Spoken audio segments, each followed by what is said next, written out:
There's still the pool. Would you go to a Fortnite tournament, Am? I would go if they paid me, though. Or you wouldn't just play for money? Like you have to win to get the money? Only if I could stream it. There you go. You know, they like they did that with Marshmallow.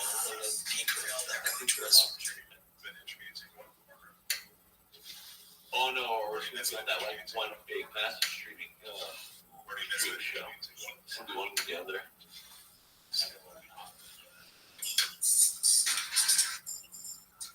Don't worry, we'll feed off them all. We're all baddies now, brother. Greg. Hey. I was actually in high school at the time. He played for Princeton. Pete Carell, their coach, was recruiting at our school. Did you know that the same Princeton played Ohio State? So I met Greg for the first time that night when he was playing in a basketball game against Ohio State. So you know the guy that can summon the wolf and the wolf comes up when like the Shell was working at the University of Chicago, she became close friends with my wife. Oh no, sorry, we started chainsaw man. My wife started encouraging me that we had to go play some game with this couple, that she'd become very friendly with my wife, and I loved them, and so forth. They're really great people.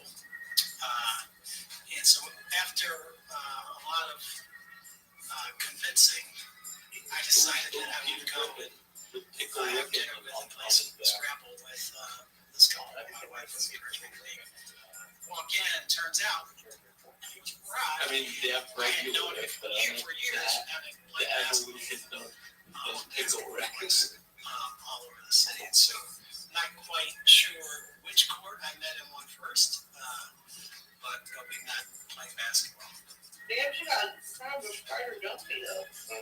Pretty misfit.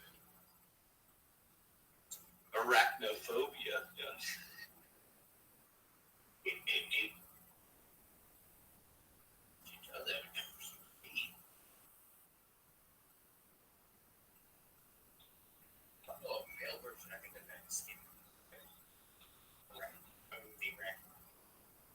Fortnite need to work on their geophysics.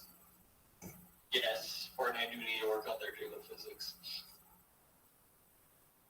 You know you can't play? Stellar Blade. Don't actually. Actually, it might be actually a really good game. It's like a Souls-like, but it's very...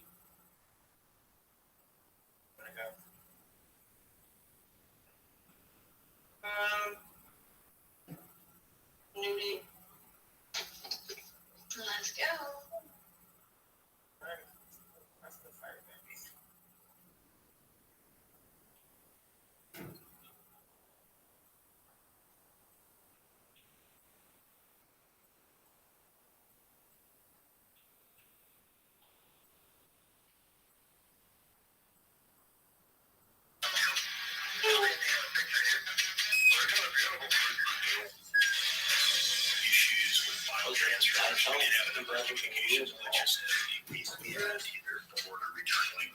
Also, during the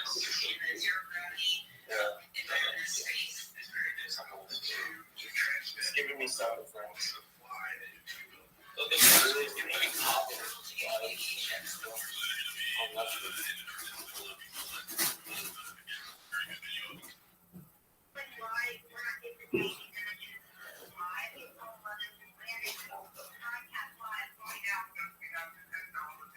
What's the safest place in the world? Safest? Oh, nothing right now. Shit.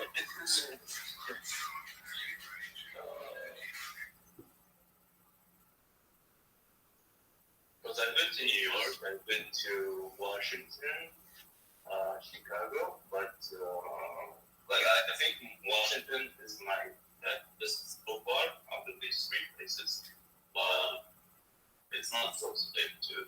Now you guys, Look, what's the safest place in America right now? Nowhere. I can't even think of one. Maybe Colorado?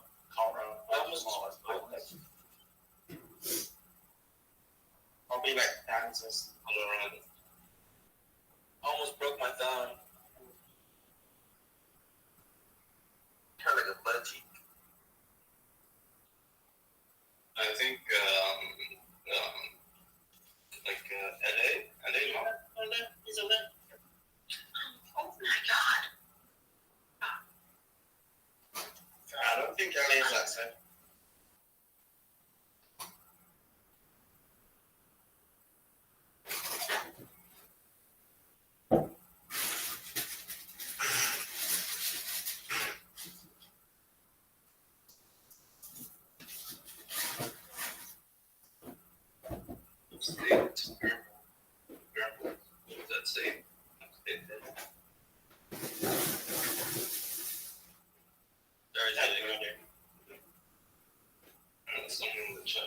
stayed normal.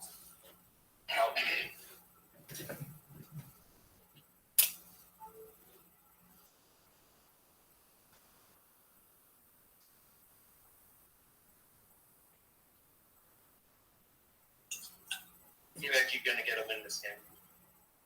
Yeah.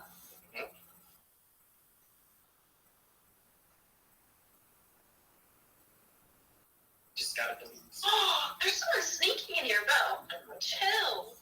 Damn. Oh my god. Alright. Well, I was getting shot at earlier. Right here.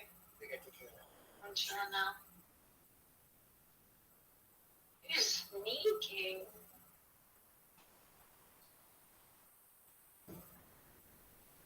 That's what you Like, I hear footsteps, but that's what you can detect him on the I'm sure.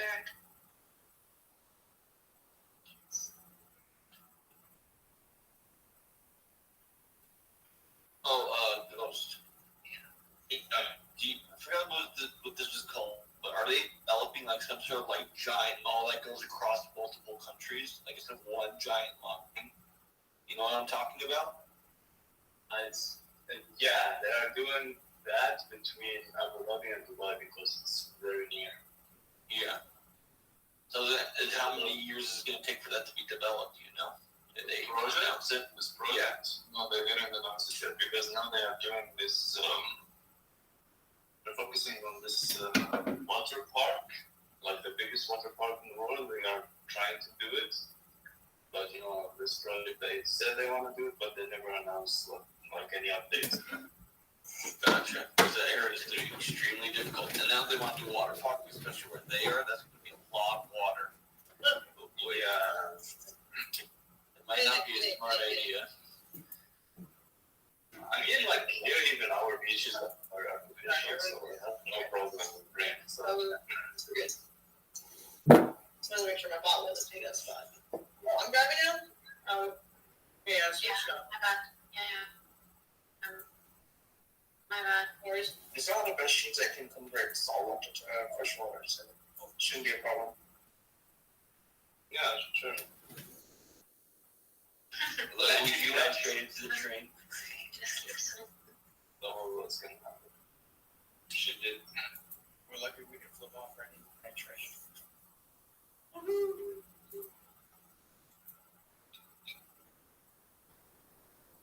Bear, come back in. Not Bear. There's a lot of things that work like feel like beaches. Train. When did that happen? Train. Like it's the newest update stuff. Oh my god, I kept like a whole I did it today for like Ready? Supposedly season 3. There, peace. I want this banana. They're right up that hill. Our tax is over. Oh, it's your bell. Oh, nice. That's good. My hair's on That's a free country. Oh my god, you signed me up. Holy shit. We don't pay any taxes here. The country took care of all of our taxes. But yeah, that's all. Nice elimination, nice elimination. Good job. Everyone get their blue bottles and stuff. Right? Shield up. The thing is, like, we're getting the rumors from the internet. Don't get The jumped internet up, be thinks careful. that the Taliban took out that bridge in Baltimore. So it's like, who fucking knows? Who knows what's real? Yeah, I tried sending you a message, Gus says I can't send it. Where's that person in here? In here? Big your house. You got problems. It's With not mod, I dudes with fucking guns and body armor. Oh no, it's a real person. It's a real person.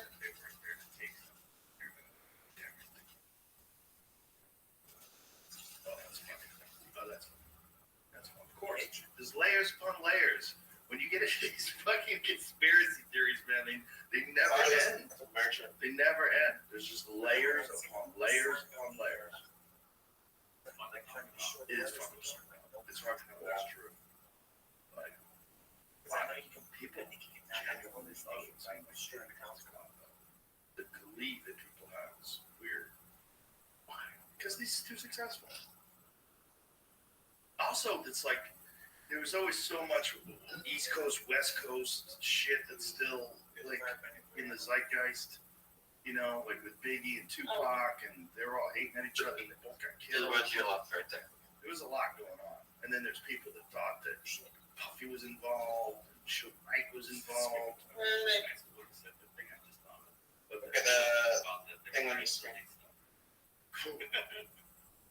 The orange man. He really was filming everybody. Over I here. mean, he had a lot of people at those parties. Right?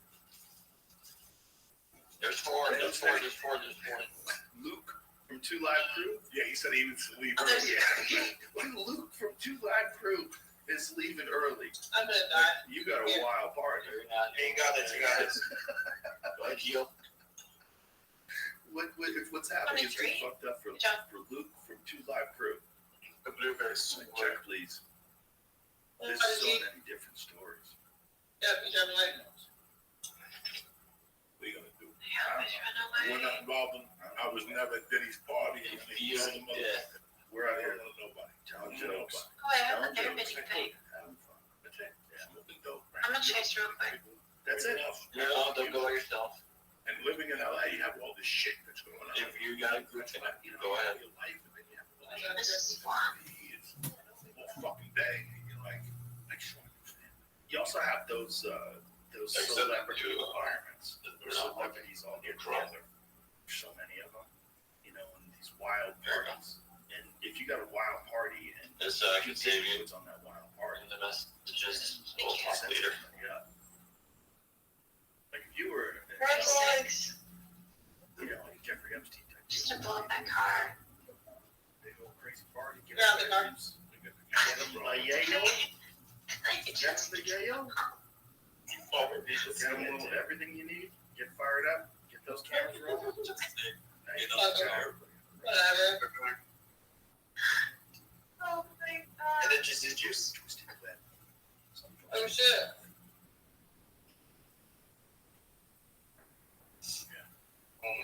Concentrate. That is a skill that I never picked up. Rolling is a skill. Never picked it up. Yeah, no, I should have. I admire people that do it. When I see a person that can This is so much confusion. The game. Look at that. Go. Ah! These are like Oh, it's a chocolate. Oh no. Roll in one I hand. feel really bad about that. That's nice love. That's nice love. It's okay. Charlie Murphy can roll the hell of one. Oh. Charlie Okay, Murphy. use this You know Do who you else have a will roll kind of the hell ammo of one? attacks? Louis. Blue. Louis Gomez. Yeah. Gomez rolls a hell of a blunt. He does it the real way. He doesn't just split the spliff and open it up. Like, no. He takes the paper out. And he makes, cuts it. Like he'll unravel a cigar and then take the tobacco paper and cut it. Use that word too. Get it down.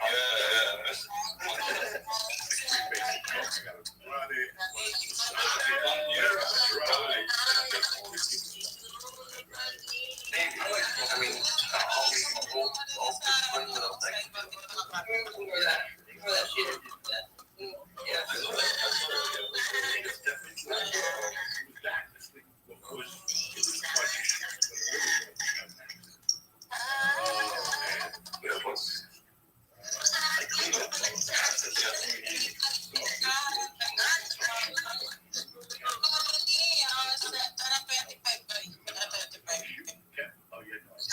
The thing that's killing me, like I told you, is attacks. That's what's killing me.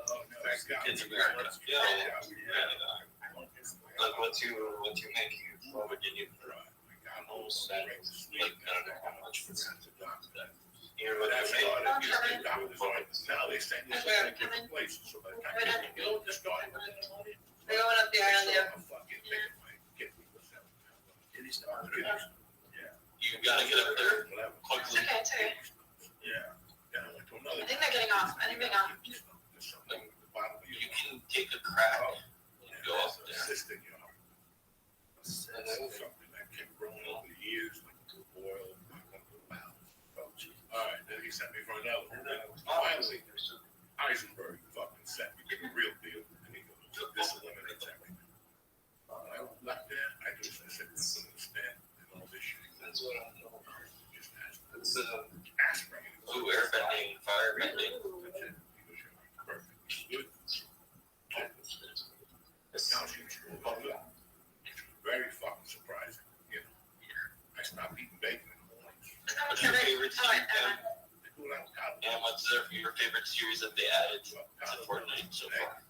The bowl of I really liked when they Yeah, I had used to Star eat the Wars cheese on the bread. lightsabers. But with that piece of bread and butter. So this works. This is better. This They're works. so fun. Are they putting it back on Made because of Made the Oh, fourth so. being That's reviewed? what she was. we did. I know, but they're doing it because of Made the fourth being reviewed. The fucking dude got up from the back of his when he dropped my roll. Who's this? Everyone is over there. Yeah, especially now with this new economics. Nice. The sushi's getting smaller and smaller. It is in a smaller. lot of places. This fucking, it was 2 hunks of Have fucking lightsaber noodles. duels and I'm done. Those are so fun. And the guy came from Nobu, super sweet guy, really nice The guy. guys are put together. I don't know how fucking. Remember, we've been coming in. It's a We used to come in. I was just thinking about that. Papa goes. Yep. And it was on another place we went.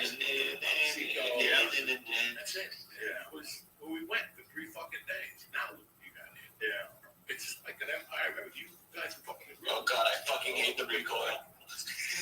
You guys didn't stop. Didn't stop. You guys did not. Everybody had a suggestion. What this? You asked for a steak. You hate people. It's Mexican food. Go to that place. It's beautiful. There's so many good steakhouses in town. Cute. I forget. Yeah, that's just dumb. You go. Oh, you got Jake Harbor's, right. Perry. Long It's shot. a steak, so yeah. 3 4s. Over here? Yeah, very exciting. Yeah, that's good. The last 2 nights. That's I so think we get to the good. roof. You get to the roof and shoot from below. Yeah. I would do my spot. I would have to go in the kitchen and sit in the corner by myself. Someone in the car. And I would just watch to think. This Well, now you have the high ground. Yeah. because it was so. I have the head of kind of making. It's not. Oh, I remember one night half of UFC was there.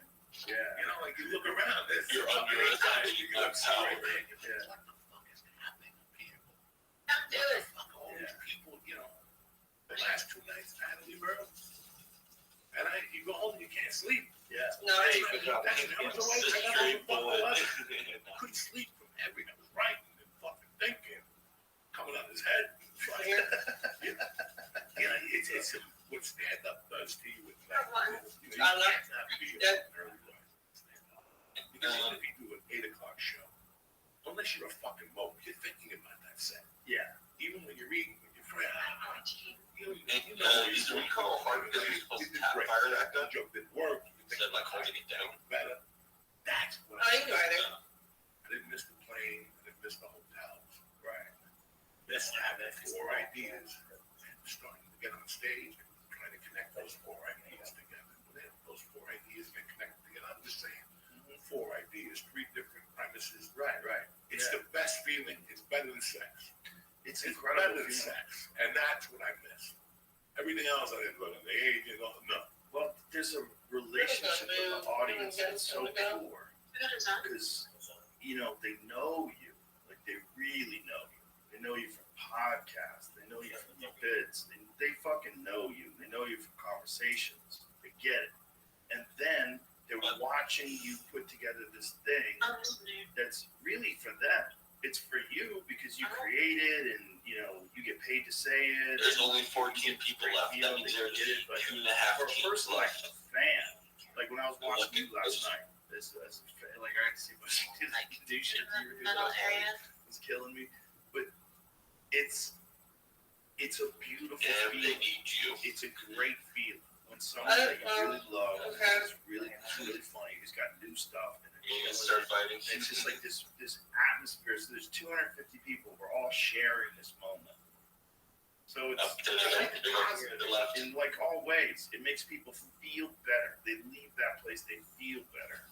And so when you know that you can do that, then you get together in the green and it's like, wow, it's one bit. It's like Where are they? fucking, there's something clunky about it. I see it. It just feels fake. It feels like it's too perform. I gotta rework it. And then you start from scratch. You figure it out, but it's just because you want to get to that place where the audience is like, yes. What are you doing? You hit them with some shit they didn't see coming. Glitch, I think. Oh, or they There we see go. some shit that maybe you heard 6 months ago, but now it's tight. Tighter. Yeah. Now it's got all these new punchlines and new avenues that you can take it to.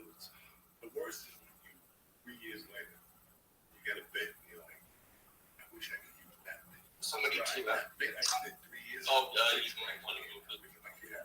Okay, I'm in the circle. Oh. Yeah, but sometimes it's just because it fits, it's perfect, it's funny. The whole idea is just be as funny as possible. Yeah, and I agree. You're always supposed to be coming up with new material for sure, but I don't mind when somebody busts out a little bit. Yeah, but my God, he had got a land of got my luggage, my wallet, all my wallet. Need the shield. Someone in the middle over there. Yeah. Yeah. 260. Nice. No, come back. Like it's. This airport used to be a sleepy fucking house. Yeah, the whole town. The pandemic. There's a lot of tech companies moved here too. Baby, come back. A lot of these young people just didn't want any more of San Francisco. So you see that orange thing on the screen? What's the orange thing? Five My- best friends. A bar of the cart? No. Can't. When Yeah, Oh, shit, over there. Don't actually, because I got this fashion. so the orange thing shows you where you can learn another cartoon. And that Hot Wheel They car. basically empowered mental patients or drug addicts to just There's shit everywhere. There's Hot Wheel car guys. And there's no sign that they're turning it around. They don't seem to be turning it around at all. Hey, Except for there's Xi Jinping. 2 teams And this left. car here. I told them if I was the mayor, I'd buy Xi Jinping a condom. Like when he's in town, everything's clean. When he came to San Francisco, they Down there, all the tents, big they put carpet. fences so people could put tents back on. Man, They cleaned the I think street. they were in from it. Yeah. And was like, well, when you have guests come They over, were in the rock and the neighborhood. Water bending fucking. doing crazy gaslighting this bit Yep, it on does. a fact that you There's a could guy over have here, fixed too. this the whole time, and you wait, chose not to and dude up there. until the dictator comes. 125 white. Oh my God. She is white. The blonde one. That's the thing. Oh my God. Was just Bold when it comes to looking for going the there. Oh This is my fucking- God. I went to the airport, I picked this up. And what's the closest idea? Leave San Francisco. San Francisco, I went up there. I went right to the temple. And it was Mama, you think you make it out? You think you save him? I still remember in 1985, they had a place called Coffee Runs. It was a topless coffee run. Yeah. With the ugliest titties you've ever seen in your fucking life. I mean, they weren't award-winning titties. Soggy. Did someone get dark? Was going to milk on them. But they I had get it. Get it in. 24 hours. So get dark. It was wild. It was wild. And up the corner was hookers for fucking miles. I'm gonna see It the had a press for the stand-up win. scene, but it never had a stand-up scene like Boston and New York. I know. It was a good stand-up scene. On top of the hill. Yeah, Robert Williams came out of there. Who else? You're on a body? It's Slayton. Oh, there's 2 that you tell me Leave about. it there. Yeah. Marsh. It's 3 against 1v1. You guys got him. Downstairs or something. A couple funny guys came out first time. That's the comedy market. The comedy festival really was great. It really did a lot for a lot of I never went to that one. It's sort of I'm right here. Yeah. And the big back there. Going that way. Like over there. Swell. And the judges and comedians from San Francisco. I don't know. Like, trying to. Because they don't know. These guys are coming in first. You know, the judges are hugging. Trying. Don't What year was this? 90. Hey, I'm on 15. Oh, by the van. I'm 15 per week. I went to the comedy school.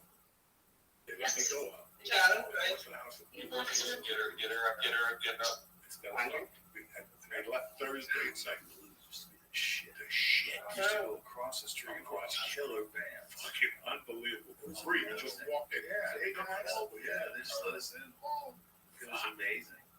I went to see one of my mother's friends. My mother's friends. I know that You're you're kind of about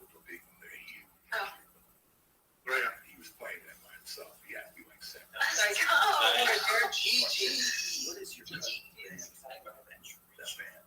Good job. Emma Alfonso. It was good. Emmy Alfonso. That's I She was I just didn't here. know good though. want to put him on the Spotify list. Yeah, This shit had a good bang, one. but I don't even She's remember. here for fucking South by Southwest. Really? Yeah, she was in South by How Southwest. you set the warming thing on your back? Emmy, Who was Gene? EMMY. Are they? E-M-E, EME. A-L-F, Brown. Alfonso, A-L-F-O-N-S-O. Okay, my way of fun. Got it. Have a good night, everybody. I got Can it. you believe that's my favorite Instagram? What's a good song that I should put on the Spotify? Bye bye. That's my favorite. That's my legitimate fucking friend. That guy on the far left is my mother's brother. That's his son that owns the Korean Cuba, the big club where you go to. That's his sister. That's my that dude is 8 years old. It's from good for you and for me. I need some shit as well. But thank you. I'll let you know if I ever said come out there. No, even the guy with the dress. Isn't that good? Really? Yeah, he don't even go to Cuba. He goes to Cuba to pick up the checks. Is he allowed to go in and out? He's a band member. Oh, okay. So he can get away with it. band and fucking. Give me what song should I play? Oh my God. How's Keep Your Head Up? The one that you really liked that time was the one that she's walking. Which one's that?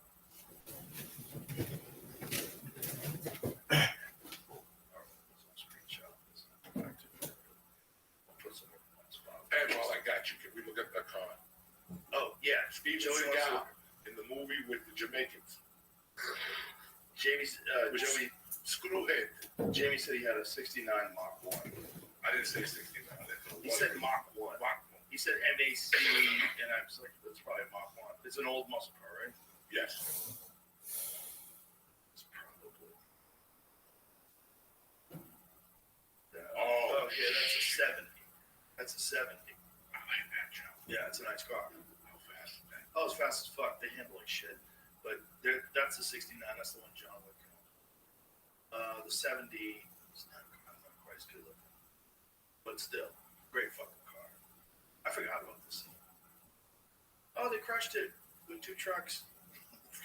Damn it. Mark for that screw face. This movie is so bad. It's really bad. And then he kills him. Then his brother, he comes back from life. I'm like, all right, that's it. He kills him and he comes back from the dead, right? Screw head, screw face. Oh, he lands him on fire and he has to escape. This is so dumb. This was Skinny Steven Seagal. These are at least more believable movies until they went completely sideways. All right, he's going to sneak out. He's going to get out. And the guy with the tractor never crushes him. Goddamn, Tom Segura's never stopped sending me videos. Tom Segura sent me this video of this dude smushing somebody with a tractor, running the tractor right through him. I don't want to see that shit. I don't want to see it either, but Tom Segura thinks I do. Every day we freak each other out. I find more shit that I see on Instagram. By the way, Instagram is wild right now. Fuck wild. Murder and animal attacks and bombs exploding on people, terrorist attacks and riots, and it's like you can find everything on Instagram now.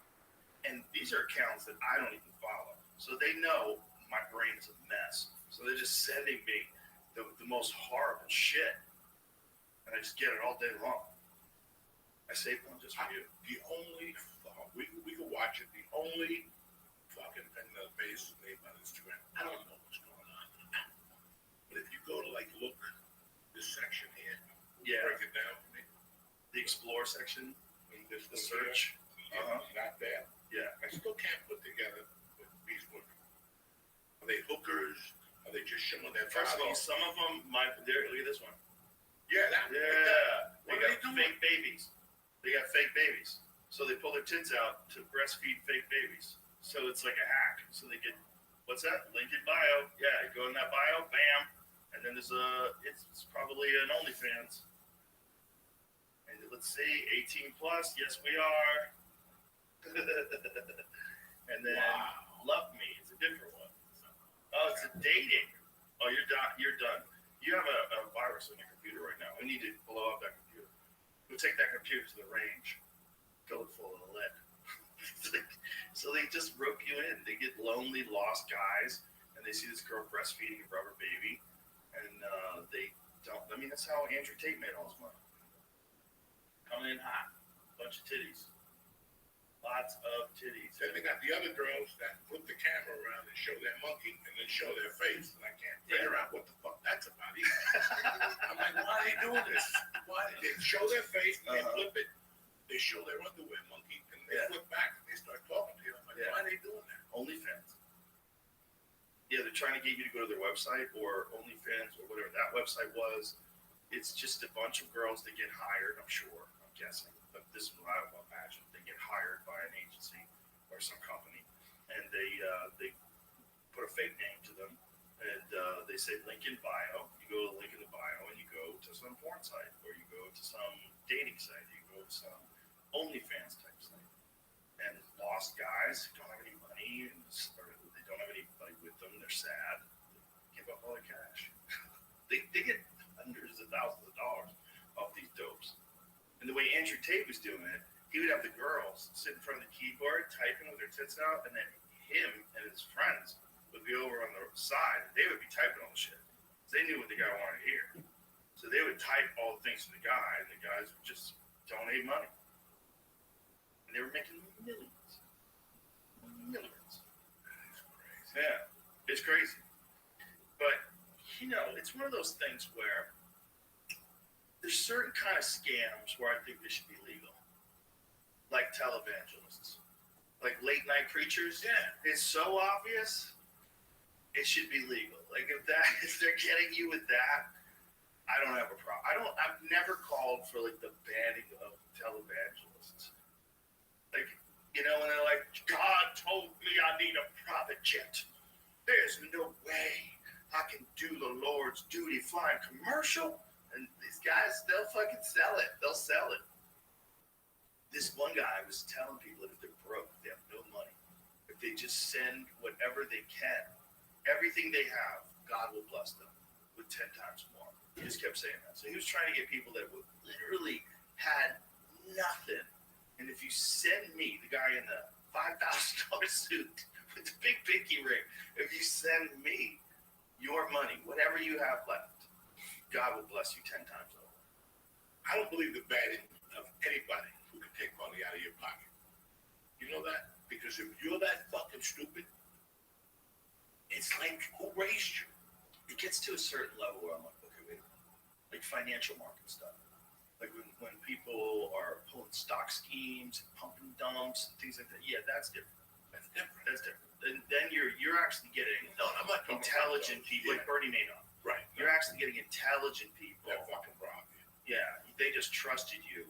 I'm talking about like when an African sends you a text message and Yeah. says, fucking come bail me out. Yeah. If you send me 500, you're going to inherit $80 million. Yeah. You know how many people get, every year, 60 Minutes has a fucking expose Yes. about some African that's taking money from fucking people. They keep doing it. Speaking of which, I should probably bring this up. There's a lot of people that are getting emails from a scammer saying that they're being invited onto this podcast. Yes, they are. Yeah. A dear friend of mine keeps asking me, what the fuck is this about? Yeah, hundreds of people. I don't know how many people have been contacted. And it's more than one account that's doing it. And I think it's some sort of a scam to get your Facebook information or some sort of information or credit card information or something. Don't do it. Don't do it. Don't do it. We will never ask you for anything like that. And if we contact you, it'll be obvious. It's obvious also that whoever the person is writing these things, at least in the ones that have been sent to me, it seems like English is their second language. They don't seem to know exactly how to phrase things in a way that an American would phrase things. So it seemed a little obvious to me that it was shifting and a lot of obvious to a lot of other people, but a bunch of people sent it to me. Because I had one I was going to show you. I think I erased it. He sent it to me yesterday. He was like, yeah, that's what they keep sending me these fucking things. Joe Rogan experience. He doesn't know. Yeah, it's just scammers. You know, they reach out to you through Instagram, or you know, they find out you follow me, or maybe I talked about you on the podcast, or maybe something like that. And then next thing you get a letter. Yeah. It's the scammers out there, man. I mean, the Nigerians are the best at it. I mean, That's where we the best. They're the best, man. They are the best. when did they first start email scamming people? Probably right after email got invented. Like when was the first Nigerian prince email scam? Because it's always like, I have all this money, but I need like $1,000 to get it out. To get it out. If you help me get it out, you get 10 million. I can't get mad at you for something. Right. If you look at that, you giggle. You look at that, you giggle. Any of that stuff online, you have to look at. I don't press nothing online. If you send me a Facebook message and I click on something, I don't click. I don't touch it. Good. I don't open it. When that shit starts happening, things start popping up. Yeah. That's why I turn off the computer. Yeah. I hit a button that I should not fucking hit. Yeah. Fuck you. I don't go into any of those things. Yeah. Even friends of mine that send me shit, busy. Yeah. You know, if you That's smart. Yeah.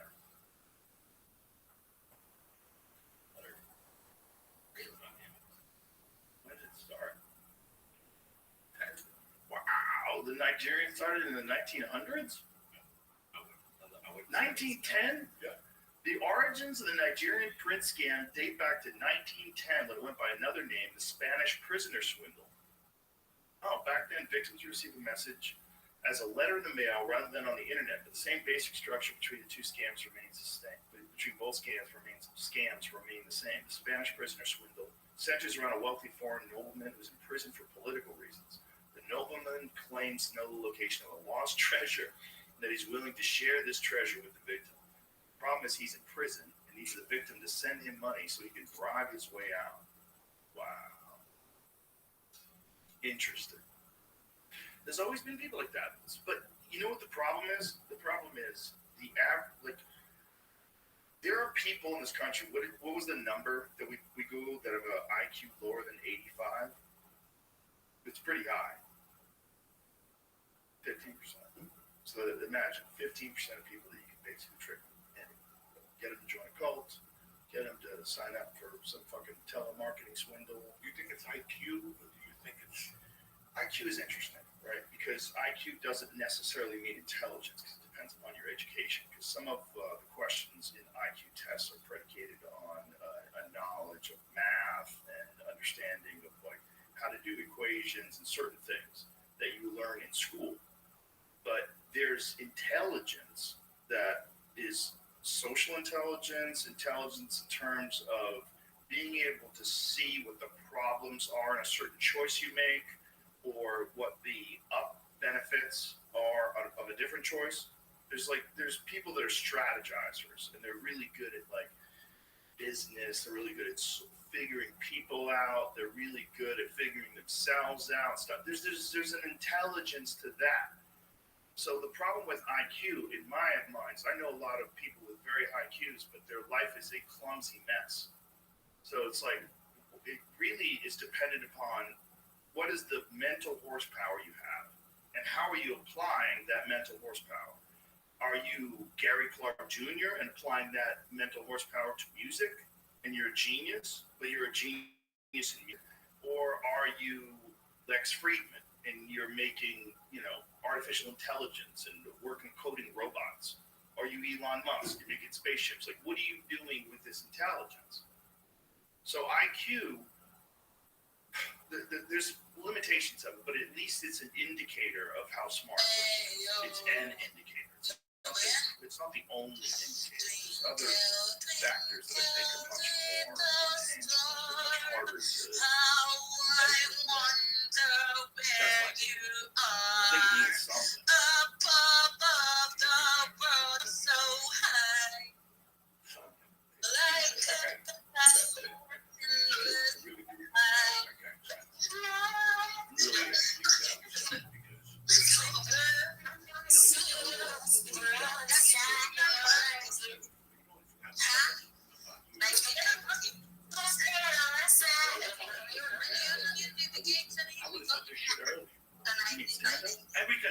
Tried anything earlier. The thing is, no one's ever gonna advise you to take the riskiest chances. No one's ever gonna advise that you. I didn't want to be a show business guy, but I wish you could tell me exactly what you were saying. That's true. I didn't know that fucking watch a movie. I thought you just walked on the fucking thing and they gave you a part. That's how stupid I was. It's not stupid. It's uninformed. I thought, right, when the stand-up did a special, I thought he just showed up. And they had a camera. He wasn't ready. And that's what I thought. I didn't think any, I didn't really know. I'm mad that he didn't open up. I see the kids I grew up with. Got to see the people around me. And some of us saw some things and some of us didn't. Some of us saw that was different than just getting a job, working 40 years, getting a watch. You know, I don't think they opened up our minds to that stuff. There was a lot of stuff that we didn't. In my house, she would fucking tell me, like, my mother was crazy. When I was 6, she would put a fucking gold chain on me that belonged to a man. And she'd make me put it out. She'd go out, you would walk the streets like that. Somebody fucks you, you know. I mean, now I think about these stories and I go, what was she doing? Right. Why was he getting you to go outside with a valuable piece of jewelry right there? As a little kid, I remember one night I was getting ice cream on 88th Street and the gold chain was hanging. I went to get the call from Mr. Salty. He goes, that's a nice chain. He looked at it. My mother was watching through the window. She was like punching the fucking face. I'm like, 8. I'm like, 8, don't let nobody touch your face. Like she just did things, you know. Like don't go in a car with people. Like just general shit that they banged into your fucking head. Well, that's good. All that stuff's good. I was out there. Like I was out there every fucking day, you know. It's a different kind of intelligence, right? It's smart. Absolutely. Yeah. Absolutely. And it's also informed. You're informed. You're informed about the dangers of your environment. And some people, if they grow up in the suburbs and they go to really nice schools, they're lost in those environments. They don't understand the rules. I'm not worried about kids. You should be. Listen, I didn't know this. I just spoke to somebody in my old neighborhood talking about something. Well, you should see a neighborhood at 2:30. Okay, you can't drive. And I go, why? She goes, McKinley School, where I went. She goes, the parents pick them up in cars. I go, what are you talking about? We walked those streets home. There was just 3 blocks, a block from the neighborhood. She goes, not anymore. Those kids don't walk those streets at all. And they live right there. Yeah. It's not like across town, like, you know. You gotta get those kids out. Yeah, they got to get out of the house for Gotta sure. get them out. How many kids are just at home playing video games? Oh, it drives me fucking crazy when my daughter goes knocking on people's doors. No, they're inside playing video games. You know, it's 70 fucking degrees out. Yeah. And I just call Mr. Softy's on his way. The fuck? Yeah, I got Mr. Softy's number in my neighborhood. First time I met him, I gave him an edible, and he's like, where are you at? And I told him, Does it ring? Does it ding, ding, ding, ding, ding, ding, ding? but he comes too early. He comes at 4. People still, you know, they're still at work. But when that motherfucker comes, Mr. Softy, I'm going to give him edibles. Those ABX edibles. Tell him put them in my milkshake. He blended in the milkshake.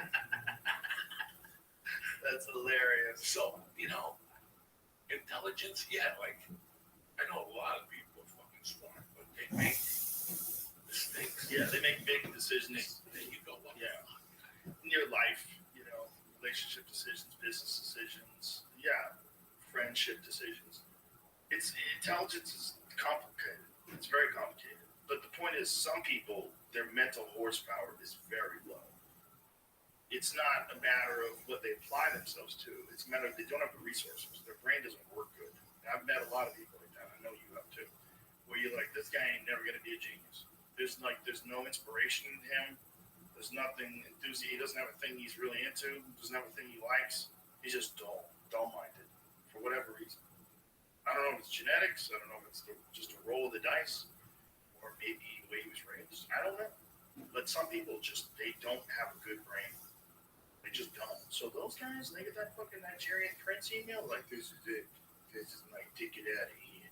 They start fucking scraping up coins, putting quarters and rolls, bringing them to the bank. I believe in faith. Like if you're broke and you go put $2 in a picking ticket, this is a $175 billion. I believe in that. I believe in all that type of stuff, John.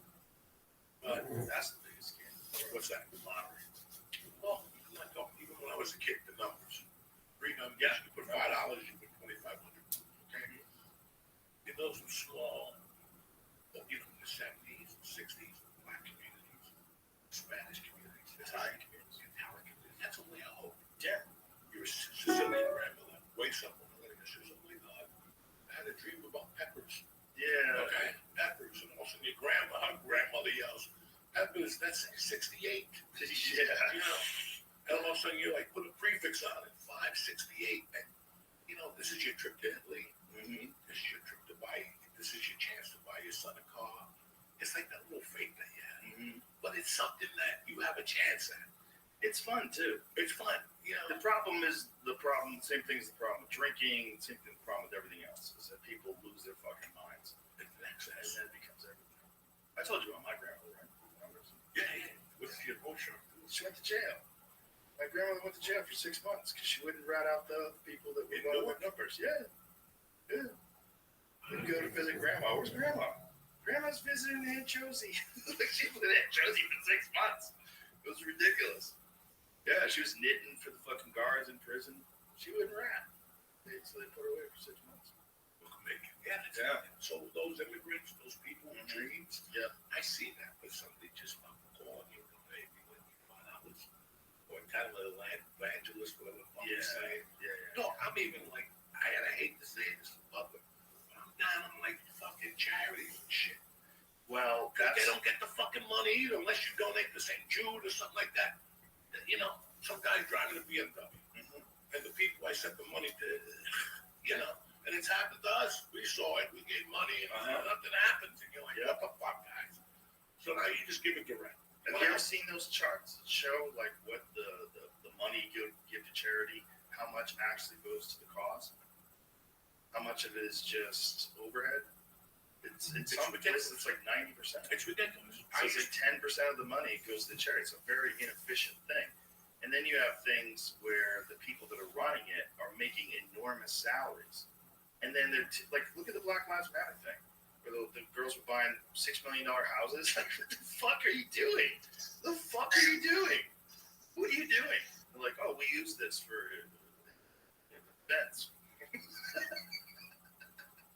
It's just, that happens with so many charities and so many charitable organizations. And then there's charitable organizations like, there's foundations that are set up just as tax breaks.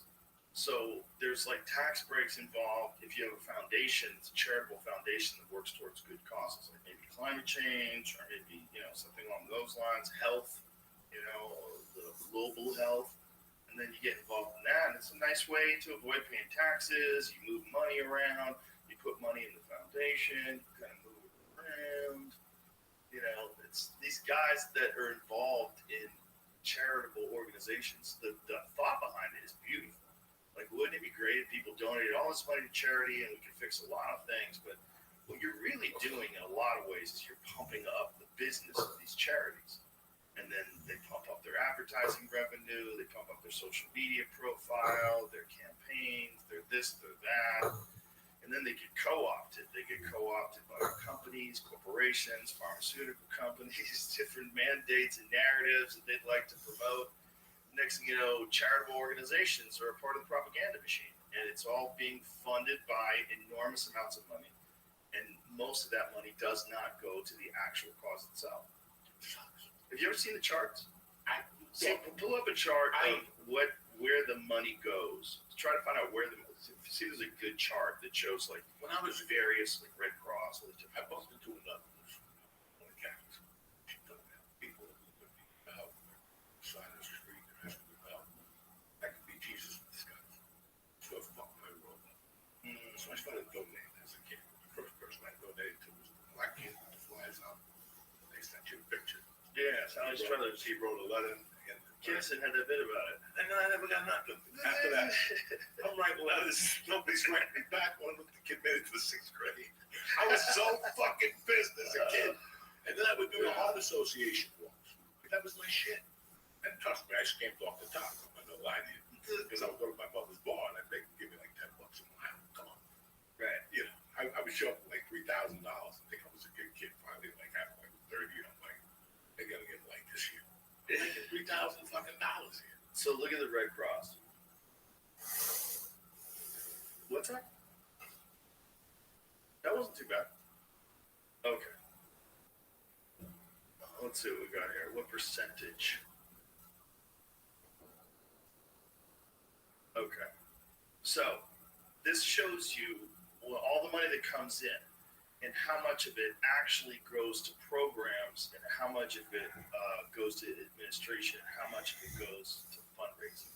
So Red Cross looks pretty fucking good. Red Cross shows it's like 90% of the money goes to programs. Only 3.5% goes to administrative, and 6% goes to fundraising. So this is what we donated to. Remember when we did those shows in San Diego right after the fire? And I'm like, we can't take money from these people. They just had this massive fire. Let's just donate all the money. So we donated the money to Red Cross because that seemed to be the best one. St. Jude's, 72%. And then it gets, when you can start going down the line, it starts getting sketchy. Most of these are. They're pretty good. Wounded Warrior is a little weird. Yeah, but you know, they still, at least 60% of it, or close to 60% of it, goes to the actual programs. What's the worst ones, though, Janet? The worst one. This is a different chart. I want to see the worst ones. Those are good ones. Red Cross has always been thought of as one of the best ones in terms of the amount of money that actually goes to the cause.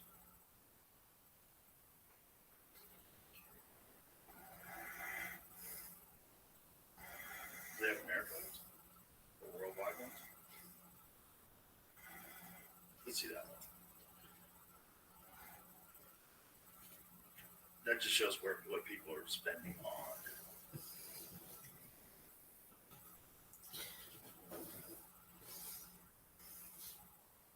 Worse in terms of the amount of money that goes towards the cause.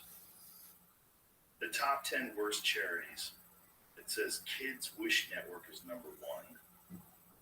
Disabled police officers, 4.4% goes to program expenses, and 94% goes to professional fundraising fees.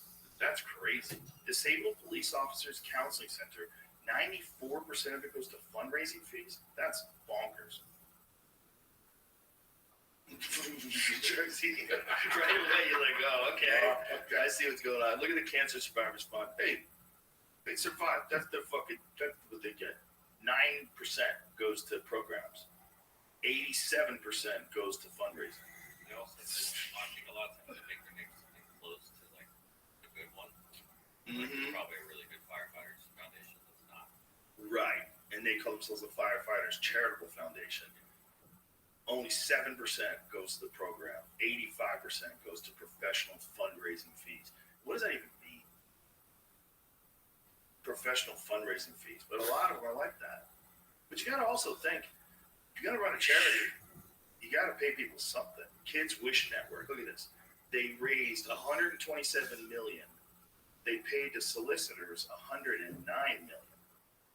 And they spent percentage on direct cash aid to the actual kids is 2.5%. 2.5%. Look at the Cancer Fund of America. Less than 1% went to the actual thing, direct cash aid. Well, and this is direct cash aid and paid to solicitors. Who's the solicitors? Who counts as a solicitor there? Does that mean paid to the organization? And then they only pay out that much to the people?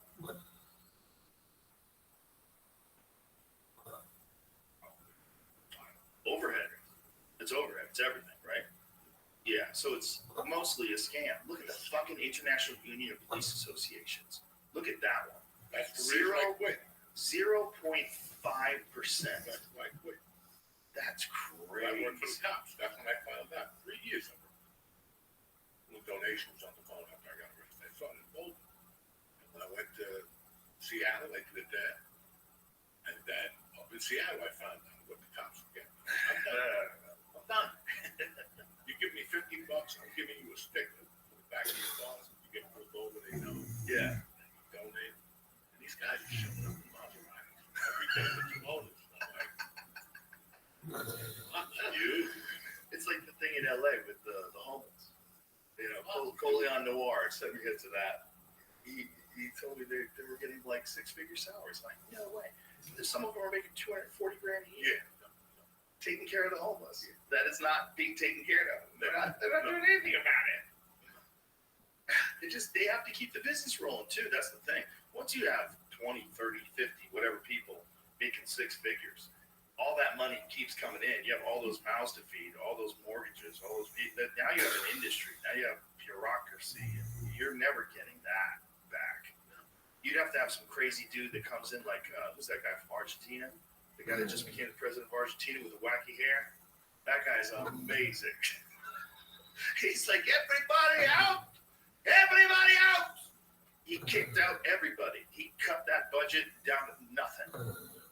Yeah, he got rid of all the bullshit. All the bullshit. It's really crazy when I worked with the cops. I loved it. It was great. I had a great time in that office. I get this dope. But with the cops, it was like one cop behavior. I'm over here raising money for you. But even he was on the scale. Yeah. And when you have money that's being donated, like cash that's being donated, it's gotta get moved around. It's like, how these fucking people are, you know? Yeah. And look at that. You go, when I came from Cuba, I was a little kid, to learn how to do anything. The reason why I learned how to do anything is because of the police athletically. I swear to God. Yeah. Everything. Shooting, fishing at Central Park, boxing program. You know, you shot. What are you doing? Fuck man, I'm shooting.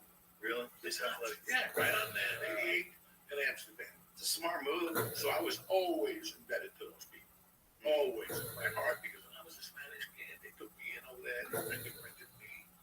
They take you to the precinct, shoot 22, they give you the target. I don't know, a little thing, they give you a little badge, you know, and you're like, And so I always wanted to work for them. Like, that was it. I always, you know, and then after I got in trouble, I'm like, you know, I hope that moved very good to me. I was the guy that fucked up. So I always worked with them. I always tried to, get fucking people to donate the stickers or, vest and all that shit. And then with the coffee and the benefits in Seattle. Even though I got arrested 6 times, it never worked. They didn't fucking do anything. Well, maybe you would have got arrested a lot worse. Yeah. But it's crazy. When I found out, I was like, I'm not doing this. But now, you know, you want to help out. Something happens.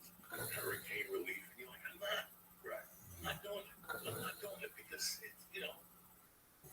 Right. And you feel like shit. I'd rather see somebody get the 20. Some guy's hungry. Yeah, just go give him the 20. I'm like, give leftover food or whatever. Just give the guy 20 minutes. His own decisions. If he wants to start it by fentanyl, go. I don't give a fuck. It's not my problem. But I did my job. The Red Cross seems like good. But also, wasn't the Red Cross one of the people that was helping people map out the way to illegally enter the U.S.? Wasn't that one of the things that the Red Cross was doing?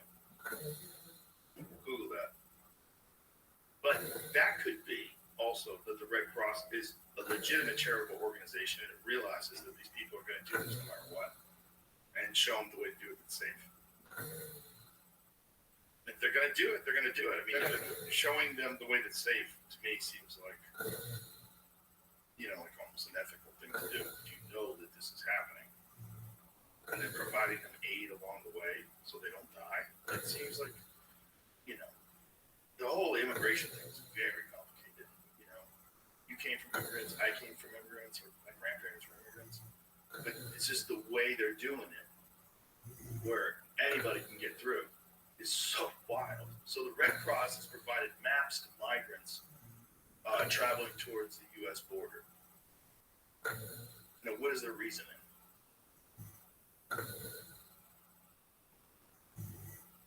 Is the Red Cross giving maps to migrants? Now that the social media is real. Different versions have existed since at least 2018, and some have been distributed by the International Committee of the Red Cross. The ICRC is a consortium of Red Cross agencies, including the American Red Cross. The map is part of an informational safety pamphlet provided by aid organizations, including the National Red Cross Societies, to migrants traveling to Central America. The pamphlet also includes resource information like where to find food, shelter, and medical assistance. While the map has been around since at least 2018, American Red Cross partnered with the Mexican Red Cross and others during the COVID-19 pandemic to promote these safety materials. The Red Cross logos appeared across the top of the map. The American Red Cross logo was removed in 2022 after the COVID-19 partnership expired. The current pamphlet containing the map shows the current partners of the National Red Cross Societies of Mexico, Guatemala, Honduras, and El Salvador. It does not seek to encourage or discourage migration, but rather to contribute to mitigating the vulnerability factors of this population during the migratory route. I I can That's live what with we're that. saying. I can live with I that can too. live with that. That's fair. Yeah, that's not encouraging people to do it. That's saying they're doing it. Let's make it so at least they have like a safe way to do it. Listen, man. This migrant situation is kind of everything. New York City, Chicago, LA, they're everywhere, you know. And yeah, tax money in New York's giving you $10,000 now. ATM card might give you $10,000. Something along those lines, yeah. You know, That's there's a lot to say. Look at our fucking vets, how they get treated. Look, you know, so I'm gonna send you this, Jamie. See what's going on in Paris? They were trying to kick these dudes out of the country. They started rioting at the airport. who are they trying to get at? Illegal immigrants. I'll show you. Jamie, I just sent it to you. Yeah, and they're like, no, we're not going. They're like, you have to go. It's too many people. Like, no, fuck you. I'm not flying. They started rioting. They're trying to deport them. And they're like, we're here. Listen, all I remember is one thing. And I use this, and I'm not saying nothing bad about it. How was it this?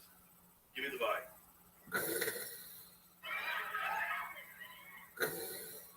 This is a full-on Donnybrook at the airport. They're beating up attendants. Security guys are getting fucked up.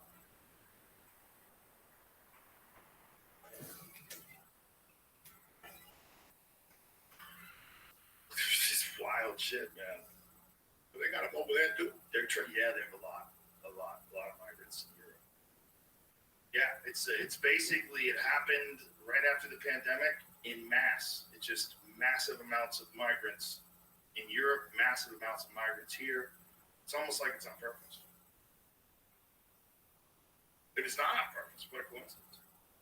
But it seemed like there just wasn't migrants coming in. What I was telling you before was, I think I told you last time, I saw what Mario boat into my area, Hudson County, not in 1979, but I saw it 5 years later. And then I saw what they were doing in San Francisco. San Francisco 85. It's a huge population. San Francisco. So this is the people that took off. But Mario in 78, This is 79. when Fidel kicked them out. Yes, he kicked out 160,000 people. We didn't have records on these people, so we didn't really know what they were about. They could just tell you, I worked in construction, you know, and they didn't know. So this is that with 10 times. Right. That was 100,000 people, up to 100,000. This is 8 million, something like that. Yeah, Right, that's come through. at least. You're not going to feel this today. You're going to feel this 5 years from now. Well, they can feel it real soon, depending upon who the people are and why they're here. You know, the most troubling version is sleeper cells. The most troubling version is that there's military cells that exist here. The Terrorist Chinese cells. are coming in. Now they're growing wheat. Are they? Chinese? Jamie, go to the videotape. Chinese are buying farms. You just had somebody on here that was talking about the Chinese are buying farms. Yes, they're definitely buying What farms. they're doing with those fucking farms? Raising fucking sushi? No. They're fucking growing reefer. Department of Homeland Security memo first reported by the Daily Caller received as part of the Freedom of Information Act request said that more than 270 unlicensed cannabis cultivation sites in Maine were operated by Chinese nationals. Fucking think you're dealing with Joe Wow. 275 grow ops in Maine. And the weed is on fire up there in New Hampshire. Is it? And they say that's the best weed right now, New Hampshire. Really? New Hampshire. Somewhere up there, New Hampshire, Maine. They say the weed is so fucking strong.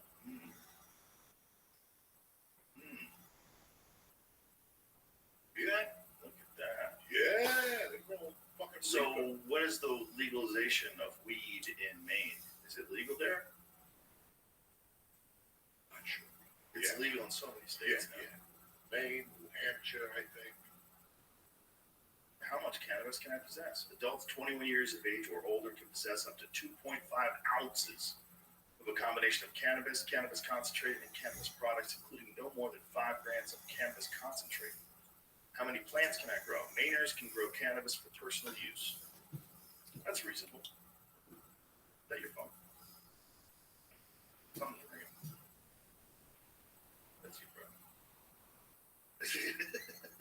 It's ringing like a phone. You get the old school ring on there. You pick that? Yeah. Yeah, and Jersey's buck wild, right? What do you mean? Weed. I just started going to the store. Okay. I said, you know, I got with laughing gas. I gotta expand my horizon, see what's up. The first one I went to was in Neptune. And they were pretty impressed. Big fucking joint. I forget the name, but it was pretty impressed. Second place I went is 15 minutes from my house, Joe, right by the doctor's office. Pre-owned. Holy shit. That's when I discovered rhythm. Because I was like, listen, hey, this is the that Jersey fucking swank. You know? And it's everything is in containers. It's completely different, you know. And I got this rhythm, 36%. And I'm like, this is great, dog. Affidavit for probable cause From where? from the Chinese thing in Chinese immigrants in Maine. It says, we are in prison. Please come and save us. We are here. It gives the address. No cell phones. We were abducted from China. Passports were confiscated. The boss is a woman. 5'2", about 45 years old. No means of transportation. The manager is Asian, black hair, 5'6". A lot of marijuana is grown on the first floor. A lot of finished products. No escape from the house. Only work, but no salary. I want to leave here. We tried to escape but failed. We were beaten. Please come and save us. Whoa. So they got slaves working, making the weed in Maine. Yeah, Shanghai. Yeah. That shit's strong. That's the shit that the blowing mechanics are smoking. Isn't that crazy that there's fucking there's slaves in America right now growing weed for China? It's fucking interesting. I saw this a couple weeks ago. I read the article. I'm like, oh, that guy's finished. We said about farmland. Yeah, farmland. I didn't know it was happening. Like What the that. fuck you think they're doing? Growing fucking bean sprouts or soy sprouts? They're going for it, Jack. Well, they're controlling farmlands around military bases. That's what's scary. And a lot of Chinese coming through. Yeah, military age. Yeah, so let's see what his hand is getting played. Not only a lot of Chinese, but they have Chinese stops where you can go and everybody speaks Chinese along the way. They have a Chinese restaurant. Everything's written in Chinese signs everywhere. So they have like a very specific organized route to get to America. These guys are all young, fit guys coming to America. What are you doing? What the fuck is going on here? We're just basically sitting ducks. Good wait. Yeah, we're sitting ducks. And there was a big warning today. Homeland Security is warning about terrorist attacks in America. That's what scares me about this fucking election too. I'm not saying that they would do this, but I definitely think they have in the past. Like allowed things to happen just so that they can tighten up on restrictions and laws and scare people more and get people to vote one way or another. Scary shit. Looking at weed knives, my friend. The weirdest, right? Fucking weeds. And never in your life could you ever imagine things be so bizarre as they are right now. They've been bizarre for about 5 years. Yeah. Good year. It was bizarre in 2017. It wasn't bizarre like now. This is insane. There you get arrested. I mean, it's just everything. Everything. Rich can hit. Yeah. It's something every fucking week. Every day. You know, from 480 million. Yeah. You know, they need it on Monday. I mean, it's just fucking. I thought Mark Cuban would bail him out. I didn't know who the fuck was going to bail him out. Yeah, how does that work? I think they knocked it down to 175 and they asked him how it's going to pay. It was cash. Yeah. Right. It's all stock. Right. The whole thing, I'm not a financial guy, obviously, but I think the whole thing is liquidity. How much money do you actually have coming in? How much is it tied up in real estate investments, holdings? Trump's got buildings, hotels, resorts. A lot going on. How the fuck can we pay attention to all that shit? Can you imagine running some kind of a business empire, trying to pay mention everything. Dog, I met him when he was fucking at a football team. Really? Yeah, he owned the fucking Generals. That's how I knew Herschel Walker, those people. That's how I met those dudes. What was this? Fucking 85. Trump. You met Trump in 85? A long time ago. What was he like in 85? Hello, goodbye. I don't fucking know. I was scared of him. Why? Because it was like, I told you when I got out of jail, I was supposed to have a job selling siding, doors, and saddles, electrical equipment, and then do a sales in New Jersey. And when I got out of prison, I go, I'm out. Can I come take the job now? He goes, I can't. I'm out of business. I go, what happened? He goes, Trump wouldn't build something. He was going to these little hardware stores like ours. Told us to go fuck ourselves. We're done. I knew this in 88. What do you mean? At that time, supposedly, he would build something. It's like you come to somebody, a little restaurant, I want to build my own fucking steak. And he'd go to people and say, I'm going to build this and then use your luck or whatever. There's so much contractors, there's subcontractors, they step their bills, they weren't paying their bills. Really? Yeah, this one online, you can look it up. This isn't something, you know. And that's all I remember from Trump. I met him in 85, and that was my only met with Trump. You know, if you're from New York, you know who he is. You're in pain. Yeah, I remember hearing about this from you, actually. You were telling me that there was contractors. Yeah, Stiff, small contractors. contractors go downhill. You know, run downhill. So now I gave you all the doors I had for your project. Trump just wasn't building one house with one window. I'll give you everything on the arm. Yeah, you gave me a deposit. Maybe sometimes not. Maybe I'm so excited to do business with Trump. I got such a small place that I forget everything. You know, whatever the fuck happened. Yeah. So that's what happened. Maybe I don't know the whole story. He mentioned Trump. That's all I remember. I would also imagine if you're doing some big projects like that, there's probably a lot of people involved. A lot of people Making decisions. A building? Yeah. A building? He's the GC. He takes bids for everything else, right? That's how it usually works. Is that what Trump does? As a real estate developer? I don't know how it goes down, but there's a GC, a general contractor, and then there's windows, wiring, you know, all the different departments. You don't know what everybody's doing.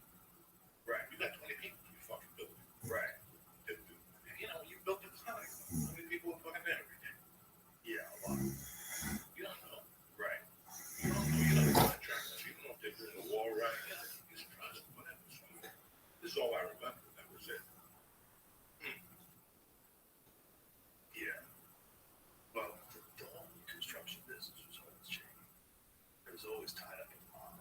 Like I knew a couple guys who had no show up jobs. Yeah. Work at the Javits Center. Yeah. You just get paid. Concrete. Yeah. They own concrete. That was the thing. The mob would make deals whenever jobs get done. There was a certain amount of no-show jobs for their guys. Always. That's why we get insurance. And that's where when you arrest those guys, you go, what do you do for a living? Carpenter. Yeah. Carpenter. You don't even know what an inch is. You know how to measure 6 inches, you fucker. Yeah. That was a scam. But it was how they avoided taxes too, right? Because taxes was what brought a lot of them down. That's what brought Al Capone down. Tax evasion. Explanation. But the other guys were pretty smart. They had that millionaire club, bid club. You know, they do $2 million bids or something. They get $2 million right off the top of the bottom on every job. Are you fucking kidding me? Just like you kidding me? Every job in New York, you know, it's well known that when the little guy from Arizona who was over there with Gotti, he controlled construction. That was his fucking thing. Yeah. You couldn't get anything built without that fucking thing. Imagine if you lived in New York City at that time. You try to build buildings and you got to do deals with Holland. You got to do deals with San Diego. Well, here's the deal. Like I remember in 80, 90, I was roofing. The company was from Jersey. My brother, I asked him, you know, why'd you pick up this job? He said, it's just so difficult. I go, what do you mean? He goes, take the dumpster. That dumpster that they pick up every day and take off, bring in another one. Colorado at the time was $200. That same dumpster in New York was $2,000. That's how inflated the prices were.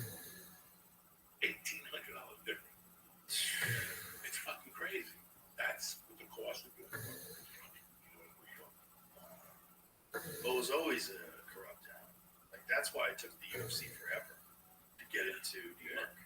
It was, Anyway, look at these people waiting for licenses. yeah. I know people in Jersey waiting for licenses. I landed. I got a license. You gotta grease 80 fucking people. 80 people. You gotta know people, pay. I know companies that are still waiting for a license. They just thought they were gonna come and apply in New Jersey or New York City. Look at New York City. They had a thing. They were giving licenses only to people who had felonies. You remember that? In New York, they wanted the ideal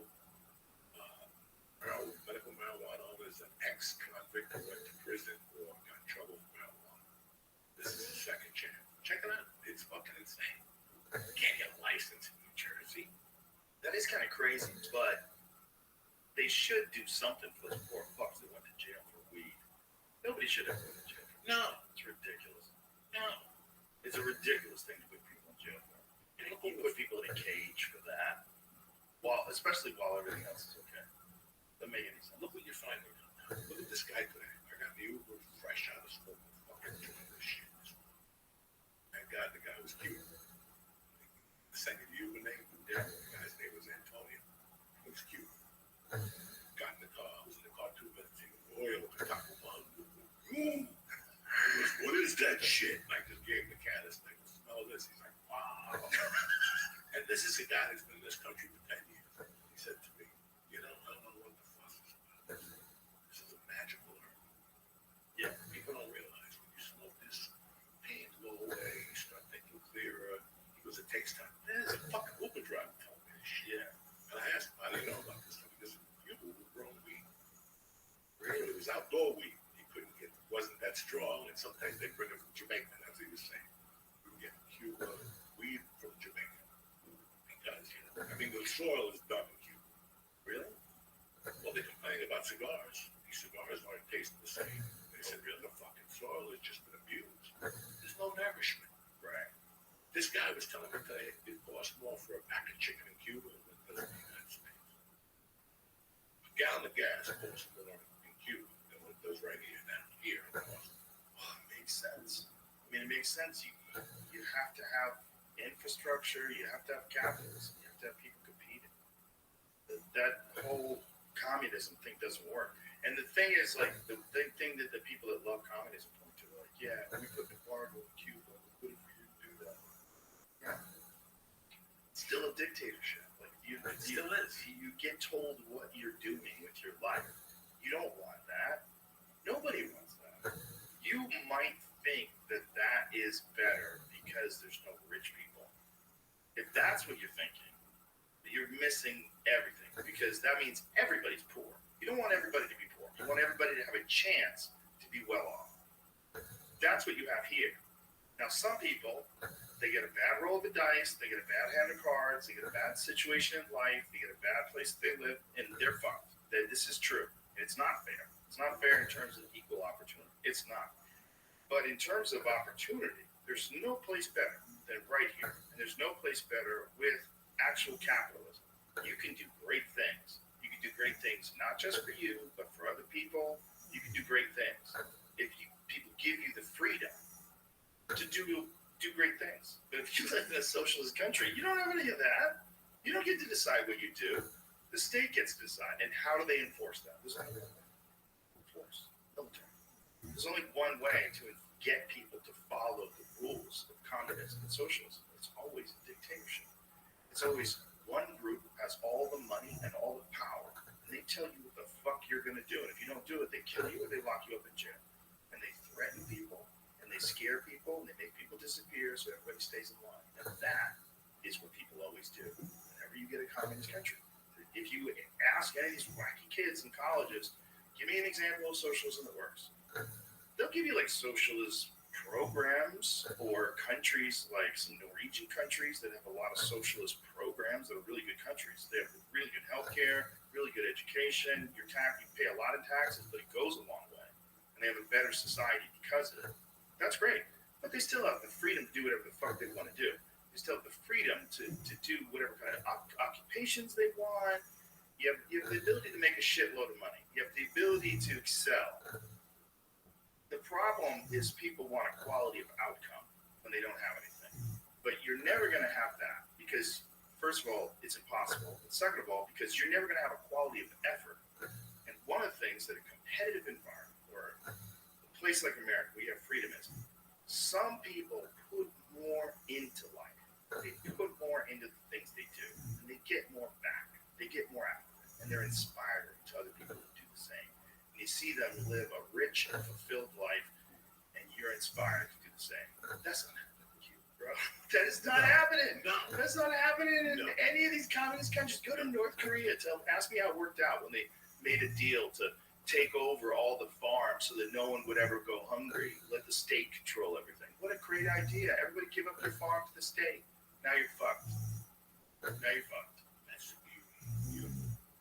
As somebody who grew that on the side, not for living it, not just from hearing the stories. It makes you appreciate this so much more. Yeah. That listen, you could fall into a place in this country where you don't need a ceiling over your income. This is the greatest thing about this country. It's like when I first got out there, I always worked on commission. I don't want you to shove that up your fucking ass. I'm going to come here and prove myself. I'm going to sell cars, I'll sell cars. I'm going to sell doors or signs, I'll sell them. I'm doing it on commission. I want the most I can get for that fucking thing. Right. Most people don't. I did that at 19. I knew. For me, it was going to be commission work. Yeah, and it's a dangerous choice. It's a dangerous choice, but it's based on you. Right. It's the effort you put into it. Exactly. If you want to sell, when I worked at Foot Locker, I was the number one fucking sneaker dude at Foot Locker. You know, and it took me a while, but I fucking went, you know. Right. And then when I started selling cars, again, I went for it. Because I loved it. I learned about salesmanship. I learned about human nature. Yeah. I learned that you have to mail letters to people. Those are the guys. I know they're not going to buy a car, but if you send 100 letters, 3 people have to buy a car. So you're working on all numbers. Right. The United States is a beautiful fucking place. Because a guy like me can write a book. Think about that. Yeah. You know, a guy like me could, you know, went to prison. And, you know, I didn't get Social Security when my mother died because she worked under a fucking alias. You know, everything got beat up. Every day was about that. I'm going to retire when I'm 65. Collect Social Security, and my daughter gets Social Security now for 3 years, which is like $1,800 a month in college. Whatever the fuck, you know. Right. I don't give a fuck. So it all came out in the wash 40 years fucking later. I didn't have a Social Security for me because my mom used the alias. But my point is, well, you can do whatever you fucking want. You saw it, John. Yeah. We were talking about today. Kids coming out in cars, living in their cars. And look what they're doing now. Because they believe in themselves. You gave them a fucking door, and they fucking took it. Most people are still now like, my agent said nothing's gonna happen. Okay. You know, it's the same thing. Some people take chances. Some people sit there waiting for the bluebird happiness. Yeah. That's the other option you got in this country. You actually sit and wait for the bluebird for happiness.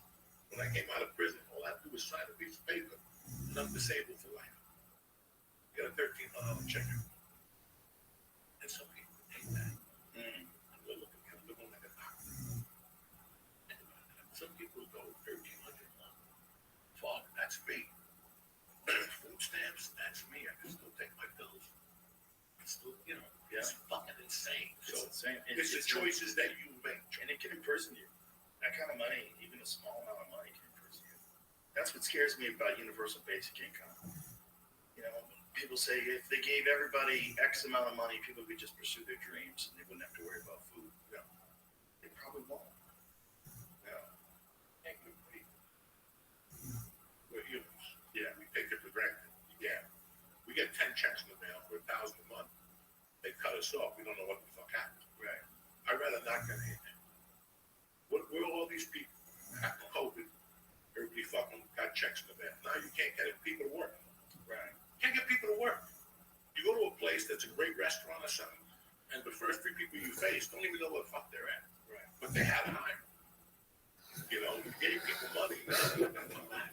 They're going to build ways not to come back. People are living it up during COVID, dog. Living it up, unemployment, this, that. We still had to go out there and crack fucking stupid jokes outside, getting attacked by fucking spiders and shit, thinking there's 11 in the fucking thing. Seriously. Yeah. outside of Ridge Ross. I didn't know what the fuck that was. A bat almost hit me on stage. And I told him, and he goes, oh, you missed the other night. It was fucking bad. What the fuck are you talking about? There's a bear in the woods. I don't know what he was talking about. Some bear or war. Well, there's a lot of them out there. Right? Yeah, you were telling me last time. But, you know, America's fucking beautiful, man. Where else can a fella with 2 strikes? I got 2 strikes. My next strike is life, right? They give you like 20 years if you have 3 strikes. When have you met a guy that's done on 2 strikes that did anything? You just give up. Yeah. They're gonna get me. I refused. I don't suck my dick. Even when the feds looked for me at 99 for that gun, I wasn't copping. I don't know what you're talking about. I don't know, man. I'm not doing it. This is the path I'm taking. I don't know what, and I never got trouble against it. Nothing. You know, comedy became, you need something to get you out of there. Yes. You know, I just didn't stop doing coke. I would just stop doing coke, Joe. They go to 8 rehabs, but I saw something on the other side. I saw what my friends were doing. I saw what people were doing. I'm not sure. You hear about Roseanne in the Tonight Show. Were you there? No.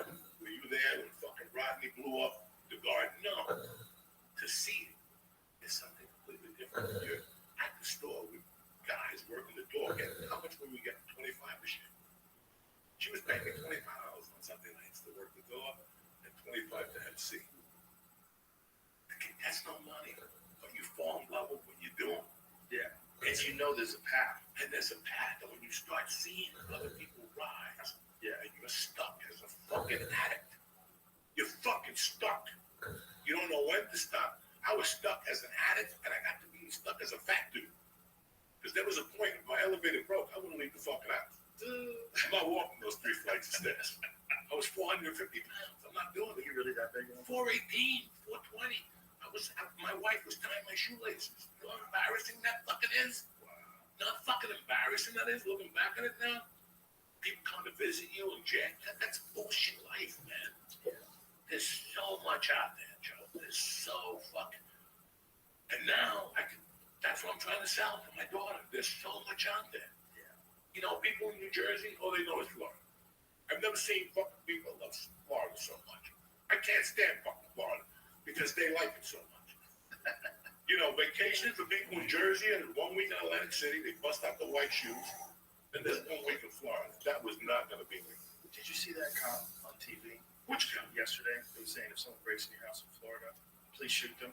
We prefer if you shoot them. That's what we got into now. Did you see that guy? Have you seen it, Jamie? I'll send it to you. I mean, he's getting a lot of heat today. Is he?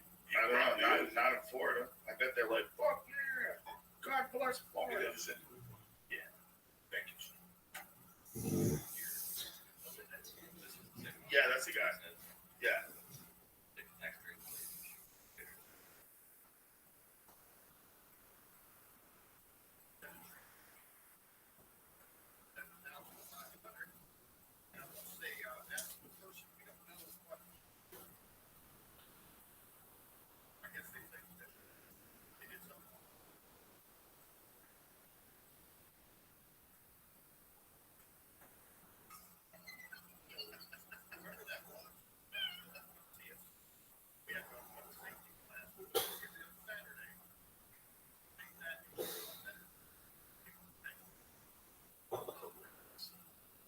Florida. And then DeSantis just came out because all these houses are getting, people are squatting, taking over people's houses in New York. I'm sure you've seen that. Lady got arrested because she changed the locks on her own house. Someone's squatting in her house. She got into the house, kicked them out, changed the locks. They called the cops. They said they're tenants. They arrest her. Took her away in handcuffs because squatters were in her own house. And then there's this guy on TikTok that started making videos explaining to people what the laws are. How you can get into people's houses, and how you can squat. And so it's a genuine problem because in Georgia, there's 1,000 houses right now that people are squatting in. That's a giant number of houses that squatters have just taken over these people's houses. Other people out of town, or it's real estate holding, maybe you're trying to sell it. Maybe it's your vacation house. Who knows? Maybe you're fixing it up. Who knows? But no one's living in it. They move in. They take over. They have it. Is that everywhere now? It's a lot of states, but it's not Florida. In Florida, they're like, fuck you. Like DeSantis just had a little press conference yesterday about it. It's like, in Florida, that does not fly. There's no way anyone's going to squat in your house in Florida. Which is what people want to hear. Nobody wants their fucking... Look, if you work really hard, you get a house, you have a second house, you can use it as a rental property or whatever, you're trying to make some money, and then someone takes over that, and the system works for them and not for you.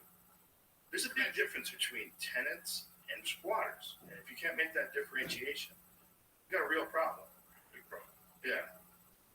That's a big problem. Somebody's going to get shot. That's it. 100%. That's how this changes. This is how this always changes. Some guy comes home, what the fuck you eight people doing here? You're not supposed to be. He don't know nothing. He's from Russia. He don't know nothing. He's an old fucking guy from Iran or something. He don't know nothing. You're my house. And they'll put him in jail. But who'll shoot those eight motherfuckers? Yeah. Something bad will happen. But that's how it changes. The thing is, once people start going to jail for defending their own property, you've made a mess. You made a mess. You made a giant mess. And then the criminals are going to be aware of this, and they already are. They already are. They're So two steps ahead. Yeah, they're 2 steps ahead. They know what the rules are, and they're going to get attorneys that are going to work with them, and they're going to steal your house. So let me ask you this. You go on vacation with your wife. Do you live with her? You come back, he's going to greet me with nice eyes and say, I don't know how that works. you're going to go call 911. There's a squatter here. You got to get him out. He's going to come. Go, no. How long have we been here? I don't know. We were in Europe. Whatever. Is that what you're fucking telling me? Well, I think some people can't physically do anything, right? Because they get in the house and there's men in there. You see about that lady in New York City? She went to clean out her mom's place. There were squatters in there and they killed her. Yeah, they just caught these guys, young guys. They just, same thing. They figured out there was no one in there. They broke in, changed the locks, whatever. Fixed it, stayed there. You know how this changes. Yeah. It's always one guy that makes an example, makes a big, deep example. Unless people go up, the whole thing is not doing that. It seems like the only way to really change is the law. It's just I don't understand why there's so many laws that have been around for so long that when you see common sense solutions like Ron DeSantis saying, no, you can't do that. Stop. That's not going to happen in Florida. That should be every state. They should say, no, you can't steal people's houses. That should be simple. That has nothing to do with being Democrat or Republican. It's like stealing property. Just like no one should be able to steal your car. No one should be able to steal your clothes. They shouldn't be able to steal your house. It seems that's logical. It has nothing to do with racism or xenophobia or white privilege or any of these dumb things they try to attach to this. It's just law and order. We have to have a set of laws that we all abide by if we're going to have a peaceful society where you don't create victims and you don't empower criminals. And the fact that that is complicated in 2024 is so strange to me. I just don't understand. Almost like it's on purpose, like it's meant to keep things chaotic, keep us, on our heels, keep us at each other's throats, keep us just trying to figure out what's the next problem they have to deal with. And all the while, there's all this shit going on in Ukraine, there's all this shit going on with green energy and Bill Gates is buying farmland. Like, God, can I have a moment where I can just relax? Well, even the squatters, man, when did it start? It started coming up about 3-4 years ago. It's around. It was definitely around before, but I think it has ramped up considerably as things got more woke. Because I think as things get more woke, you start looking for rights. Well, listen, no one is in that home. And no one should have a home that is unoccupied where people are homeless. Like, okay. This guy. I'll wait till Law and Order puts out that so that squatters. I learned more about that. All right, we'll be right back. What did you bet? Dustin. Bet Dustin over Benoit Saint-Denis. I just looked at the card and I'm like, it's a good bet. It was a good bet anyway. I like Cheeto and I like Sugar. I couldn't pick one. And then all the hype around the guy, Dustin, I respect this fucking soldier. I just took a chance to watch the fights. It's not like I bet all the fights, I just bet. I would have liked to see that fight with him not having staff. He was going to have a hard time with Dustin stand-up anyway. Dustin's stand-up is just sharper, more battle-tested. Benoit Saint-Denis started off as a judo guy, and he has very good stand-up. But there's levels, and I think Dustin's level is extremely high. His level stand-up is extremely high. You see that like when he fought Max Holloway. He outboxed Max Holloway in that fight. That was a big one. And Max can box. Max can box. Max can box. A lot of people are counting him out in his Justin Gaethje fight. You know? But he's got a lot of time to prepare for this. The first fight when he fought 55, when he fought Dustin, that was a short notice fight. He didn't have time to like really bulk up. Like, well, I don't know how short notice it was, but I know he didn't bulk up. I think he just tried to fight, just be 145 and not cut weight, which is his natural weight class. Who's it doing? You're doing that card. Let's pull it up. What's the Newark card? Have they announced that? I know that is. I know they have that Atlantic City card. This one. I saw the ad. Yeah, that's this weekend. Okay, that's Chris this Weidman's fight. Yeah. I think it's first week in June. Yes. It's June 1st. UFC Newark. What's that? It's on the list? Yeah, that's far ahead. So here we are in March, April, May, June. It's probably not scheduled yet. They probably have a tentative fight set. And it probably is dependent upon who wins what, who's healthy when. Bro, this one, Whitaker versus Khamzat Chimaev in Saudi Arabia, that one is gonna be fucking wild. That's a wild one. That is a wild fight. Kelvin Gastelum versus D-Rod, that's a great fight too. Is that the only two fights that have been announced so far?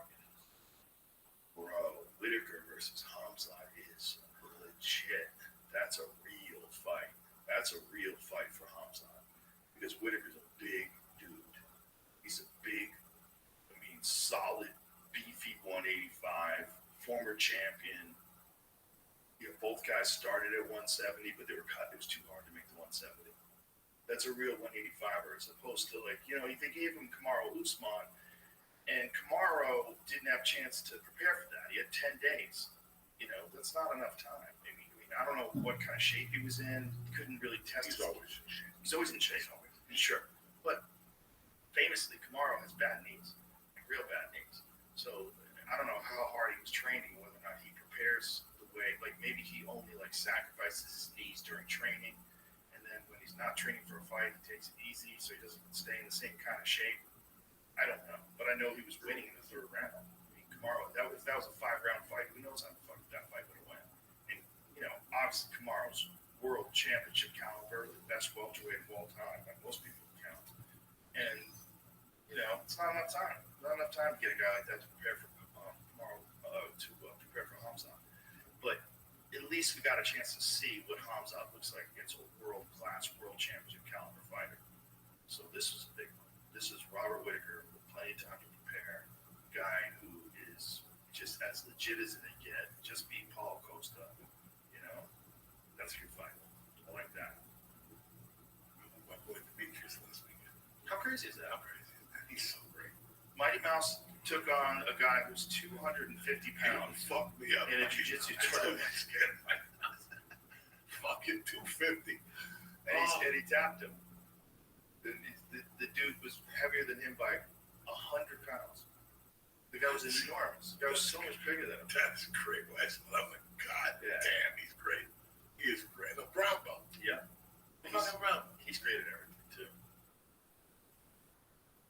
So this is him going through the tournament. Is that what this is? So this is him and the giant dude. Look at the size difference. It was Kirk Benson. Look how big that dude is. It was big. Yeah. But Mighty Mouse is so slick. Mm-hmm. There it is. And then managed to stay on top, which is really crazy. That's just crazy that you couldn't get him off him. That's technique. Pretty wild. But he's even willing to do this while he's competing. I think he's the champion over at ONE FC still. So he's still doing MMA. He's still doing high-level championship fights, and he's fighting in the gi tournament, which is just nuts. Gotta love him. Yeah, it's just crazy that he stayed on top of this guy, that he got his back.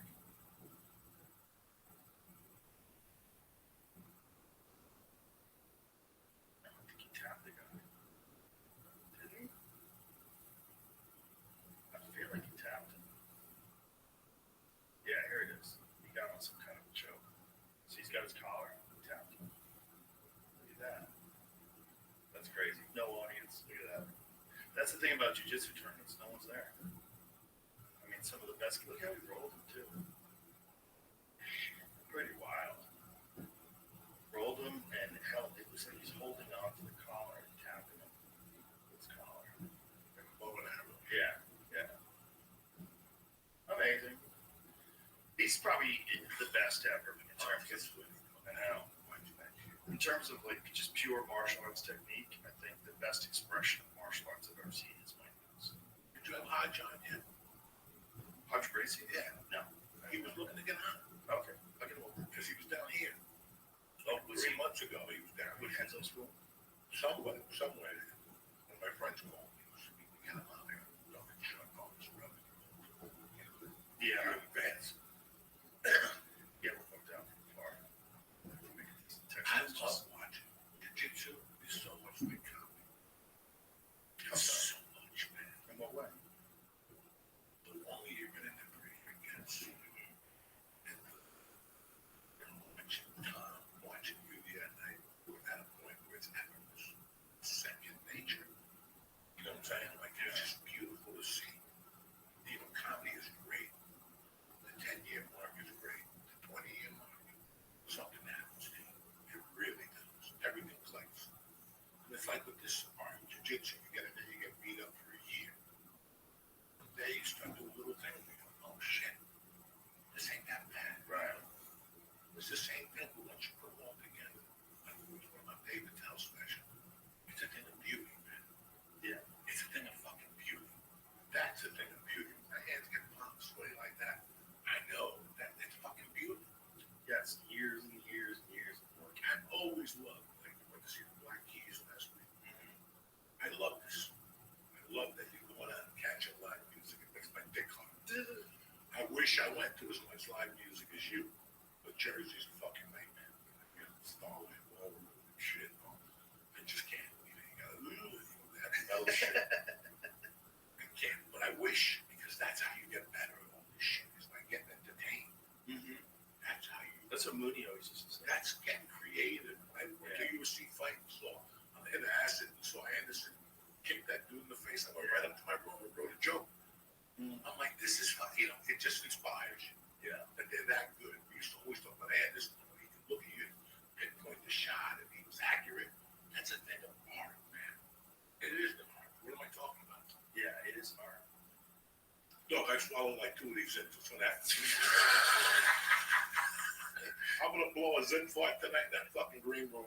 Yeah, you're gonna shit out those little tabs. Oh, Jesus, I keep swallowing. Yeah, don't swallow those little bags. Swallow. What are you gonna do? Nothing. I don't think it's gonna hurt you. At this point, I used to swallow gum till I was dirty. Shit. They used to say that gum gets stuck inside your Yeah, body. that's I swallowed gum for fucking years. I think that's a total myth. And once you're so Shit out deep gum. in it, you're like, I'm not gonna stop now. Now I spit it out. Before I would always fucking swallow. Well, have you seen that thing that people are doing now where they make them swallow a balloon? They swallow a balloon to deal with their weight loss. You seen that? No. Yeah, so they swallow this bag. It's like this little tiny thing. It's about that big, and it's attached to a tube. And they swallow the whole thing, and the tube's coming out of their mouth as they're swallowing. So they have a glass of water to swallow it. It gets down in, and then once it's in their stomach, they pump it up. And they fill this bag, and this bag takes up a lot of room in your stomach, so you get full much quicker. And so that's the thing that keeps people from, overeat. They overeat. They can't stop themselves. They don't feel full. People want to feel full. And so this bag, you swallow this thing. Yeah. What are they inflated with? Is it water? So they go in, swallow it, take this tube. And I think when you've lost the weight that you want to lose, they can deflate it. But then my worry would be stretched out stomach that needs to get full again. Well, gastric thing. So you look at. I really thought about it. Not the gastric thing, just all these get out quickly.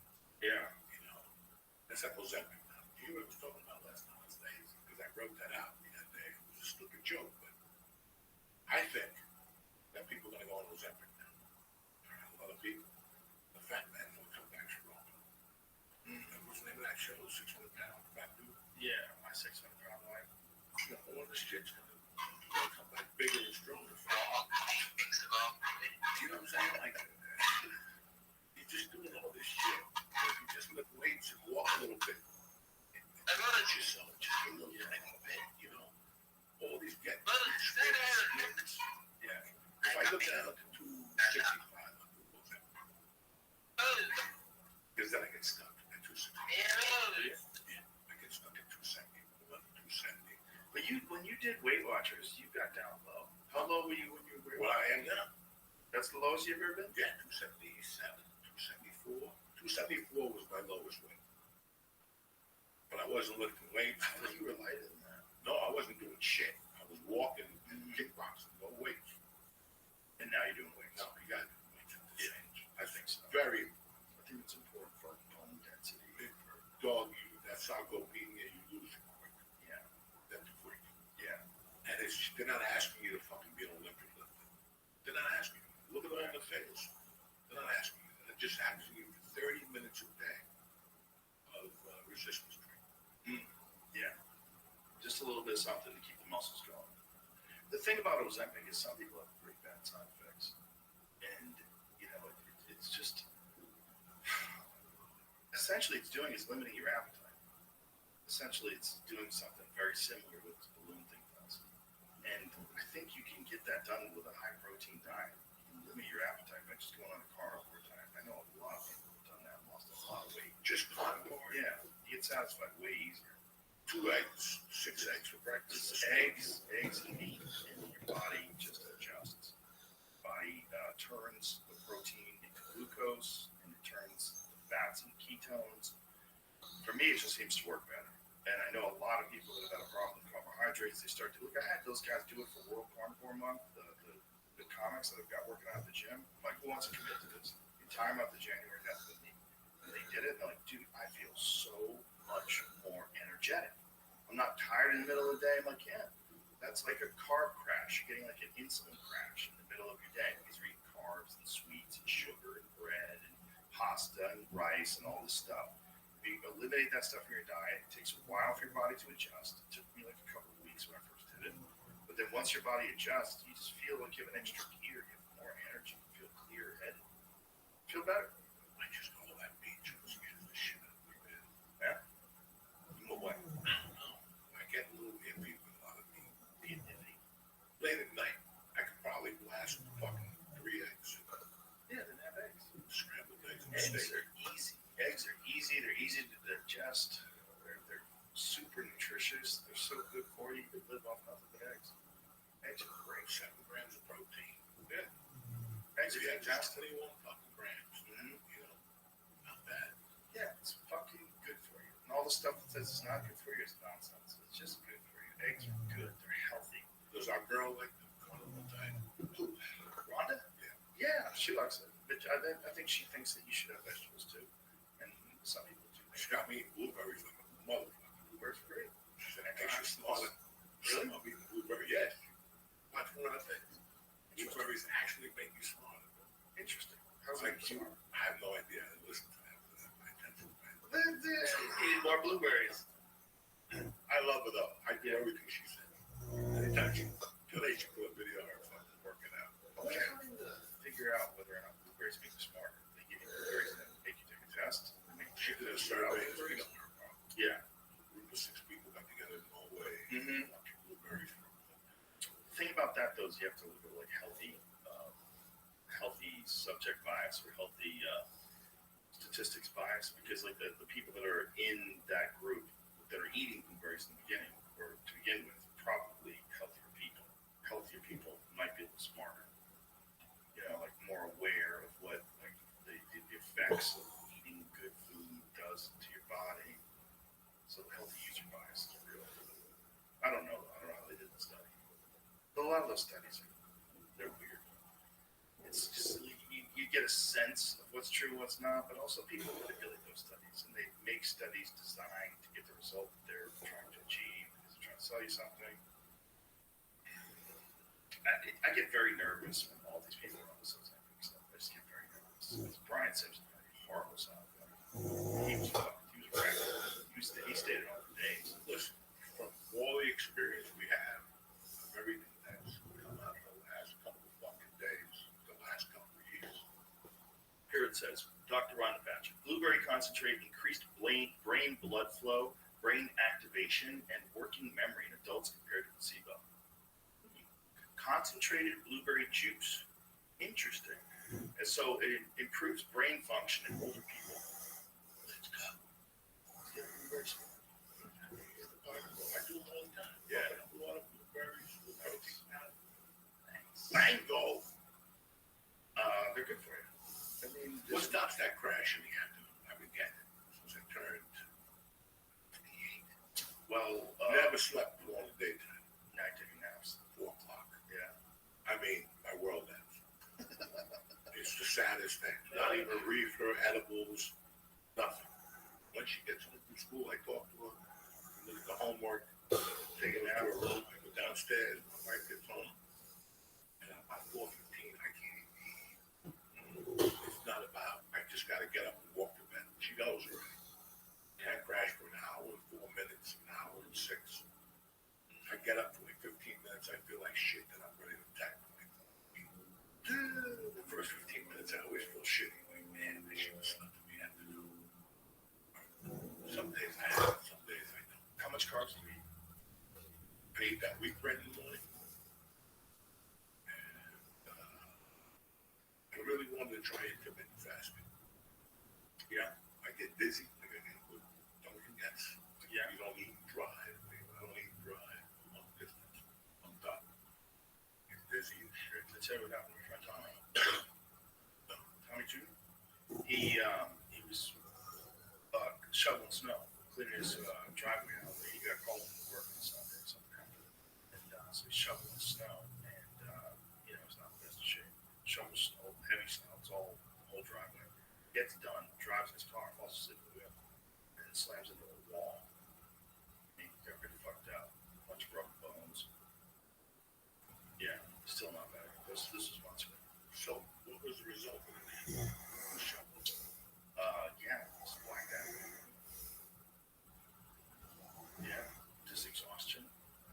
Not the best shit. Like lifting snow is a it's a motherfucker, dude. It's a real workout. If you get wet snow, you got a whole driveway full of that shit, and you're digging in and lifting it up, and digging in and lifting it up. Your legs, your back, your It's the arms. reasoning, isn't the weather.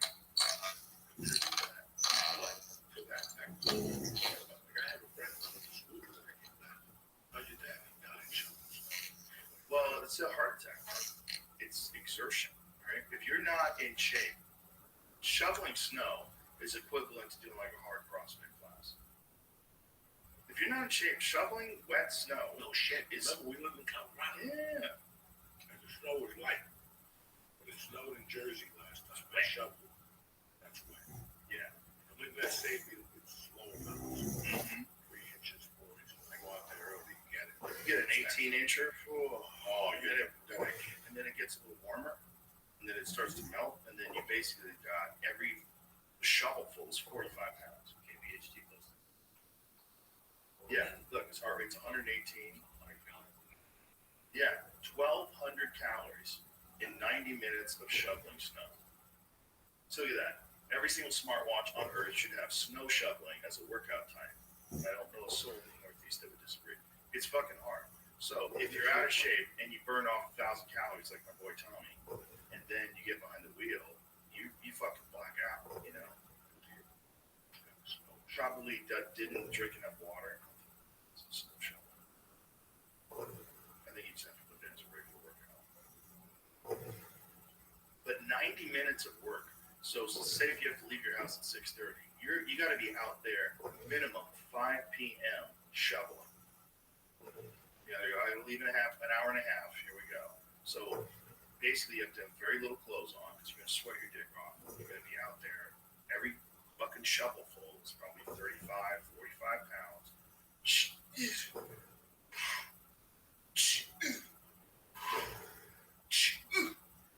And then you look, what you cleared 4 feet. Not even. And then you got to get in there and get it off the concrete, really scrape it down, otherwise it's going to melt and freeze again. And then your whole garage, all the way down your driveway, is going to be ice. So you got to really scrape it. But ice is no shit. $15 an hour in 1983. So out there to shovel snow in case of the apartments. Well, Snowman's Village. Every time people go skiing, I know when they leave it. I knew the whole thing. We did that new. I should have back in Boston, man. Yeah. It was 8 hours a day. No, it's a full-time job. Snowman's Village. Just applied for it, $15 an hour, insurance. After 90 days, it was a ski pass. They fucking, it was a job. It's a fucking job. That was your job. Not You've been to Aspen lately. It's crazy. oh, this. It's just I could just imagine. Beverly Hills, the mountains. It's all these rich people. And it's really weird. It's not what it used to be. I know. Like you go watch those old documentaries when Hunter S. Thompson was there. Was he there when you were there? Did you ever see him?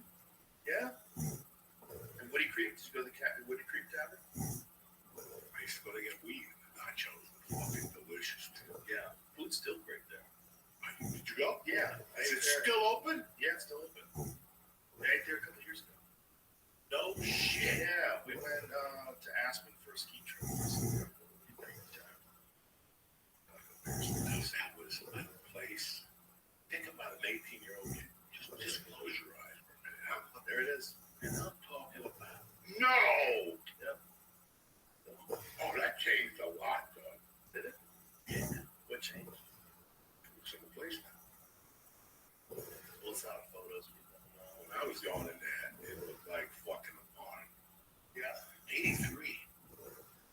I had a friend, Cato, Keith Korn, was his name. I told him, I go, listen, you got to deal with me. I love you to death. Don't knock my door unless you got the best weed in town. And when you do have the best weed in town, knock on my door. I don't care if it's 2 in the morning, 3 in the morning. And he'd come over and tell me, I got great weed for you. Go to Woody Creek Tavern.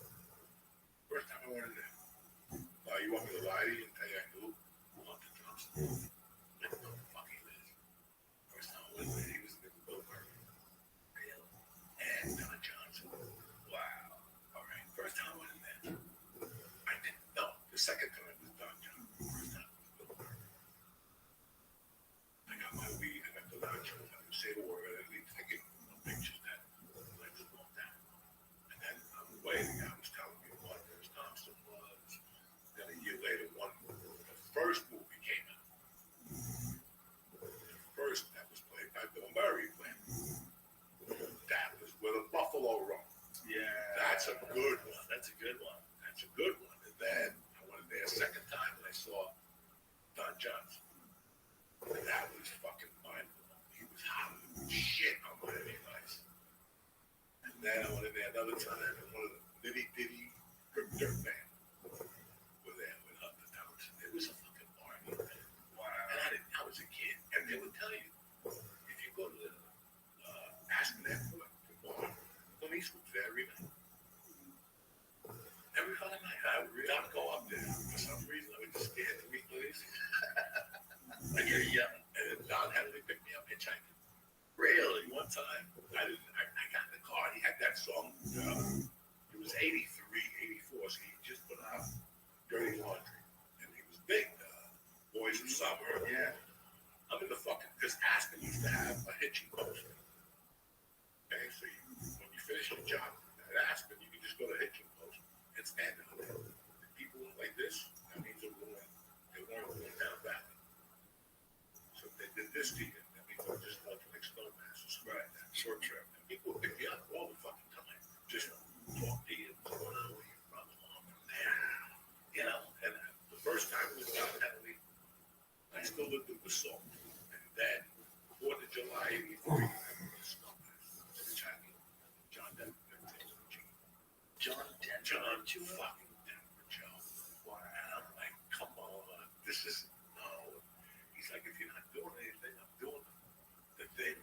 does a charity up there every fucking year or something. I didn't even know. I was just. You're saying come to the show? Yeah, like come on, it's free or some shit. I'm like, Wow. I just moved to Snowman.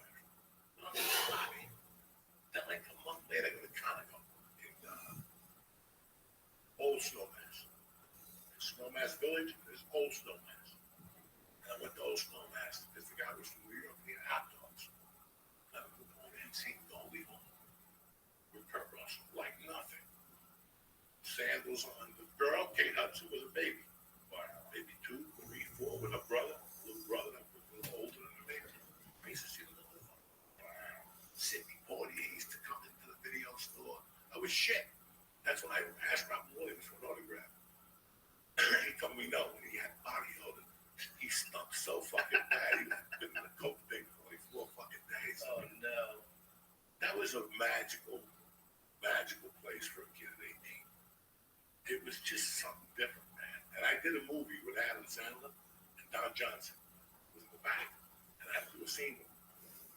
And after every scene, we had to go into his closet. And I would talk to him. Like, I still remember you when you got chased down Lavina Street. And he goes, you remember that? Miami Vice was hot as shit, like 86. I was in Aspen. And one night we were at like Patty Bugatti's. You could see a bunch of people running down the streets. A bunch of women chasing Don Johnson. Wow. He's fucking running with his bodyguard down the street of Aspen. Fucking crazy shit. I can't imagine it like that. It doesn't have that homey feeling. No, it's a different thing. On the way out of Aspen, when you made that turn out, before you hit that road, 82, it used to be a fucking diner. They were known for their pumpkin. You could smell it. So all you smelled when you passed that was the crumb cake and the smell of the chicory. Like burning when people was fucking tremendous. Like I never smelled that before. Like all those things. It was just, I was like a kid in a candy store. It had to be a culture shock too, right? Coming from New Jersey. Shit. And I used to ask I remember the first month I come home and yell at my roommates, what the fuck did you do to me? They're all faggots. You know, say good morning and hello. You know, people pulling over. You need a ride? Get the fuck out of here. And I'm like, no, you can't act like that. People really want to help you. So, what brought you to Aspen in the first place? My brother Jimmy Burke had he got thrown out of the Air Force Academy, and he went back home to get his weights, to get his Olympic weights and speakers. Drove across country, nothing about it. He said, "Fuck, I'll go for a ride." Many people were looking for me, so I had no choice. So I came up with like $1,500. I bought the car and was to drive it. The axle fell off. And it was weird because he told me a date when he was leaving. But I was planning on robbing this bookmaker for a ton of dough. The guy had money in a linen closet. He had like a register, like hundreds in the top, 50s in the second shelf. Every time I went in there, he'd just open up the closet, take money out, and pay us. Like, we got to rob this guy.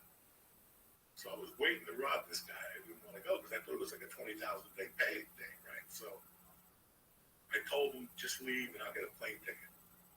When he got to Pennsylvania, the axle fell. So he had to get towed back. And once he came back, I knew I had to go. Like, that was my son. Like, I got to go. He broke the fuck down, this guy, to come back. And I said, fuck it, I went with him. I just was 18, I had no family, nothing going on, and nothing to lose.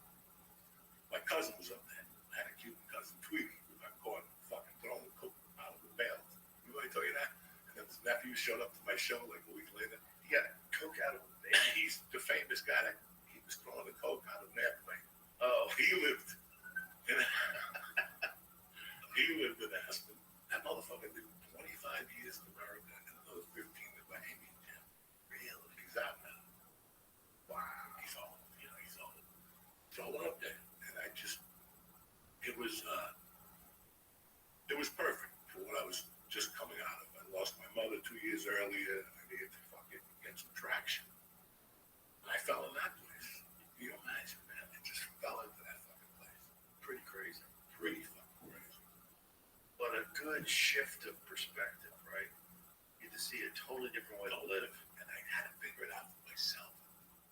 And I still being up there struggling, joining Colorado Mountain College. No high school. Just walking. for 6 credits. 6 credits a semester. No high school diploma. Math classes, the whole fucking thing, history. Then I went to Boulder, and I joined continuing ed at Boulder. And one day they came to me with a lecture. They're like, listen, you got too many credits, man. You got to transfer into a college. I'm like, I got no high school diploma. And they're like, well, you can't take classes here. I didn't tell them that I didn't have a high school diploma. I applied for the University of Colorado, the Spanish program. Some program they had. You had to maintain a 2.0 fucking garbage. They gave you a tutor. Really? They gave you money on the ass. So I transferred to the University of Colorado. They kept bugging me. Where's your high school transcript? Where's your high school transcript? I'll whip one up in a second. I didn't know how. I kept lying. They're coming. So I got arrested. And I took my GED. So I said, fuck it. That's how I got it. When you got arrested, you had to take a GED. Well, when you get arrested, you know, when they were thinking about me, I had to show the judge I was trying to get my life together. Brad was on the list. Oh, I see. So I took the GED and then I got thrown in prison. You're probably the only guy that's gone to college and then went back and got his GED. Can you fucking believe that? There was no computer back then. They did that. This Colorado at the time. Bring it next time. I mean, you could have been paid for keys back then. Oh, anyway, no. I didn't want to do that. I wanted to do it, you know, like everything else in my life was shit. Can I have one thing for myself? Right. Can I have one thing for myself? That's What were you planning on doing when you were going to college? Did you have a plan? No? Just take classes. just 2 classes. Then I went to Boulder, and when they transferred me in, those were real fucking like classes, and that's when I got locked up. That was the beginning of the end for me. So, but I took it seriously, Joe. Everything else was shit. Right. It's the only thing I have that's mine that is not shitty, you know. Sometimes that's what a person needs. Something that they can dedicate themselves towards. Because they don't feel like they have anything and there's no direction. They don't know what to do. And they just, you know, that old expression, idle hands at the devil's playground, that's real. That's real. That's real. That's very real. Yeah. If you don't have a purpose in life, you don't have a direction that you feel like you should be going in, you feel so lost. And you can get sucked into all kinds of things. And you're filled with anxiety, you know, and so then you escape with drugs, trying to like find something to make you feel better because you just don't feel good and you feel like a loser. The only thing that makes you feel good is accomplishing things. Having a family, having loved ones, having friends, having a community. That accomplishing things too. All those are the only things that make you feel better. You know, at that point in my life, I had my drug people, my criminal people. I had a couple people that were trying to help me out. You know those people that bump into your life. And high school teachers helping me out. I had a bunch of people. And since I didn't have parents, I was dedicating whatever I was doing in their name. Is that hard to say and hard to understand? I didn't have parents. So if you helped me out when I did something, I was doing it for Joe. To show them that I'm fucking Right, that you're worth worth doing doing. it. I'm worth spending time. Yeah. And I did, even comedy. I love comedy, but I got out of comedy what I wanted to become a man. That whole journey in comedy taught me how to be a man. It taught you how to watch other comics and be happy for them. It's a journey of education being a comedian. Yeah. It really is. And let me tell you something, to be a comedian, your IQ has to be somewhere high up there. Like the good ones, somewhere they gotta be up there. They're not stupid. No, we're not stupid. We figured out how to, you know, get to that next level. And that was, for me, that was the most important thing. Becoming a man. What is becoming a man? Just somebody who can contribute to society. Pay taxes. Yeah. Not have to steal. I wasn't looking to be a multi. That was never in my fucking realm. I just wanted to function person. That was it. I just wanted to be a functional person. Not, okay, you know, now, we're talking about something the other night. 27 years I did that shit for them. I did more when I was clean in 10 years than I did in those 30 years. So you always think about what you lost. You know, and I lost those 2 years to prison. You know, I lost a lot of time fucking around. But look what I did accomplish in 10 years. It was my body. Between marriage and a child, a house, the career, you know, Ari's storytelling. You got on track.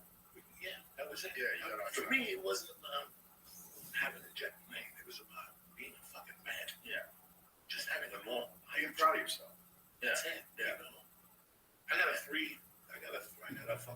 the beans. I got two other people. One was missing. You have a big home. They're everything to me. But I never had that. Right. I never had that. I never had, my mother had her life and I had my life. And I appreciated it because it prepared me to be the man I am today. But at that time, it's like that line from the Pink Floyd song. We're a stranger in your own room. We're a stranger. Parents are doing what they were doing, trying to keep the lights on. You're out there delivering fucking newspapers, you were driving a limo, you didn't know where the fuck you were going. But you figured it out. You didn't become stale, you didn't smack your fucking ass. And that's what I think a lot of Americans are doing now. When I sit here, I go, I did this in 10 years, nothing. That's the thing that people are not considering when we talk about basic income, things like that. That you need. You need challenges. You just told me you have a challenge. You want to do something, it's a challenge. Yeah. We challenge you. We open up the door. We're supposed to open up the mouth and fucking put a chain in the lion's mouth and say, yeah, that's what makes us tick. Yeah. Is to always be working towards something. Yeah, I think everybody wants something. There's no fucking way, Universal. I don't want you getting the same handout I get. Handouts don't work. Handouts do not work. They do not work. For certain people, they work. But for certain, in the mass, they don't work. People want to buy stereos, concert tickets. That comes first. Even that episode of The Sopranos, the chick says, my phone's about to get turned off. I got no food. Tony gives her money. And then she comes back, she look at the shoes I got. Right. $600. They go, what happened to that? You got to live a little. That's everybody's money. That was my money. Yeah, especially when you don't have anything. What's Then all of a up? sudden you have $1,200. Look at the fucking Jamie. Look at the credit card that this country's in right now. Did you see the credit card that all these $400 countries? You think people have this money? No, what's the credit card debt? It's fucking insane right now. People are living off their fucking cards, Joe, since the pandemic. Now it's becoming second nature. It's just a card. I don't know if you've ever been in card debt. You're never gonna get out of it. Unless a chunk comes into your life. Right. Not your little $4,000 tax return. It's gonna be a chunk. You're never gonna get out of that fucking debt. I was in huge debt. Huge. Credit card? No, I got rid of all that. What was your debt? One day I woke up and I owed. Look at this. Maxed out inside America's credit card debt crisis and what we do next. And this is from CNET. It says our $1.13 trillion in credit card debt. Wow. Is shattering lives. Everyday borrowers share how they're navigating this uniquely American debt machine. That's a lot of money. And the thing is, they're giving credit cards to people that are too young to really understand debt. You're giving credit cards to 18-year-olds. No way. That's what I meant. No way. Look, there's a lot of shit. Oh, the college You fixed get the numbers now. Just That's the worst scam. The worst scam is the education loans. It's the worst scam. worse. It's the worst because you're convincing kids that this is the only way they're going to be successful in life. And a lot of them don't even want to use it, and then they're settled down with debt for the rest of their fucking life. And there's not a lot of good options other than that. It's not like there's a lot of other things you could look to. Like, this is a better way to go. Like, no, like college for a lot of people is like the only path that seems reasonably lit. Like that path, I can see where that path is. I'm gonna walk down that path, and then all of a sudden you're $100,000 in debt, $150,000 in debt. You're like, you get a job out of college and it's for $52,000 a year. You're like, oh my god, how am I gonna pay this money out? Well, you're not. You're never gonna. And they don't stop. No. In the middle of And my it gets debt, interest. dog, in the middle of my debt, a fucking student loan popped up. And they weren't taking no deals. They weren't taking a penny on the dollar. They wanted the full $3,000 from fucking 1980 something. Yeah. They're not fucking around those school loans.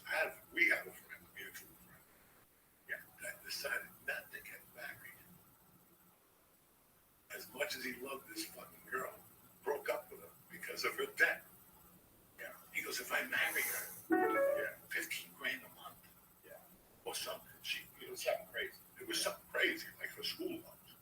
He goes, I can't marry into that. We're never gonna do it. She has a kid in 3 years. That's on me. Right.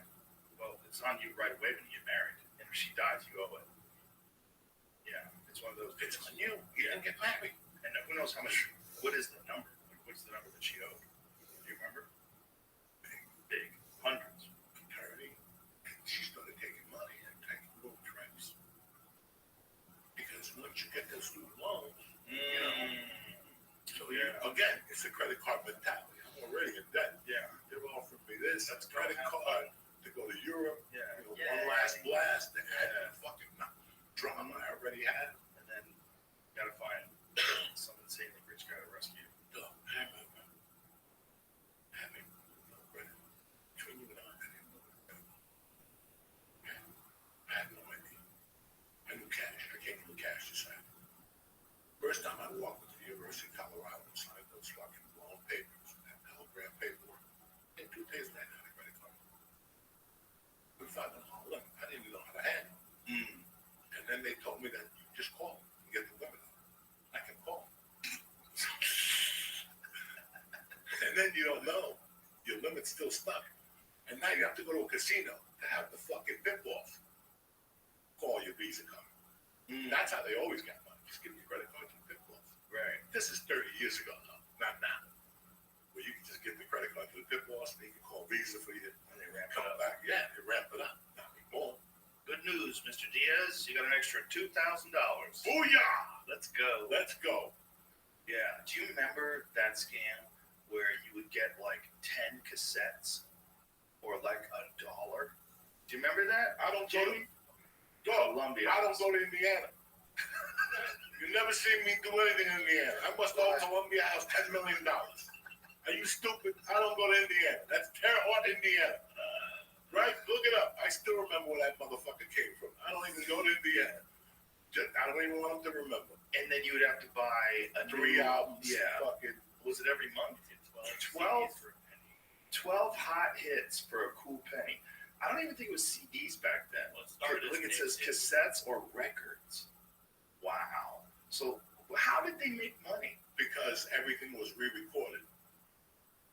So they took Santana out and then put it on like a cheap cassette or something. Oh, really? Like it was something. So they crazy. re-recorded it? Oh, I thought it was. No, it was real. It was real music. No, it's the I band. thought it was different. But it's something, there's a catch here. There's some catch. So you had to buy, whatever, 12 hots for a penny. You had to put the penny on the paper and scotch tape it. Let's stop right there. AOL may have had the most prevalent mail-in magazine-based marketing campaign in the 90s, but a close second goes to both Columbia House, which was owned by Sony, and BMG, which was owned by RCA. It was a common sight in magazines of all shapes and sizes to see ads like the one above, which promoted extremely cheap collections of music in exchange for signing up for a membership. It even single-handedly helped some CDs become hits. Hootie and the Blowfish, for example, is said to have sold over 3 million copies of Crack Rear View through the service. Yeah. Wow. I think what they did is that you would sign up for a credit card bill with this, and then all of a sudden you start getting billed like $20 a month. Yeah. It was really hard to stop. There was no credit card in my day. There was just send a penny, you get 12. I don't remember a credit card. I don't remember signing up with a credit card. I No, don't no, think no. I had a credit card. You sent a penny. You sent a penny. Here it is. Degraded audio quality. In 94, Stereophile magazine published a feature analyzing whether the quality of Columbia House or BMG CDs was actually much lower than one could find in a traditional record store. The belief, which hasn't been confirmed, was that the service was using lower quality master tapes, and on high quality equipment, one could tell the difference. But that said, it wasn't confirmed. Lack of royalty payments. Here's another one. Go up. So it says, Mental Floss notes that those free CDs generally cost Columbia House $1.50 each to create, a fairly low amount of overhead in those days. The reason why it was so low, they didn't have to pay royalties on the giveaways and made the money back on the margins. In other words, that Nirvana album you got for free from Columbia House netted Kurt Cobain a grand total of $0. Wow. So they didn't get paid for those. So the model the company used relied on customers essentially forgetting that they had subscribed to the service and then sending random CDs or cassette tapes to people that haven't asked for them, along with a bill. Yeah. So acting out. Girls Gone Wild. You get one, then they just keep sending you a new video every month. Tell us more, Jamie. What happened to you? I never paid for it, but I do remember getting a few free DVDs. high profits after the freebies run out. After you got these cassettes and discs shipped your way, the company charged high amounts to consumers, but they also kept most of the profits in the album sold. Mental Floss suggests that the company made as much as $7.50 on each album shipped. Wow. I wonder how much the bands got paid for those from Columbia House. Aggressive bill collection tactics. Consumer Affairs and Rip-Off Record each report pages on the service and its collection agency Trident Asset Management that go back for miles. If you haven't paid for those CDs you got back in the 90s, they're probably still looking to shake you down for your money, Joey. They do them in the 90s. I did them in the 70s. Long time ago, you know what I'm saying? I still remember the album I got. You know what the fucking first album I got from Columbia House was? What? Bye Bye Miss American Pie. Don, whatever his name was. Don? What was his name? I forget. I got like her. John McClane. That's right. I still remember that one. I bought like Santana Braxis. That was the song that would come on at parties and everybody would start singing. Yeah. Great fucking song. Great jam. Yeah. Didn't Tyson Fury have the entire audience sing that after one of his fights? I think Tyson Fury sang that fucking song That's a to jam. an entire audience. Down, jump up and down. Which one? The one by Neil Diamond. They have the new commercial with a bunch of black people, Mexicans in the bar, jumping up and down, and I'm like, black people, Mexicans would never jump up. What songs? What's that guy? Which Fucking song? drives me crazy. Instead of too fast, I'm like having a mind black. It's like a baseball game. A lot. Drives me crazy. Oh my God, They're I'm singing in blanking the on it, too. Hamptons. I know what it They're is. singing in the Hamptons all the time. Gentiles get together. Sweet Caroline. Sweet Oh Caroline. my God. Drives me fucking crazy. Oh my God. He does that. He sings that one too. That I love Neil Diamond. But that song when it comes on a bar and I see It's not the song, it's people's reaction yeah, to the it song. drives me crazy. And now they have a Budweiser commercials on Sweet. with like brothers and Mexicans jumping up and down. Stop it. Stop it. It's a great fucking song. Tyson Fury, recover to cover. Motherfucker.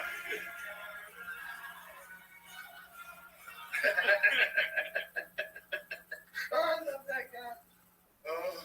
That's the way to end the boxing match by Oh singing. my God. That's fucking great. Incredible. And he got the whole crowd to sing along. They all stayed. Most people leave when the fight's over. Especially when you win by knockout. They stay because they want to hear him talk. You know how unusual that is? Where a whole crowd is willing to stay to listen to the guy talk. Watch what happens at a UFC main event. When, say, like someone wins, there's a few people who stick around. They want to see the post-fight speech. And most people are headed for the fucking door. If Leon Edwards starts singing Sweet Caroline, That'd be great. I love Leon. That'd be great. or something that people know. Like there's a few of those songs that everybody knows. Somebody with a Brazilian accent. Oh yeah, Sweet yeah, Caroline. yeah. Boy Romero. Right. To sing Yo, Sweet, no. Sweet Caroline. Joey, to this day, that was one of my favorite podcasts of all time. You translating for Yoel I Romero. had me lost. Did he? My Spanish is fucking, I got to be around those people every day. You were pretty good. You're pretty good. You're pretty good. I know he was. It's just what a character that guy is, bro. He just won. He still hates me. Yeah. He's a good guy. He just beat Thiago Silva Yeah. in PFL versus. Yeah, that's us.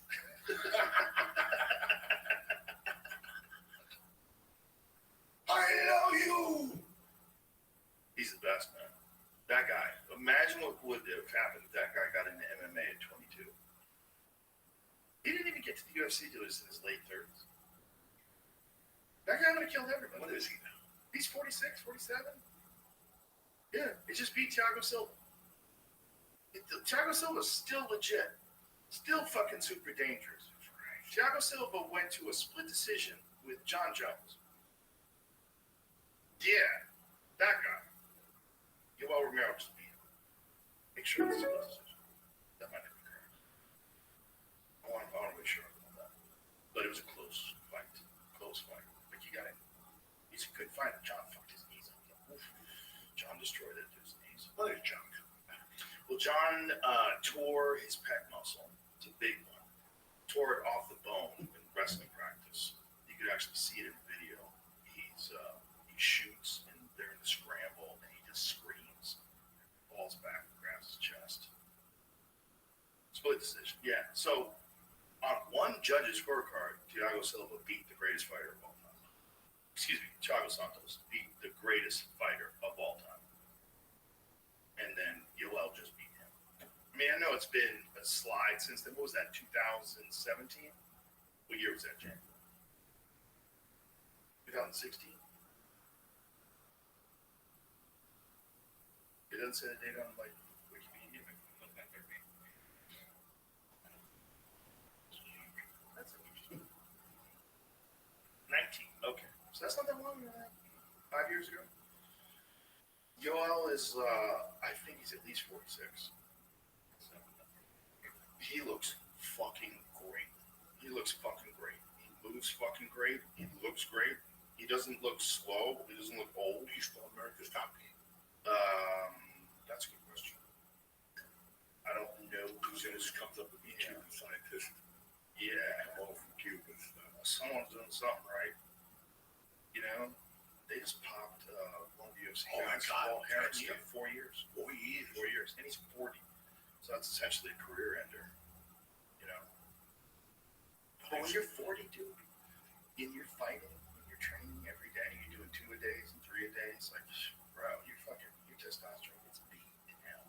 Your system gets beat down. You're putting a tax on your system that's very hard to deal with. Oh yeah, it's a big difference.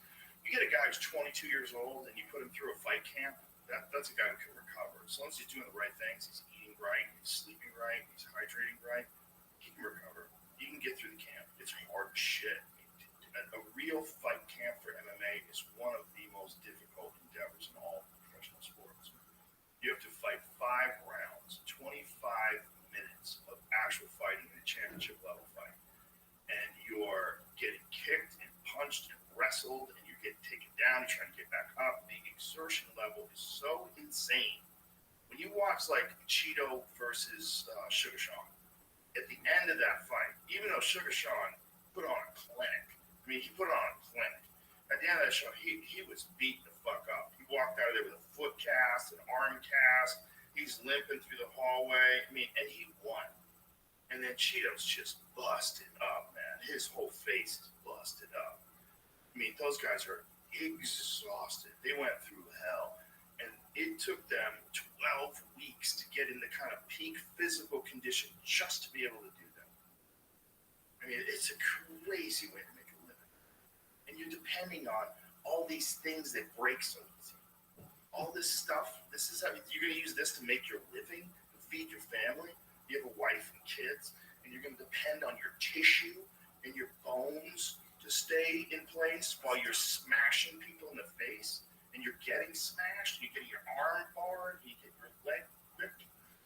All this shit is happening to you. Your neck's getting tweaked, your back falls down, your lower back, your hamstrings fucked, your hip hurts now, and You're fighting hurt. People want to fight. they all fight her. They all fight They hurt. all fight. It's like you said, 12 weeks. Shit happens. Yeah. And you got to figure out a way to make it into the cage. And so some of them, like Tom Aspinall, he fucked his rib up preparing for that fight with Sergey Pavlovich. So he couldn't even wrestle. He's fighting this gigantic, terrifying Russian who knocks everybody into the dark dimensions, and he can't even wrestle. He can't do the one thing that you would think he needs to do. That guy. Pavlovich fucks everybody up. Fucked Derek Lewis upstanding. He fucked a lot of people up. Tai Tuivasa. He's fucking people up. Beats them upstanding. He's a dangerous cat. He's giant. He's giant. And Aspinall couldn't even, but he had to take that chance, and it worked out for him.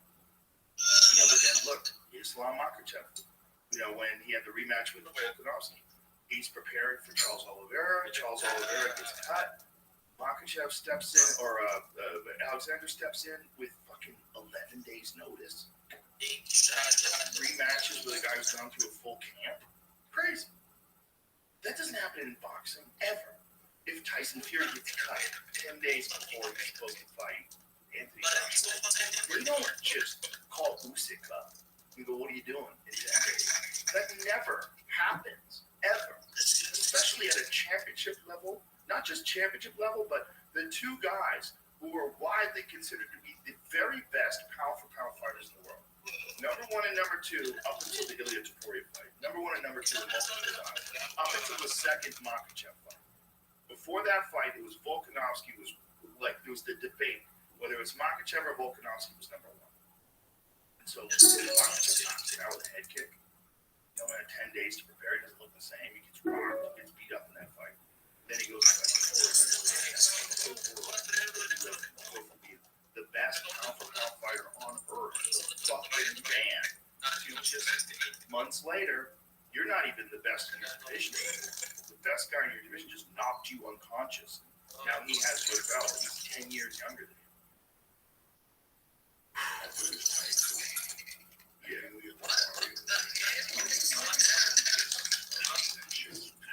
Everything's so sharp. It's flawless. Everything's flawless. The boxing is so dangerous. He's so dangerous everywhere. He's dangerous with submissions. He's dangerous with kicking. He's dangerous. His heart is dangerous. He fought this dude, Jai Herbert, and went up to 155 for that fight. So he's a 45-pounder. And he said, "Fuck it, I'll take a fight at 55. He gets head kicked in the first round by Jai Herbert is a nasty stand-up fighter. He's so good. He's real slick. He's real good stand-up, like real sharp stand-up.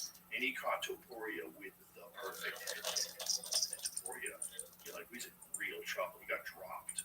And he scrambled, got a hold of him. Next round, sent him into the dark lands.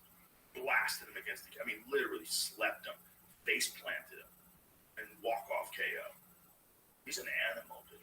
He's a real problem because he's intelligent, he's dedicated, he's driven, he's got that kind of confidence that those championship guys have. They know they're the best. He knew he was the best even before. He's literally fighting the best guy ever in that division. He's telling everybody I'm going to fight Good question. I don't know who he's fighting next. So he wanted to go up and fight Islam Makhachev at 155. And then that was talk. People talked about that. And then they were also talking about Sean said he wanted to go up and fight Topuria. But Topuria said, "No, I want you to fight Marab, who's also from Georgia." And Marab's the rightful guy. He should be fighting 35, so that's going to happen there. But if Sean gets past Marab, you can see a world where they can make a champion versus championship fight at 145. But Ilya Topuria essentially has kind of cleaned out the division already. The real dangerous guys like Josh Emmett, he pieced that dude up. He pieced Josh Emmett up. He's just so good, man. And he's so, he fought different with Emmett. That guy's a behemoth. At 145, that dude puts people to sleep. He's that guy that knocked out Bryce Mitchell with that one punch. Right? Oh. Josh Emmett is a terrifying striker. He just throws everything in every punch. And he knows all he has to do is hit you once. And so that's how he fights. And so Ilya just just moved in, moved back, didn't charge forward, just aware of the power. Just tactically, so it's not just his ability, his skill, it's knowing when to apply it and how to adjust to different kinds of fighters. But the Jai Herbert one might have been the most impressive one. Dude, he got head kicked. He gets hit with a switch high kick off the left leg, right to the face, man. Like this, he just drops, which is, 99 times out of 100 is like the beginning of the end. Look at this. Look at that left high kick. Watch this. Boom! Dude, he got fucking cracked on the chin, dude. Look how perfect it was. It is a perfect high kick. And Jai Herbert, dangerous. He got lucky that he got a hold of the leg, and also that he didn't try to stand up. If he was standing up, Jai Herbert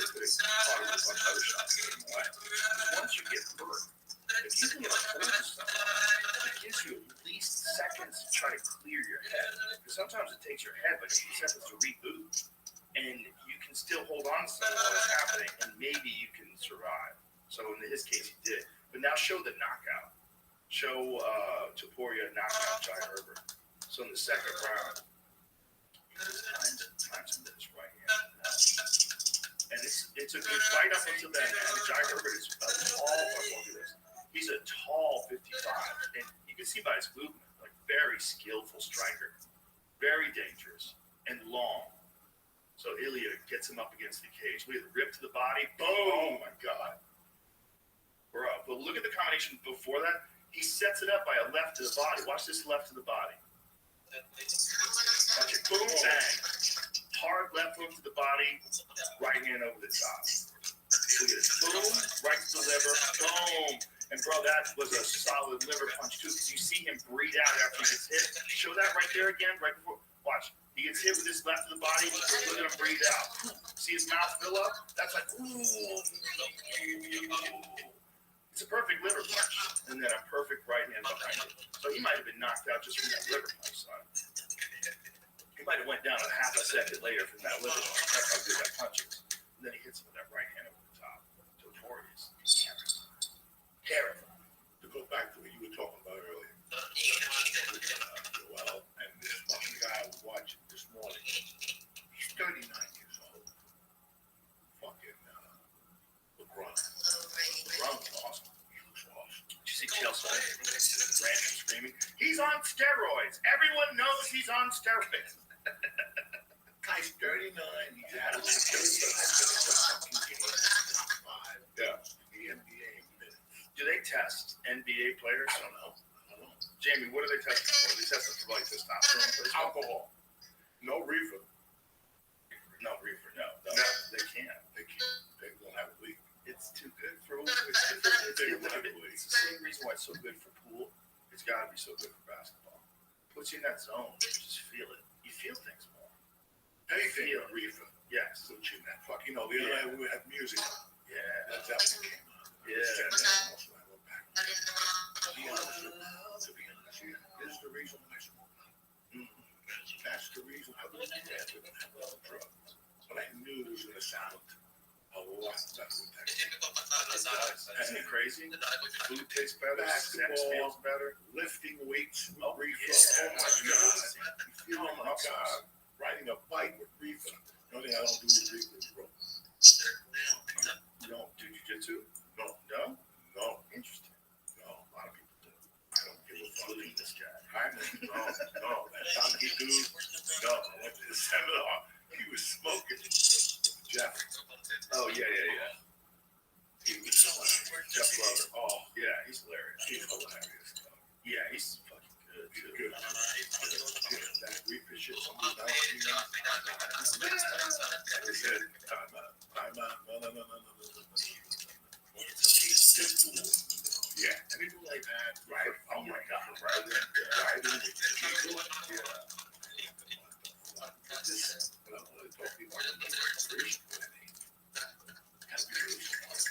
Well, LeBron spent a lot of money. He's like famous for spending money on recovery, right? Massage, everything. Cold plunges, massage, everything. You have to. He's at the very top of the game, and he's worth $1 billion. You know, he's a $1 billion property. He's at the top of his fucking game. I mean, and he looks like a superhero. I mean, LeBron looks like a superhero. You look at him like, good Lord. Show a photo of him like his body.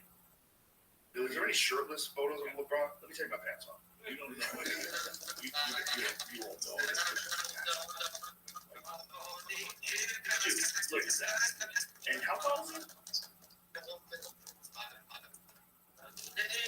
LeBron James diet reveals he eats like shit in the training.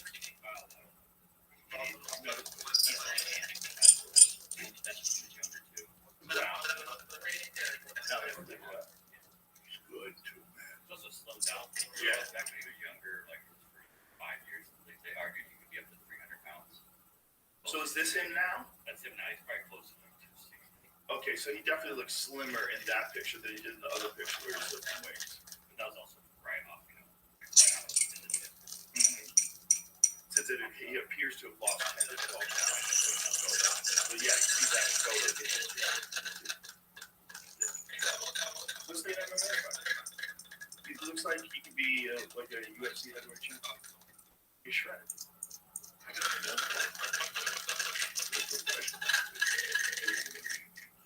Yeah, well, as long as they're not a fighter. If the thing about fighters is, I know that stuff. Yeah. I'm talking about like,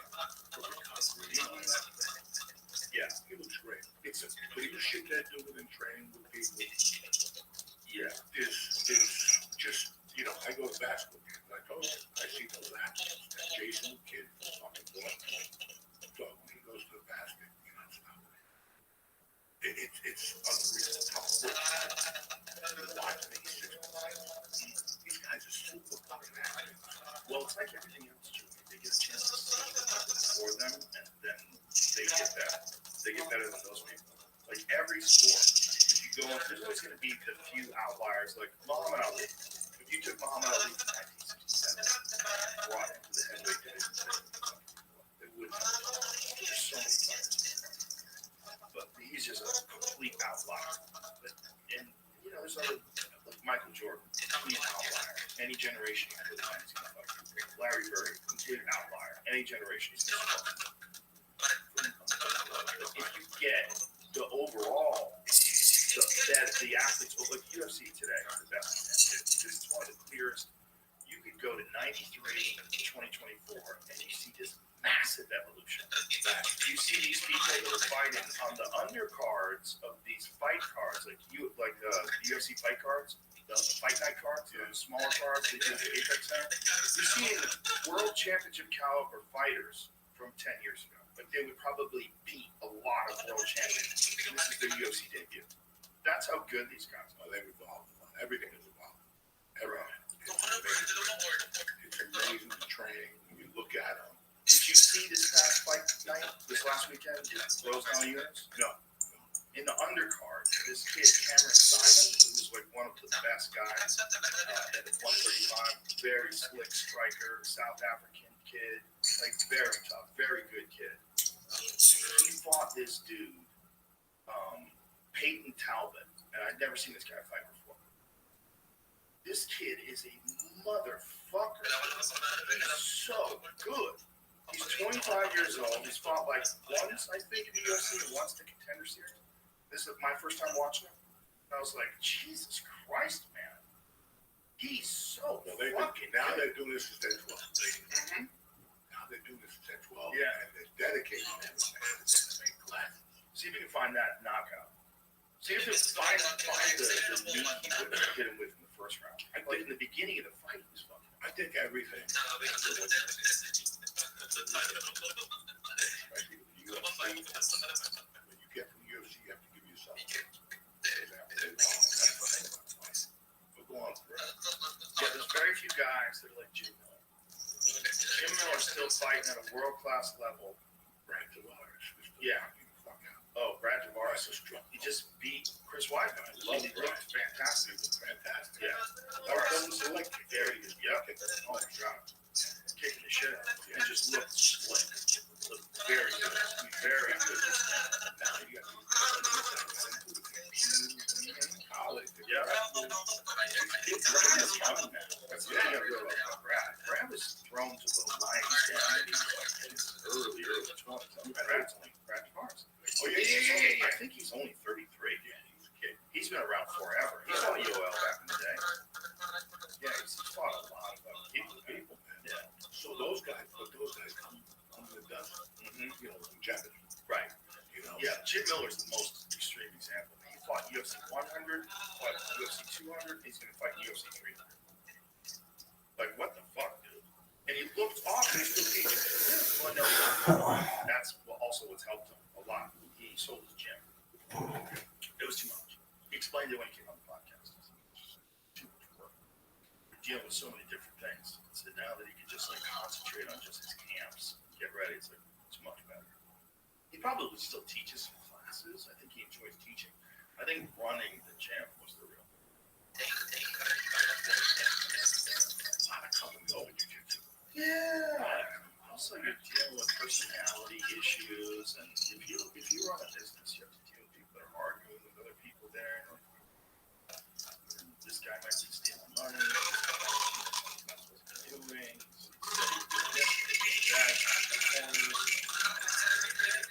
Deal with this. And the business you have to do that.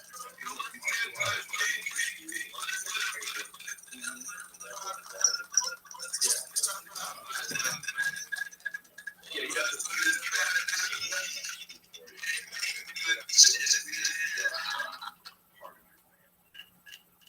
you can pull off like the Machados. They've had Machados have had various Machado satellite schools that are owned by John Jock's Black Belts. They're always great. They're great. They're always great. John Jock is a different level. Yeah. And by me, I have the grace. They got it.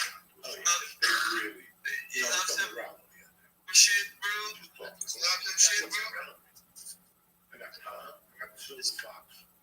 I got, what's his name? Now, Ricardo. Yeah. I got all those guys right there. We were talking about it. It's like you're in heaven, man. It's great jiu-jitsu. It's a beautiful bucket, and it's all hands up. Mm-hmm. And so all those guys, You know what I'm saying? Like, He's got never. you know, He's got guys in LA. you know He's got schools everywhere. it's you know what I'm saying? You always hear great things about dog. Listen, I lunchtime. That's wild. He's great. He's got to teach us. That's awesome. Like it big. What's good, man? G? I love it. And he changed the class.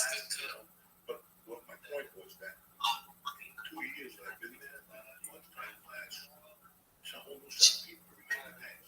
Still got a couple brown belts that are old and they come. But it's a never ending book. 4 people sign up, 4 people. 3 people, it's one of those.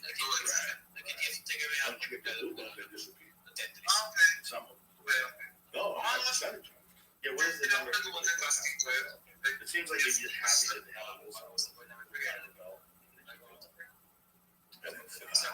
It's hard though. You get School, and you work, get to learn correctly.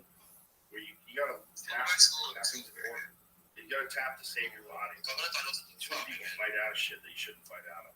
Just learn how to not be in there. This is it. So this is the dude. So Cameron Simon, first of all, a high level contender. This is the end of the fight. He's fucking him out. But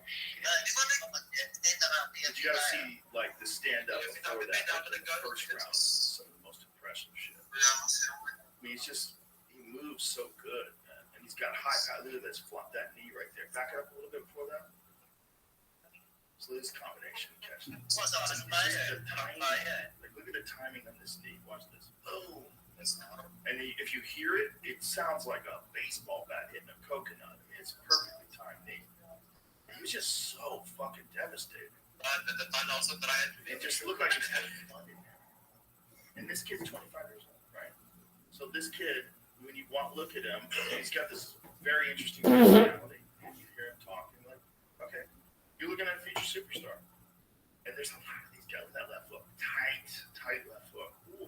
There's a lot of these guys right now. There's so many people coming up right now that are so high level. Like 1-2 fights into the UFC, and then like, good lord, that's a world championship caliber fighter. Oh, it's the hardest. Last night, Tuesday night, some kid came.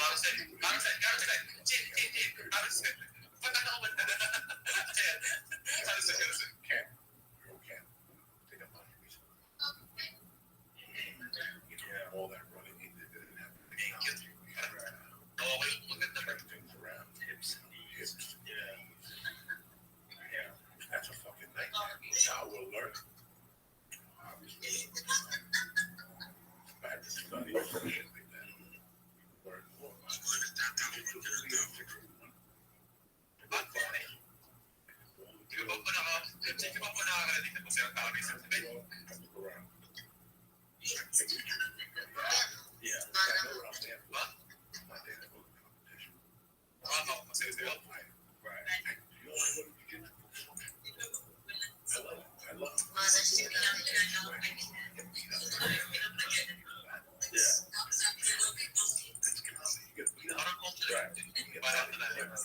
It's good for you too. It's good for fucking old person. Yeah.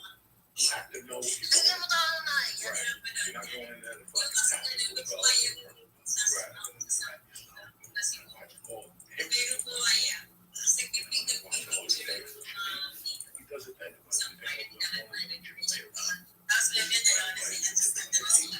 Pick 2 days. Pick 2 days. Go. Pick those 2 days.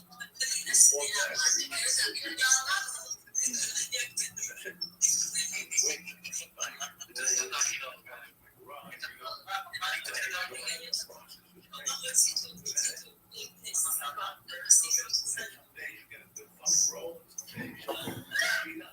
But at least you exercise and sweat. And again, one thing to do. You stay in a little younger because you're talking to these guys. Are all Well, it's also you're in the moment.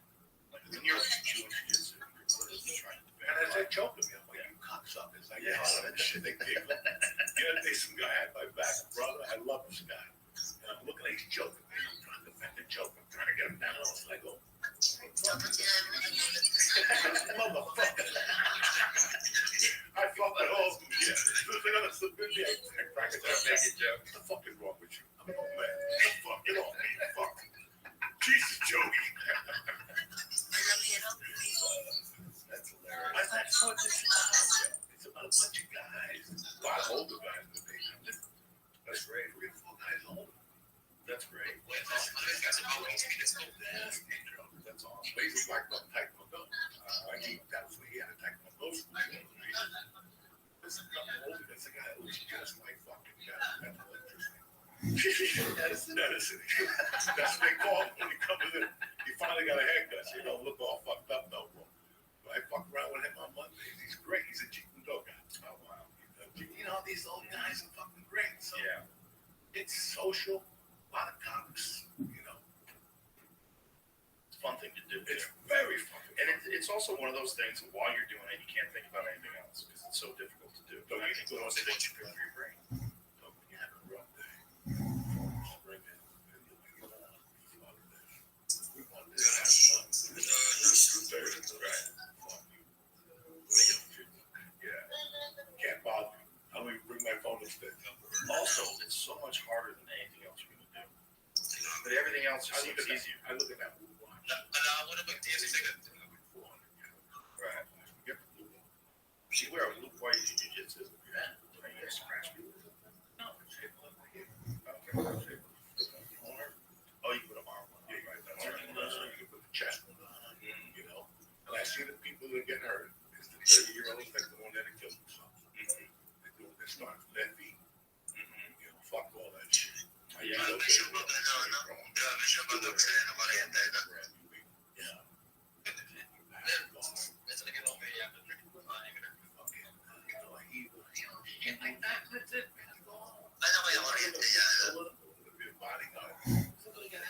How much are you getting up? Twice a week. Yeah. Just to keep the dust off it. But it's not. I write a lot more. Notice that this last year, I just talk to comics. Go take this. I'm not going to use it. Right. You know, I just think of shit and I write it down. That's all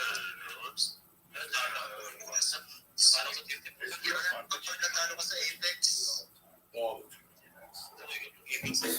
All the time. No, you got this is listen, this is the best thing in the country. This is gonna open up marriages office here and fucking agencies. You're telling me that. That's crazy. This is gonna be a fucking utopia here. Those big cities are gonna be forgotten about for comedy. Yeah, they're gonna be doing comedy, but not down here. Not with 8 clubs around. So it's just exciting. Like there was never a scene like this here. So now the scene's here. So many great comics. Guys getting better too. See Derek last night? Derek posted. You've seen Hassan? Did you see Hassan? Bro, holy fuck, bro. You got a lot better. You got a lot better. He's confident, writes all the time, works hard. He was on the core crew, the workout crew. He's one of the cores. He's always there. Where do you have? Right here. And what time do they come? 2 of them almost come here. You do it every day. No, different days. Took some time off. And you got to do kettlebells. You got to do all kinds of stuff. Pushing the sled, hitting the bags. I got up doing Tabatas. I do intervals on the back. Explain intervals from Tabata intervals of 20 seconds work, 10 seconds rest. So you do a cycle of 8. So In a row. So I give him gloves. I say, don't try to be a hero. This is what I want you to do. Just this is how you throw a left hand. This is how you throw a right hand. Just I want to see you hit the back just like this. You're not gonna try to do it hard. I just want you to do it constantly. And most of them have hit a bag or something for a little bit. And so I say, don't worry about hitting it hard. I just want you to hit it and don't hurt yourself. And you're gonna do it for 20 seconds at a pretty fast clip. And then you're gonna rest for 10 and do 20 seconds, rest for 10. Do that for a cycle of 8. That's good for cardio. So they do it on the bike.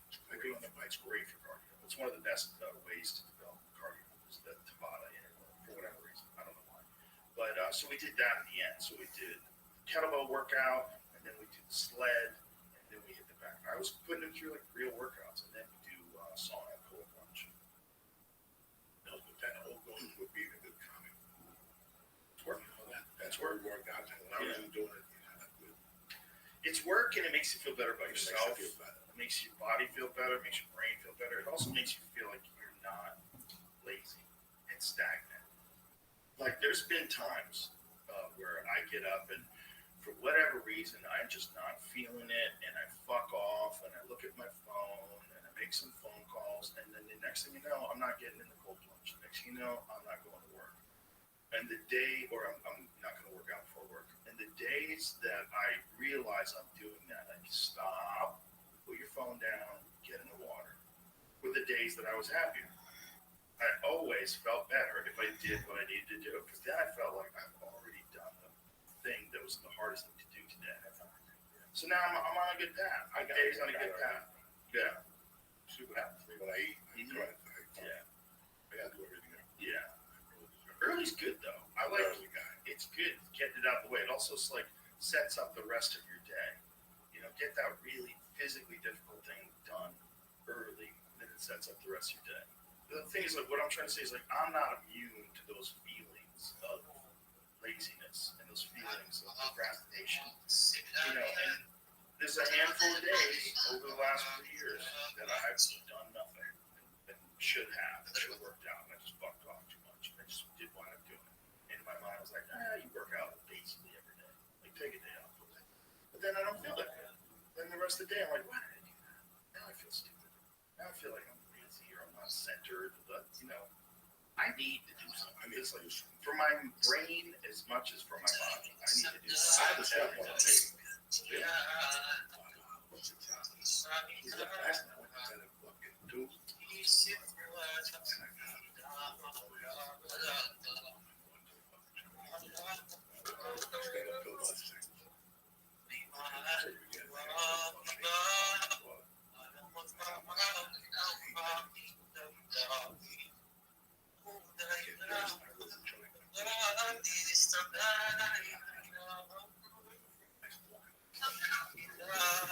You enjoy it there? Very much. Looking at it,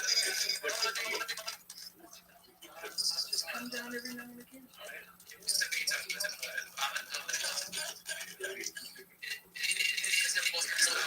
Okay.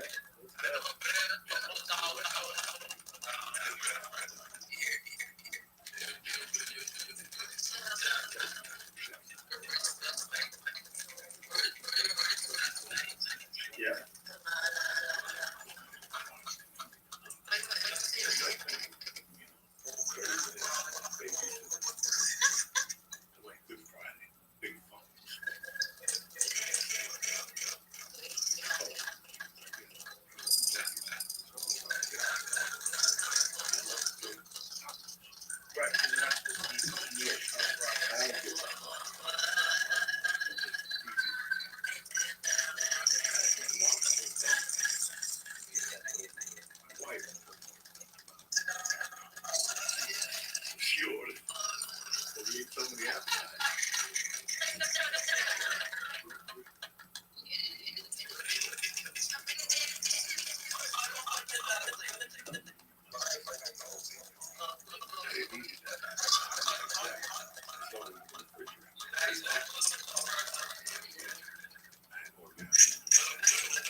There's nothing about Facebook. It's very difficult.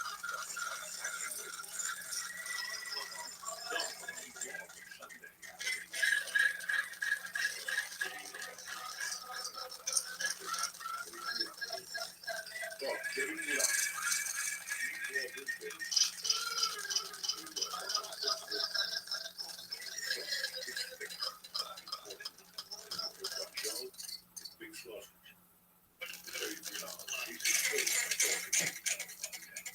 The meatballs the time. It's the fucking time. He gets pissed at me. Nobody will spend money on big shit. And we get to the Sunday. Yeah. We'll make Sunday. Well, that's always there. I don't know. Yeah, I don't know how to make it. Make it fun. This is no drug. We're not gonna have. Right now,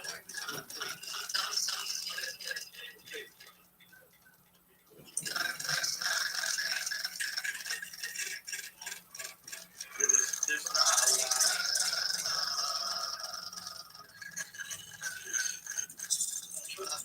Are you in Sammy? I heard Sammy. You've been there? That's the spot.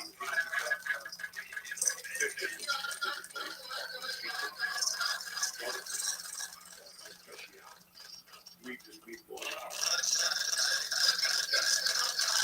But I'll meet him after good boy.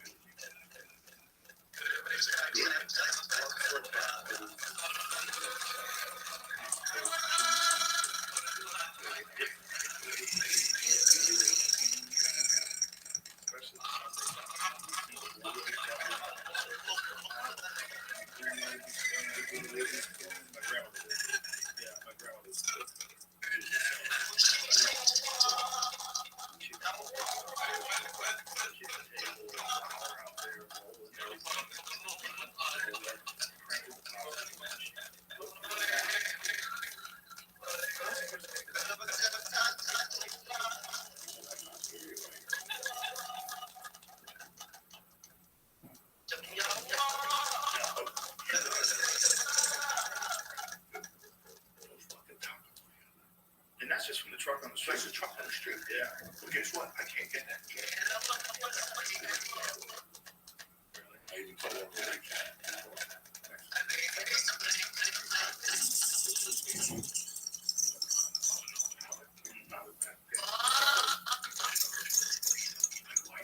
They will fucking out and they fight free. Yeah, power free. Right.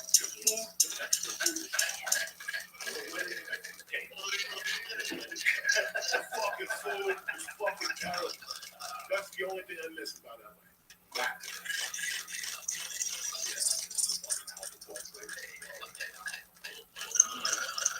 LA's got a how are you going to teach it?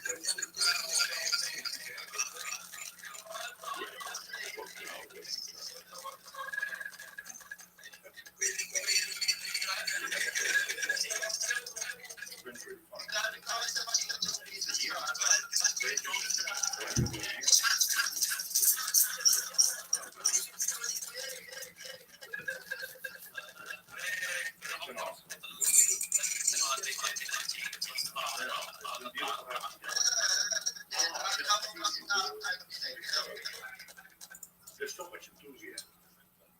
Yeah. You know, like I told you, I love this guy.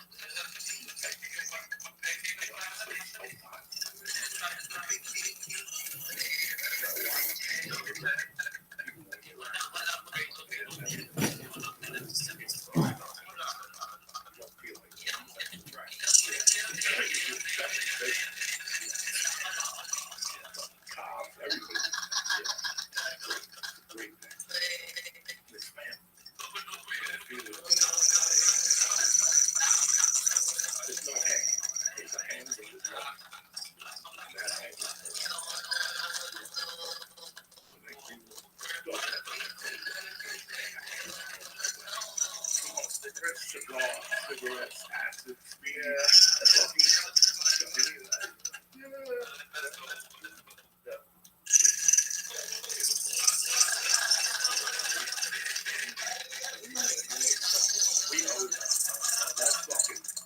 that's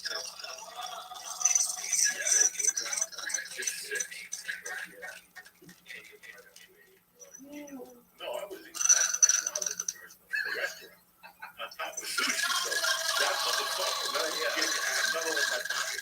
Because it's interesting when you take one. Right. Yeah, don't swallow.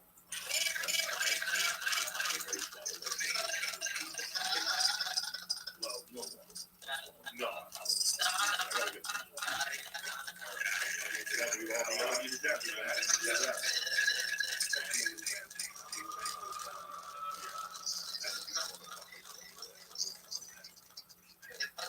People that don't get it, they're not cheer for each other.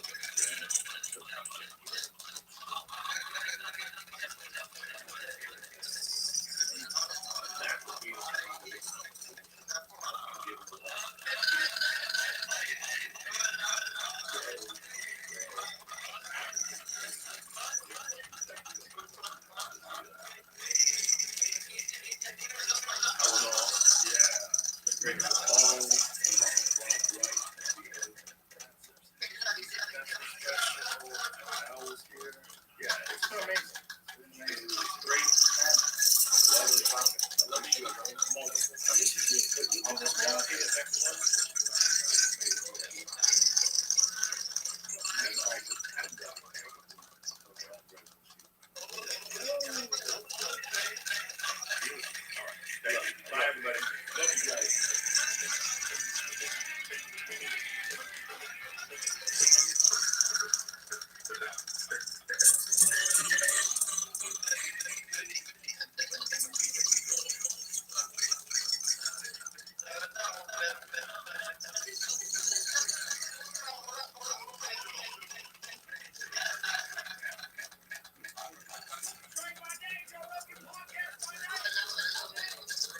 And we're live. Gentlemen, here we go again.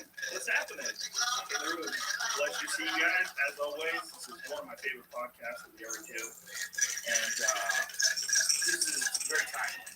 Because, first of all, the New York Times article about the possibility of a comet hitting Los Angeles, the preparations for what they would do if the comet hit Los Angeles. And the comet on Donald Trump that's hit the United States. And I've even got the hair. It's just the whole thing is, I mean, if the end of the world was coming, boy, it's all on the wall. I mean, the writing's all there. It's kind of crazy. So what's the latest and the greatest? Well, the latest and the greatest is, I mean, last year, when we sat down with you, I think it was last November, Yeah, well, got floated in the discussion the idea that this really important comet research that's going on is changing our whole view of history, prehistory, and of the future of humanity. But it would be good to make a film about this in crowdfunding. I actually mentioned that to the scientists, and they said what we really need is more funding for our research.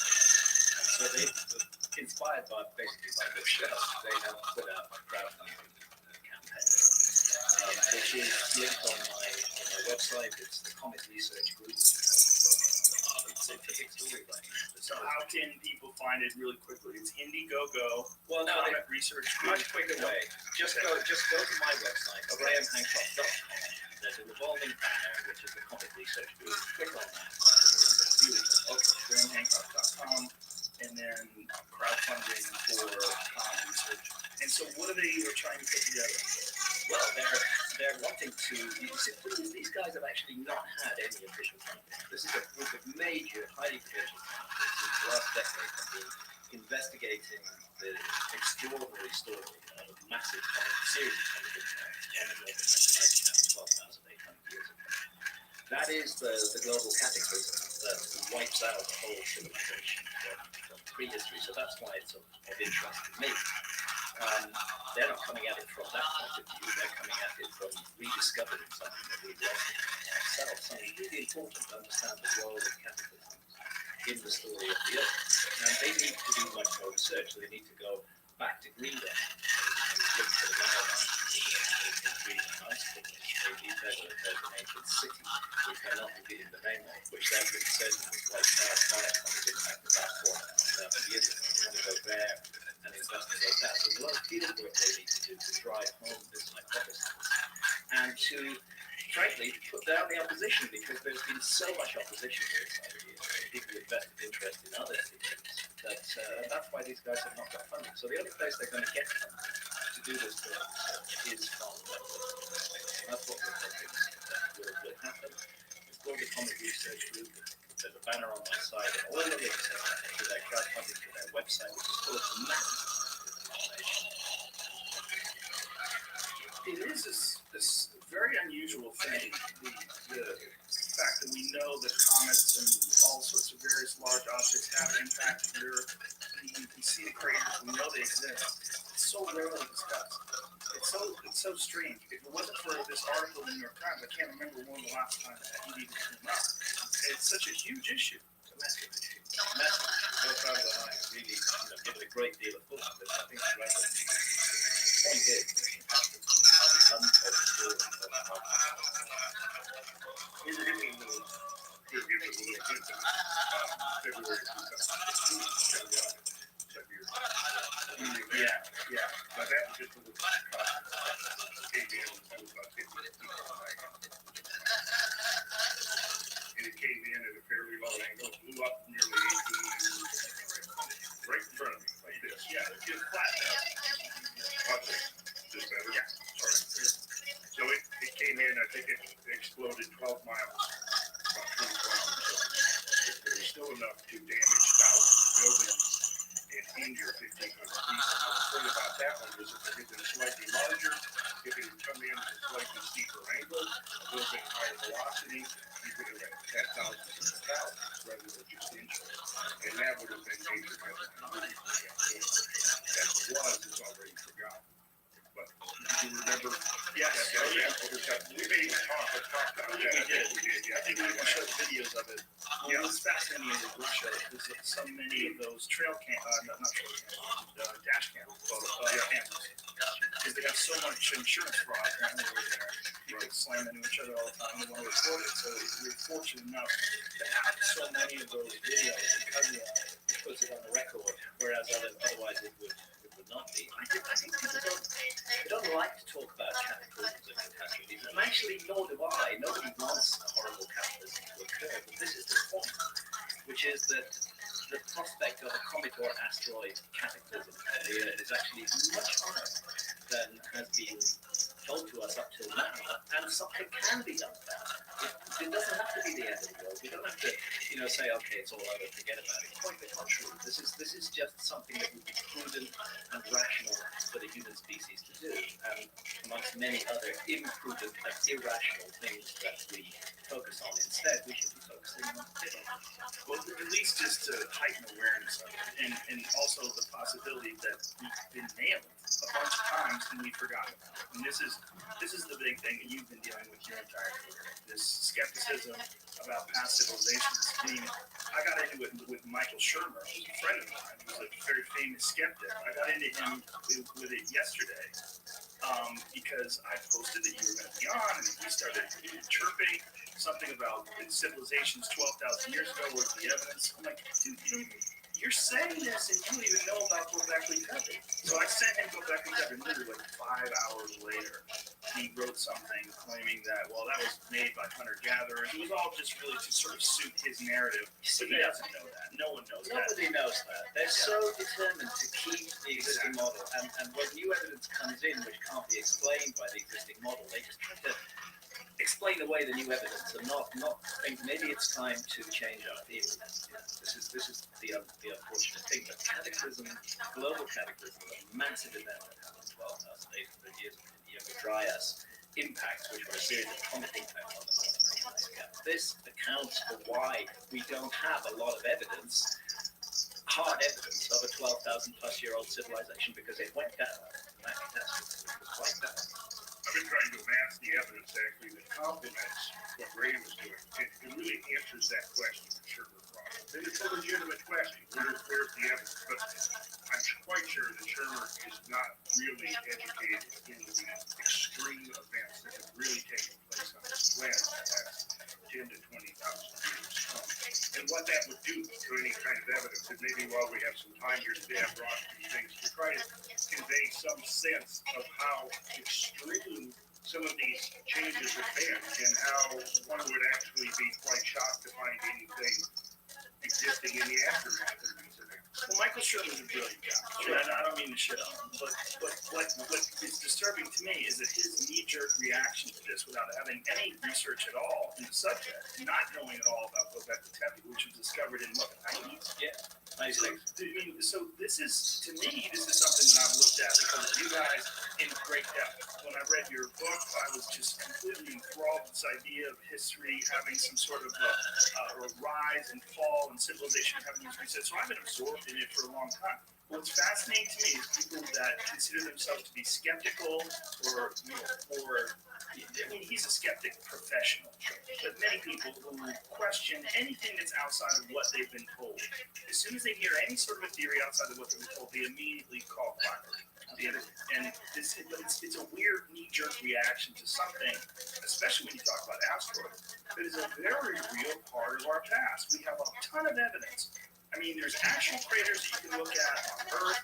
The moon, which has no atmosphere, is littered with them. And if we look at the moon as a model for what could possibly have happened to Earth, or at least, some of them, obviously with the moon having no atmosphere, it's going to get hit a lot more than we are. But still, I mean, this is a very real situation that this solar system, at least as far as we know, the only solar system that deals with this. But we know. This is a real issue, and we've seen impacts. Well, it's like you just said. On the one hand, you have Earth scientists looking at the Earth, and what they're realizing is that the Earth is pockmarked with scars. And each of these scars represents a tremendously powerful catastrophe that's happened in the history of the Earth. Now, that's accepted by mainstream science, that major catastrophes have happened in the history of the Earth. But where this thing now is about to come full circle is the recognition that these kinds of catastrophes have also influenced the rise and fall of civilization, and a lot more extremely than has been recognized up to this point. And while geologists and earth scientists are looking at the surface of the Earth and realizing that etched into the surface of the Earth, or imprinted into the surface of the Earth, are hundreds of scars, of which undoubtedly are only a small percentage of the total that exist. At the same time, astronomers are looking out into nearer space and discovering that we cohabit space with a lot of stuff. It's not as interesting as we thought, because within the last 6 or 7 weeks, we've had 2 close flybys. Of previously undiscovered asteroids. This is the point, because NASA keeps saying, well, we've counted 1,650 asteroids, and none of them are going to hit the Earth in the next 100 years. Well, yeah, that's true. But what about all the ones they haven't counted, which are estimated to run into hundreds of thousands and which haven't been seen yet? And what happens is we see them roughly 10 days before they pass the Earth. That is not enough time to do anything about them. But we have time if we're prepared to be rational and reasonable as a civilization to take care of this issue. Now, when you're dealing with hundreds of thousands of near-Earth objects that's flying around, what are the things that could be done to protect Earth? You can paint, it's low tech. You can paint one side of the asteroid, affect its albedo so that the sun's rays push differentially on one side rather than the other. That will shift its orbit slightly. You can give it a little knock with a rocket, basically. You don't want to blow it up. You don't want to turn your one big piece of artillery shell into pressure. You don't want to do that. You want to move it into a safer orbit. You can mount jets on it. People are looking now to mining asteroids. Of course, our society always goes, our civilization always goes for where the money's to be made. But if we can mine asteroids, we can move asteroids. And ironically, the most dangerous asteroids are going to be the ones that are the closest to the Earth, which are the most accessible. And the asteroids pretty much have unbelievable amounts of resources. I mean, pretty much everything that is being mined on the Earth can be found in asteroids, from the hydrocarbons, precious metals, all of these things. And we're not that far away from technologically being able to actually, mount expeditions to asteroids and mine them. And that's the solution I've had before, because again, these things are tremendous sources of all kinds of things that would be usable to an expanding civilization, and we could easily, within a decade or two, be mining asteroids. And again, the ones that are the easiest to access are also going to be the ones that are more dangerous, because they're the ones that are coming closest to the Earth. So, another point here, there is one specific danger, there's one specific, if you like, region of the sky that really needs to be looked at. And this this is the region of the sky. This is why I wrote Magicians of the Gods, because of this discovery that there's a thing called the Taurid meteor stream, which is 30 million kilometers wide and which envelops the solar system. The Earth on its orbit around the sun passes through the Taurid meteor stream twice a year. Turns out the Taurid meteor stream is the debris of a giant comet that came into the inner solar system about 20,000 years ago. That thing was at least 100 kilometers in diameter, according to their calculations. It may have been more so. And then, like other comets like Shoemaker-Levy 9, which spectacularly hit Jupiter in 1994, it began to break up into multiple fragments. So those carry on orbiting on the original path, and as they break up more and more, they degrade, and small bits and large bits break off, and it gradually fills up a kind of huge group of debris that the Earth is passing through twice a year. It takes 12 days to pass through 2.5 million kilometers a day on our orbital path. 12 days to get through the Taurid meteor stream. And the scientists of the Comet Research Group have made the point that a big object out of the Taurid meteor stream, multiple objects, as a matter of fact, was what hit the North American ice cap 12,800 years ago. It looks like there was a second series of impacts 11,600 years ago from the same source. It looks like there were other impacts in the Bronze Age. The most recent, almost definite impact out of the Taurid meteor stream was Tunguska in Siberia back in 1908. That hit on the 30th of June 1908, and that's at the peak of the Taurid June shower. We passed through the Taurids in June and in November. And what they're saying is we really need to focus on this Taurid meteor stream. Their calculations are that there are hundreds of massive objects in that Taurid meteor stream. And as a comet breaks up into bits, those bits become asteroids. So those asteroids are circling the Taurid meteor stream. And I've likened it to strapping on a blindfold and crossing an 8-lane interstate twice a year and just hoping that we don't hit any heavy traffic, that we meet bicycles or motorcycles rather than trucks. But the trucks are out there, and what the Comet Research Group scientists are saying is we need now to be in-depth investigating the Taurid meteor stream, because it appears to be the hidden hand of human civilization. It has wiped out episodes of our history. And there's no reason to expect that it won't do so again unless we do something about it, because the remnants of that original giant comet are still circling the Taurid meteor stream, and they are fucking dead. Now, how is this being received in mainstream science? I mean, is there any resistance to this? Because it seems like this is all pretty straightforward and traceable. Mostly being ignored. Mostly being ignored. And why do you think that is? By scientists who have a vested interest in other ideas. First of all, there's a vested interest in not admitting that cataclysms are important at all. This goes right back to the 19th century, when science began to take shape in the form that we know it now, and they wanted to separate themselves off, understandably, from superstition. So they didn't want anything to do with something that sounds like a biblical ritual. They felt they would be contaminated by that.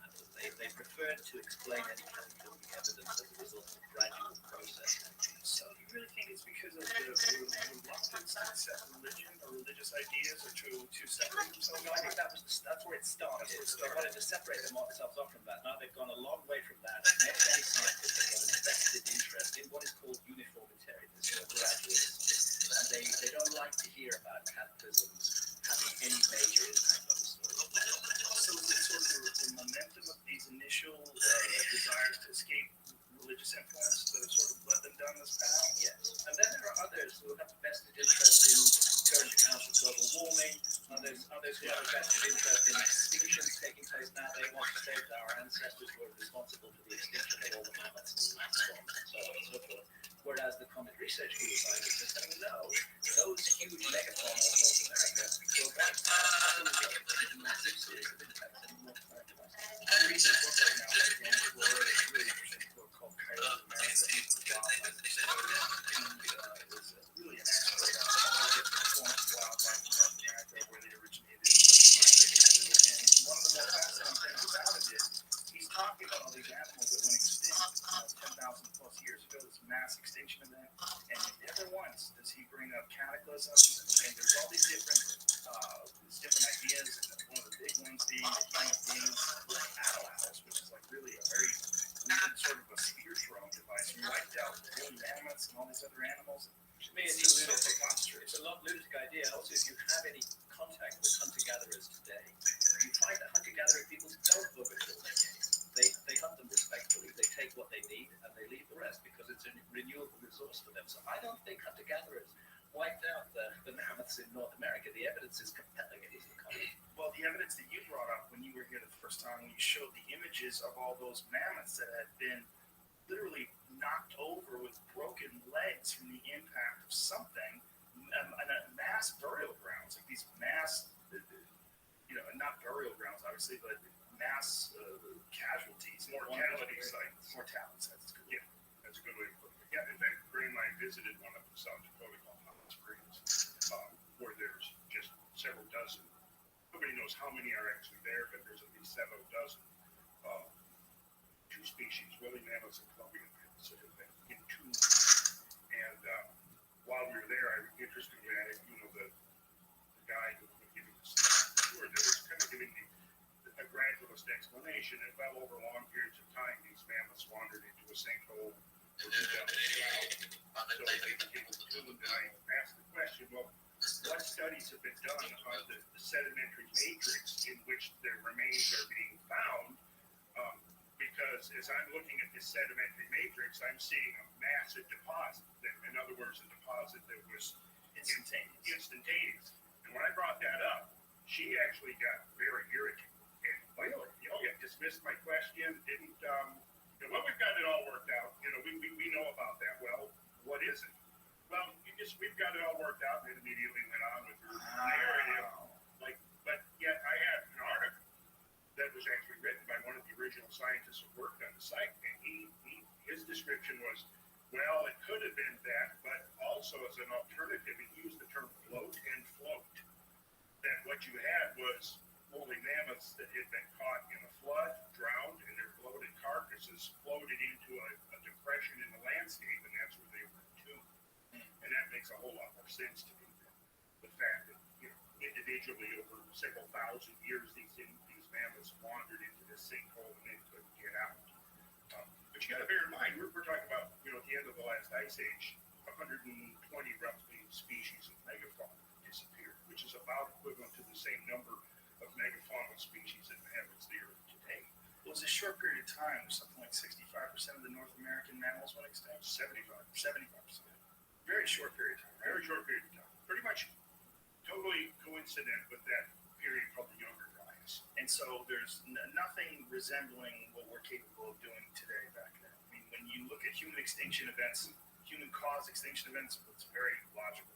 What we're doing today with pollution and the expanse of civilization and weapons are super sophisticated. If we wanted to, we could wipe out a lot of different species. Yeah, but what we're actually seeing is that at the end of what's called the Alaron, which was the gradual warming at the end of the last ice age that preceded the sudden catastrophic change of 12,800, was the Clovis culture that existed for 300 to 500 years, I think. Yes. But they suddenly were gone, right? Exactly simultaneous with the mammoths. And then there are interesting studies that are coming out now showing that at least continental-wide, there was apparently a major human population crash, exactly coincident with the megafaunal extinctions, because you had quarries that had been mined for centuries that are suddenly abandoned. You have campsites that had been that had generations of debris and toolkits accumulating and so on, debris from the fluting of the spear points and so on, that are suddenly abandoned, right? So the evidence actually suggests that the human population crashed, which would certainly imply that they would have been far less capable of wiping out all these species of megafauna.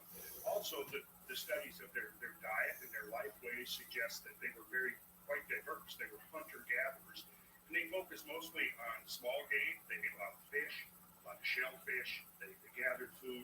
And why would they go after the biggest, most dangerous animal, in the whole array of animals? And with incredible efficiency, hunt them to extinction in 100 years. It doesn't make sense. No, it makes no sense. It seems pretty silly. And Something especially else from that time, if I may say, Randall mentioned the Clovis culture. This is, for a very long time, really until just a couple of years ago, all of the mainstream academics in fields of archaeology and anthropology were saying there were no human beings in North America before, let's say, 13,000 years ago, give or take 500 years. They came across the Bering Land Bridge. Bering Strait at that time was above water, sea level was lower. They entered the Americas. Then they weren't hit there before. Now, in the last 2 to 3 years, there's just been a whole raft of new scientific research, and no scientist today is prepared to defend the Clovis model anymore. It's accepted, of course, that there have been human beings in America for 50,000, 60,000 years, and there's weird genetic links. Like, for example, there's a trace that connects Aboriginal Australians with North Americans. They had a common ancestor. It's a very peculiar thing that's going on. And so what happens is that actually these scientific models, which constrain and restrict research for so long, do get overthrown. And that Clovis model is being overthrown. And what the missing piece of the puzzle, I think, for everybody working in this field is the cataclysm, the comet. What happened between 12,800 and 11,600 years ago, which changed everything. Is it bizarre to you guys, or frustrating in any way, that this is not a mainstream idea? This is very much fringe, but yet it's not something that we don't have any evidence. Whenever I put out a book, immediately there's this huge hostile reaction, Like the Michael Shermer thing. I mean, I would say Magicians of the Gods, which I published in 2015, which deals with this whole comet issue, is actually the most thoroughly documented, the most thoroughly referenced book that I've ever written. It's calm, it's measured. They actually don't read it. They just say, oh, Hancock's brought out another book. He's a pseudoscientist. That's what they always call me, or a pseudo-archaeologist. And it's obviously rubbish because it disagrees with everything that we know. Well, that's the point of the heretic in society, is to offer an alternative view and well-documented evidence. But it seems that we're dealing with such a deeply ingrained mindset, which is connected in curious ways to power structures in our society, that it's very difficult to change it. Absolutely. And like Graham mentioned earlier, there's kind of it went from a religious motive, I think, in the 19th century. Now it's more political. And again, the idea that every day you'll find something, coming from various factions that we're destroying the earth, that the earth has never suffered this kind of, assault on it before, and we're causing the 6th great mass extinction, and we're going to cause catastrophic global warming if we pump another 50 or 100 parts per million of carbon dioxide into the atmosphere.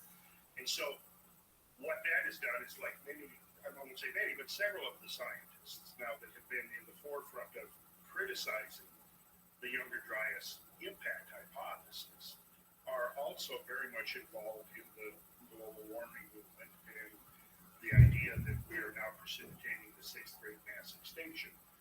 Having looked now at mass extinctions and been really an obsession of mine for about 30 years now, I've looked at everything from the Cretaceous, Tertiary, Permian, Triassic, right on down the line to the most recent one, which to me is really in some ways the most interesting, because the most recent mass extinction that we're talking about is the one that took place while we humans were part of the story. And between 12,800 and 11,600 years ago, the Younger Dryas. Yes, the Younger Dryas, which is still an unexplained climate anomaly that happened. And I mentioned this, I think, in a previous broadcast, that what you had this spasm of extreme warming followed by rapid shifting into extreme cold, literally within a matter of a few years. And we're talking about climate changes that are up to 15 degrees Fahrenheit within perhaps 1 to 5 years, which unlike anything that we've experienced in the last since the Industrial Revolution began.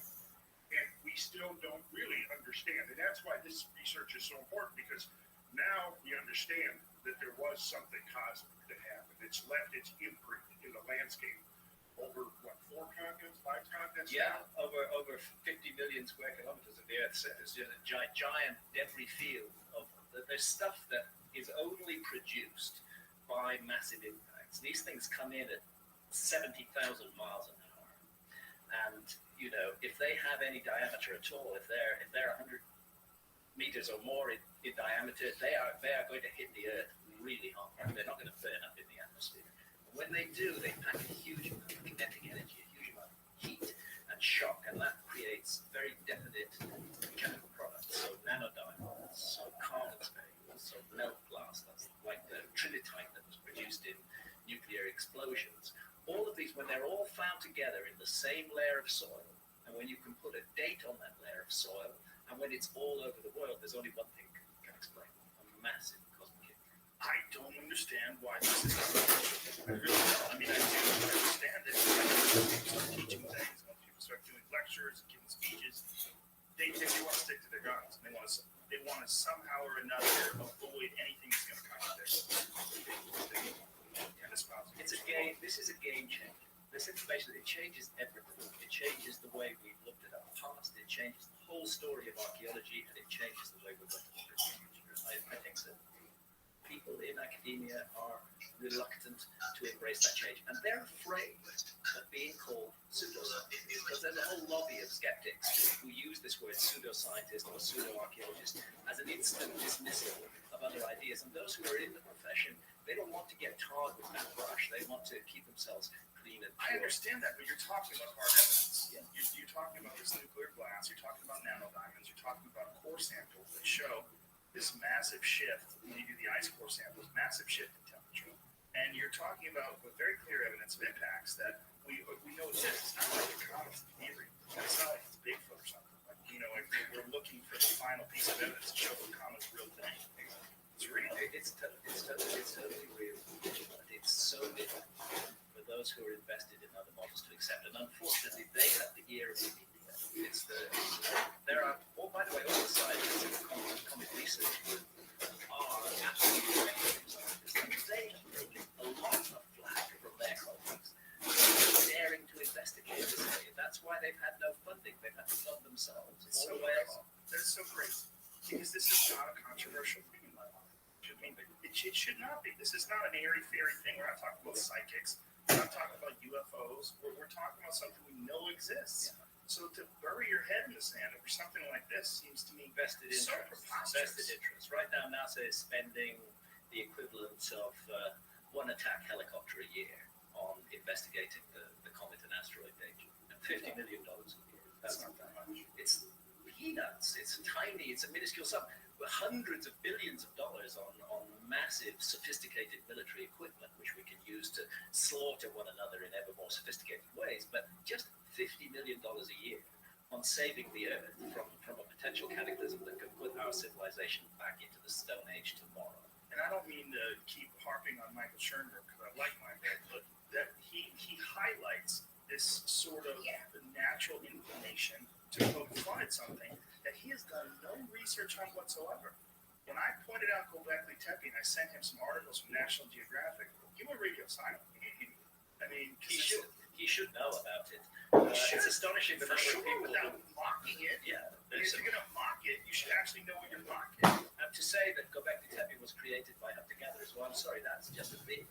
That's not a fact. It doesn't seem very you have a recent. sophisticated site with astronomical alignments with hundreds and hundreds of megalithic pillars weighing up to 20 tons each. The world's first perfectly aligned north-south building, which you could only do with astronomy.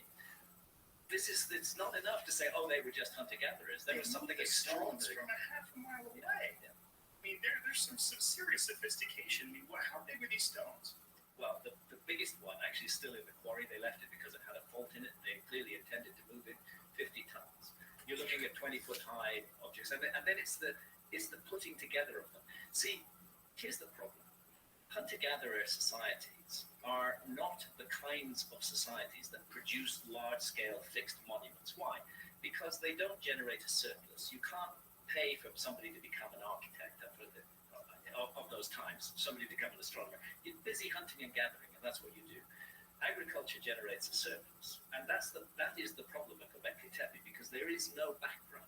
This site just appears out of nowhere amidst what appears to be a hunter-gatherer community, but what they're not considering is the possibility we're looking at a technology transfer, that the survivors of a lost civilization who already had all that knowledge came to Göbekli Tepe and used that site as a center of initiation to teach the local hunter-gatherers how to do agriculture. And that's now taken as the beginnings of civilization. I would say it is the reinvention or the remaking of civilization. So when we're looking back at Sumer and any artifacts we find in ancient Mesopotamia in that area, in Iraq, those are the people that are sort of reinventing and relearning Well, that's the Hence thing. all the- Actually, when we talk of Mesopotamia, which means between two rivers, the Tigris and the Euphrates, Göbekli Tepe is sitting right there in the headwaters between the Tigris and the Euphrates. And we cannot separate that from the later cultures that enter history 5,000, 6,000 years ago. They're part of the lineage that descended from Göbekli Tepe times. And what's fascinating about Göbekli Tepe is the way it doesn't fit, the way there's no background to it, that you would expect to see them practicing, learning architectural skills. The oldest stuff should be the worst, and as they carry on, it gets better. That site ran for 1,000 years. The best stuff is the oldest. 1,000 years later, what they were producing wasn't so good. This is a real anomaly, and it needs to be investigated, not mocked by skeptics, but actually explored to consider maybe this does rock the whole paradigm. It's kind of ironic that in their desire to get away from the ancient myths and tales of the Bible, they've ignored those ancient myths and tales which all talk about cataclysms. Well, part of our modern psychology is to imagine that we are somehow so far advanced from our predecessors that we now represent the pinnacle of civilization, and anything that preceded us has to be looked upon almost as if the workings of children. It requires a major psychological shift to admit or accept that our ancestors may have been far, far more sophisticated than we had imagined in our 19th century models, which basically still dominate thinking today. And, in Graham's book, he devotes several chapters to the story of one 20th century heretic, J. Harper Bretz. And his story, to me, kind of encapsulates the whole process of forcing his paradigm shift.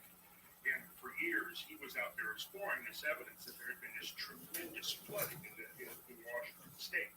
And all of his critics were dismissive without ever even going out and looking at the evidence firsthand in the field. But what he did was he stuck to his guns for 3 decades and continued to amass evidence to the point where they just couldn't dismiss it anymore. And finally, a group of them went out and began to explore the landscapes for themselves. And one of the leaders, I think you talked about it in your book, James Galooly, who was sort of the leader of the skeptic faction, that had set out, their sole purpose was to discredit and lay this whole flood heresy to rest once and for all. But he went out in the field, and they spent about 8 days in the field, where he's seeing this evidence for himself over and over again. And when you look at just one piece of it, you might be able to say, okay, there's all other explanations for that. But what happens is when you get multiple lines of evidence all converging, and there's no way to individually explain away each one of those things other than just saying, oh, it's all coincidence. Well, this James Galooly was honest enough so that after a week out there, they were at a place called Palouse Falls in southern Washington, which was one of these areas where these tremendous inland tsunamis swept across the land. And I actually just visited there about 8 weeks ago. I took a group of people out there and took them to Palouse Falls to show them right on the spot where James Galooly was standing when he finally had his epiphany. Do you have any images of that you brought us? I have images. I can dig them up here. Yeah, I sure do. Yeah, I've got some really interesting images to show you. Which relates, because see, this flooding stuff relates directly to the idea of the impact. And we can get into a little bit of that, explaining how these parallel lines of evidence are now converging. But the interesting thing about Galooly was that in the descriptions of the trip, he wandered off by himself for a long time, away from the group, and was standing there looking at this massive cataract with 400-foot cliffs and this little tiny ribbon of water flowing over it, and this huge canyon below it, and these big boulders. And he'd seen, for a whole week, he'd been seeing this stuff. And it finally got to the point where it was undeniable. And he walked back to the group, and the words out of his mouth verbatim were, "How could I have been so wrong?" And he finally admitted. And that was like a turning point. And now, again, Graham describes this very effectively in the book, how in a way the flooding phenomena was hijacked and it placed within this more gradualistic context to avoid the fact that it was something so anomalous and such a departure from our modern experience that we had to look outside of our modern experience to find an explanation. What they wanted to do was find something within our modern experience, and this is the cornerstone of the uniformitarian approach, is that we look for a modern example and then we extrapolate backwards from that.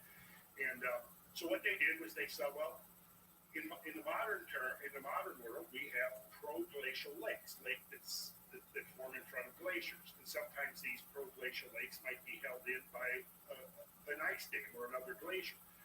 These ice dams will give way and they will cause pretty catastrophic flooding. They're very common up in Iceland because you've got several volcanoes under the Icelandic ice sheets, and up there they use the term jökulárnar to describe these outburst floods. But here's the thing: when you look at the modern versions of it, you basically are looking at floods that are less than 1,000 of one single flow from these floods we're talking about that happened, 12 and 13,000 years ago. 1,000, less than 1,000. Less than 1,000 in peak discharge and in total volume. And so, and it has been admitted in several places. I've extracted the quote saying, well, we do admit that this is a major extrapolation upwards, but never mind. We're going to never mind. It's so disturbing.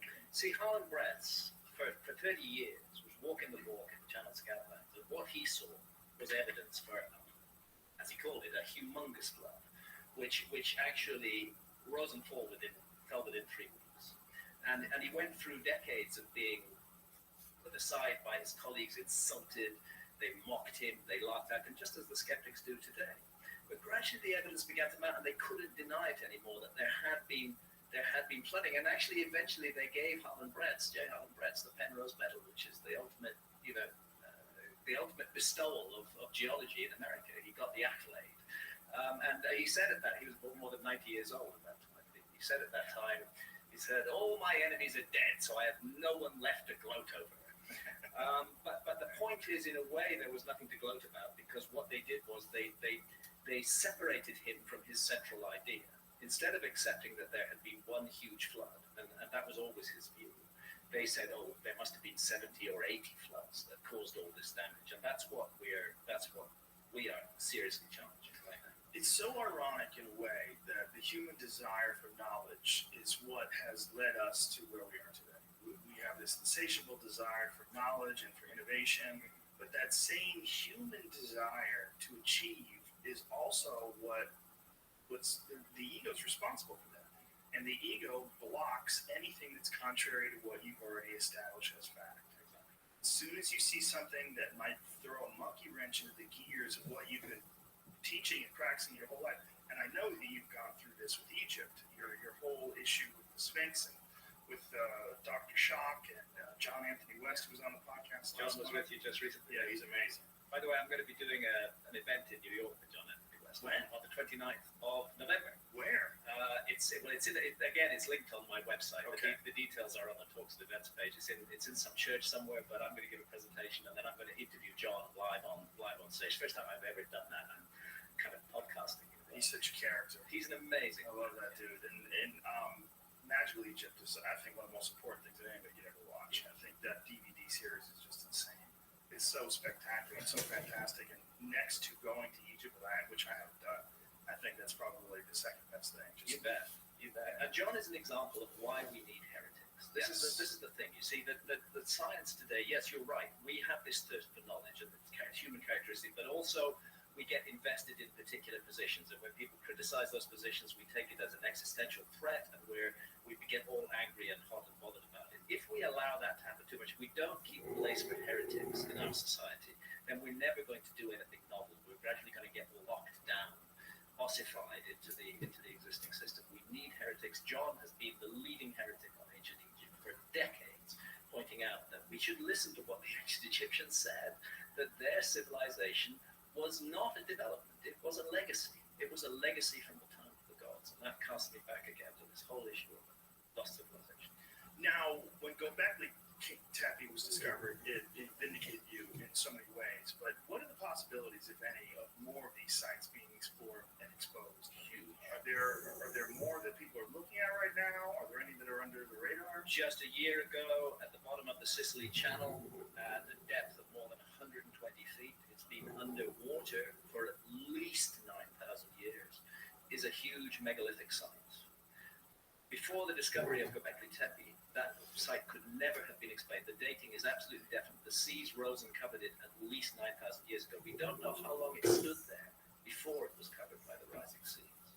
There it sits underwater, and I think underwater discoveries, and I've had a part to play in this over the years, are one of the ways forward. We need to look at those areas because there was a 400-foot rise in sea level at the end of the Ice Age. You're looking at the amount of land that would be put together in, say, Europe and China added together. That amount of land was swallowed by those rising seas. And archaeology has largely proceeded without taking account of those lost lands. I'm not saying they haven't looked at all, but they're primarily in marine archaeology interested in shipwrecks. Now, this megalithic site, is there images of this that we can look at? There are, yeah. I can probably find it. Just monolith at the bottom of the Sicily Channel. Try that. Search on that. Pull that up, Jamie. But so what does this look like? Has this been clearly established that this actually is the work of man? Is this not some sort of a yardang or something? Of course, there's dispute. Right, of course. The mainstream is not going to just accept this overnight, but again, it's mainstream scientists who found it. They're absolutely certain that they're dealing with a man-made site. There are holes drilled through these megaliths. One of them is very, very large. There's a series of other megaliths round about. It's not a natural thing. So here we're looking at some of it right now. Yeah, so there's that big megalith broken into two parts right there. Oh, wow. And this we can say, again, often with archaeological sites, the problem is dating them. Mm-hmm. You know, for example, there are incredible megalithic temples all over the island of Malta, not far away from this place. Incredible megalithic temples.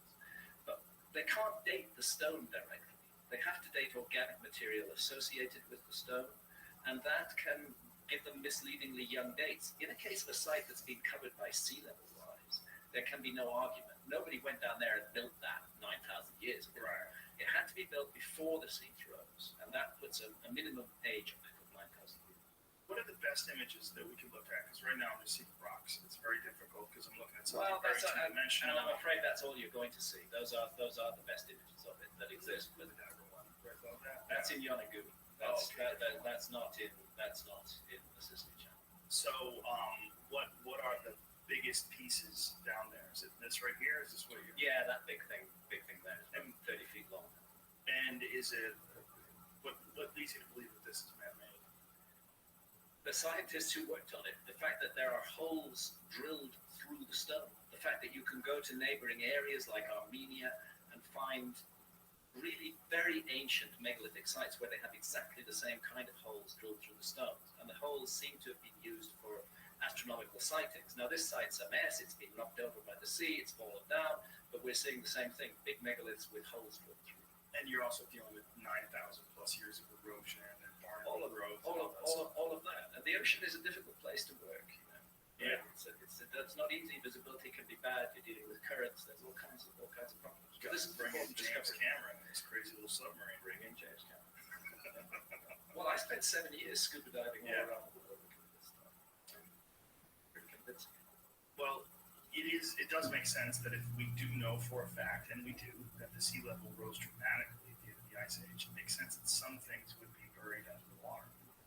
Well, and during the Ice Age, whatever, you don't have to talk about advanced civilizations or anything, but during the Ice Age, living on the coastlines and establishing your villages, communities, everything on the coastlines would have been probably one of the most benign places to get, because for one thing, you're down there seeing the sea level, the presence of the seas is going to smooth out the climate and so forth. So, you're going to have probably most cultural development during the Ice Age is going to be close to the sea.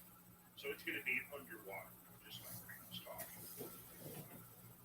And so this, to me, is probably the future of archaeology, is marine archaeology, where a lot of discoveries are. And then in that particular thing, there's a lot of megalithic structures around the world that if you set that thing up like this and put those sighting holes through it, would look precisely like scrape the barnacles off of it. And no one's saying, oh, it's proven.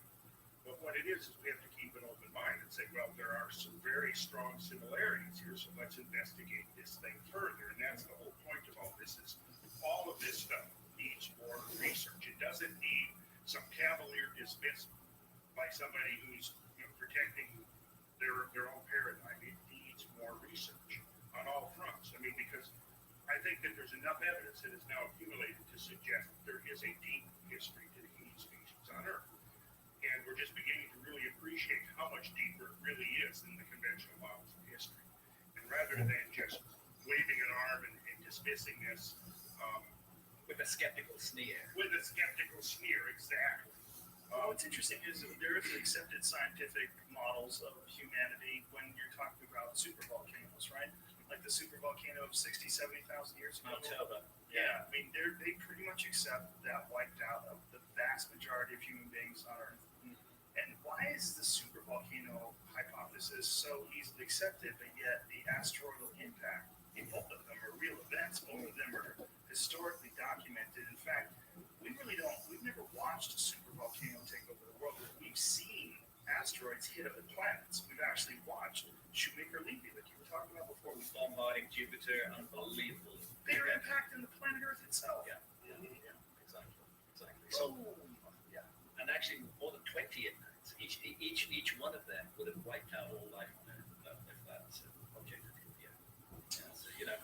So it's a very another thing when we're talking about underwater structures. Well, let's also consider the possibility, and again, John Anthony West's work is important here. Let's also consider the possibility that we have misidentified a number of structures that are standing in plain view, like the Great Sphinx.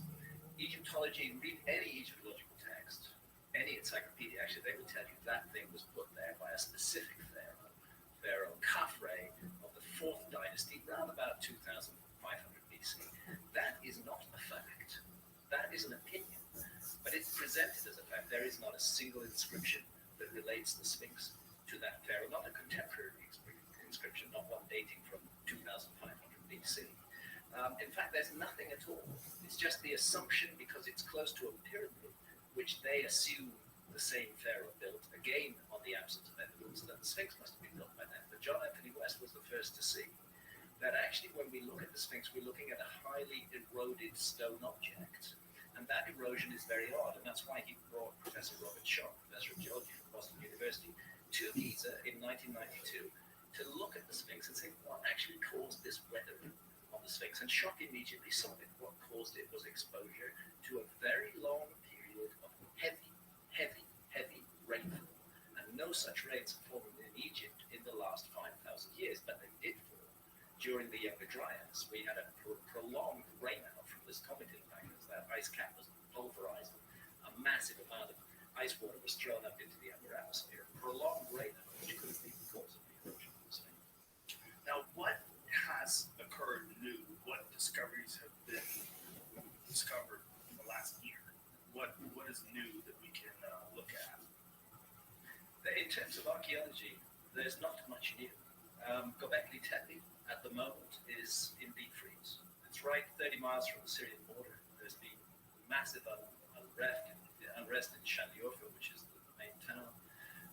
Archaeology is very difficult for them to carry on there. It's basically just frozen. Where they just sort of stopped. They've just kind of stopped. In fact, there's a major number of these sites that magicians of the coast was Baalbek in Lebanon. An absolutely stunning site. And again, I'm convinced that site is nuanced. It is, yes, there is a Roman temple there, but they put that temple there because the site was sacred long before, and there's this incredible U-shaped megalithic wall which surrounds Baalbek, which does not appear to have any connection to the Roman structure at all. Again, that's an area which is subject to tremendous unrest and difficulty. It's difficult for archaeologists to proceed. But just in 2014, they made a huge new discovery at Baalbek of a buried block which weighs 1,460 tons, which was sitting there on the site. They've been working that site for 100 years. They only found it. 1,000 tons. 1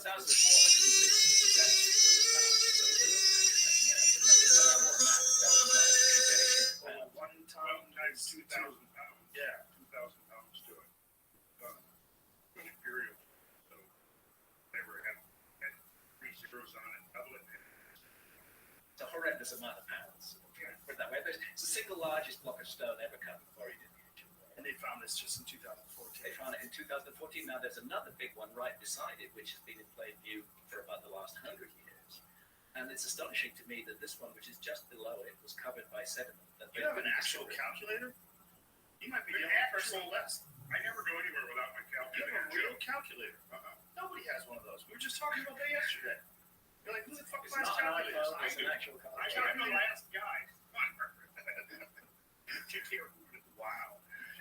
So Baalbek was also the site of, there's many mountain monoliths that have been discovered there, and it's a really fascinating site that many people have sort of overlooked when we talk about ancient structures in the past.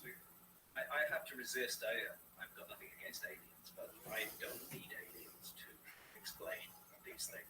I think a much leaner and more elegant explanation for these huge archaeological anomalies is a lost human civilization. Much better. And that's been the case that I've been making for 25 years.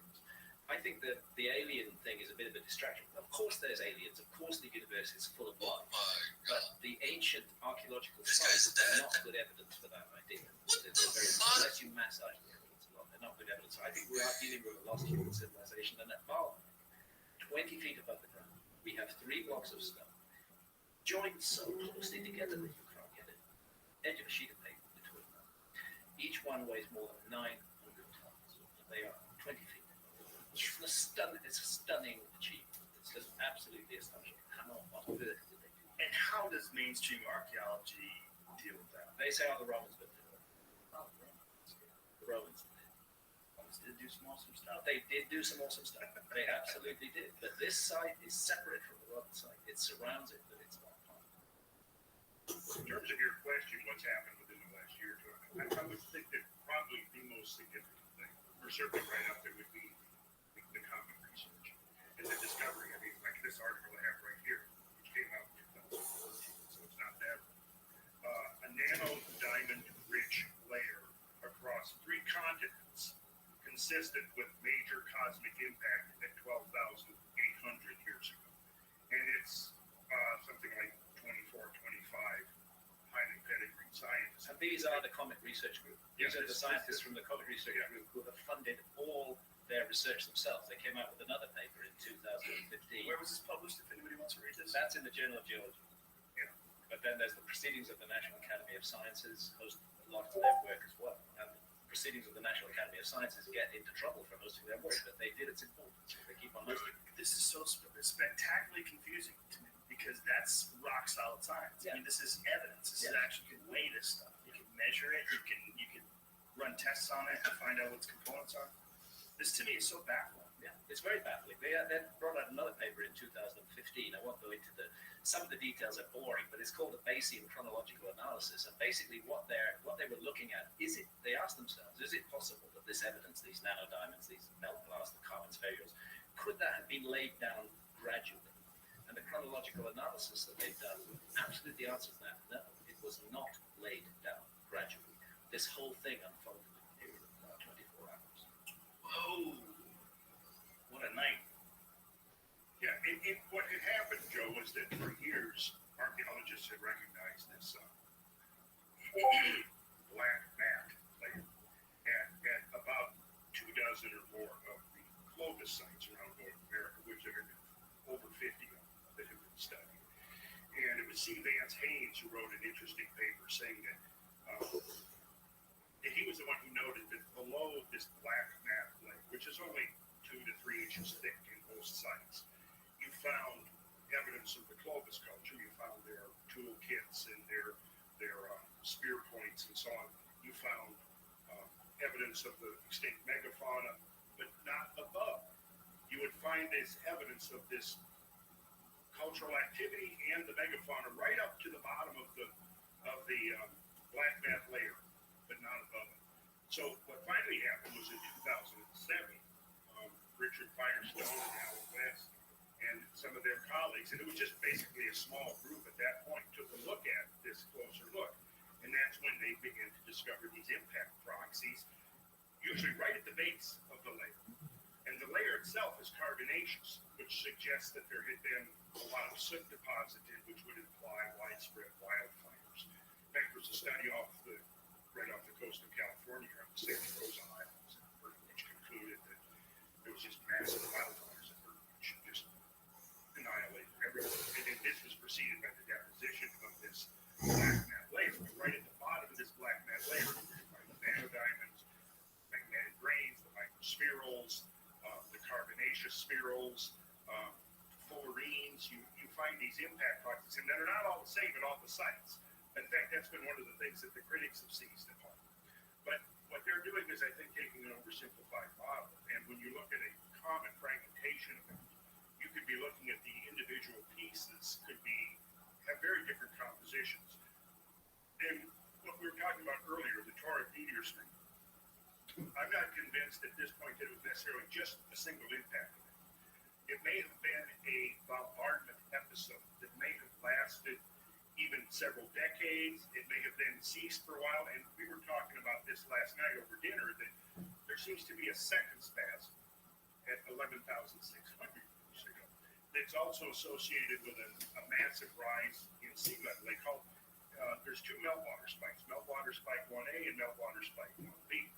I'm quite convinced that these meltwater spikes that have been documented by marine geologists and oceanographers are correlated with these melting events of the ice sheet that I've been looking at in terms of their geomorphic consequences. Because some of these events, I mean, the only way I can describe some of these meltwater events is that the only modern analog to this would be a tsunami.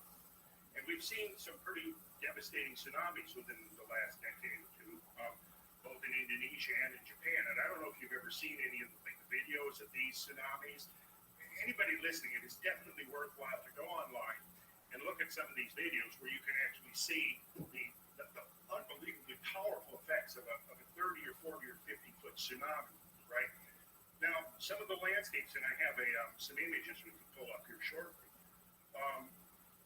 are places in Montana, Idaho, Washington, where you literally had a tsunami sweeping over the land. It was over 1,000 feet deep. And that tsunami came off the ice cap. That's not an oceanic tsunami. That's right. It's a freshwater tsunami. It's meltwater coming off this catastrophic melting of the ice sheet. And I've traced the sources of some of these meltwater. I've made 2 trips now up into the plateau country, British Columbia, looking for the source of this meltwater.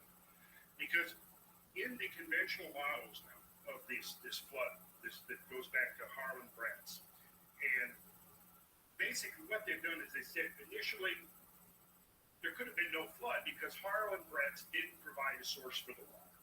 The critics said, well, you're saying that all of this evidence in the landscape is evidence of the flood, but what was the source of the flood? And he didn't have a source. So the critics then said, well, you don't have a source for the flood water, therefore the flood didn't take place. Then as research evolved, you had independent evidence accumulating in western Montana by J.T. Pardee, who was with the U.S. Geological Survey. And he was investigating evidence that the mountain valleys of western Montana had been filled up with an enormous volume of water. And this volume of water seemed to be exactly the same time as Bretz's floods. He then assumed that this was a giant lake.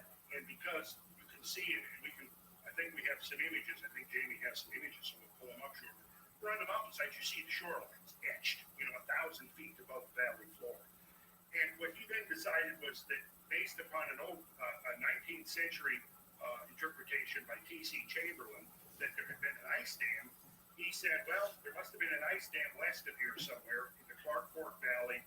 A giant lake backed up, burst through the ice dam, and then this is what would have caused Harlan Bretz's floods. So now the geological community is shifting because, number one, the evidence is overwhelming and they can't deny it anymore. But what they're doing is looking for a gradualist or a more uniformitarian explanation. So they immediately latched onto this.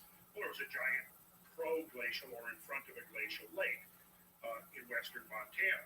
Well, you're talking about somewhere between 520 and 550 cubic miles of water. That's a lot of water, right? Normally, when you have a large lake, you have a huge catchment basin that is feeding lots of streams and rivers that are feeding into that lake. When you look at any of the big lakes around North America, you have the lake, and then you have this big old catchment basin, and all of that's feeding in. In Lake Missoula, the whole lake fills almost the whole catchment basin. It's like to me, what they did is they said, okay, we're just going to push the source of the water from here over to here, but let's not go into the question of where did the water come from that's filling these mountain valleys of western Montana. And this is what I spent a couple of weeks in September going up into some of these, following these valleys up into British Columbia. And there's spectacular evidence. And it's almost like the American geologists stop at the 49th parallel, and they say, well, that's the Canadians preserve up there. We'll let them, they've got their own theories, we've got ours. Interestingly, the Canadians are saying that we think that the water for these floods came from up here. But they don't like that because, you see, one of the leading geologists who was saying that these floods came from Canada is John Shaw, who basically came up with this idea that drumlins, which are these inverted boat-hull-shaped landforms that are found by hundreds of thousands in regions where glaciers were, that they were formed not by the glaciers grinding over the landscape, but they were actually formed by massive subglacial flows of water. And his critics have all been saying, well, here's the problem, what's the source of your water? Therefore, it wasn't water, it wasn't subglacial floods. It parallels Carl Press's story very closely. Well, here's the thing. Shaw and his colleagues couldn't really come up with a plausible explanation for how you could form these massive subglacial reservoirs. In fact, what they call the Livingstone Lake event required 84,000 cubic kilometers of water.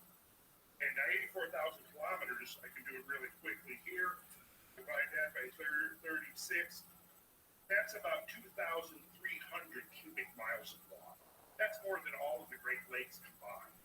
Vastly bigger than all of the Great Lakes combined. It's probably every lake in North America combined. And he said this one event required over 2,000 cubic miles of water.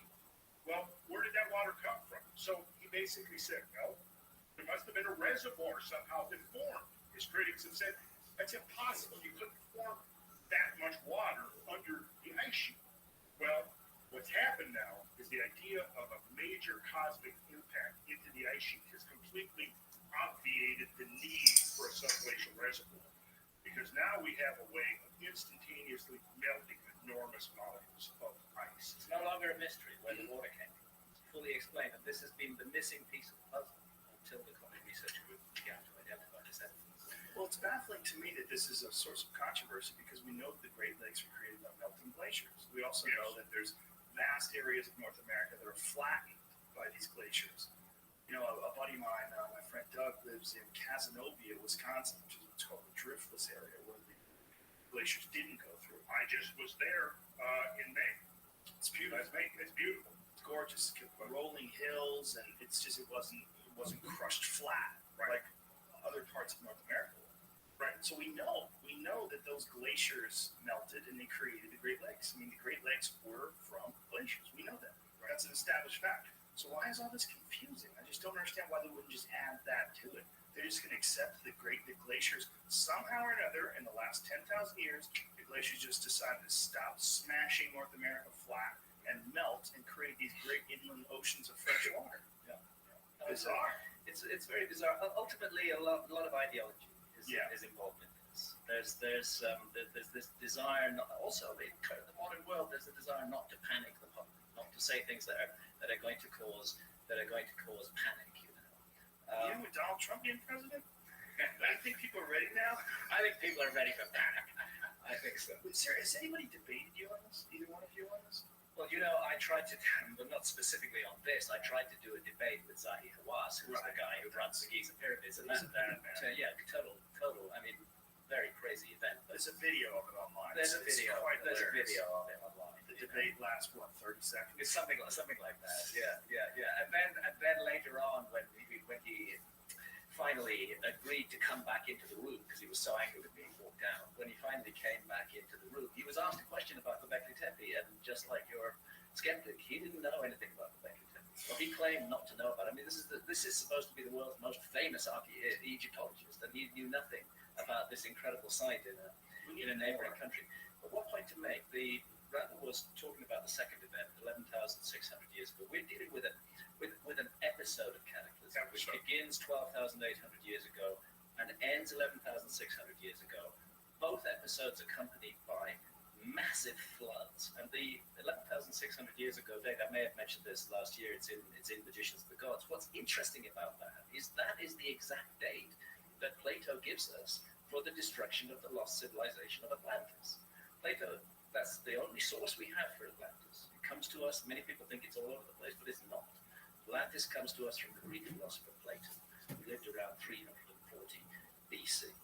And he got the story through his family line, from his ancestor Solon, who had visited Egypt in 600 BC. And there Solon was told of a great civilization that had existed on Earth, that was the progenitor civilization of Egypt, but that was destroyed in a terrible cataclysm. And he asked, a cataclysm involving a gigantic flood, and Atlantis was submerged beneath the waves and was never seen again. And so Solon said to the priests, when did this happen? And they said, 9,000 years ago. That was in 600 BC. So that's 9,600 BC. That's 11,600 years ago. That's meltwater pulse 1b. How could they know? Yeah, how could they? We have to start taking this stuff more seriously. Instead of sneering at it and skepticizing it out of existence, we need to leave a little bit of room for extraordinary ideas possibly being right. That's the main beef I have with the skeptics, is that they want to throw the baby out with the bathwater. I want to add something to that. In the Timaeus, Plato discusses Atlantis in 2 dialogues. And in the Timaeus, he prefaces the story of Atlantis by recounting the myth of Phaeton. Now, the myth of Phaeton is a very interesting story. And basically what it is Phaeton was the offspring of Helios, the sun god, was raised, didn't know who his father was. His mother kept it a secret from him, and then one day he was being taunted at school because all of his schoolmates had, recounting the great deeds of their father and everything. So he went home distraught. Finally, his mother said, well, actually, your father is the big granddaddy of them all, Helios, the sun god. So Phaeton decides he's going to go and find his father.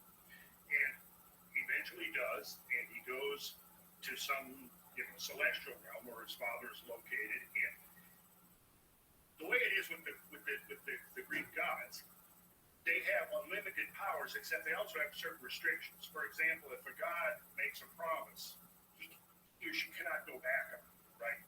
So when Helios sees Phaeton, his lost son, come, he's so overjoyed. He says, I'm so happy to see you. I will grant you any boon you want. And Phaeton says, I want to drive the chariot to the sun. I want to drive your chariot. And Helios says, well, I meant anything you wanted except that. So it goes back and forth and back and forth. Finally, Phaeton convinces his father, let me do it. His father says, look, you've got to hang on to those reins tight because those steeds are going to pull away from you. He gets in there, the gates of the sun open. It describes, in the myth, you can go, you can read Edith Hamilton or Bullfinch or any of the great retellings of the Greek myths, and they'll describe it in there. It goes through the signs of the zodiac, and then all of a sudden it careens off and heads down to Earth. And then it describes this whole litany of catastrophes, just setting the Earth on fire. And finally, the Jupiter at the besieging of Poseidon, and was afraid that the oceans are going to boil away, gets Zeus to mount his Mount Olympus and hurl his thunderbolt, which knocks Phaeton from the sky, and he falls to Earth and falls into the river Eridanus, which is a metaphor for the Milky Way. And his sisters, the Heliades, then weep over the death of their brother, and their tears fall to Earth and cause the great flood.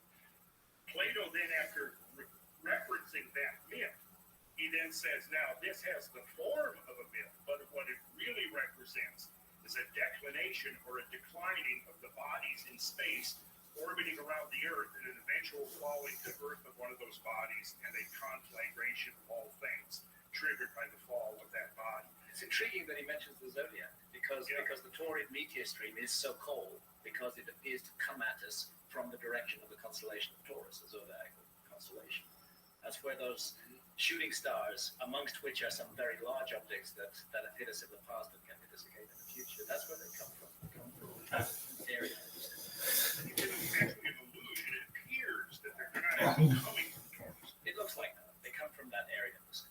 They come from that area of the sky. And so anybody in ancient times who was witnessing, and according to the Victor Klug and William Napier and those guys who are the British neo-catastrophists that have been doing all of this work for decades on the Taurid meteor shower have concluded that, in times past, it was an extremely active shower. It would have created some pretty darn impressive light shows, even if it wasn't causing catastrophes down here below. But what they've conjectured is that there might be times of multiple Tunguska-like impact bombardment when, because there could be thousands of objects within the Taurid meteor stream on the same scale as the Tunguska object. And that, if you go and you read the accounts, the eyewitness accounts, over and over again, people are saying things like, well, it looked like it was being disgorged from the sun.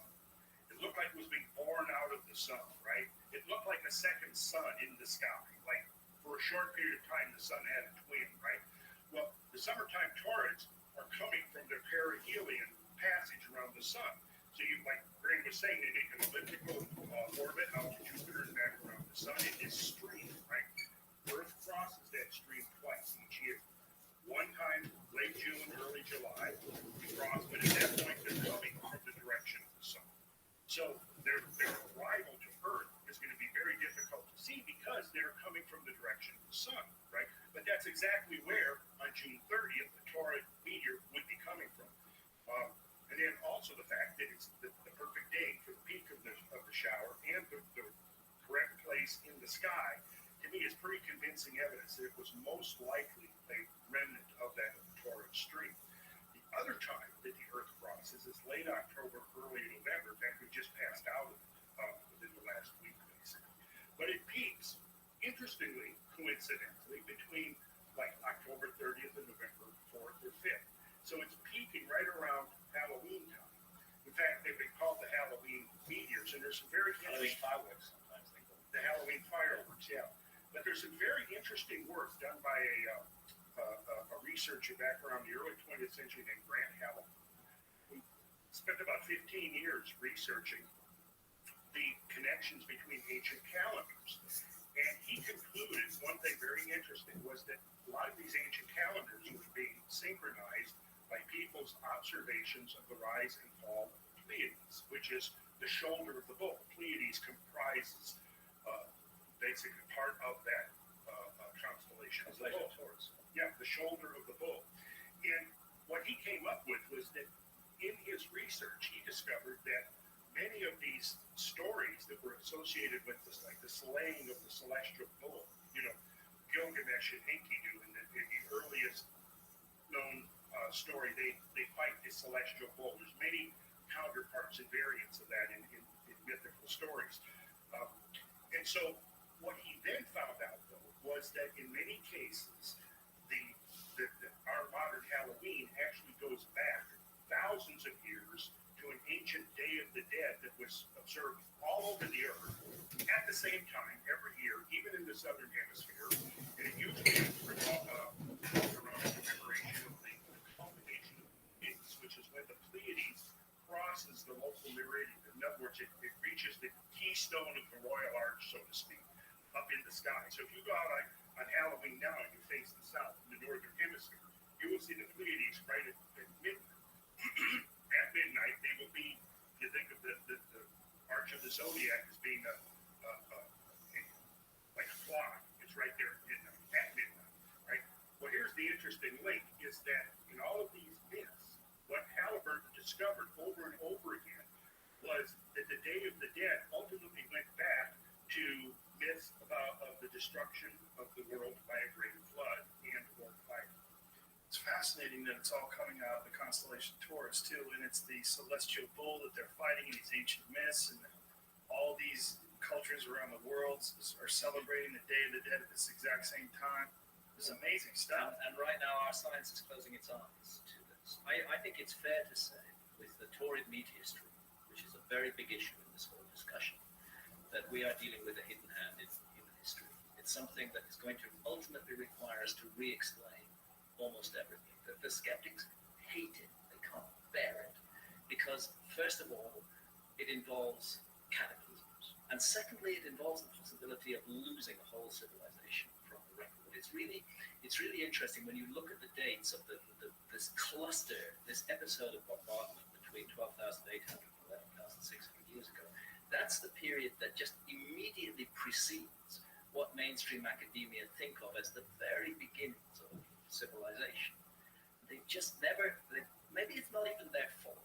This is so recent, this science is so new that they've not had time to adapt to it. But if they adapt to it and take this into account, then suddenly what was an extraordinary and absurd and impossible idea, that there was a lost civilization 12,000 years ago, becomes a very plausible and reasonable idea. And let me start, once we take that on board, then we can start opening our eyes to archaeological anomalies, like the Great Sphinx, like Baalbek, like submerged ruins, like Göbekli Tepe, and begin to consider, what does all this mean? Are we in fact a species with amnesia?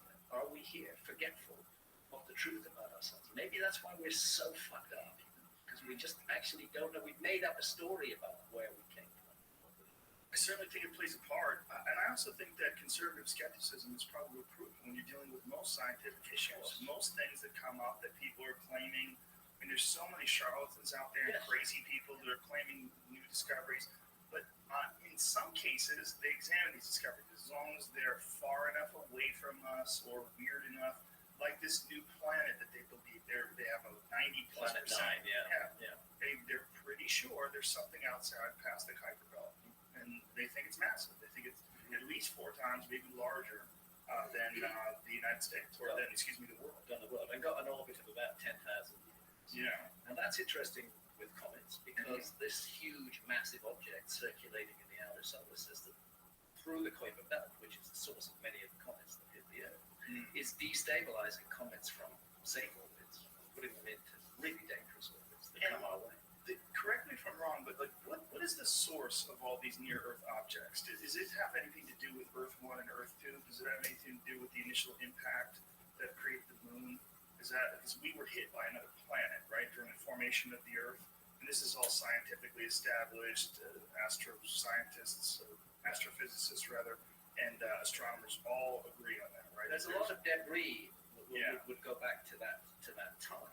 But comets are another story, because they're coming in from the far reaches of outer space. They're coming in from the Oort cloud and the Kuiper Belt, just vast distances away. They're voyagers. They're kind of messengers from distant reaches of the cosmos who come in an unpredictable way because their orbits are destabilized by something like that.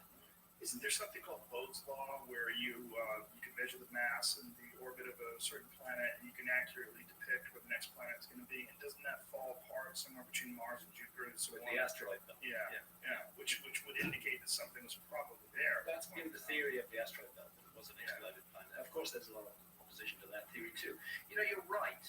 Skepticism really has an important role to play. It's really essential that we are skeptical. Otherwise, we'd all be following Zachariah Sitchin and waiting for the Anunnaki to land. Exactly. We would have sold our houses December 21st, 2012. We'd all be going, what the fuck? Now I'm homeless. Exactly. 4 years later. And I have to say, there's a skeptic called Michael Heiser who's done really an excellent job of thoroughly, debunking the bogus translations of Zachariah Sitchin. Yeah, is he sitchiniswrong.com? Sitchiniswrong.com. Yeah, it's a very useful site. So I hated him and loved him at the same time. I was so sad. I love the idea of the aliens come down and manipulating the monkeys and making us to mine gold. It's a wonderful story. But unfortunately, it's a work of science fiction. It's not a work of fact. Damn it, Zachariah. I knew him. He was a fascinating man. I once drove him from Stonehenge to London. We had many conversations. He was a deep and serious researcher, but I think he got carried away with his own fantasy. I also think that fantasy became very lucrative, and it also became a source of identity. I followed him pretty closely as well. I read The 12th Planet, and I got really into his research. This is in my early pot smoking days. When I first started smoking pot, so I was all in. I was all in. Yeah. And then as I got wiser, and then as I got, maybe not wiser, just I started recognizing objectively why these things are so attractive. The fantastical is more attractive than the practical. And so something else. Again, I don't want to put Sitchin down, and I'm here also to say that Sitchin did a lot of really good work. He was a clever guy. He did a lot of very, very, very thorough research. I just lost my track, actually, smoking too much dope. Where was I going? Well, we were talking about the difference between the fantastical and the practical, that there's this inclination to accept things that are fun. Yeah. You know, that's what I was going to say. Is that when you start talking about the Anunnaki, those from heaven to earth came, these fantastic creatures from. Thank you. You brought my memory back. Bureau. I remember what I was going to say. What's interesting? Needs a pun. Could be good. What's interesting is that the level of technology that Zechariah attributes to the Anunnaki oblique Nephilim, that level of technology is the level of technology that we had in the 1970s when we were, NASA was doing its stuff. So it's NASA technology from the 1970s that is projected out onto, that is projected out onto his theory of the past. Now, it seems to be very unlikely that the Nephilim or the Anunnaki would have had for 400,000 years, which is what he's saying, the same technology that NASA had in the 1970s. It's much more likely that he's projecting that onto the data rather than that it's actually inherent. There was also some interesting ideas that he had that turned out to be ideas that scientists had also proposed about preserving our atmosphere by levitating or by suspending reflective particles in our atmosphere. And that is something that the Anunnaki, in his books, were going to use gold for, because gold has such unique properties, which is why they use gold to plate things, because you can take a little tiny piece of gold, you can plate this entire table. Gold's a really spectacular piece of, it's just, there's nothing like it, right? Absolutely. No, there's a lot of really good material in situ, but unfortunately the translations of the texts are not translations of the text. They misrepresent the text. Often what he did was he took a 19th century translation and he massaged it so that it would fit his argument, and that's a pity. So we need skeptics, and they help us to sift out the wheat from the chaff. But occasionally what the skeptics do with this drive to criticize anything that's not mainstream, occasionally what they do is they let go of a really good idea, which deserves investigation and which the human species could benefit from. And that's my feeling, is we're this amazing species, we've developed all this science. Why are we so ready to let go of wonderful ideas? Well, it's also fascinating to me that because of what Sitchin has been sort of criticized for, people now ignore the stuff that's absolutely undeniable, like the actual stone tablets themselves, the clay tablets, where you can see the depictions of the solar system. Somehow or another, these people from 6,000 plus years ago had a detailed map of the solar system. Had a clear idea of the solar system. With the size in like a relatively correct order, and the planets in the right place. Like they somehow or another knew that Jupiter was bigger than Mars. They knew these things in some weird way, and we don't know why. We don't know how. Also, the caduceus representing the double helix of the DNA. That's a really fascinating concept too. That the caduceus is used for medicine, and it's used to. It's just he had some really interesting points. Zechariah did. So it's kind of too bad there was so much crazy involved in that. I think what any of us should do when we're exploring the deep and hidden mysteries of is to go to a lot of different sources. Go to a lot of, don't just stick with the mainstream. Don't just stick with the alternative, but try to bring it all together. And in a way, that's what I try to do in my books, except the skeptics still hate them. Yeah, but it's just so hard because it's so fun to go with the crazy story. Yeah, like the alien story is so compelling. It's so fun. Very compelling story. I mean, if we found some sort of evidence of aliens, it would be so utterly spectacular. Even if it was a simple alien. Like I've always said this, if we found like a jellyfish on the moon, we would freak out. But there's really complex, bizarre things at the bottom of our ocean that we've never discovered. They're just not in the correct location for us to be excited. And then the other issue, we're getting slightly off our flood topic here. But the other issue of entities, that the encounters with entities, anybody who's smoked DMT will know that, as I have, as you have, that will know that you do encounter entities in the DMT state, and they do communicate with us. And there's a lot of parallels with the ETs or the aliens as they're described in modern UFO abduction accounts. And Rick Strassman, have you ever had him on your show? Rick got sick. He was supposed to be here a couple of times. We're trying to reschedule it now. Yeah. But he had some pretty serious health issues. Yeah. We had a date scheduled out, but I love that guy. I got a chance to sit down with him a couple of times and talk to him. And of course, you presented DMT this Yeah, he's brilliant. And he DMT is so important to me because I remember when I did it, I was so confused. I mean, to me, it was like my first DMT experience changed everything I thought about the world, and I immediately didn't give a shit about aliens. Like, it was almost instantaneous. Like, before that, I was like, Roswell, they got the ship, man. Yeah. It's in a hangar. But what I encountered doing DMT was so spectacularly alien as a pedestrian concept of something that looks like a person but has a bare head and large eyes and higher tech. Yeah. It was weird and cool as it would be if it was real. It was nothing. I mean, literally not 1/1,000,000th as interesting as what you absolutely can encounter when you do DMT. Yeah. That's the aliens. So that's the aliens, an utterly alien realm filled with alien intelligences who communicate. Of course, again, the skeptics say, oh, it's all just made up in your brain, but we don't know that. And Rick is open to the possibility that we are dealing with areas of reality that are not normally accessible to our senses, that become accessible to our senses by retuning the receiver wavelength of the brain, which is what he suggests DMT does. And I think that's very plausible. And at the very least, those who are interested in UFOs and aliens should be also investigating this line of inquiry. Can we use changes in consciousness to understand the majestic complexity of the universe in which we live? And I think the answer is definitely yes. And many of Rick's volunteers, I paraphrase, but they came back with reports that the entities who'd encountered them said, we are so glad you've discovered this technology.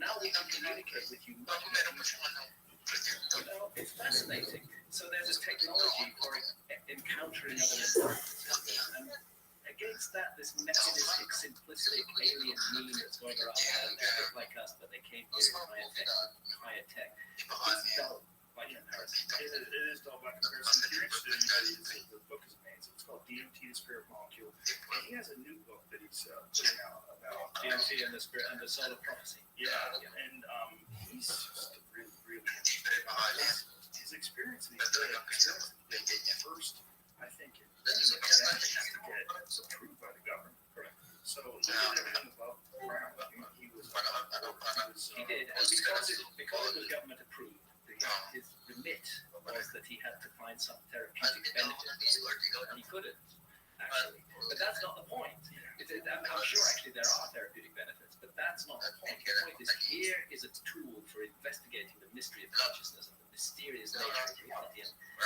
fuck me, if we get 5 or 6 volunteers who haven't compared notes, all coming back who've met entities who said, we're so happy you found this technology. Yeah. It's hard to explain that.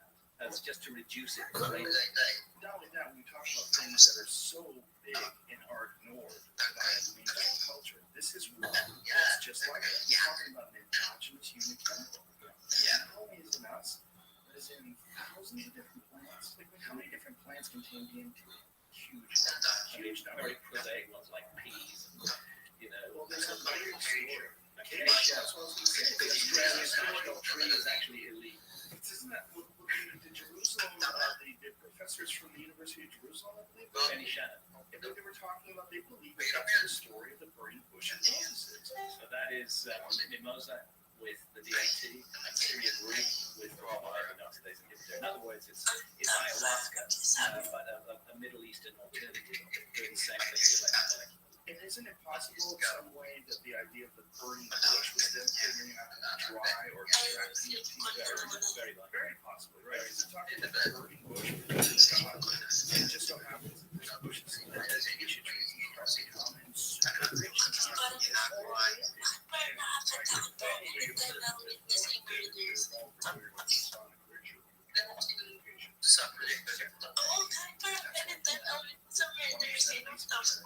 Every now and then on Facebook, I get huge, big Freeman. Is a Freeman.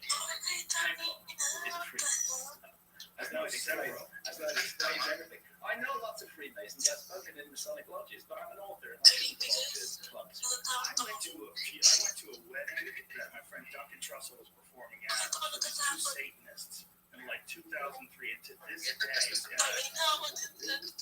LaVey or Stanton LaVey, whatever is his son, and his son got married. Some they call themselves Satanists.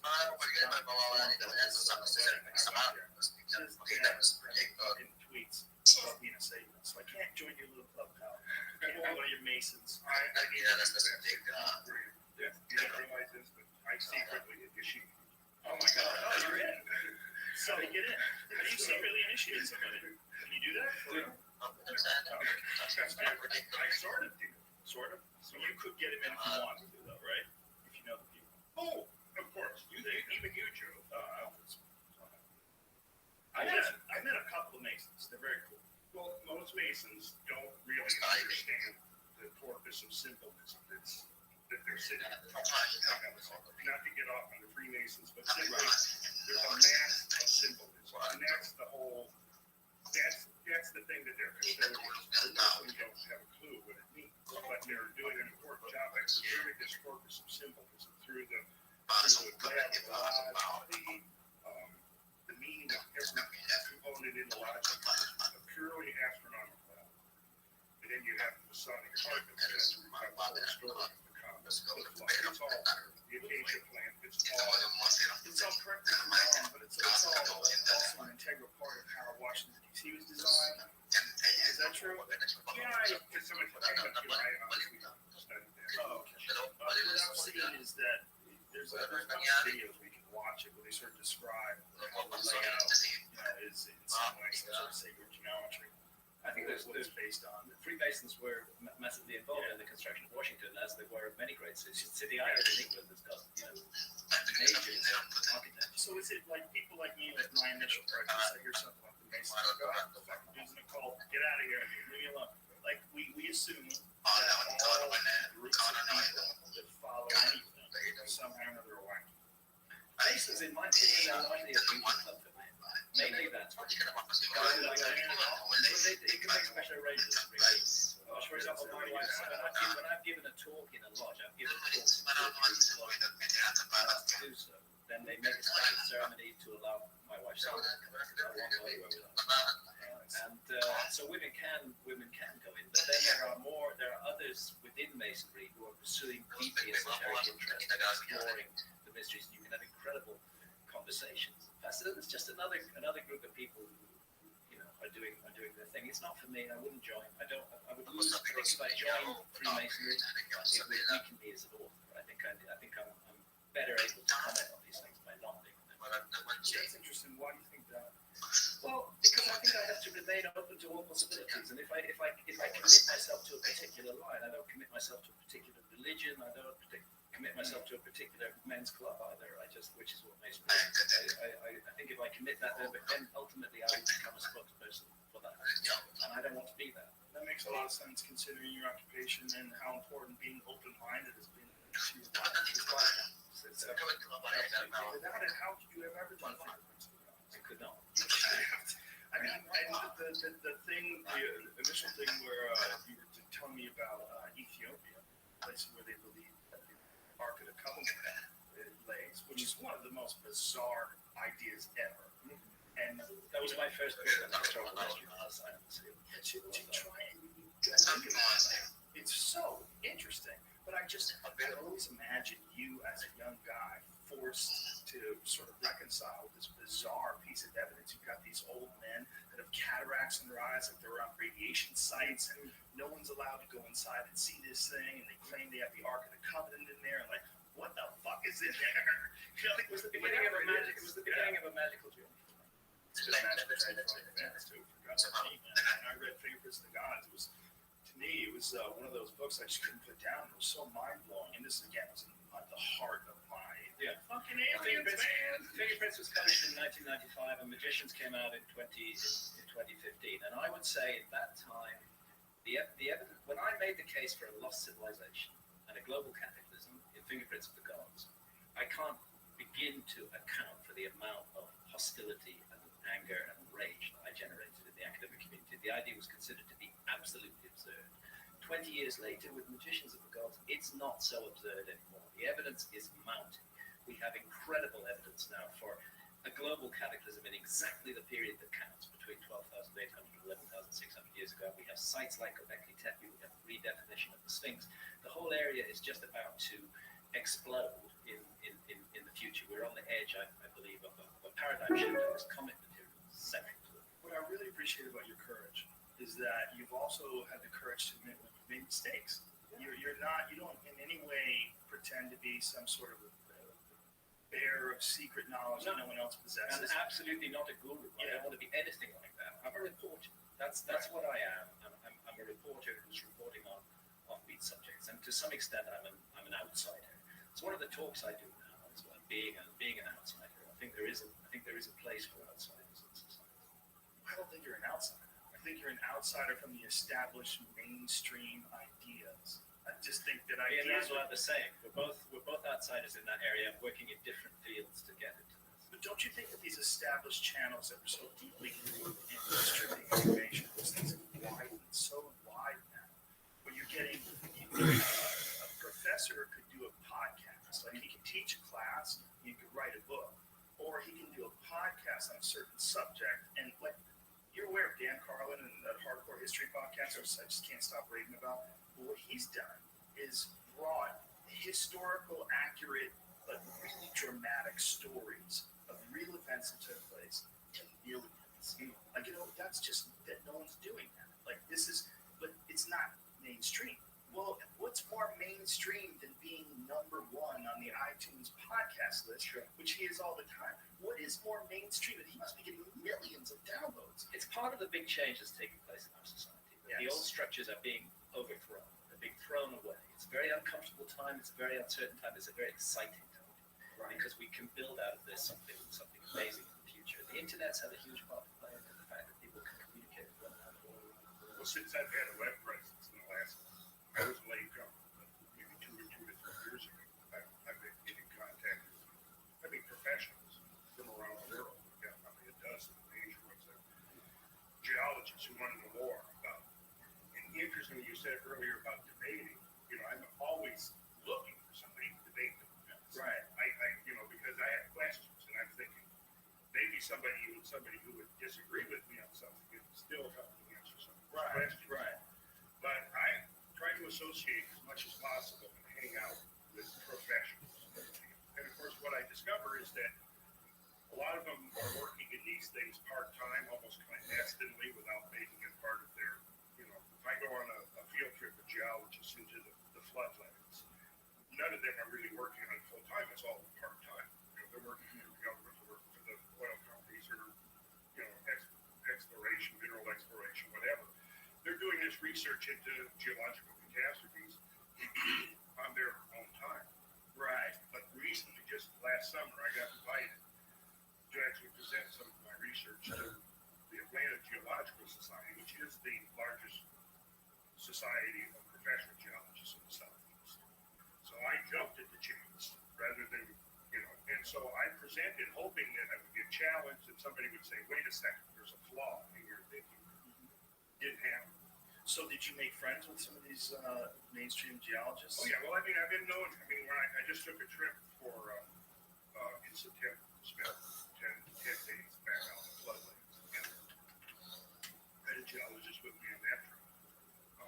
So yeah, I'm getting to know more and more people who are working as well. I majored in geology, so I still am in touch regularly with the head of the geology department. I see her pretty much on a regular basis. Keeping her apprised of some of my stuff. And she has offered to sponsor me at whatever point I think that I can pull it together as a dissertation. But we'll see how that goes.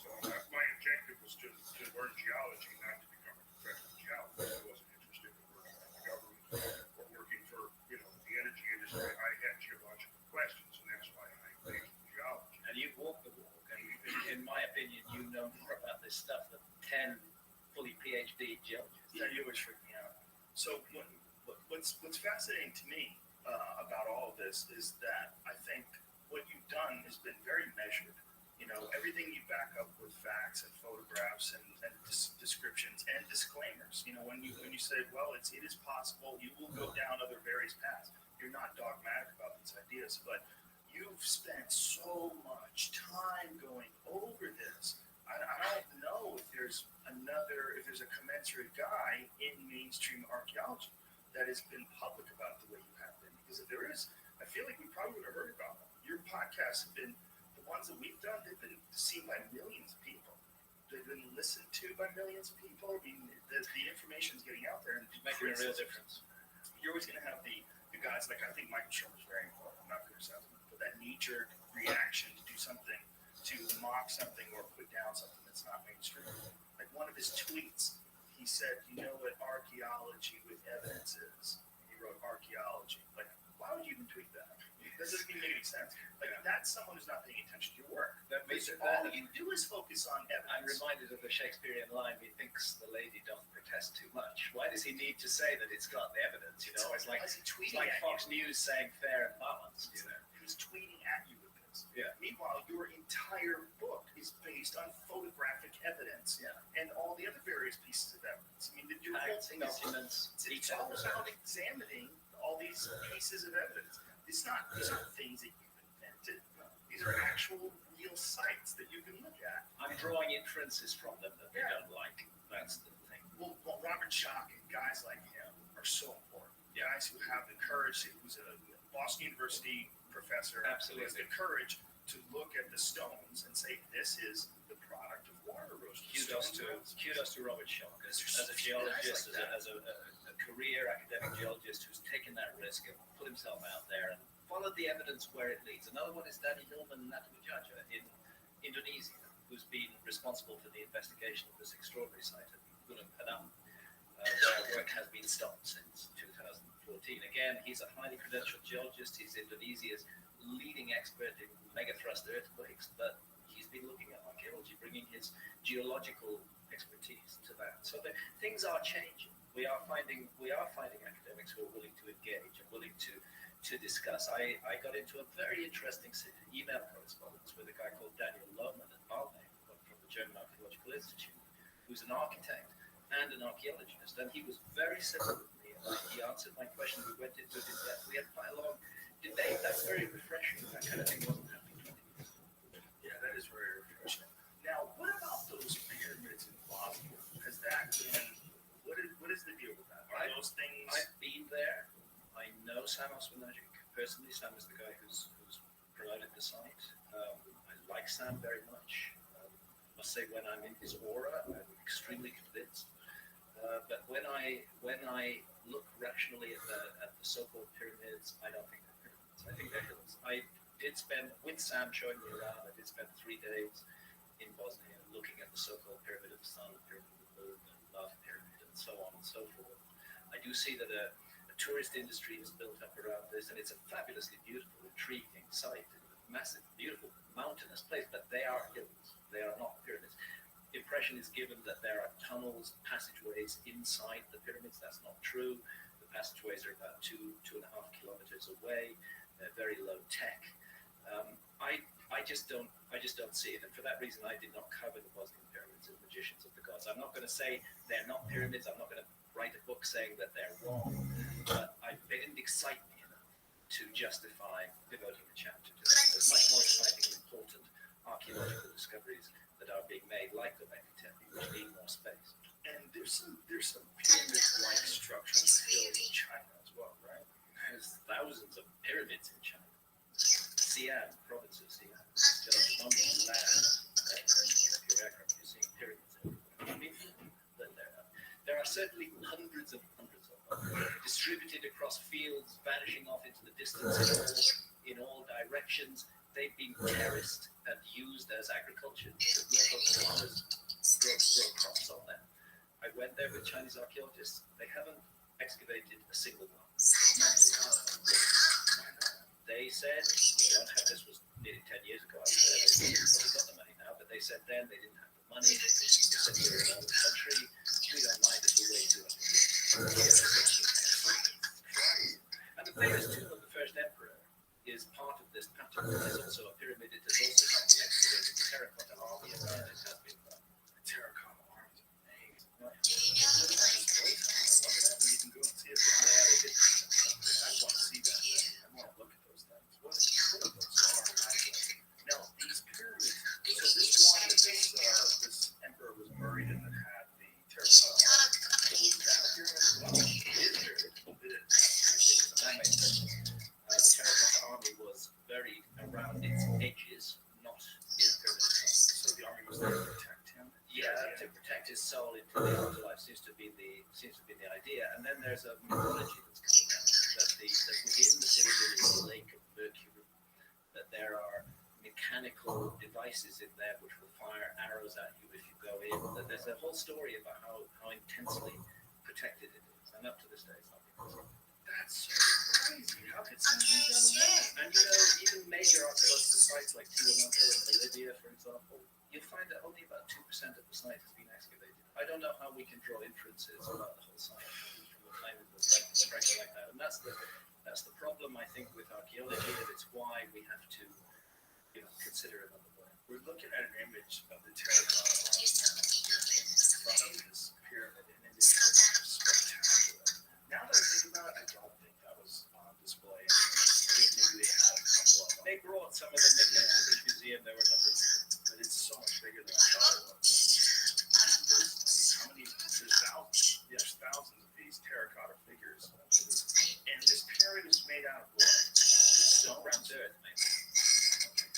So they just sort of shaped the ground, just dug around. Yeah, they brought in earth and turned it into a pyramidal shape. But it's not actually stone blocks. But that's why they can grow crops on the sides of some of these pyramids. Yeah. So they would build these giant mounds of dirt and then dig holes in them and support them.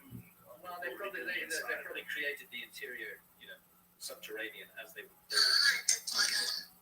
And they just stacked dirt on it. We have to consider this with archaeological sites, or any site may actually not be the product of just one but may be reworked and worked over. This is stunning to me. I found out about this from a friend in China. He showed me some video of it, and I was like, how do I not know about this? I have no idea there was this many. So here's one that's exposed. This is Controversial ancient pyramids in China. Well, that is another thing about China that we just don't have a clue. When we think about the age and scale of things, we're so silly. We've only been around since 1776 when the country was established. It's not really that long ago. You're dealing with China. You're dealing with literally thousands of years of civilization, all rising and falling and taking place and adapting, growing, all in this one area. It's still, in our eyes, in the right? I mean, they're behind environmentally, they're behind when it comes to human rights. Consider this. The Portuguese, Late Portuguese have rounded the Cape of Good Hope. They've entered the Indian Ocean in their little. They've entered the Indian Ocean and they actually established a huge empire. They go all over. The seas are open to them. If they had come 40 years earlier, they would have encountered Chinese treasure ships. Ships that were 50 times larger than the little caravans were sailing. Last year, you know what the Chinese did at that time? They went through a period where they felt they just wanted to give gifts. And they put together these huge boats carrying incredibly precious gifts, silks and ceramics. And they took them all around the Indian Ocean and they just gave. So off the coast of East Africa and in East Africa, you can find remains of this pottery from this episode. And then the Chinese emperor came along and he closed the door. Burned all the boats, shut everything down, and didn't let anybody speak to China for 2 months.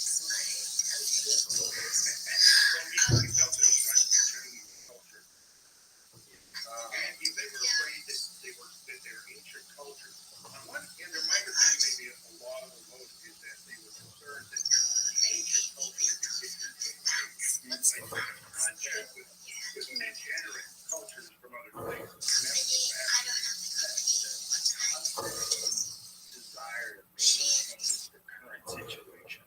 Humans, we have to say it's some kind of human nature. Yeah, for sure. I'd love to see some of these the drone stuff.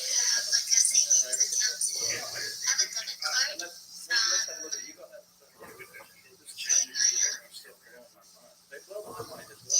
I can't believe they haven't been asked. It's an eerie, spooky scene. I mean, I recommend anybody who goes to see it. It's incredible how many there are and how unexplained it is. And it's again, it feeds into my general point is we don't remember. What are we looking at here? Yeah, you look at this one. I like this one, right? Okay, well, here's is prairie. You see hills in the foreground and you see a basin in the background, right? Okay, right here on top of the hill and down on the side, you see that there are some quarrying operations. Those are quarrying gravel. And everything you're looking at here, this whole landscape between the hills, are these large masses of gravel, trillions of tons of gravel. Now, what we're going to do is we're going to start sweeping around as the video plays. You're going to notice down here ripples. Oh, okay, I see that. Okay, and I'm going to have James pause in a second, but let's keep coming around. You start seeing the ripples on the landscape. Let's pause right there. Right there, let's pause now. If you look up, you're going to see a flat piece of land like a tub coming round again. Jamie's, I'll take your word for it. that's a get your laser. That's a delta. How do you know these things? Like, You ever heard of I don't know. delta? It's when a river comes into a body of water. Is it because they're actively looking Because the like river is searching moving for along swiftly, it's carrying the sediment, but when it comes into the standing body of water, it slows down and it drops its sediment. Is it Reddit? That's a delta. Is it like, The whole do you city of search Florence, for example, is straight built up on on a Google saying, how do I New earn Orleans money? is built on a Like delta, that? right? Okay, so what we're seeing there is a delta. And then in front of it, we're seeing rippled landscape. Let's keep coming around, Jamie. The rippled landscape that looks exactly like the beach looks. Yeah, keep coming around. That's the thing, it's practice. Because this is the whole mystery of this. That this happens at a scale of inches on beaches and a scale of hundreds of feet here. Stop again. Okay. Now, right here in the middle, you see a massive delta. You spit out like a big tongue, straight up. And then right down here, you start seeing the ripples. Sí, no. There's a farmhouse. See the Sí. farmhouse there? Sí, son. Now, those ripples are, the tallest ones are about the height of 5 It's stories. very, Okay, let's yeah, it's keep swinging around. There's stuff pictures I can find. No, these things are the size of a 5-story building. Like 70 feet or something. 50 feet. So those are 50 feet high. And how much water is going to get to you have your own little automatic notes. dig into one? What you're going to find is they're a massive. Look at this. This is pelvic crates. This is one of the craziest things I've ever seen. These ripples, repeated ripples in an area like The fingerprints of blood. wow. Where can someone look at this? How does someone look at I this? don't see that. Well, my colleague Brad, did this as a drone. And I think he's got it on the website too. Is this being played in the YouTube video or not? All right. So the YouTube people are cool. If you're listening on iTunes, but it's more to my point. This is my shit. And I think you made a crucial point, Joe, which is that we can understand what this is because we can see it. We can see how water flows receding across a sandy medium will produce ripples. But here, they're on this unbelievable scale where they're hundreds of feet long and 50 feet high, where they dwarf houses, and they're lying all across. And what that tells us is that a huge We're seeing it from this perspective. You know, it's a rare perspective unless you're in a plane. You get a chance to look at it this way, you really get a better sense of what it is. If you were on the ground there, you'd probably say, oh, look at all the hills. I like to get the impression that we did this location. That's wild. It's 2 decades overcast. So you don't quite get the effect that you do with the really helps to see what's going on. Can I ask you, is there a dispute to this? No. Nobody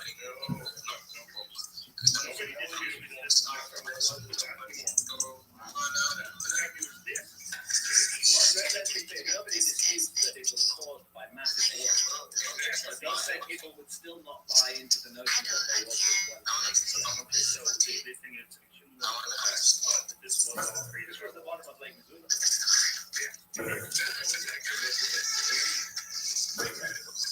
Whereas I argue from a number of different reasons that this is the Philip. I have friends of mine who are in Montana. Really recent. Is it the kind of like the Yeah, the Great Western Inland Sea, area. This is a crazy place.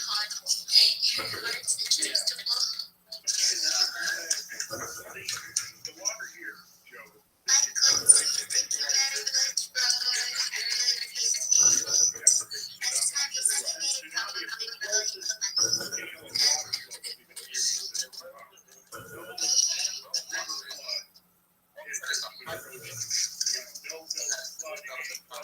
Nothing we can put into perspective. Right. The closest we can get to this is tsunami. But even here, you got a picture of the tsunamis that we've experienced in the last decade in Indonesia, Japan. When they made landfall, those tsunamis were roughly 20 where they were relative to the oncoming wave and how far distant. Here, what you have to visualize is a tsunami sweeping over the land that's over 1,000 feet. That's what happens. And we know that because we can trace the high water marks on the hills are clearly the high water marks are clearly etched into the hillside. So we now know, based upon the study of the ripples in the water, here is moving down, filling this space, rushing in and embracing the of fresh water melting down on the ocean. It's sweeping down over this land and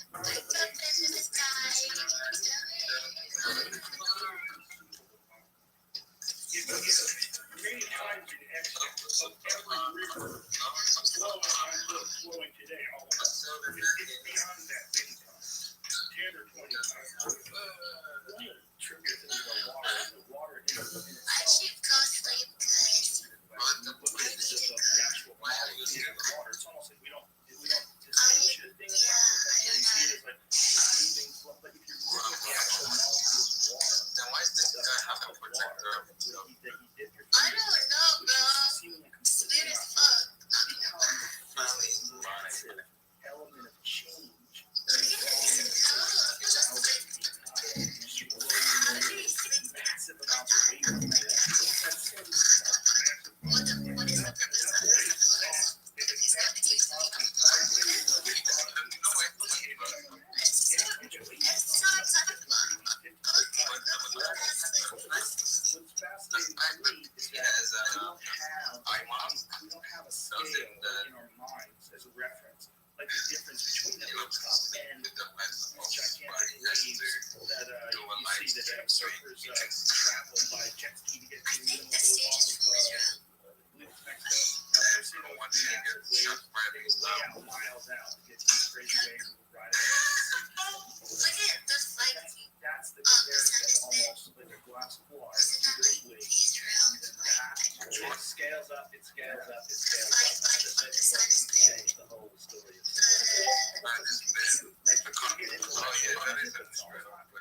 One of these floods here, there's 3 orders of magnitude greater than the largest measured in terms of I don't know that about no pictures. 1,000 times greater than any modern measured flood. Who's that guy? Get to the smallest flows here. This is just one place, one locale out of 5 states where you can trace literally an ocean of fresh water sweeping across the entire Pacific Northwest, pretty much washing away everything. Why gets It's almost the like we have a what the fuck is this rule of survey? where we know how vulnerable we are. Like we put it, maybe that's one of the or even to pay attention to this. I really need to sleep, bro. Those are not 2 separate subjects because this is the result of the comet impact on the Good night, Bernie. This is why I feel that the research in this field is so vital. Now here, notice, this is crazy. That's a beach. Yeah, but it's a beach. It's a beach for giant monsters. Yeah, what it is. You can see in this here that you've actually got 3 massive currents converging here. You see that over here on the right, you've got a massive current coming in. It would be from the west. And then we're standing looking down from it. The road, I'm guessing here is about 200 feet in elevation. So the top of the water was another 800 to 900 feet above this perspective right here. And it's moving very, very fast. And it's sweeping down into a river valley that's down in those mountains you see in the distance. And from there, it's being carried down and joining up other equally as large floods coming in from other valleys. And all of this is happening at once. And it's covering 5 states, basically.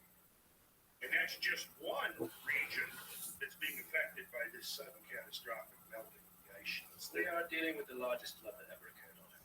It's simple. Yeah, this is insane.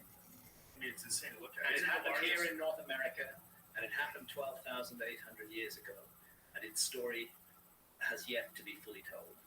Isn't it possible there was something larger before, like the 65 million year ago one that hit the Yucatan? Like, what kind of an impact did that have? Well, it actually would have, because if it had happened 12,000 years ago, we wouldn't be having. None of us would be here. Yeah, that'd be a wrap, right? Yeah, that was a single large object, about 6 miles wide. That was a much more devastating impact than the impacts of 12,800 years ago. But nevertheless, those impacts of 12,800 years ago were really, really bad, and they did stuff like this. And anything that was in the way of this, of these massive flows of water, would have been rubbed completely from the story. See, This all makes sense. Yeah, and here's the thing that the Michael Shermer's doing. When you understand the extent of this, the scale of this phenomenon, and the severity, the inconceivable severity of this, in the aftermath of an event like this, what would remain of a city, a village, A refrigerator. No, not a goddamn thing. Nothing would exist in the aftermath of this. And most things wouldn't exist. I mean, you find like an old refrigerator or a car up on blocks in someone's backyard in the South, and it's in the 1970s, and the rock has got the frame. Nature's going to eat it up. Yeah, nature's eating it up just a couple of decades. Right? What's it going to be like in a couple of thousand years? We should not be surprised about how little we really know. This is also a comfort game with archaeology. Oh yeah, we've got the past all worked out. We understand it. Here it is. This is what we teach in schools. This is what our friends in the media report. This is the facts, not the facts. We know nothing. There's been so much lost, so many missing pieces of the puzzle that we're desperately trying to stitch together. And it's important, I think, that we actually do get some clarity on events like this, because we still live on this planet, and we have kids, and we have a future, and we want to before those big boys comes our way. Well, that's right. But again, I come down to this, which is that we are not dealing with gloom and doom and the end of the world. We're dealing with a problem that humanity should be confronting. We should not be sticking our heads in the sand. We should be confronting this problem, and that's why I support the work of the Atomic Research Group, because they are the only people right now who are confronting this problem and really getting to grips with it. We should all confront. I mean, we should absolutely all support them and confront it. If something like this can happen once, what really makes sense is how many stories of floods there are in ancient times, and how many parallels there are, And how many there are from North America? Dozens and dozens. Yeah, it was the Indian artist who spent 30 years or so pre-Civil War, I think, maybe a decade after the Civil War, painting Indians of different tribes. And he wrote a book called Last Rambles Among the North American Indians. Very, very interesting book. But what really is interesting to me when I read the book years ago was his final conclusion in the book. He says, after all of these different customs and traditions have been handed down among these tribes, they all have one thing in common. They all have a memory or a story of a gigantic world-destroying flood. And this was included tribes down in Central America that he visited. I believe the Americas are the repository, the Native American people who have been subjected to so much destruction over the years. They, in their mythology, their traditions, their memories, they keep more of this than almost anything else. It's really tragic what has happened in the Americas from the time of the Spanish conquest, the deliberate destruction of knowledge, the terrible, horrendous abuses that Native American people suffered. They are our wisdom keepers. They are the people who pass down the oral tradition and remember the past. So not only do we have cataclysms wiping the human memory, but we ourselves actively get involved in the human memory and wiping it. We rub it out. The burning of the Maya codices by the Spanish fire. Thousands and thousands. God knows what was in those documents. You know, we might have had a whole other story about ourselves if we could have had access to those. But instead, we're this destructive, cannibalistic species that just goes and just smashes everything to bits. It's a weird impulse that human beings have is when they move to an area to take over. One of the things they like to do is destroy their icons. What's going on with ISIS and all these ancient Buddhist structures? It's 1,000-plus-year-old beautiful sculptures and blowing them up, and yelling praise God while they're doing it. It's really very bizarre. It's a very bizarre inclination we have. It's almost like we don't want people to know.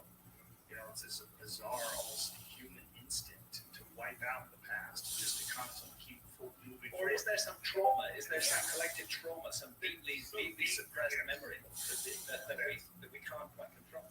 That's exactly the thought, because I think that's the one of those areas of Democrats really mankind did amnesia, that somehow we carry the trauma, because once you begin to get a handle, you get the picture of these events as they occurred. It did occur, and would have been experienced by our ancestors. You've got to understand, what would it be like to see your entire world completely obliterated, starting over again from basically a barren mud? You know, that's essentially what these people were facing. If they lived at all. And So obviously they did, because here we are, but, you know, again, the evidence is emerging of major cultural wars. if you had a guess, what percentage of the population of human beings, just as obviously just a guess, but how many do you think were wiped out? Half of them? Three-quarters of them? I don't think that would be realistic. No. Doesn't seem like it would be. And if it was that number, and those people, that's enough for people to survive. And if it was that number, what a strange, fucking mythical past they would have. The other thing to bear in mind is, in the world today, our world, we have an advanced civilization. America, Germany, the industrialized technological countries. And we have coexisting with them in South America, in the Namibian desert. We have hunter-gatherers. So the notion that hunter-gatherers and an advanced civilization might coexist in the same epoch of history should not be strange to us, because we're doing that today.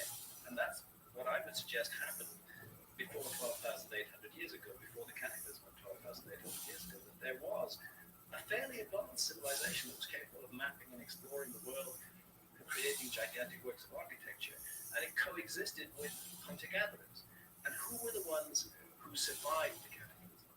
The answer is the ones who survived the cataclysm were the hunter-gatherers, not the sophisticated ones. A few of them survived, and they then settled amongst the hunter-gatherers and tried to transfer some of their knowledge and skills to them. And it's the same today. If we were to have a repeat of the Younger Dryas cataclysm today, I don't think that people from Los Angeles or London would be amongst the leading survivors.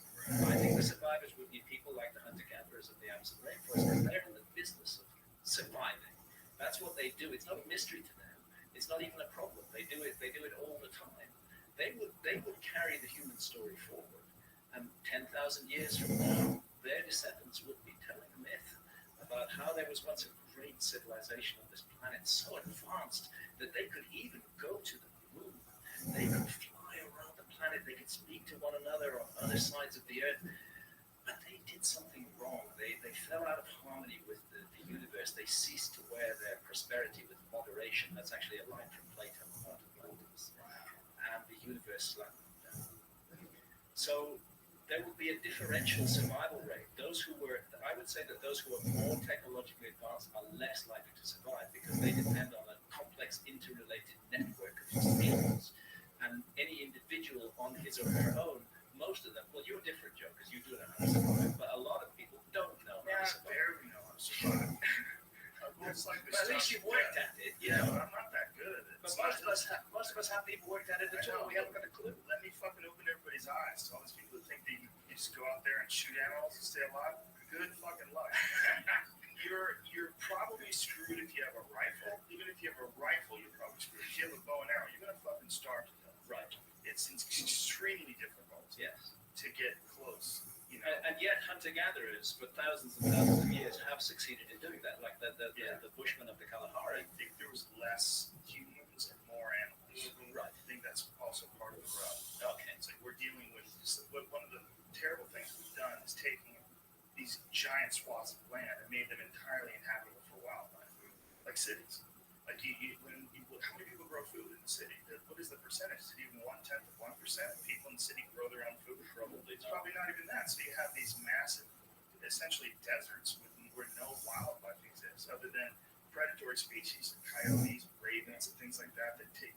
And then you go out from there, and then you have these vast farmlands. Yeah. The only benefit of the vast farmlands is the amount of deer that exist now is greatly more than Columbus land. But it's because they've almost become an agricultural animal. It's almost like they're almost a domesticated animal. They're a free, wild, domesticated animal. Like I have a friend who has a farm in Iowa, and when you go there, it's very strange because he's got these wild, giant, 300-pound forest horses running around his backyard.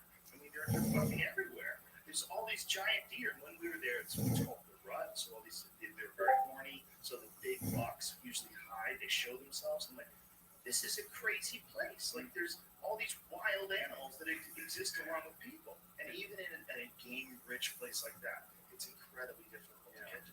You have to have vegetables. You have to have your own vegetables. So let's imagine a situation where all the resources of our cities, all the amenities, all the infrastructure are gone. Most of us are fucked. I would say radically, I would say in fact our civilization, which appears so strong, is actually very, very fragile. Extreme. Just a little push. It's like when you look out the window and you're like, wow, that's the outside. No, that's a piece of glass. You're outside. It's not that piece of glass and you're outside. You're like, the effortless it is, it just seems impenetrable because, you pull the shades tight and you set your alarm clock and sleep. You're sleeping next to glass. Like, it's hilarious. You feel confident and yet you're sleeping next to a piece of glass. There's this incredible complacency and arrogance of modern civilization, that we are the apex and pinnacle of the human story, that we're the best that's ever come, and that's a danger. Mythological. That is a very dangerous place to be. When you start imagining yourself as the apex and the pinnacle of everything, that's precisely when the universe reminds you that you're not that. Yeah, it's a very weird existence that we have where we just sort of look at how things are right now and can't imagine things being no matter what. Some people have to come to the realization that someone breaks their leg and all of a sudden it just doesn't do shit. I can't walk anymore. But your reality is not shifting. And this reality that we have here with this barely healthy earth could shift at any moment. The Yellowstone volcano has been freaking me out the most over the last few years. Another big issue. Yeah. An interesting parallel would be if we look at what happens in smaller towns, like we've seen today. When we look at the, for example, Katrina in New Orleans, right? It was almost as if the human species separated into two subspecies. You had one group of people that rose to the occasion and did heroic things. They organized and they saved people spontaneously, because the government was conspicuously absent for 5 days, the first 5 days. Katrina disaster. Here you had a major flooding of New Orleans, and you had people spontaneously organizing and performing these heroic actions of saving their fellow man and doing just stupendous things. But then you had another segment of the population that just went completely barbaric. And you had mass rapes and mass businesses that were and just people unrestrained.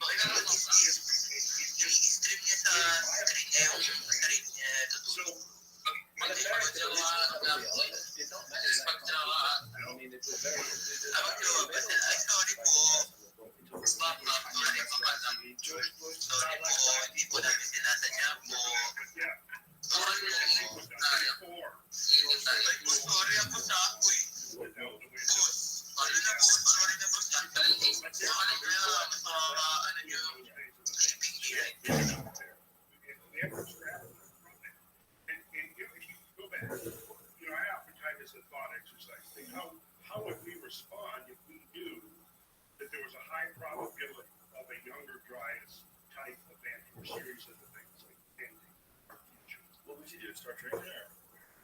Well, it all depends Okay, COVID's a 10-day lead time. Like, you're not gonna be able to shoot a rocket up there.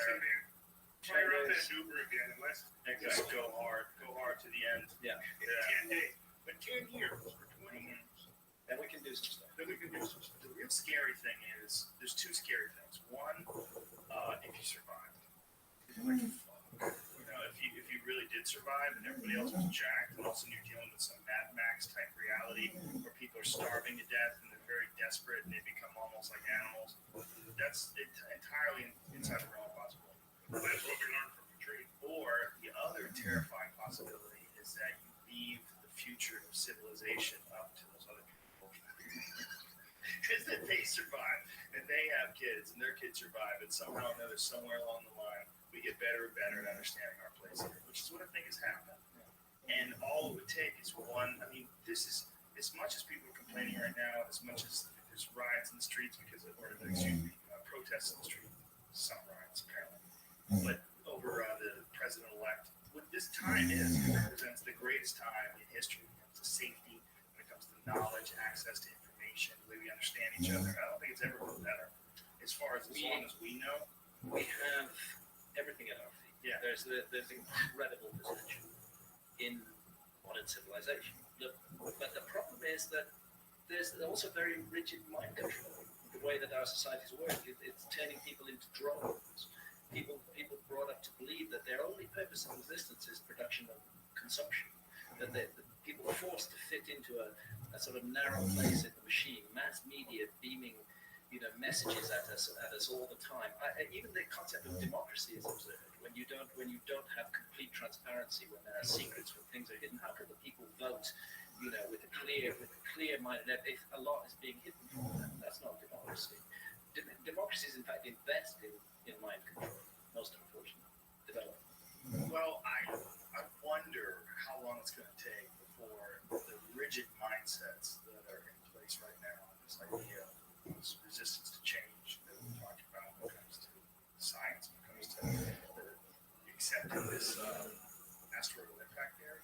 And I think that exists in politics. I think it exists in religion. I think it exists socially, the way we approach relationships and friendships. All of it is evolving in front of our eyes. I was watching a movie last night. Not another teenage movie. Is that what it is? Is that what it's called? And I was live tweeting it. So I smoke pot writing. And sometimes I just like to have the TV on and not listen to it. Just sometimes I like to see some things when I'm just writing. So that last night I chose to do it that way. And I just got so immersed in this weird movie from 2001. The movie felt like a time machine. It's like I was watching this culture that does not exist anymore. It's one of those teenager movies where like in college and they're drinking. There's a lot of naked women and really racist, sexist humor, and it's really crude and goofy and stupid. And I'm like, this is so bizarre because this doesn't exist anymore. This kind of film, like this is like Al Jolson with blackface on or something. And in a way, it's like a cultural time machine. Like you get to go and for a brief moment see like this communist in 2001, which seems so recent, but it's such in that film, the evidence of this weird cultural change, or such a weird, massive cultural change that's happening as far as the way we're allowed to joke around about things. I guess racist shit, man. Like racist and sexist shit and violence, like men punching women in the face and shit, like that you just can't really do in a comedy today. And that's 15 years ago. And what is it going to be like if we can avoid getting hit by a rock, blowing ourselves up, Yellowstone blowing up in our face? If we can keep going, I think we're on a great path. Regardless, I think we're on the thing about the president-elect. And I think we're on a great path. It's a hazardous path. It's a path where the future is not at all certain. But humanity is at one of those moments, one of those crossroads where you kind of stand on the edge of an abyss and you don't quite know what lies ahead. And we can take a really great path out of this, or we can take a really horrible path out of this. And I think the key issue is that we do actually have a choice. It doesn't have to be that way. I see a lot that's positive out there in the world. I do think people are waking up. I think they are questioning old structures. They're refusing to put up with the bullshit any longer. More and more people are doing that. It's happening in the realm of politics. It's happening in the realm of dealing with big corporations. It's happening in the realm think anymore. That's encouraging, but then on the other side, there are huge efforts being put precisely into making people think in certain ways, whether it's the advertising industry, whether it's political messages, and so we have to be aware of that. And it could go down the drone path. I mean, like the beehive path, which would be why even bother to be human if your society is turning you into a worker drone and a beehive life existence, or it could go down an expanding of consciousness and the realization of the incredible, beautiful potential of human. That's where I'm optimistic. I'm very optimistic. So that's beautiful to hear because this is a time. Like I was watching the John Oliver show. It's a great show on HBO. Very funny guy. And he's very left wing leaning, and as is his show. But they had this fuck 2016 thing where they were just naming off all the horrible things that happened in 2016, and then just saying goodbye to this terrible year. Yeah, a lot of good shit happened this year too. There's a lot of fantastic discoveries, a lot of interesting observations, a lot of people learning a lot of things in 2016 as well. And I think that, and quite a number of American states have made cannabis legal. yes, that's, I think, you know, There's a huge development. it's also a big, it's going to be a big factor in our cultural evolution. It really will. Well, it was a big factor. In the 60s, it was a huge factor. In effect, what happened, you had a very closed conservative society, and you had an outside show. And the king stirred up everything in art and music and fashion and even into scientific concepts of our place in the universe and time and space and in so many ways that had just a major impact on the direction that our society went. And what would be the equivalent today or in our near future in terms of an outside shock that would suddenly wake people up would be another Tunguska. And based upon everything that I've seen, it would suggest that events like that are going to happen, and probably within our lifetime. And when it does happen, especially if the message of the story has been out and enough people have heard it, 5% of the people or 10% of the people are aware that there is this major impending potential paradigm shift. And then we have an event like Tunguska, and I think that's all it would take, because the magnitude of that event would have been such that it occurred today, and you had anywhere from 1 million to 2 million people instantly wiped out, or a whole city instantly annihilated from a shot from space. What effect would that have on the planetary consciousness? And which, with this latest exercise, NASA coming late to the party finally seems to be thinking about. What happened if LA is hit by a 350-foot diameter? Right, and that's the thing, is because when the probability models for a Tunguska type event were first laid out in the 50s and 60s and into the 70s, it was pretty much determined that it was like something that would happen once a millennium, once every couple of millenniums. Then it sort of got contracted to once every few centuries. It may be that it's actually much more like 1 or 2 a century, or maybe even perhaps clustered events where you may have 3 or 4, half a dozen of those type of events occurring over a very short window of time. But an event like that happened, not one that would cause the extinction of civilization, but an event like that could wipe out 1,000 square miles of landscape completely in an instant would have a major effect, I think, on the people of this planet. It would focus minds. It would focus minds in a way that nothing else would. And it's not, to me, is it pessimistic to say that might be what it's going to take, or is it just realistic? I don't know. Well, I think it's like the massive impact versus the slow trickle effect. I mean, is it going to happen eventually, or is it going to happen in one gigantic swoop because of an event like an asteroidal impact where it kills a bunch of people and we wake up in the fragility of our existence? But either way, it's a waking up of humanity, and that is in process. That is happening. That is in process now. Look, as a Brit, observing what's been happening in America as an outsider, I'm enormously encouraged by the legalization of cannabis that is taking place here, and what it all means. Sure, I like to smoke a joint, but this is not about getting high. It's not about recreation. What this is about is recognizing the sovereignty of adults to make decisions over their own bodies, their own health, and their own consciousness while doing no harm to others. That's what it's about, and that's a really fucking important me, that is the most important issue, because if we live in a society that is not prepared to recognize adult sovereignty over one's own body and one's own consciousness, then that cannot be a free society in any meaningful way. And so I applaud the people of America in those states who have voted for full legalization. That's a brilliant thing to do, and that's going to have an impact around the world, because the war on drugs, all the ideology and lies about cannabis are all going to be proved wrong. We're going to know that the emperor wears no clothes, that you could legalize cannabis and civilization does not fall apart, as the war on drugs lobby have been telling us for ages. It's going to change everything, and it's a beautiful thing because it's the American people, whereas the American state, America as a governmental state presence on the world stage, has been the dark force behind the war on drugs. So it's for me a beautiful thing that it's the American people, state by state, who are winding that back and saying, we will not put up with this shit anymore. I think what you were talking about earlier is really important too. We were talking about different factions of our civilization are creating, to this day, they're still creating disinformation, still trying to mislead people. But I think that goes to what we were talking about before, where it's a system and systems protect themselves. And I think they develop almost a consciousness of their own. It's scary in a way. Yeah. Big bureaucracies, armed bureaucracies, they got a kind of personality. Well, even when there's no financial stake in it, there's just a social stake. Like what you're seeing right now with the left versus the right. Like there's some people, like my friend Wanda Sykes just got booed off stage at something last night, apparently, where she went on some anti-Trump rant, and people got super upset at her. There's these systems that are in place. This almost like wanting to fight. Like it's not.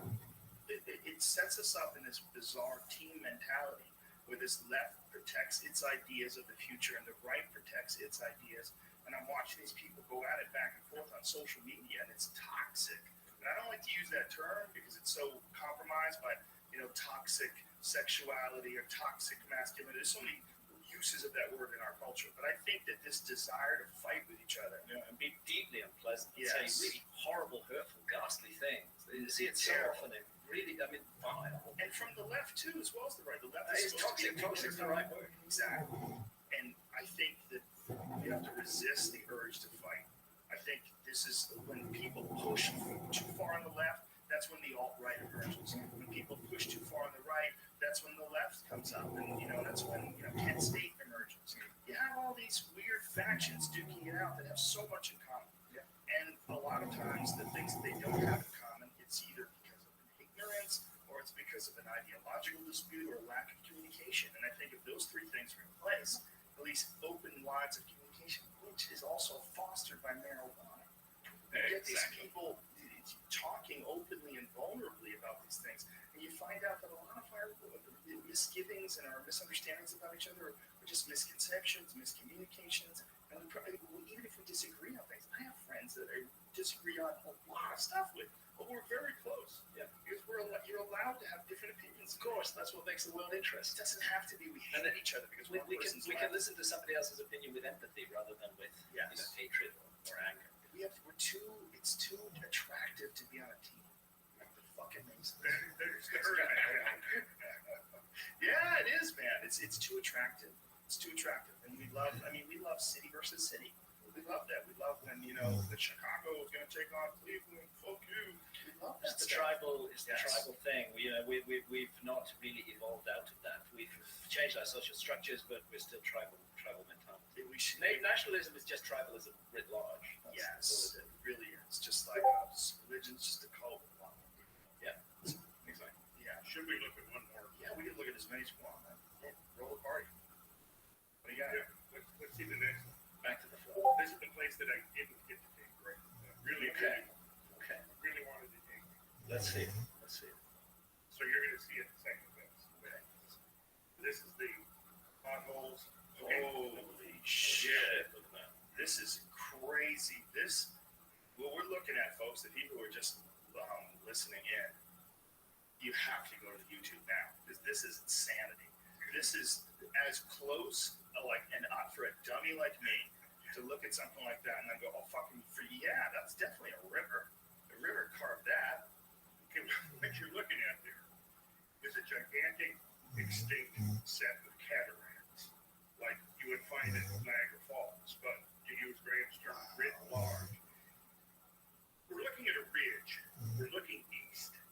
the tsunami wave that swept down over these 4 states, one branch of it swept off to the west. This particular branch of it was 400 feet deep when it hit this ridge. And what it did was it spilled over the ridge, and down here in the foreground you see the modern-day Columbia River. From the top of the ridge, where you see the agriculture and the landscape, down to the river is about 1,000 feet. Wow. So you basically have to picture you've got this huge sheet of water, 300 to 400 feet deep. It's rushing over, and it finds the lowest spot within this ridge, and that's where it starts focusing its energy. And as it does, it begins to just strip away the rock. Now, what you're looking at here is this cataract complex. It's about 5 miles across. And the water came, and you see you've got those kind of curved finger lengths at the top. And there's tunnels. Those are potholes. That's insane. Potholes are formed by underwater turbulence. And in a flood this swiftly moving with this much turbulence, you literally have vorticular eddies, high intensity, high amplitude, high energy underwater tornadoes, literally underwater tornadoes. Now, these underwater tornadoes are typically, in this case, about a half a mile long. Oh my God, they're spinning at a high rate of speed, and they're right there, they're probably 600 feet deep. Because the water pouring over the ridge is at least 200, and you can see what it's done to the bedrock. Anybody listening, you gotta look at this. You have to look at this and then listen to the scale. This is a gigantic scar in the landscape, of which there are hundreds around this And region. the exact location of This is Potholes Cataract, Right. the exact location. So we want to get to it, which we're in Washington State still? Yes, we're in Washington State, Central Washington. It's gonna be right on the Columbia River, just below Wenatchee.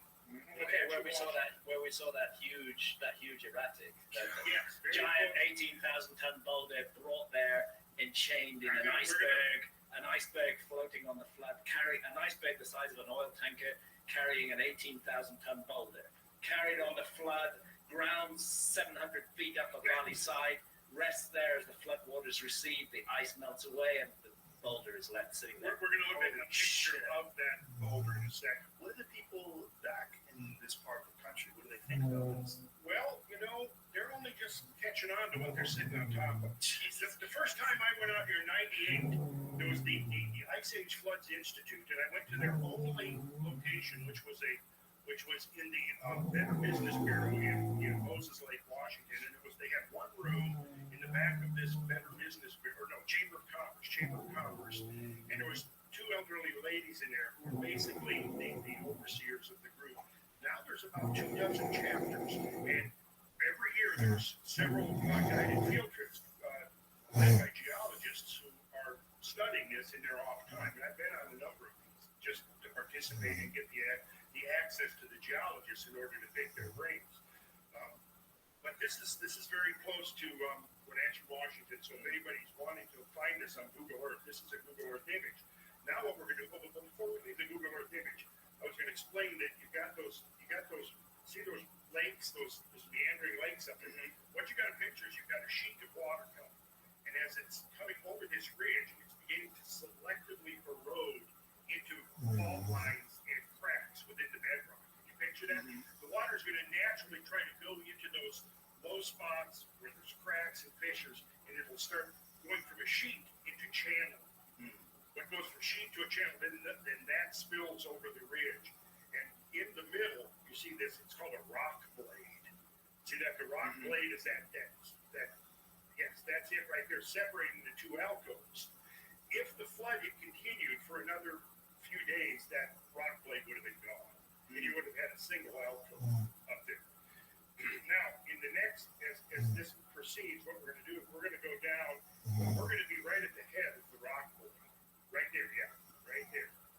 We're standing right there. So now you're going to get to see, as the drone is about to take off, you're seeing the landscape. We're looking to the east in the direction of those Finger Lakes.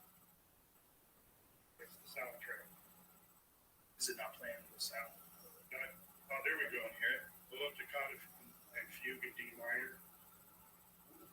Okay, and the landscape opens up. So you're on that rock blade. We're on the rock blade right there. So now you can begin to see the scale of this thing that we were just seeing from Google Earth. Well, now when you describe it, I mean, I would have just looked at it and go, wow, that's kind of cool looking. I would have never have thought, oh, that was obviously created by water pouring through. That's the problem. It's because we haven't had the scale of perception. It took Brett's 25 years to put the pieces together. Well, also, we haven't been able to take these sort of high resolution photographs with the drones right above it until recently. Yeah, that's it gives us a whole other insight. I mean, it used to be $1,000 an hour to get up there in a helicopter. Now you can fly a drone around, you know, With a phone. Yeah. Yeah, it's like a GoPro on it. Right here in the middle ground, you see that big hole? That's about 200 feet in diameter. That's a plot hole that was created by this swirling vortex of massively turbulent water. Shit, this is incredible. In other words, the evidence is all over the landscape, staring us in the eyes, and it's only in the recent years that it's started to make sense. But we've evolved the eyes to be able to see this. And so now by going out here with a drone, I've been over this landscape several times in a small plane to see it from that perspective. But now, like he just said, like Graham just said, now we've got a drone that can go up and see it from a whole different perspective. And now you can see the man standing right down there on the rock. No. Do you see him? Oh, that little dude? Yeah. That little dude. Yeah. That little dude is 6 feet tall. He's not that little. I mean, on the picture. No, in real life, it's actually only 4 inches. It's an illusion. What's to me stunning, I mean, this is really beautiful and cool and everything like that, but what's really stunning is the initial picture, where it becomes so obvious that above the picture we see farmland and that just, it's so obviously cut. Sliced out of it. So let's see the rest of it. As the drone flies over, yeah. So, and then we have what's called classic scab land. You see all these mounds, these kind of lumps? That's what are the scabs on the scab land. That's why it's called scab land. And again, it's flooding, differentially plucking material off the surface. Wow. This is incredible, and then this water remaining. Yeah, they filled the potholes. Yeah. God. There you get a sense. Oh my God. There you get a sense of the rock blade. Then you get a sense of what the volume of water must have looked like when it was rushing through there. Right, and see, this is just, Shit. we've looked at 2 features now, Camas Prairie and Potholes Cataract. We could sit here for the next 10 hours looking at dozens and dozens of these mega features. And you look at, there's a whole bar. This is crap. Over there. Look at, see the giant ripples Yeah. on it? See those? Yeah. I've never seen those reported in the literature. It may be that nobody's ever really seen them before. Or no one's ever paid attention. Nobody's ever paid attention, but there they are. So what is mainstream science used to describe this sort of, or mainstream archaeology used to describe these features? This would be geology. Well, Let's say catastrophic archaeology. flooding. Yeah, so they believe this is catastrophic flooding as well. Oh, yeah. I just think it's a slower. They think it's lots of small catastrophic floods, not one big catastrophic flood. And what kind of timeline are these geologists putting on us? 2,000 or 3,000 years. Why do they think that? Well, because of the ice dam model and how much time it would take. See, it gets complicated. And because until the comet research, there was no credible source of heat that could melt that amount of ice and cause that. Now that's the new factor that's come into the equation. Now you look at the people standing on the cliff edge there, the edge of the rock. Do you see them down there? Yeah. So now you get the sense of Scale. what would survive again in the aftermath of That dude. something. No, not that dude. Not that dude or his buddies. Yeah. This is a crazy place, man. It's crazy to look at. It's just so, when you're looking above it, like even here, I mean, you get a sense of it, but if you had just showed this to me, quite honestly, I probably wouldn't have pieced that together. But when you look at it, the original image, it's so blatantly obvious. Right. Well, that's the thing now is we are in this position where we can see it. And when I take people out in the field, what I do is I prep them first by showing these images from NASA, satellite photography, the Google Earth imagery, aerial photography, then ground photography, and then you go out in the landscape. And at that point, you can start having this framework for understanding what you're seeing. Otherwise, you just don't. The scale of it is too vast. It's amazing. It's really amazing. And this is an adventure of exploration that we're just getting launched on. This is recovering Yes. the lost past of humanity. And if I may, I want to make a pitch again. for the comic research group. If anybody, I think it's really important. It's not just a matter of funding their research. It's also a matter of sending a message that we, the people, are prepared to take matters into our own hands and support those scientists who are working with open minds, inquiring into the past. And whether you give $1 or $100 or whatever, any little counts. It's the voice of the people as much as the money that really matters. These guys, the Comet Research Group, they need their research funding. They have an Indiegogo crowdfunding campaign. You can go to my website, press the Comet Research Group banner. It will take you to a page with all the relevant links. Please consider supporting it. It's valid, it's worthwhile, it's worthy work, and it has the potential to change the whole story of our past and our future. And it's a story that would be incredibly exciting to be a part of. And that's what I'm trying to get people to think. Look, there's this thing happening, and it is democratic in its own way. And you don't have to be some specialist or particular authority in some branch of academically approved science to begin to appreciate and understand this. It just takes getting out into the field and seeing this kind of stuff firsthand, getting it into the discussion, into debate, and spending more time on this because it's such an interesting story. And that's what the scientists at the Comet Research Group are offering, that the people who contribute will participate in certain ways. That's awesome. But what I was going to say is we're all human beings. We're a part of this planet. We are pedestrians walking along we're being carried by this planet. And all this stuff is our right. It's your right to understand what the history of this crazy rock has gone through. Absolutely. This is amazing. Yes, It's amazing stuff. And the perspective to understand this is like this. For 12,000 years, this story has been written into the landscape of the earth. And only now are we able to step back and begin to see the big picture in tandem with ever greater detail. And what's emerging is really, it's a really wild tale, but the evidence is there to support it completely. And this is the story I've told to Magicians of the Gods. This is recovering this lost memory. It really is wild. And our time here on this planet has been confusing for so many reasons. And one of the big ones is not understanding how we got here. And that's one of the reasons why your book, I think, is so important to me, is give you this new perspective of how this sort of civilization emerged.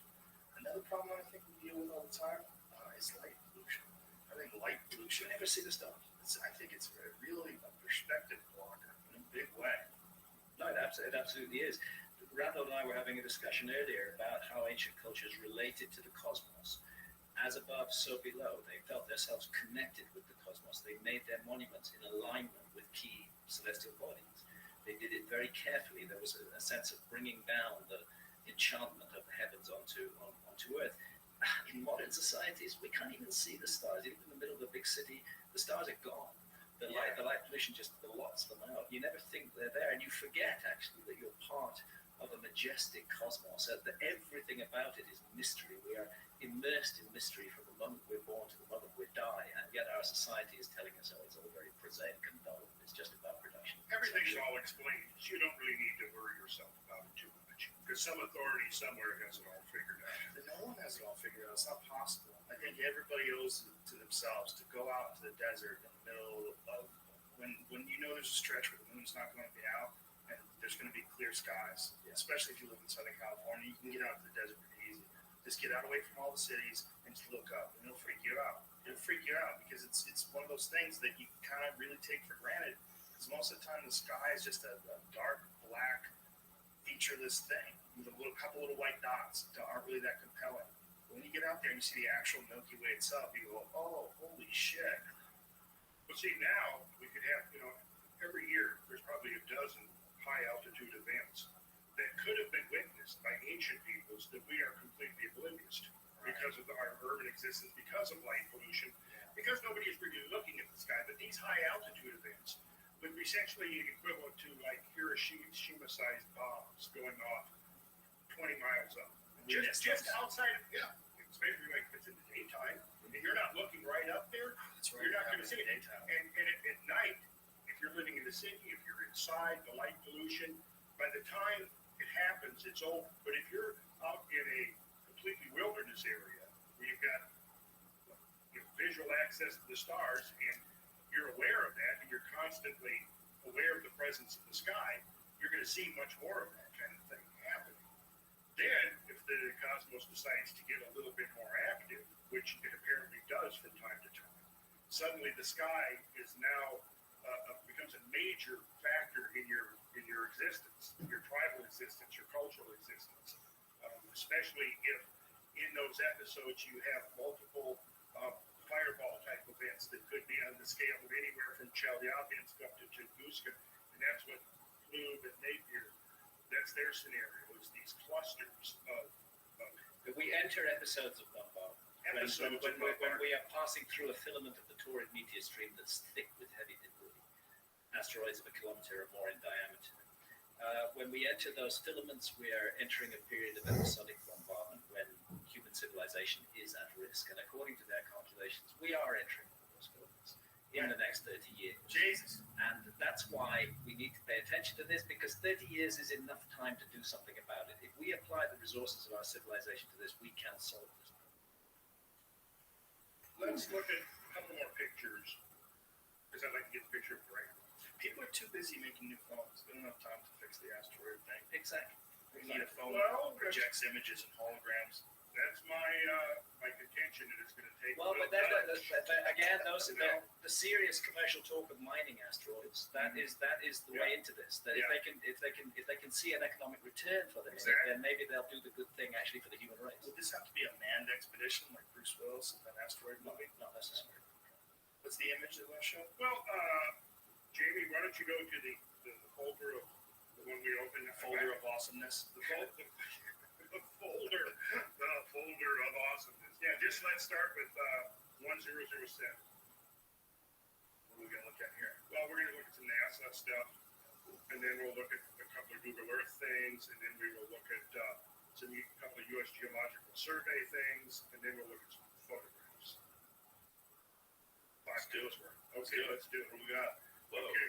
Holy shit. This is one of the early NASA photographs taken from 500 miles up, back in the late 70s, actually.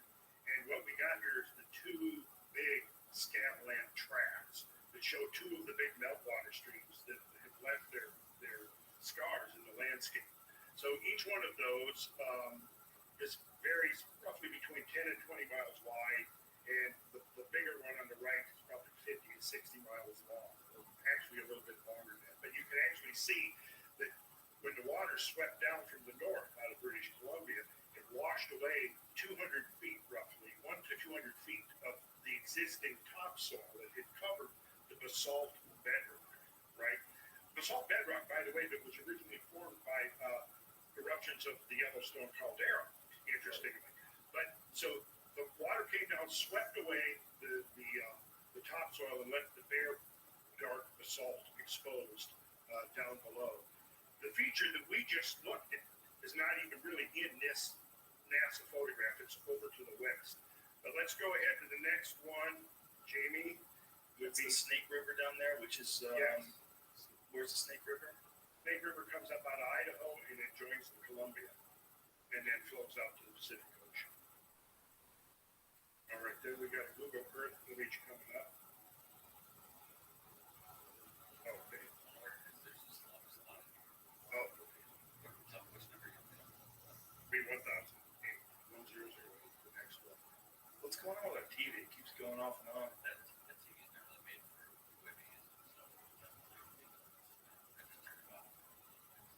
Okay.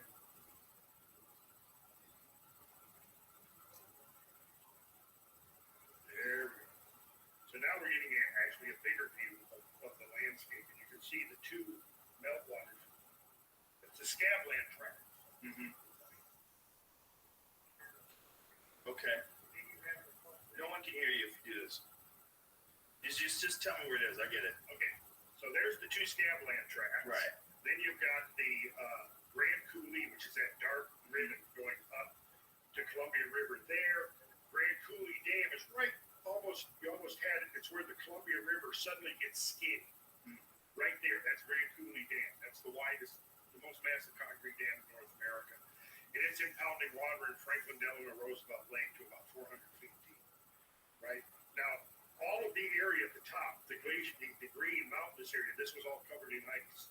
And then over to the left, right there, you have that brown area, and you see the kind of semicircular arc of dark ground right there. Yes, that is where the tongue of the ice came out of Canada, and it stopped right there.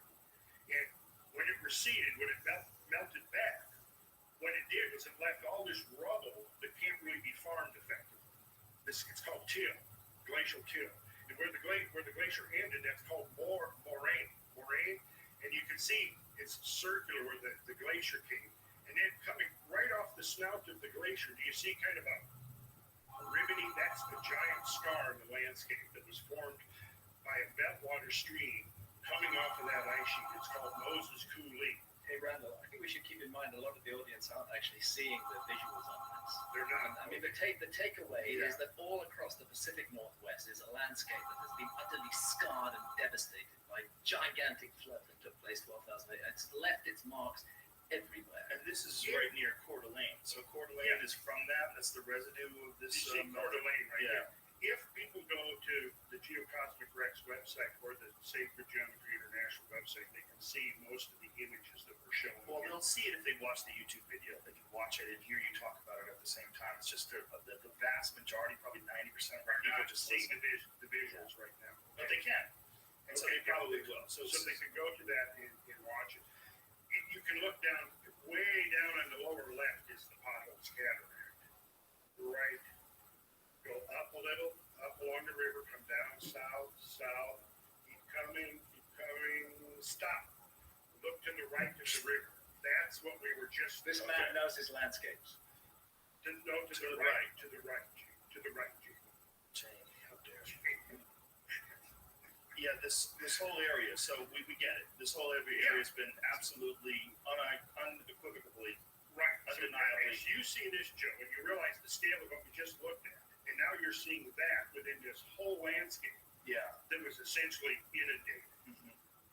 You'll start to get the scale of the thing, and that's what I'm trying to do here. If you, Joe, can get the scale of this in your mind, I've accomplished something. Yeah, I think I got it from that one image. That was a real mind blower. The ripples. Yeah, the ripples. Yeah. Well, the ripples were a real mind blower, and then the other one with the farmland, and then this massive channel cut into it. You kind of get it. Yeah. The ripples aren't even on this image. They're way to the east. Has anybody sat down with you and tried to dispute this? I mean, the people that believe that this was a slow and gradual effect, has anybody sat down and tried to debate you on this? No. It seems like something that would be really interesting to debate. I mean, I would love to see someone who's a geologist that, I'm sure there's someone out there that is listening to this that may have a dispute with it. I bet there is. Sure, but I would love to see them talk to you about it and go over all the various things, the nuclear glass that they find, all of it, all the Right. top to But bottom. here's the thing, Joe. At this point, nobody is connecting the work of the Comet Research Group with the Missoula flood effects that we're looking at, or Except all us. the rest. Except us. Yeah, that's crazy. Most people are like, "That's crazy. How's it possible?" Because it's the There's missing only a few link. people. It's such an obvious connection, and it really merits Here's what exploration. scares the shit out of me. What if you guys didn't exist? What if you guys were never born? What if you never wrote that book? What if you never been freaking out about this shit your whole life?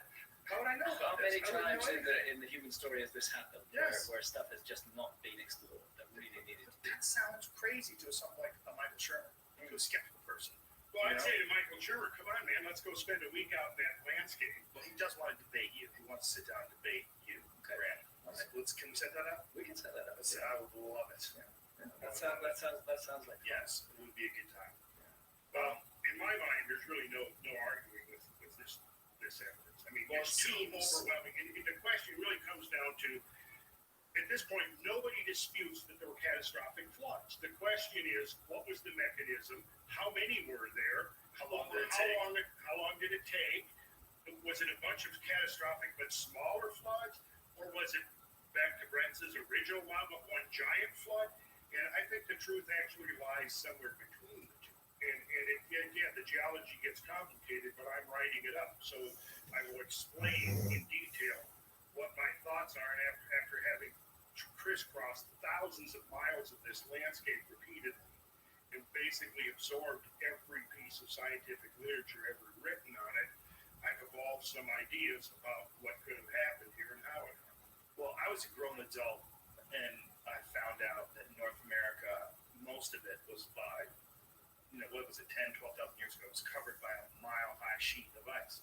Which, yes, But I was a grown adult, and I'm North America, roughly north of Minneapolis. yeah. and that's common knowledge, right? I mean, everybody Oh, knew yeah. that. Anybody who's actually studied the history of it, but it never made it to my dopey head until I was a grown adult. And then I went, wait a minute.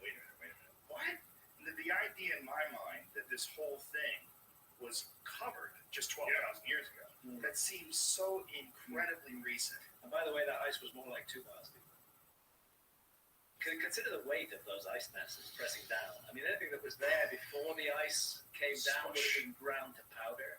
And then as the ice cataclysmically melts, everything below it is washed away forever. It's like an eraser for the world. That's a great phrase, an erasure for the world. And that is the thing that so many of the skeptics haven't factored into their thinking when they're going, well, where's the evidence? Yeah.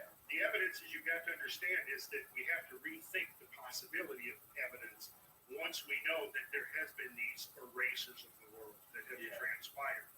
And not just once. I mean, what we're looking at here is probably the most severe events in the last 5 million years. And I have a reason for using that number 5 million. What's the reason? Well, the reason is based upon the severity of the mass extinction. We have to go back 5 billion years to find an extinction event of an equivalent level as what occurred in the Younger Drawings. It's funny because what I would call a knee-jerk skeptical person would always say that extraordinary claims require extraordinary evidence.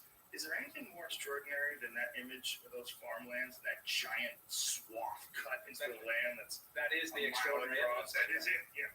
That's exactly right. pretty extraordinary. And then the core samples that show this massive fluctuation of temperature. Yeah. That we looked at. Yeah. That coincides with It the melting gas. coincides, yes. Yes, it's all there. It obviously all leads, even to someone like me, it leads to an event. And this cataclysmic episode immediately precedes the time when we've been told that civilization began. Yeah. That's the other point, which is really important. We have this huge punctuation mark, and then civilization suddenly starts to evolve. No, it was there before. This is a reinvention. Those hunter-gatherers, like those people that you would watch one of those shows where they survive in Alaska. You ever watch those shows? Yes. The shows are great, like Life Below Zero. Those crazy assholes. Yeah. Those people would make it. Those people would make it, and they would breed, and they would carry on. Yeah. What is that? What does it say? Oh, you can just say it. No, I don't want to interrupt you, Joe. No worries. Look at this. Wow. Okay, so that to me, I'm looking at this after what you told me. That looks like water that has sort of like receded and left these lines in this Exactly. hillside. Think of a bathtub, Rick. Yeah. After Joe, you get in there and you take a bath, and the water is basically brown with sediment. And then as it declines away, it That's what you leaves take it. bathtub rings. You leave in sediment in your tub? Amen. And you're quoting Genesis, and the waters prevailed exceedingly upon the earth, and all the high worlds. Not because I'm, trying to bump the biblical flood model. I'm far from it. What I am trying to throw out in pictures whenever I realize here's a great quote. It doesn't matter where it's from because there's so many flood legends you can quote from. Well, the biblical flood model is it is one of those myths, is one of those traditions that have come. There are thousands of traditions that speak of this. The whole ancestral memory of the human race is telling us that something terrible happened. It's also very unfortunate that that's all connected with an ideology that a lot of people find problematic.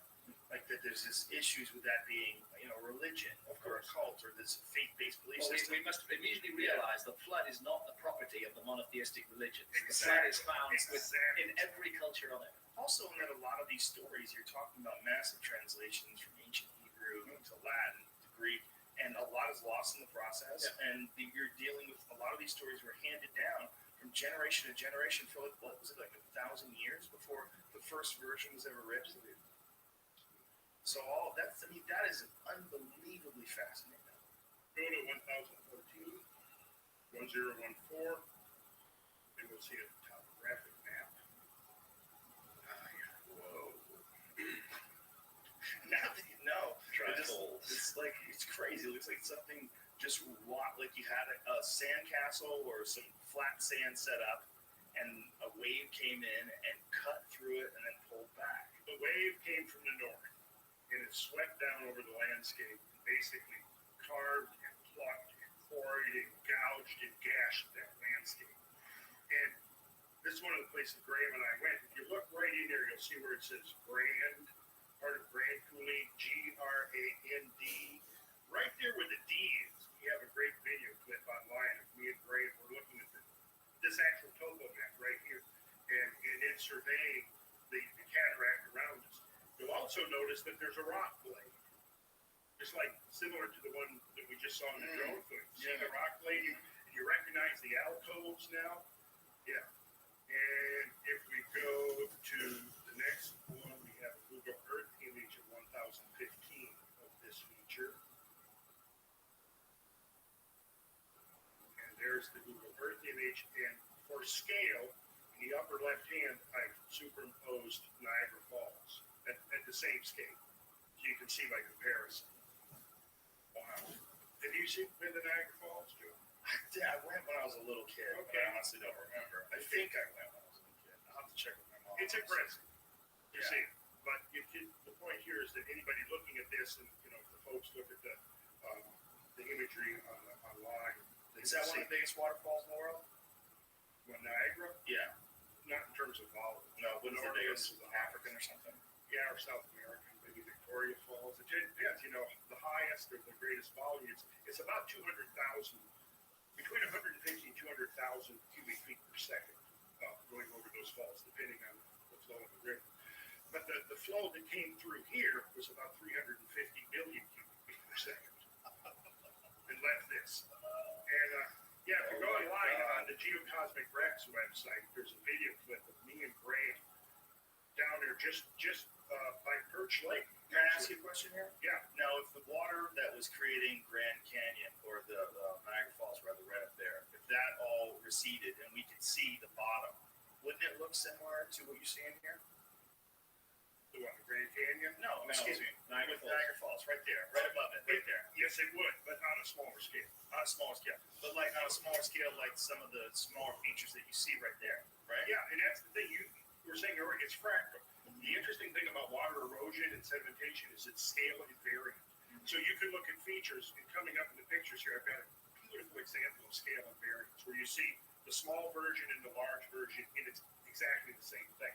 That's why if you go into any geology text, they've always got something in the photographs, like a rock pit or a person standing there. Otherwise, it's hard to get a sense of the scale of what you're looking at. Right? So my question though was that if that's the case, if you could drain Niagara Falls and it would have a similar feature set to what you're seeing on the ground there, well, we know that Niagara Falls has been doing that for a long, long time. 12,000 years of work of the river at Niagara Falls. Right. Here you're looking at a moment in time that unfolded in a few weeks. Right, but how do we know that? Well, for one thing, the scale of it, because Right. because in other words, how long would it take Niagara to carve something on this scale? If it's taken Niagara 10,000 years, say, to carve that, how long would it take an equivalent flow to carve this? But What would Niagara look like if you drained it, though? What would it look like equivalent to any of these things? You see Well, right here. for one thing, it's not basalt bedrock, so you're not going to see quite the same type of erosion. Because really, what you got to consider is that all different rock types erode differently. Right. Also, what happens is you have regimes of flow.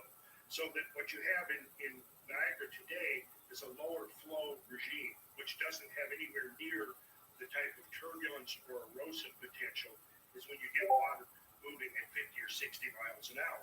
One reason we definitely can know that this is the case is because we see the association with the giant current ripples. We see the boulders that have been plucked and quarried, and some of them are 40 and 50 feet in diameter. You see, and we'll look at some of those coming up in the next picture. Do you have that image that you were talking about before of that one gigantic boulder that was carried on? Yes, it's coming up. Okay, if we move quickly through here, we'll get to it. So go to 1017, and that would be from the ground view, again with Niagara Falls superimposed for scale. The Horseshoe Falls, the Canadian Falls, superimposed for scale. Now, basically, that cataract at Horseshoe Falls is about 120 feet in height. The cliff wall of this giant cataract is about 400 feet high. And then you you see the beginning of the blade rock out there, and the full extent of the thing actually goes all the way to the horizon. But we can't see that beyond there, but this erosion goes all the way to the And horizon. that cut into stone. That cut into basalt, hard columnar basalt. That was extruded basically with the eruption of the Yellowstone caldera. Long, 15 million years ago, basically. But then covered up by a couple hundred feet of loose topsoil, and then that was exposed when the floods came. Go to the next 1018, and you'll see an example of some of the debris that was left behind by the floodwaters when they finally ceased. There's the stuff that you look at. Now, the bigger stuff there is 30 and 40 feet. Those would be like 4-story buildings now. So those are just washed away by this gigantic river. That's just this massive, gigantic river moving 50, 60 miles an hour, sweeps through there, plucks and tears the bedrock, and then when the spigots finally get turned off, the water starts subsiding, and this stuff that's being carried in here just gets left in the wake. Just like you're going to see any modern smaller flood, it's going to leave material in its wake. The difference is this material is piles of boulders the size of houses, gravel bars 200 and 300 feet thick and 3 miles long, and they're all in it. So, see, here's the answer to your question is, and this is how Brett's finally did it, was by showing that it was the full suite of evidence taken integrally that created a picture that was undeniable to the skeptics. It was overwhelming because it was every piece fit together too perfectly. And there was no other explanation other than gigantic hydraulic events. And now it's a question of the detail. What caused them? How long did it take? And that's where the controversy is now. This is amazing. It's amazing and terrifying. But what's cool about it is it's terrifying, but everything's okay right now. Everything's okay right now. So it's like you feel like, I'll be fine. But maybe not. Something like this happens again. Well, you have to ask, what could be the change in the human orientation to life on this planet? Like, for example, I remember the first Earth Day, 1970, right? When this consciousness about, hey, you know what? Our existence on this planet is having an effect on this planet, right? And at that point, you see this whole environmental consciousness emerge that didn't exist before then, right?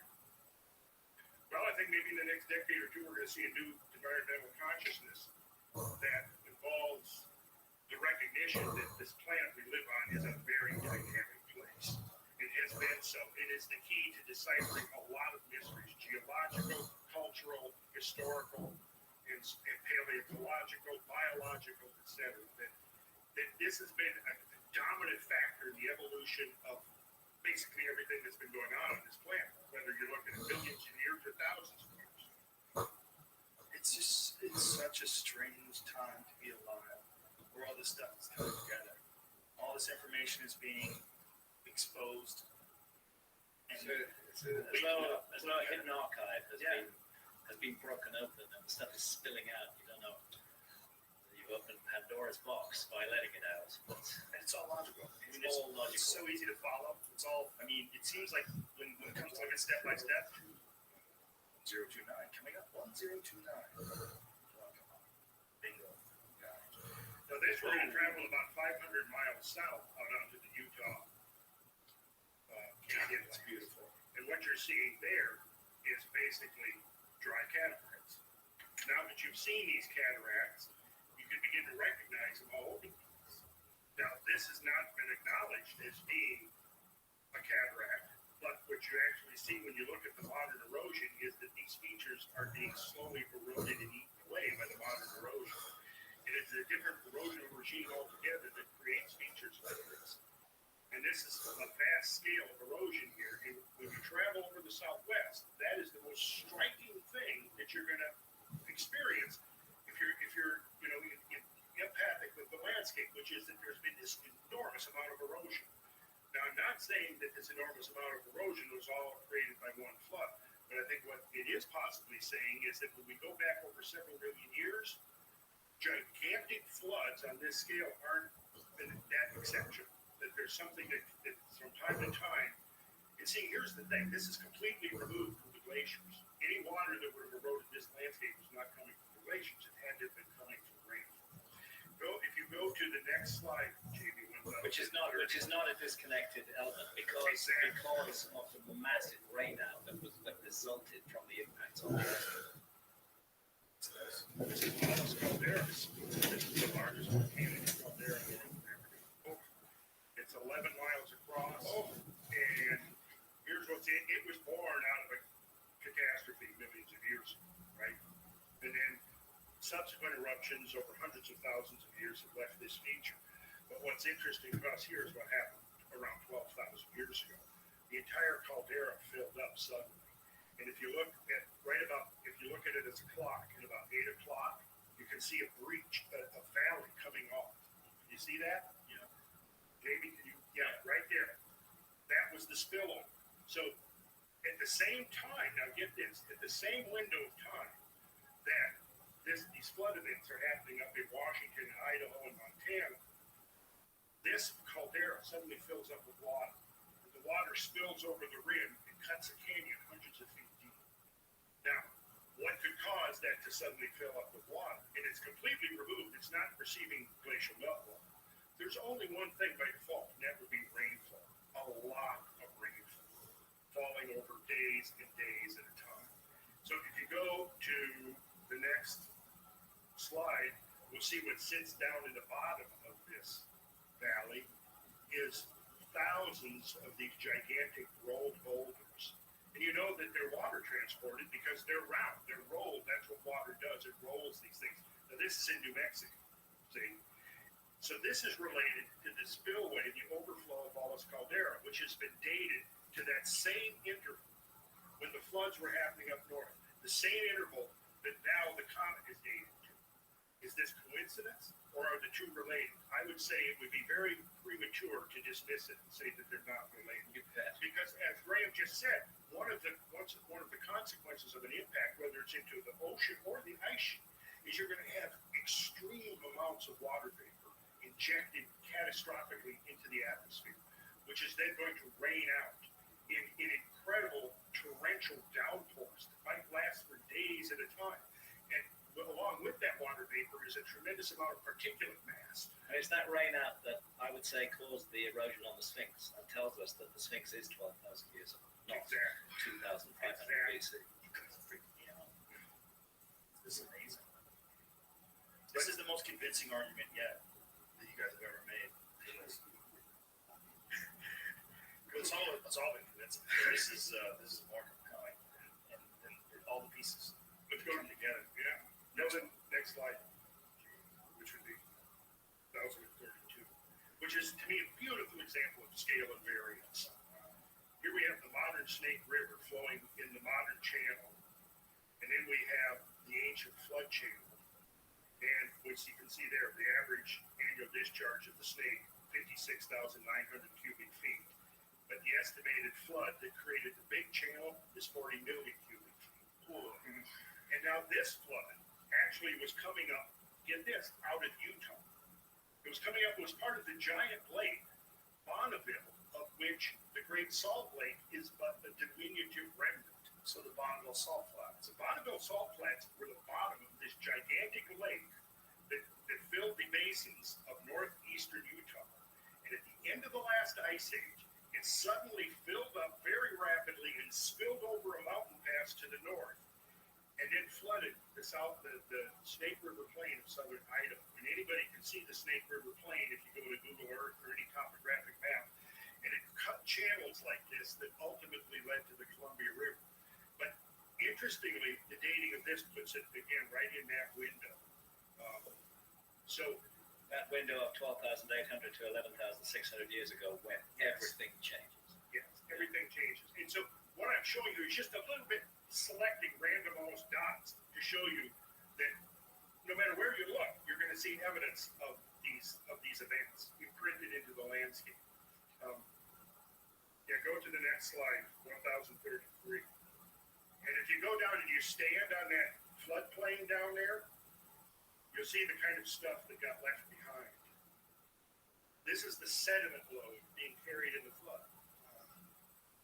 So you got what kind of powerful current necessary to transport. And I'm standing in the canyon that was cut by the flood. Those walls are 400 feet high. So what we would think of as being like little pebbles at the bottom of a stream, and it gets moved around. Yes. In this grand scale. This is like sand grains on the bottom of a modern little creek, or river. Except they're humongous boulders. Yes. And this is what a geologist or geomorphologist would call the bedlam. This stuff being swept along in the floodwaters. Being rolled and tumbled. And geologists recognize this, but they think it took, mainstream geologists think it took a long period No, of I mean, time. the few geological papers that have been written on this admit that it was one big catastrophic flood. And what is their explanation for that catastrophic flood? Well, that somehow Lake Bonneville rose up and reached a pass on its northern rim. But, Is that possible in any way? well, yeah, if you have enough rainfall prolonged over a period of time, days or weeks, that the whole body of water could have raised by 300 feet roughly. Then But you would need something like the comet impact to provide you with a source for that rainfall. Right, because otherwise there's no other explanation for that kind of rainfall. And it's known from the modeling of oceanic impacts that yes, there would be unbelievable rainout in the aftermath of an oceanic impact. And clearly the same thing would follow in the wake of an ice impact. What oceanic impacts do we have? Only a few of them. There's one up by Sweden, We're discussing also the possible Indian Ocean impact, possibly one in the Indian Ocean. 5,000 years ago, which creates tsunamis on both sides of the Indian Ocean. Massive tsunami this point. And then again, this whole argument of the Younger Dryas cataclysm between 12,800 and 11,600 years ago, the strongest case is the focus of the science has been on 12,800 years ago, but there's a lot of interest in the 11,600 years ago as well. And the strongest suggestion of what caused that sudden rise in temperatures accompanied by meltwater pulse 1b was a second encounter with more fragments of the debris of the comet. This time, the impact's not being on the North American ice cap, but in a major ocean, probably the Pacific. And that then puts a huge plume of water vapor into the upper atmosphere and shrouds the Earth and creates the greenhouse effect that accounts for the radical rise in temperature that occurred 11,600 years ago. More science needs to be done on that. It's another reason why I want to see the Comet Research Group funded, because this is important work. God damn, this is an awesome podcast. This might be my all-time favorite. Okay, we'll look at about half a dozen. Yeah, for sure. Let's roll. Okay, 1,039. Okay, this is here now you'll be able to see actually in person in the field of view next to a giant current ripple. And that's a giant current ripple field. We did see this one, Greg. This is the West Bar. Yes, if you go back one slide, we can see an aerial photo I took years ago of West Bar. It's 3 miles long. There it is. And there's an airport down, the lighter colored buff stuff is a landing strip. And the airport building here is 3 stories tall. So this whole feature is 3 miles long. And the ripples here are on the same scale as the Camas Prairie ripples that we just looked at. Of course, this is in central Washington. The other one was in Montana. So again, as we begin to place these event nodes around on the map, we can begin to see the outlines of a really, really huge event. And all of this is going on at the same time. So all this is dated to the same time. All this is dated to the same time that you think the impact took place, and it's all over that coast. The only dates that we have that are hard dates are volcanic ash, primarily, from Mount St. Helens, that date at 13,000 years. But they use that as a baseline and then assume that there was multiple floods, and each flood was separated by 50 to 100 years. And what they've done is they've gone from Grant's original model of a single flood into a dozen floods, into 40 floods, and now up to 80 or 90 floods, which I disagree with. But on the other hand, I think we have to understand this in 2 phases, because the impact phase is going to melt a whole lot of ice all of a sudden, but it's not going to melt all of it. It's going to leave a huge amount of residual ice in the aftermath. Now, what we see is that particularly after the 11,600 year ago event, At that point, the whole planet comes right out of the ice age. Inexplicably. That's the end of the ice. That's the end of the ice age, the beginning of the Holocene. It's over. And basically, what we're seeing here is that there's a great deal of heat suddenly that's brought the planet out of the ice age. It does not revert back into the ice age like it did at the 12,900 event. See? So what we then have is that in the aftermath of this event, the whole climate of the Earth has been completely altered. The whole balance of nature has been completely altered from before these events to after these events.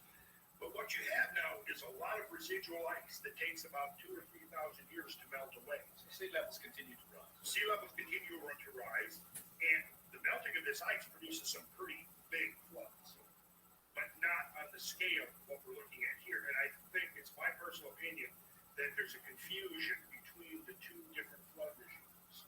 And I'm going to document all that. I'm writing all this up in detail as a thesis to explain my interpretation of the phenomenon over 20 years. But let's go to That would be so important. I would love to see people really go over this with fine tooth comb because it's so, it's just so amazing. Like just this image itself is just wow. What kind of power and force would it take to create those ripples, those 50-foot high ripples all over the place, miles and miles and miles of them? Yeah, and see, nothing since that event is really affected. They're still sitting there as these gigantic, monstrous fossil features in the landscape. Now, when they do core samples on that stuff, what do they find out, like as far as the dating of it? Like if they get to the bottom of one of those ripples? Well, you've got to be able to find organic material in there. And to the extent that there's organic material, it basically all dates from the end of the ice age. The problem is when you have a flood like this coming through, it's sweeping up everything in its path, including forests and animals. So if you've got a bone in there or a piece of wood, that doesn't necessarily mean when the flood happened. Right. It's not a nice layers of sediment. It's a jumble, messed up, chaotic mess. It's not like you can just go dig into the side of that hill at that same level and find something that's organic and absolutely dated to that because that's all stone. Right. It's boulders. If you saw a cross section of one of those ripples, it's just a jumbled, chaotic mess of everything, from finest sand and silt up to boulders the size of cars and even houses. And stuff that's so crazy. Go to 1041 and you'll see an interesting artist rendition by Edward Rial, who did all the illustrations for the original Jules Verne books. And he did a version for an geology text. The guy's name is skipping me right now, but I thought it was an interesting image because it basically shows an event on the scale of what we're talking about. And what's interesting here is you see that the torrents are carrying icebergs, and in this one iceberg in the foreground, I call it Graham's Rock from now on. I have officially terminated because it's carrying a gigantic. Yeah, when Graham and I were talking about it, it's now. Yeah, because I went and climbed that. It's no longer the Wenatchee Rat. It's the Graham Rat. Oh, I'm on it, right? Thank you. Okay, so we got the Graham Rat coming up in about 3 images. So let's go to the next one, 1042. And this is basically another key piece of evidence. It's strewn for thousands of square miles throughout the path of the flood. You have these gigantic boulders. And these are being carried aboard icebergs. So let me describe what we're looking at right now. This is a person. Is that you there? I took the picture, so it's 2 of my fellow travelers. Okay, normal sized people, and whatever, 6 feet tall, and bounce them on top of each other. 12, 18. You're looking at probably at least 35, 40 feet tall, right? Yeah. And wider than it is tall. Oh yeah, 60 feet wide. That's insane. And that was carried by water. It was carried on icebergs in the water. Oh my God! And there are So this flood is not just water. It's a huge, thousands of icebergs. It's forest stripped up by their roots. It's a jumbling mass of powerful erosive flow. Amazing. Thousands of megafauna have done down. In fact, there've been a lot of mammoth particularly the Willamette Valley.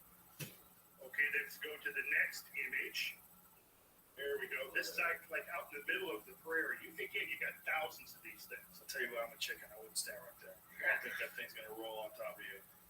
That would be a wrap, son. Yeah. This is known as Jaeger rock.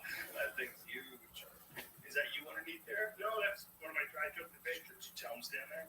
Yeah, I said stand there. Then I had the other guys go around the back, rock it, And push on it. This thing is kind of hanging off the side of that hill, the way some of those Hollywood Hills houses are. Ones that are on stilts. See that rounded mass of stuff that it's sitting in is called a berg. And you see these icebergs are not clean ice. They're dirt. They're filled with gravel and debris. So when a berg is being carried in the flood, when the flood waters subside, the bergs get stranded in the land. They then melt. And if there's no boulder, there's just a mound. If there's no gigantic boulder, there's just a mound.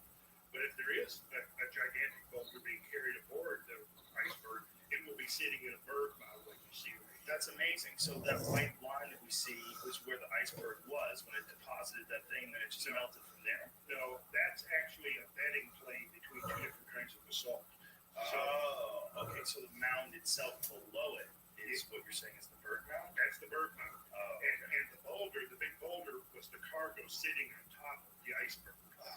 okay. So the berg is not just water; it's water with a bunch of dirt and all kinds of other shit in it as well. Yeah. So when it melts, that's what it leaves behind. That's what it leaves behind. I see.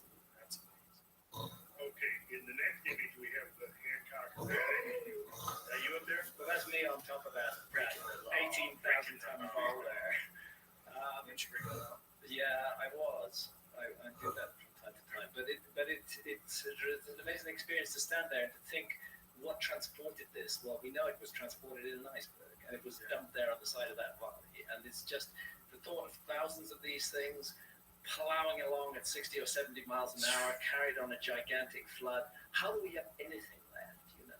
No wonder we forgot that part. And here's the thing. I mean, what we're doing here is we're looking where these flooded things are preserved the most spectacular. And the reason is because you had a very steep gradient from the ice sheet elevation to the Pacific Ocean. But like Graham and I, when we traveled across the Continental Divide and traveled from the Rocky Mountains to the Twin Cities, which is on the Mississippi River. And all the way across, we were crossing huge meltwater coulees. We crossed the Missouri River Valley, which is an underfed stream, just very similar to the Snake, where the modern Missouri is just a little ribbon of river occupying this massive meltwater channel, of which there are hundreds across the plain. Then when we got to Minneapolis, we went up and we visited the largest known pothole. Amazing potholes. Yeah. Again, you're looking on the scale of giants. This is beyond imagination what we're looking at, and the flood explanation makes sense of it. Go to 1054, Jamie, and you'll see. There we go. I'm down inside the pothole. One of the potholes looking up at grade. So that's a pothole carved into stone by whirlpools. I did. Yeah. It's got rocks in them, and the rocks are the erosive agent that's cutting out the pothole. Just think like a massive hydraulic drill. Just picking up, coarse rock and then just literally drilling holes 50, 60, 80 feet deep. Again, into folks, the rock. go to YouTube. Please, if you're listening to this, just go. Just gotta fast forward this. This is insane. This image is insane. Just thinking of watching rocks spin around, drilling into the ground. And you're talking about over a short period of time. Oh, yeah. Probably, I'm guessing, these giant meltwater floods, this is right along the St. Croix River, which forms the border between Minnesota and Wisconsin. It was probably of several weeks' duration at its peak. And so the drilling of the bedrock probably was accomplished within that time span. What I wouldn't give to know what that was like, just to see it.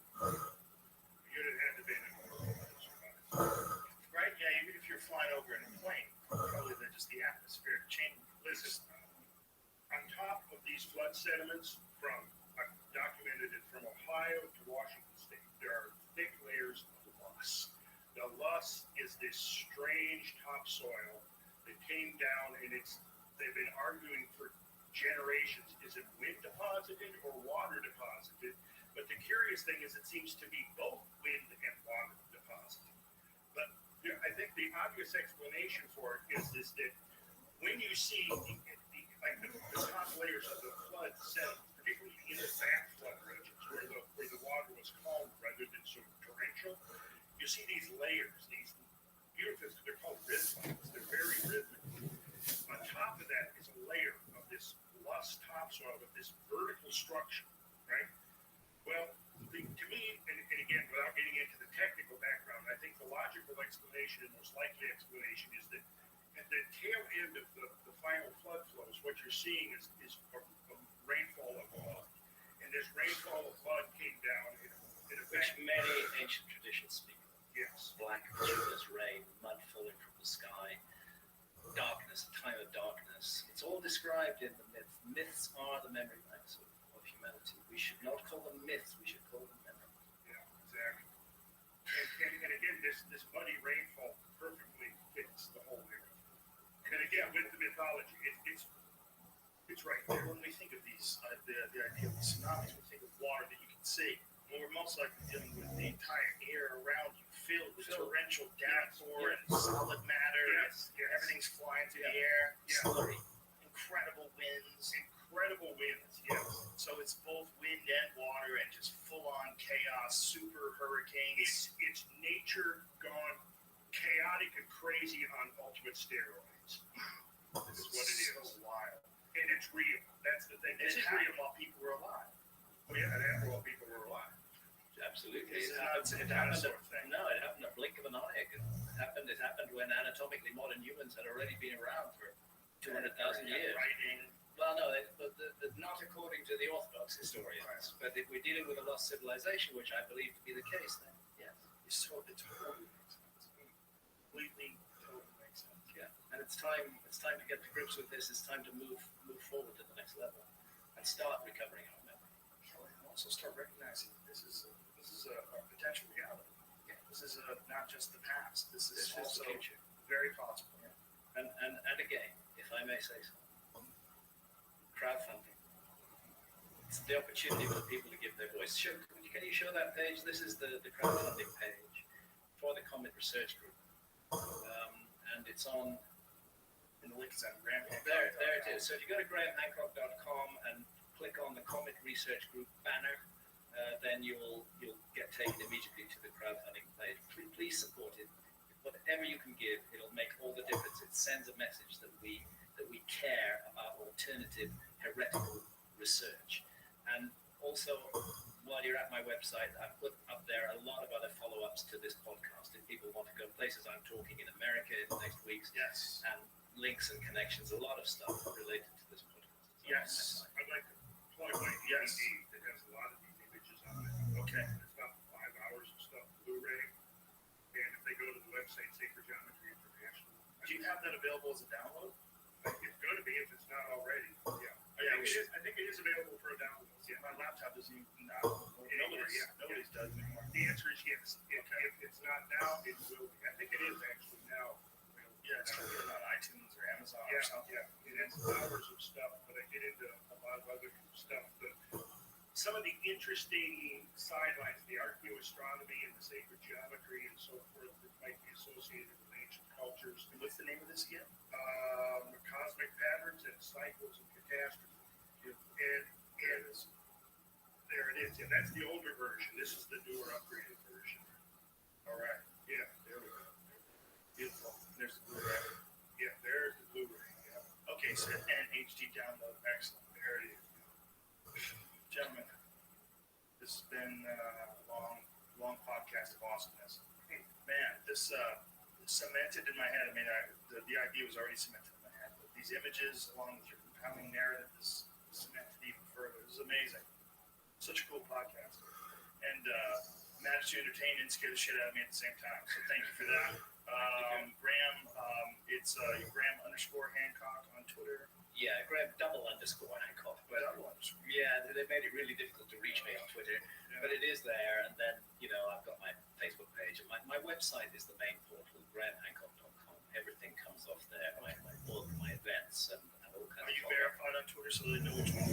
I'm verified on Facebook, but they haven't verified me on Twitter. Dairy. I'm under, I've got 100,000 followers there, but they haven't verified me. And much social media at all? You have Yeah, your kind yeah. of From most time of to it, right? time, I'll immerse myself into it for a few days or as much as I can take, and then I gotta back off for a while. Well, you're gonna get a flood of questions about this one because this was awesome. Really, thank you so much. I'm so thankful and honored to know you guys. Because to me, this is the ultimate thing for me on this podcast is to be able to have people on that are talking about things that I find absolutely captivating. And you guys, I think what you're doing is so important. You're Thank playing a you so huge much. role, Joe, in opening people's minds to unthinkable thoughts all around the world, stuff that people have been told they are not allowed to think about. Your show is opening doors that have never been opened. Stumbled into it. I don't know how it happened. I would like to get you out in the field. I would like to get out in the I would field like to too. get you out in the field I because want to see that stuff. Yeah, that's what I want to go to Washington State. Let's do it. Let's send something out and make a video. I want to go there. I want to see that. Let's do it. That looks crazy. Serious. This is Young Jamie, you in? Jamie's in. All right. Thank you so much, everybody. See you soon.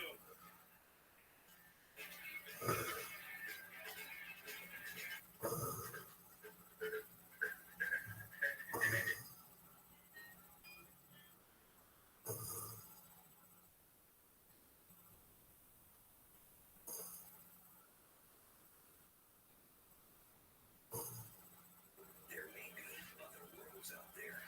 Universes. Budding on other universes. Where there could be an exact copy of our solar system, our Earth, and each one of us. Where everything's pretty much the same, but we get is slightly different.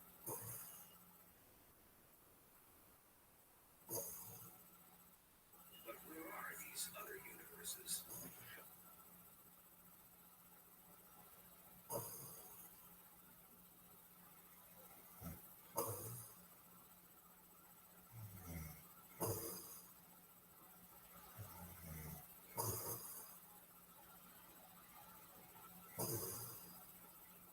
Why can't we see them? Because we're in different dimensions. Can this be true? If there are extra dimensions of a certain size and shape, this experiment will find them. The question isn't whether they exist, but whether there's one, two, three, or four different kinds of them. This sensation means the universe sits in a sea of parallel universes.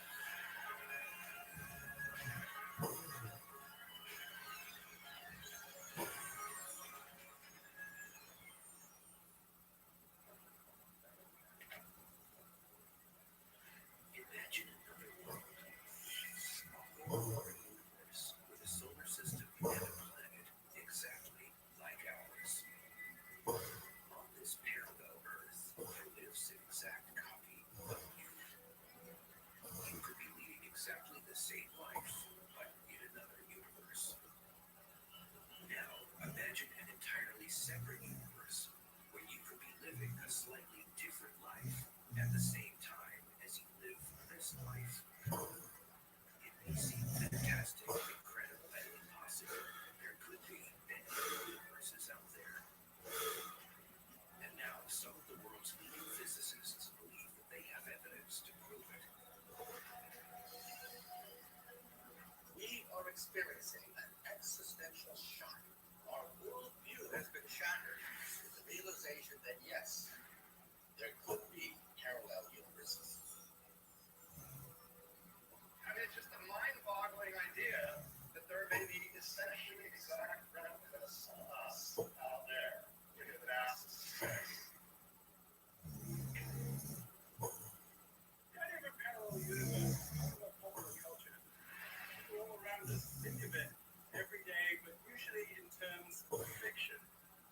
One of the really exciting things is that scientists today are trying to see whether parallel universes are a physical reality. Amazing new discoveries about the true size of the universe seem to indicate that all that we see is not all that there is. We humans have assumed, like ostriches with our heads in the sand, that just because we can't see something, it ain't there. When my grandma was a little girl, for instance, I still didn't know that there were other galaxies. Now we know that there are billions and billions of other galaxies out there. Remarkably, there may be 4 types of parallel universe out there. One exist in the same exact space we're in, but it is so far away we cannot see it or reach it. In another scenario, multiple other universes could be in giant cosmic soap bubbles, adrift in a cosmic sea of giant bubbles. Revolutionary developments have changed the entire landscape. Data from outer space have given us a new look at cosmology, and satellite data indicates there could be parallel universes. In yet another scenario, many parallel universes occupy the same space and time as our universe. But because they are in different dimensions, they are invisible. In yet another, all the laws of physics are different, so everything looks completely different. New theories called string theories are giving us worlds of higher dimension.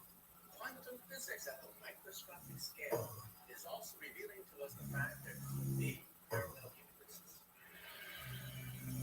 To keep things simple, physicists have divided parallel universes into different levels. Meet the level 1 parallel universe. According to physicists, the level 1 parallel universe is just an extension of our own universe. Now that's the kind of universe which is really sort of part of our space, of our giant space, but it's so far away that we can't see it. The level 1 parallel universe is based on the idea that the universe is infinite in size. If true, just by the sheer mathematical odds, there must be out there in endless space an exact copy of the solar system, the Earth, and all the people on it. If you're planning a trip, the closest level 1 parallel universe is really incredibly far away. Truly speaking, you have to go Google Flex yards, where Google is one with 100 zeros after, and Google Flex is one with a full zeros. So it's an awfully long way, farther than we can see. Those universes are so far away that light hasn't reached us. But is our universe really infinite? A new theory called cosmic inflation suggests that it is. We think that it was born in a very, very small state, and then there was a kind of a weird energy that pushed it apart by a tremendous amount. It just went whoosh. Inflation accounts for how our universe suddenly and massively grew after its inception. The best theory we have right now for what made space so big, the theory of inflation, says in fact that space isn't just big or huge, but it's really infinite. It goes on forever, which means that there aren't just 1, 2, 3, but infinitely many other regions of space, just as big as our universe. Even the universe that we know is mind-blowingly big.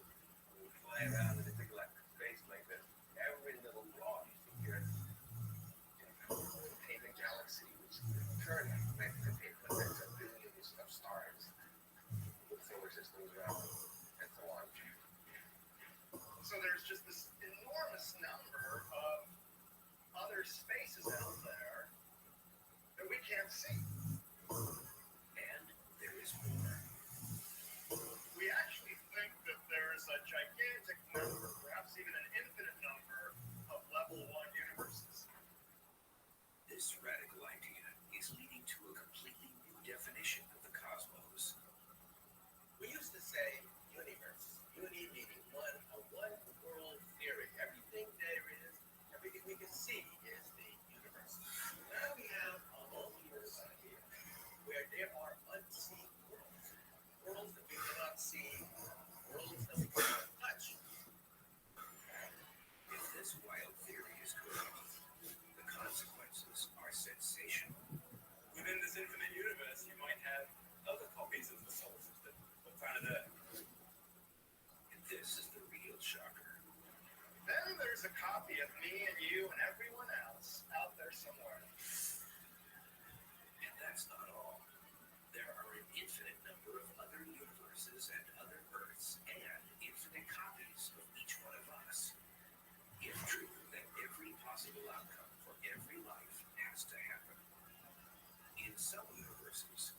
some now call the multiverse, one leads exactly the same life, but in others, things can be slightly different. You didn't get that parking ticket that hurt you so much. Or you unfortunately never met your wife. Anything that is physically possible actually does occur in some other parallel universe. It means that in one universe,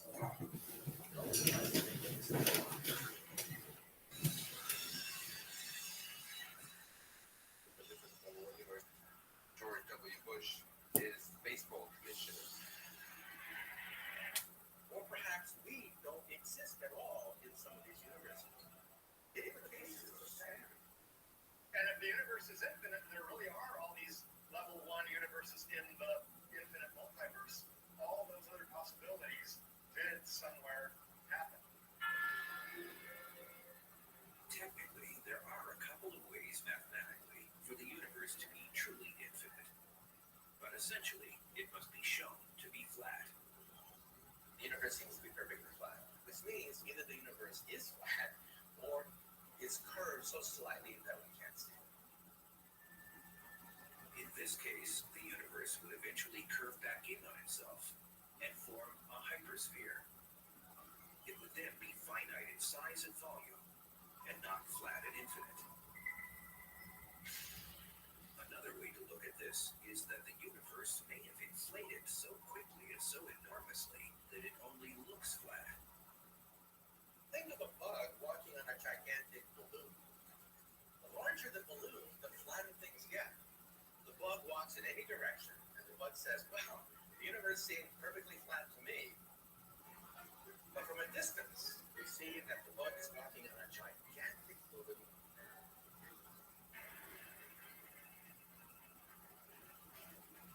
But now an amazing new tool, the Wilkinson Microwave Anisotropy Probe, or WMAP, is changing everything. Some say the remarkable images reveal the true shape of the universe. What we have here are baby pictures of the universe, what it looked like when it was only 400,000 years old. We're looking so far back in time that the galaxies haven't even formed yet. We just had this dead, diffuse gas, which gradually over time clumped into galaxies, stars, planets. The WMAP is catching the very earliest signs of creation. Officially, it is tasked with measuring radiation left over from the Big Bang. But now, some scientists have devised an experiment to calculate the overall shape of the universe. If I send light rays through space and make a gigantic triangle, going from us here out to the farthest edges where we can see, and then back, the angles of those in that triangle should add up to exactly 180 degrees. If the universe is curved like a balloon, the angles of the giant triangle would add up to more than 180 degrees. To find out if the universe is flat or curved, they shot laser beams deep into space and made a giant light triangle. Now we can tell. And the measurement is in, and the answer is it works beautifully. Angles add up to exactly 180 degrees. The universe is flat. The WMAP seems to show that the universe is flat. For some, however, the jury is still out on the flat universe question. I tend to think the universe is, in fact, a soap bubble of some sort, but it is bent so slightly that we can't see it. Some experts say that there are other, even more mind-boggling kinds of parallel universes out there. A level 2 type parallel universe made up of giant cosmic soap bubbles that float in hyperspace. Each independent bubble has within it an entire universe. The question is, do we all really live in a giant cosmic bubble? Could our universe be just one mega bubble, a cosmic crowd of mega bubbles? If the sensational level 2 type parallel universe idea is right, then the true nature of the cosmos could be even more astonishing than ever imagined. The amazing concept is that in the instance of creation, our universe rapidly, suddenly, and massively inflated, creating a giant cosmic soap bubble. Our unique universe floats in a seething sea of other super bubbles, where bubbles can clash and spawn baby brother and sister universes. It's happening all the time. Universes are inflating, popping out, and then blowing up to these huge sizes of universes. The medium these level 2 bubbles are floating in is what some call the bulk, and others call hyperspace. In this new paradigm, some bubbles can form, reform, they can split. It's dynamic. Universes being created out of nothing, universes budding off other universes.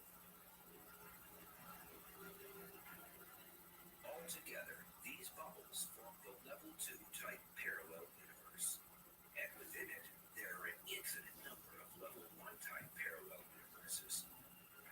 The level 1 and level 2 universes are all in our same one space. There's only one space. Then there are these different regions which we call level 1 and level 2 parallel universes. A flyby through the level 2 parallel universe, or what some also call the multiverse, would be a terrifying and spectacular experience. A multiverse of universes. Each one popping into existence, popping out of existence, perhaps colliding with each other. Out of calamity comes existence. What we call the level 2 multiverse is really best thought of as a tree or a fractal structure where you have a region of space expanding really crazy and sprouting off other regions which then expand, sprouting off other regions. And other ones can bud off of that. So you can get this chaotic, eternally branching set of universes budding off from their predecessors. An infinite set of universes in this multiverse. The big term for this monumental process is bubble nucleation.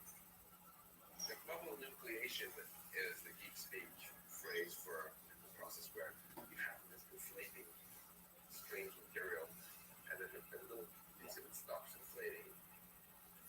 It causes a bubble-shaped region expanding around it to also stop inflating. And then you create in this bubble a nice, calm region of space where you will eventually form galaxies, stars, planets, and even people like us. So we are the children of the sun. For the first time in human history, children of the bubble are peering out and seeing on the horizon parallel universes. Determined physicists believe they are now on the brink of uncovering the ultimate mysteries of the universe. Why look for these parallel universes that we can't touch? Because they hold the secret of secrets. They hold the secret of the origin of everything there is. For the first time, we can imagine where our universe itself came from. Perhaps when our universe popped into existence, colliding with another parallel universe, perhaps budding from another universe, these are the stuff of modern research today. Read Big Bang physics. Physics before Genesis. But there is a problem. For decades, scientists have been searching for one cohesive theory of everything. One to unite Einstein's theory of general relativity, which explains how gravity works over large scales, with quantum physics, the science of the tiniest matter. Together, these two great theories explain everything humanity knows so far about the cosmos. But like a cartoon cat and mouse, They're at war with one another. These two theories hit each other. They're completely inconsistent, incompatible. No way to understand in today's world, a quantum version of general relativity. How can we get a shotgun marriage between these two theories that don't like each other?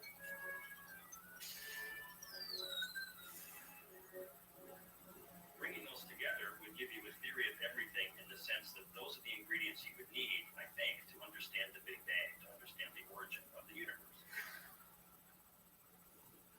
When in the 1980s, scientists came up with a lyrical-sounding idea, string theory. It promised to solve all the mysteries of the universe, including whether or not parallel universes are real. The idea is that all particles are not solid points or dots, as science said they were. Instead, if you could see up close, particles are in fact tiny string-like objects that individually vibrate in various ways. String theory starts out by taking the idea of a string which vibrates, giving rise to different particles, and doing physics with them. That's rather musical in a way. It's like using guitar and bass in a band to generate different notes through vibrations of strings. As scientists explored string theory more closely, they made a remarkable discovery. And it wasn't just strings that were involved in the physics, but also membranes and other extended objects which could vibrate. And that's rather like enlarging the band to have drums and other instruments, which enrich the sound and really broaden the repertoire of things that could be played. String theory has now evolved into what is called M, or membrane theory. So now we realize that the particles we see in nature, the universe itself, consists of vibrating membranes and vibrating strings. The crowning achievement of M theory came when scientists realized that to make sense of everything, you need to think of the universe as existing in 11 dimensions. If you're sitting on a mountaintop and you look down, you can see all the separate little villages that are not unified at all. But from a mountaintop, you look at a coherent, whole, beautiful picture. And that's M theory. M theory explains how the tiniest as well as the biggest things in the cosmos work. It also proposes that we all live on a giant and energetic membrane. Our universe is tethered to this wall by invisible extra dimensions. To make matters crazier, M theory proposes that 6 or 7 of these dimensions, the extra ones we don't sense every day, are tiny and right in front of your nose. At every point of any one of these people walking by, you pick a point. At that point, there would be an incredibly tiny, curled up, either 6 or 7 dimensions that you just don't perceive. These membranes are also very close to each other.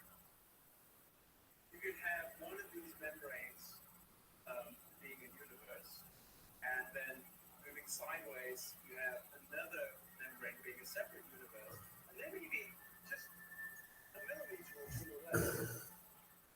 The giant walls of energetic matter float side by side, like humongous sheets in the bulk or in hyperspace. An entire universe may be attached to a brain, or a universe can occupy the whole of another one.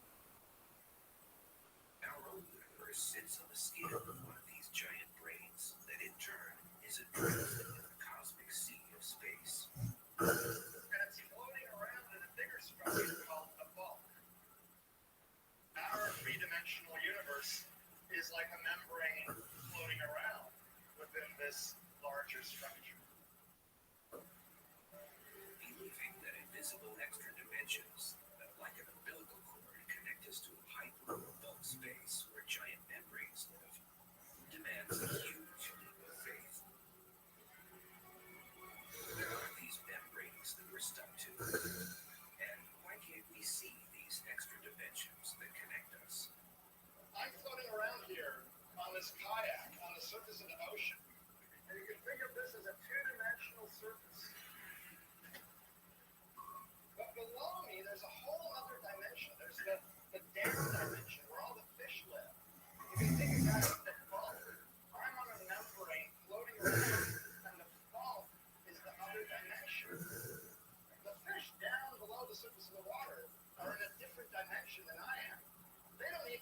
I'm here unless I happen to splash around and hit one on the head or something like that.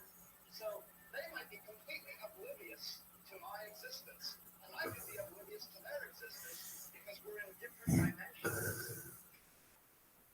That can send you into an extra dimension and onto a parallel universe.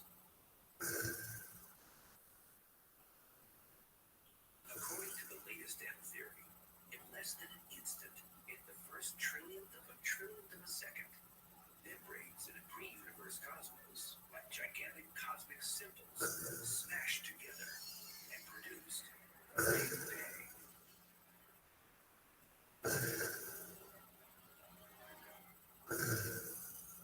Over almost 13.7 billion years, a huge expanding bubble of primordial matter evolved to the universe we now know and love. Can crashing membranes create parallel universes too? If it happened once, it can happen again. And again. And again.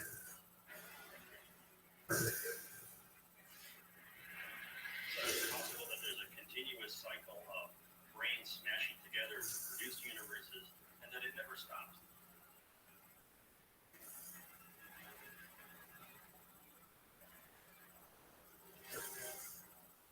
If this is true, level 2 parallel universes must exist.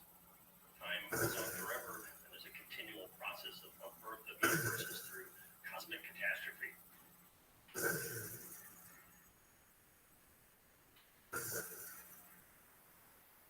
In the level 3 type, there is an even more fantastic way parallel universes can form. Here's how it works.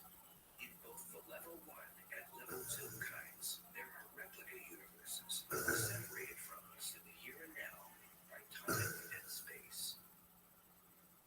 But in the level 3 parallel universe, these copies of us are right here, right now, living in the exact same space and time.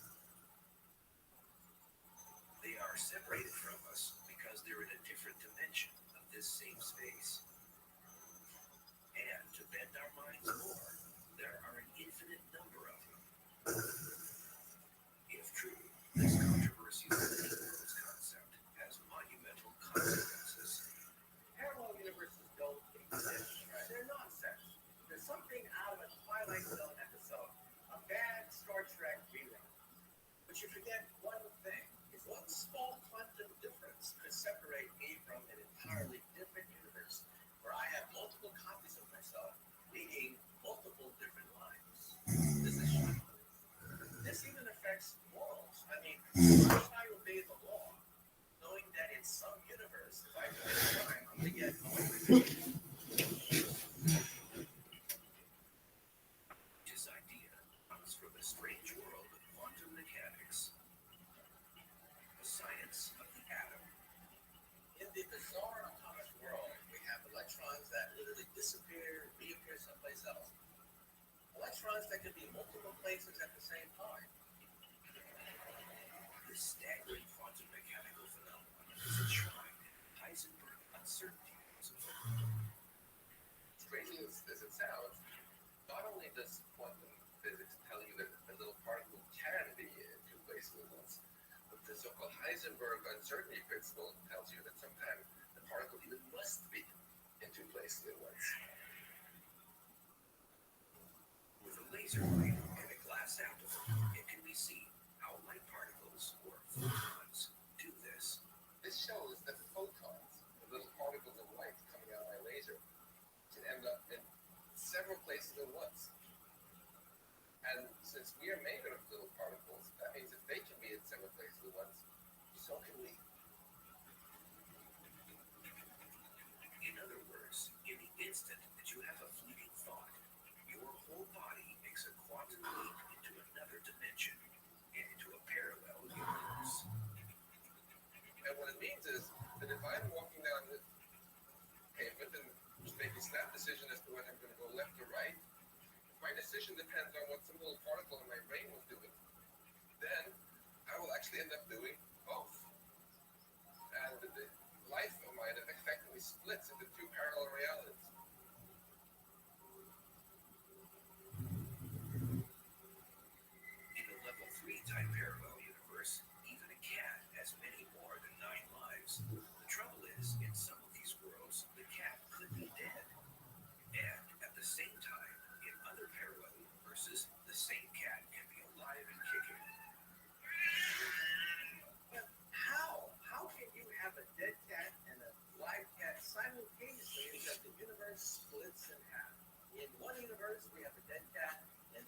universe we have life, Cat.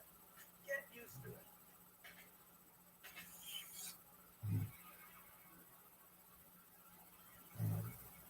What is even more shocking is that in some of these many worlds, a tiny quantum difference in thought can change the whole world.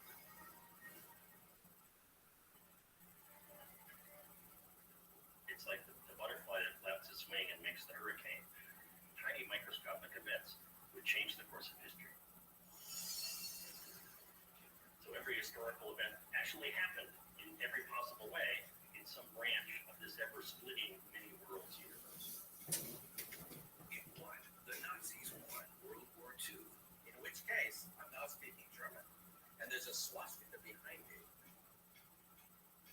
In another world,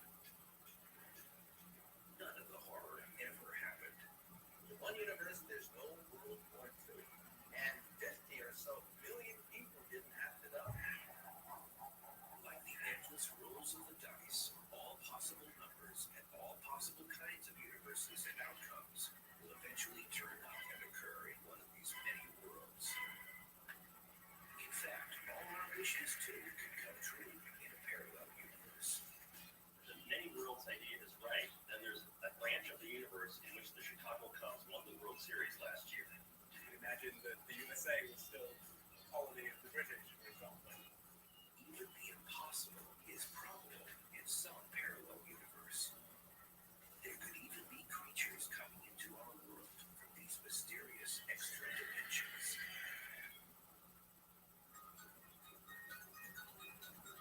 As mind-boggling as it sounds, when it comes to the amazing world of parallel universes, anything that can happen has happened or will happen in some other universe, in some other dimension, space, and time. Quantum differences can rewrite history, creating multiple universes, each with wildly different outcomes, where anything and everything is possible. Some wars never happened. Others we never imagined did. A slight change means a comet missed, and even dinosaurs still roam some Earth somewhere. All and every one of these fantastic parallel universes occupy the same space, but are in a different dimension, and so invisible to us.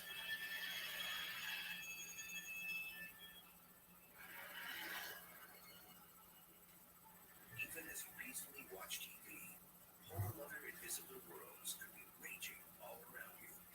These parallel universes are in your living room. This means that in your living room, there are dinosaurs. You can't hear them. You can't see the dinosaurs that are rampaging throughout your living room, but they're there.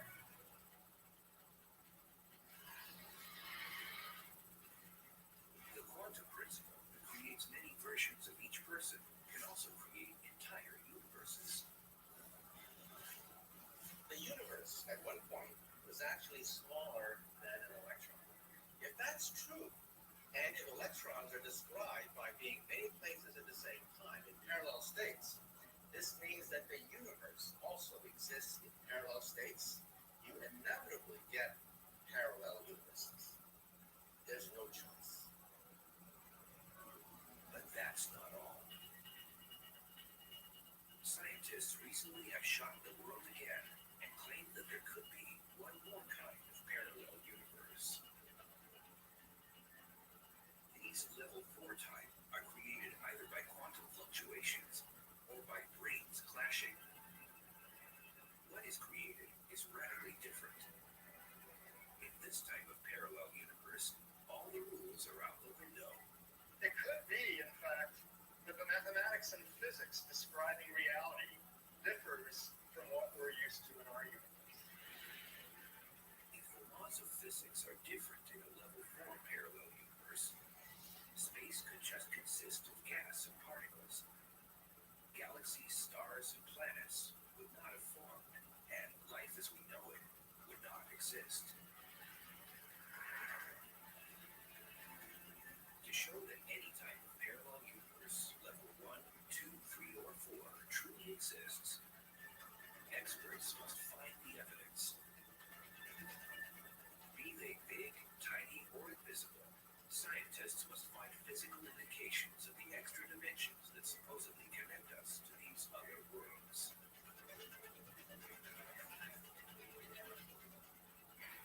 To do it, today, physicists at Fermilab in Illinois are conducting extraordinary experiments, hoping to prove that any kind, even the wildest type of parallel universe, is really out there. For the first time ever, real and remarkable experiments are taking place at particle colliders like the Tevatron at Fermilab. Right now, this detector is looking for evidence of extra dimensions. If there are extra dimensions of a certain size and shape, this experiment will find them. Their best chance of exposing extra dimensions comes from smashing microscopic particles together at super speeds. The smoking gun is gravity. It has been found to be a uniquely weak force. So the Fermilab physicists are looking for the particle that carries gravity. It is called a graviton.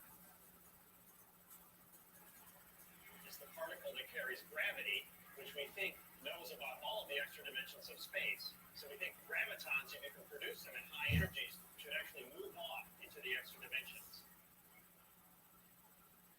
But finding a graviton, or at least a sign of one, is a huge challenge. It's tricky and complicated because you're looking for nothing. You're looking for something that has disappeared. It's very, very rare that you get really atomic particles. So we literally have to collide them billions of times in order to find a very rare event where we make something else particle that disappears into extra dimensions. The Tevatron collider shoots dual protons and antiprotons at terrific speeds, just short of the speed of light, over a 4-mile-long super-enforced steel-encased ring. To protect the sensitive experiments from surface noise and for safety reasons, the collision ring lies deep underground. We take beams of high-energy protons going one way and a beam of high-energy antiprotons going the other way. And then in two places in the ring, we smash them. The mighty collision annihilates the particles and produces an intense ball of pure energy. The idea being that perhaps we can make new particles that disappear into the extra dimensions. If nothing happens, how will the scientists know that a graviton has moved off into an extra dimension? The way that you tell them is by reconstructing everything else that happened in this messy collision and then saying, oops, there's some energy and momentum that's missing here. So we call this a missing energy surge. It could take years and billions of collisions before history happens and higher dimensions are found. If extra dimensions are there, it means the universe is a much bigger and much stranger place than we had ever imagined. If it does happen, it would be proof positive that parallel worlds exist. The question then will be, how do we get there?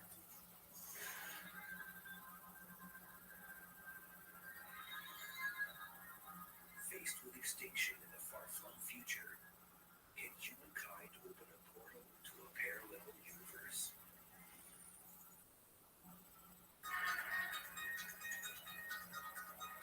Parallel universes are not just a crazy idea dreamed up by physicists to marry science and fiction. If finally proven to exist,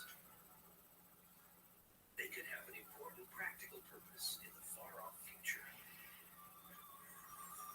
Finding a tunnel to another world could one day save humanity.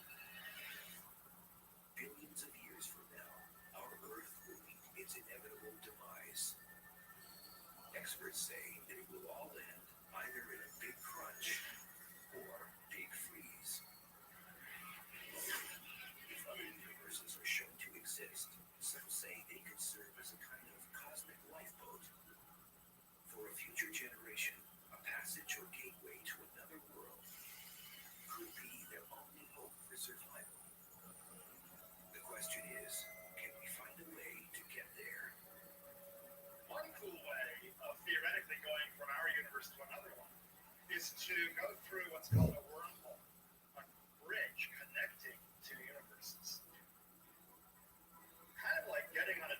a subway, like a subway system in the city. Going through this tunnel to a different place. Think of two sheets of paper that are stacked parallel to each other. But then think of a gateway, a shortcut, a portal connecting these two universes. This extreme idea was first proposed back in 1935 by the inimitable Albert Einstein and his student Nathan Rosen. A throat with two conjoined black holes theoretically allows someone, like a passenger on a subway train, to quickly travel to another space and time.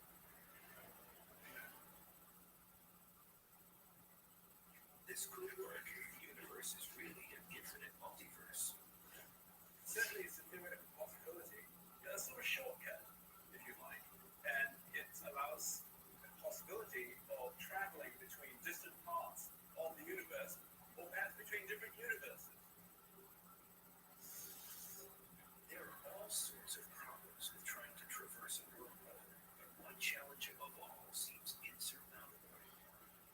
When Einstein introduced the wormhole into his equations, he didn't think that anyone could ever walk through one of these things. Because after all, you die in the process. Impossible as it may sound, experts think there may be a way to travel through a wormhole and live to tell about it. In principle, you can go right through to another parallel universe. If you go through again, you wind up on yet another parallel universe. And if you go again and again and again, you wind up on repeated parallel universes. It's like going into an elevator and hitting the up button. Each floor looks like a universe. Once again, however, there is a major drawback.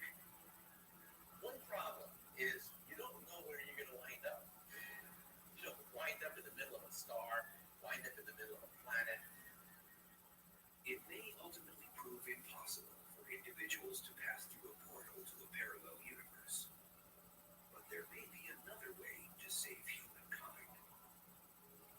If the gateway is very small, like for example atomic in size, perhaps what we should do is send a seed, a nanobot, a microscopic robot through the gateway containing the DNA, containing all the information necessary to create a new civilization on the other side of the universe. Where do we see that in nature? Think of a tree. A tree creates a seed. The seed contains the DNA that it shoots out in all directions, capable of creating a new tree. The idea is that if an advanced civilization in the future could assemble enough high-energy laser beams, they could, in theory, burn a hole in the fabric of space-time. It's very difficult. We physicists have calculated that if you concentrate enormous energy at a single point to attain something called the Planck energy, the ultimate energy, space and time itself become unstable. Little bubbles begin to form. Little bubbles that are perhaps portals, gateways to another universe. In this way, a microscopic pod or nanobot containing humanity's DNA and the cosmic code of our world can be transported to a parallel universe. Faced with extinction, this could be humanity's last great hope. If we can't do it, it means the death of the universe. But if this incredible feat is achieved, our entire universe would be resurrected and, like a phoenix, rise from the ashes. In other words, you are playing God. This fantastic idea, like the replay button on the universal iPod, could reset the cosmic concerto of human history back to the beginning. At least some kinds almost certainly exist. Maybe the other kinds exist as well. We just don't know. Only then, perhaps, will we be certain that there are parallel universes. In space, threats can come from any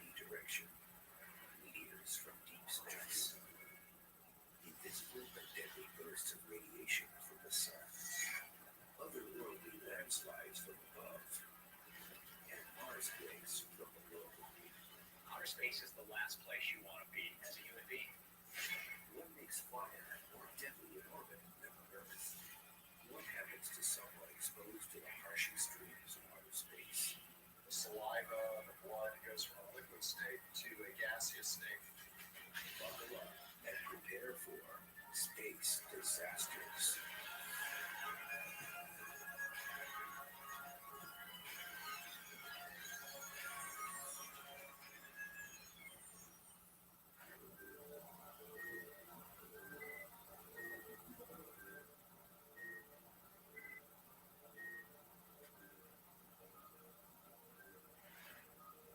The year is 2030.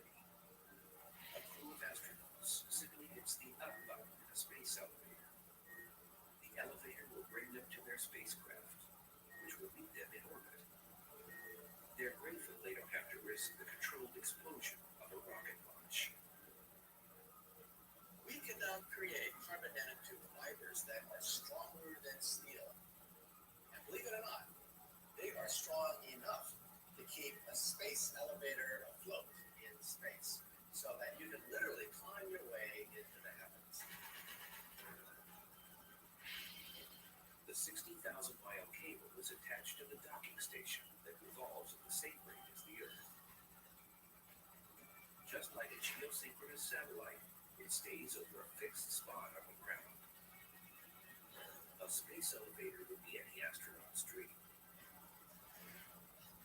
The space elevator dream can also turn into a nightmare. The space elevator has to be anchored to the Earth. But what happens if you have storms? And all of a sudden, the moorings begin to snap.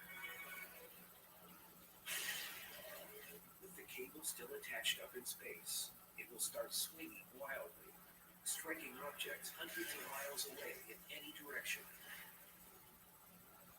It's also possible that some type of guidance computer or thruster problem could knock the platform in space off course, snapping the cable at the top.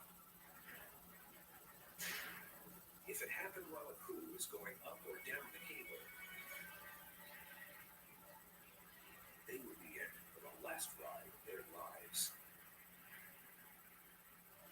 And the 60,000 miles of cable hurtling toward Earth is long enough to wrap itself around the planet almost 3 times of the equator, creating havoc over a wide area. It would be not only disastrous and dangerous for the people involved, the kinetic energy of something like that, with being through the atmosphere, would be a menace to navigation. So it's going to have an inherent danger in it that any human system has. This is just one of many potential disasters facing future space explorers.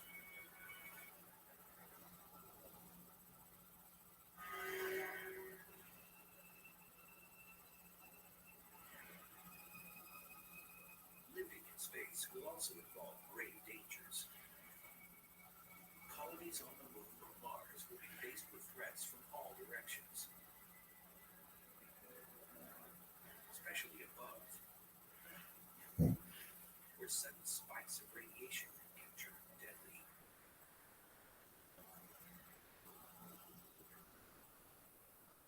We are walking around on the surface of the Earth. I would say our number one concern should be solar flare. The sun erupts. The protons coming from that flare could kill an astronaut. There have been several flares over the last couple decades, which if we had had astronauts on the moon just walking around in space would have been lethal. On Earth, we're protected from most radiation.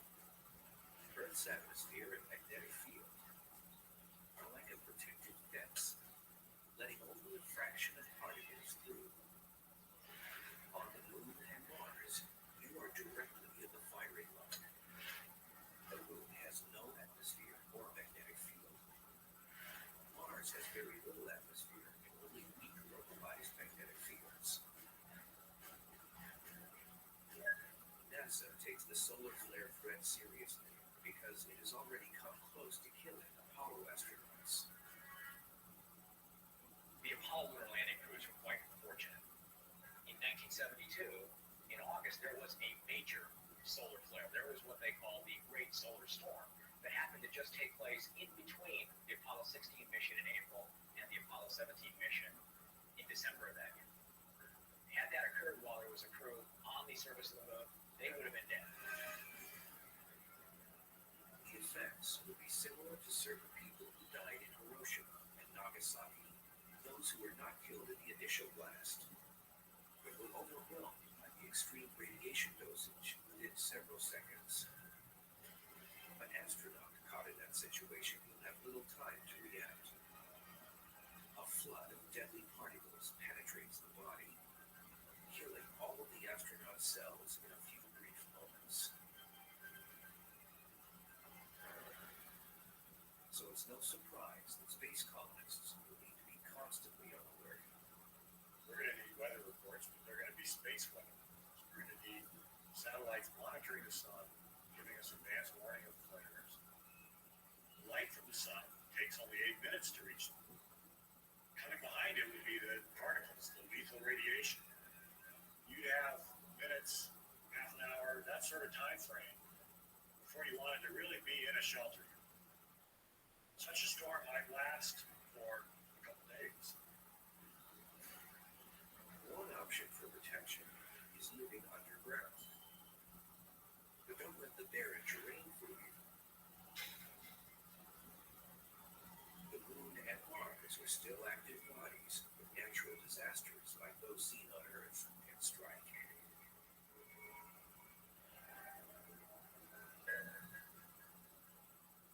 I'm here in the Mojave Desert, in a cave created by a lava flow, underneath 5 or 6 feet of rock.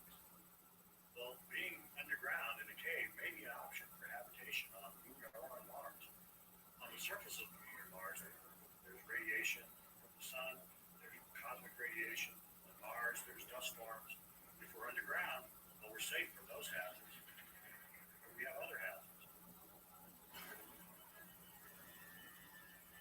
Imagine being in this cave when there's quakes, rocks falling down, crushing us, pinning us. A Moon or Mars quake could also threaten an above-ground colony. The Moon and Mars don't have tectonic plates, the ones that cause most of Earth's quakes and volcanic eruptions, and there are no signs of active volcanoes. But the Moon and Mars do have hot cores, so as the pressure from that heat heads to the surface, the shaking starts. Where there's quakes, there's often another disaster. Just recently, we've seen a landslide occurring on Mars, which was captured with the cameras in orbit. So we know this does happen. And that can be hard to predict.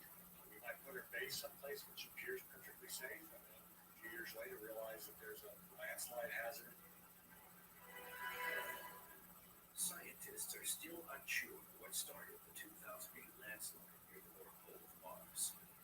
It was in an icy area, and researchers believe most of the slime material was ice.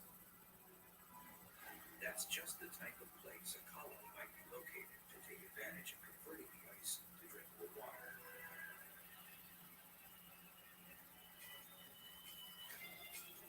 Even a distant quake could still trigger a slide near a colony. But what if a hidden fault line is running right under the buildings?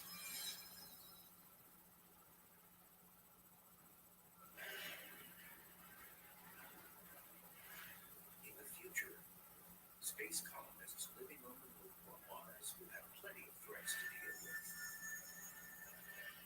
including natural disasters like moonquakes and Marsquakes.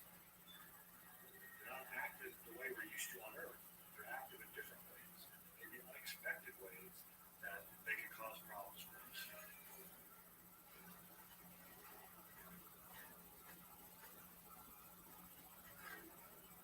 Since our current knowledge of these other worlds has literally only scratched the surface, possible that in the future we could locate a base right over a fault line without realizing what's below. And since weight is always an issue when carrying things into space, the lightweight buildings could be quite vulnerable, especially the outer layer. If anything happens to that protective layer, that's trouble, very rapid trouble. As the gases stream out of the habitat, you got to have a very efficient and quick procedure for getting into a spacesuit to survive that sort of decompression. Death would not be instantaneous if oxygen and atmospheric pressure inside the colony are suddenly lost. On Mars, there is a thin atmosphere, although it's not breathable since it's mostly carbon dioxide. On the Moon, there is only a vacuum space. But you still have a chance, as we've learned from industrial accidents in vacuum chambers on Earth. Exposure for maybe a minute or so is survivable. Now, if you stay in a vacuum long enough, there's not enough oxygen, so nitrogen that's saturated in your blood and your tissues comes out of solution and causes bubbles. That's decompression sickness. And also, if you hold your breath, you can get what they call pulmonary overinflation. Your lung ruptures into your bloodstream, and that's called an embolism. So there's multiple factors that can result in death from exposure to the vacuum of space.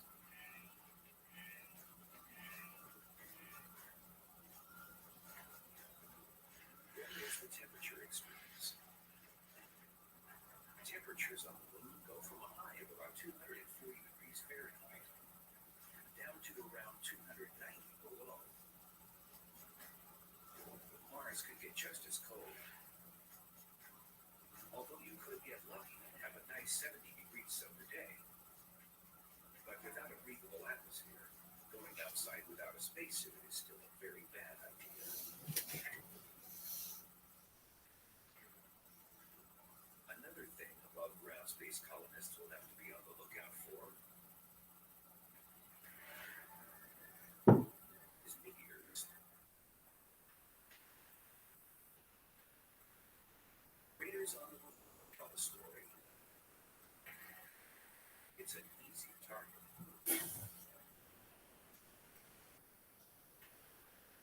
We're relatively comfortable down here underneath these layers of protection. We've got a thick atmosphere which absorbs and burns up meteorites. Go to the Moon, nothing. No thick atmosphere. We are exposed to everything that space is throwing at us. Go to Mars, it's a thin atmosphere, but it's not anywhere near as good as the Earth's. Again, we're exposed to what's coming in from space.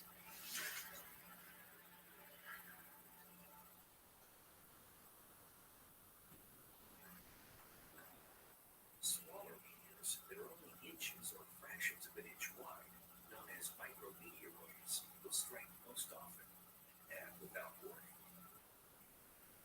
Walking along the surface of Mars, something the size of a grain of sand comes slamming into your spacesuit.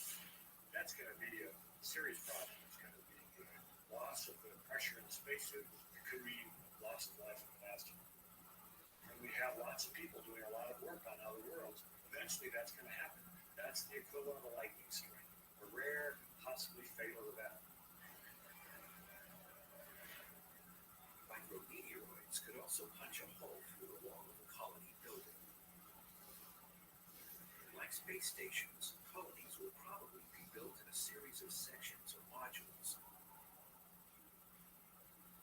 And just as crews have had to seal off sections of a space station in an emergency, colonists will likely do the same.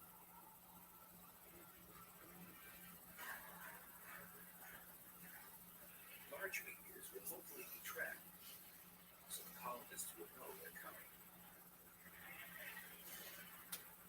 But evacuation might not do any good. A nearby strike would still send out a deadly shockwave for miles. A 10-foot wide meteor hits with the explosive equivalent of 6,000 to 8,000 tons of TNT. Flying debris could also damage colony buildings beyond repair.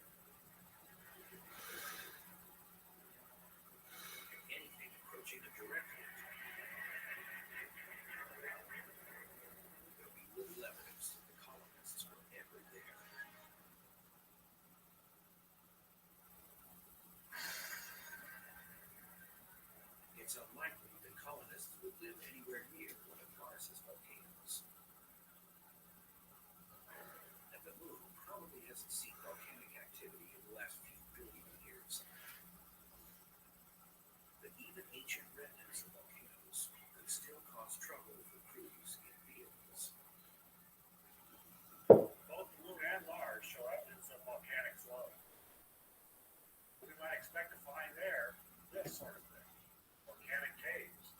That's driving along the surface. Come across one of these, you're not expecting it. That could ruin your day, it could ruin your vehicle. Bottom of this pit, not any way to get up. Even worse would be volcanic caves with a layer of volcanic rock on top of it.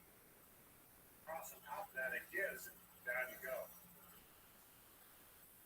But not all colony disasters would be so dramatic. Simply running out of supplies is one of the greatest dangers. Since the moon is much closer, emergency supplies could arrive in a matter of days. Mars, help is many months to years away, depending on how the planets align.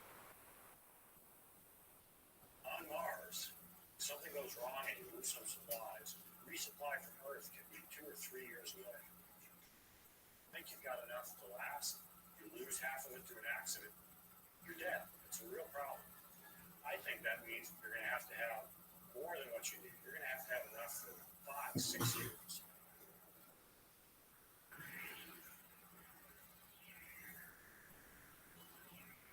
Living in space much closer to home, on space stations and longer shuttle flights, has already taught us a lot about the dangers of space.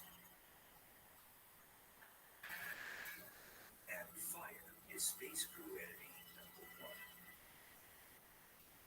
The reason fire is such a threat is because spacecraft traditionally have higher levels of oxygen than the atmosphere, certainly higher concentrations under pressure. They are also filled with electronic equipment. Electronic equipment puts out heat, and often there are sparks and arcs. It's a bad combination. Luckily, designers have made it easier for crews to put out fires where all of those miles of wire lay behind the control panels. This is a mock-up of the space shuttle flight deck that we use for training and crews. If you look at the various panels we have, you will see small holes like this at various locations around it. And these are fire extinguishers. So that if there is a fire behind one of these panels, you can extinguish it and then extinguish the fire. Andrew Thomas knows a thing or two about fires in space. While on the Mir space station in 1998, a fire suddenly broke out. All the smoke was pumped right out into the cabin.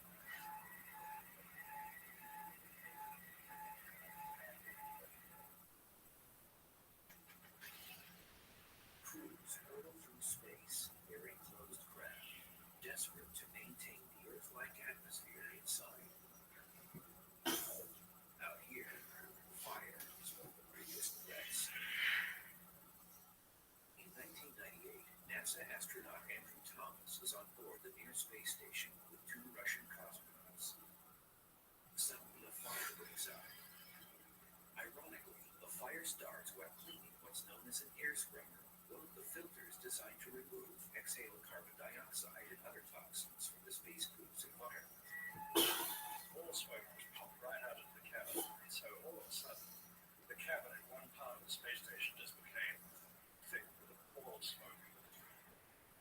And of course, all the air handlers then moved all that smoke around the spacecraft. So within about 2 hours, the entire spacecraft was completely filled with smoke. So we had to just wait for the air handlers to scrub all of this contamination out. And that took about 2 days. And we all manifested symptoms of the toxicity of that environment. When there's a lot of carbon monoxide at those levels, you have nausea, a certain amount of confusion, invariably a headache because you're oxygen deprived. And it's just a very uncomfortable feeling. The fire in space will be on this average again. While the fire actually behaves differently inside a spacecraft in zero gravity. What we are seeing is a candle flame. The bottom one is a candle of gravity. As you can see, the flame moves out because buoyancy pushes the hot gases around the flame now. The top photograph is the same candle, but in the absence of gravity. Let me take that back. For the module phase, the burn will be initiated here in about 15 seconds. The hot gases don't move up. You have this spherical flame. Here's the initial layoff for combustion module 2. So putting a smoke detector on the ceiling like we do on Earth doesn't work in space. Instead, detectors are located next to small suction devices that draw air, any smoke, or other toxins toward the detector. To figure out just how dangerous fire is in space, Professor Fernandez-Peyo's team performs experiments in the University of California, Berkeley combustion lab and on KC-135 aircraft in short bursts of zero G. In theory, fires in zero gravity should be less intense because the hot gases don't rise, which means cool air isn't drawn into the base to keep feeding the flames. But they're finding that the reality inside a spacecraft is more dangerous. Air conditioning systems create small air currents. Those currents bring fresh air, or in this case, fuel, into the fire. At the same time, the low airflow and lack of gravity don't remove the heat as quickly as on Earth. Result? This type of fires are hotter and dangerous than in gravity. Fire is likely to become even more of a safety hazard inside the new Ares Orion spacecraft being designed to replace the shuttle. What they decided to do was to reduce the pressure and increase the oxygen. And by doing this, they reduced the preparation time that it takes for the astronauts to go from the vehicle to outside of the vehicle. So what we're doing is we're testing materials at that proposed environment. We've learned that the environment that they've chosen for the next generation of vehicles, things actually ignite about 20% faster than they would in the current environment.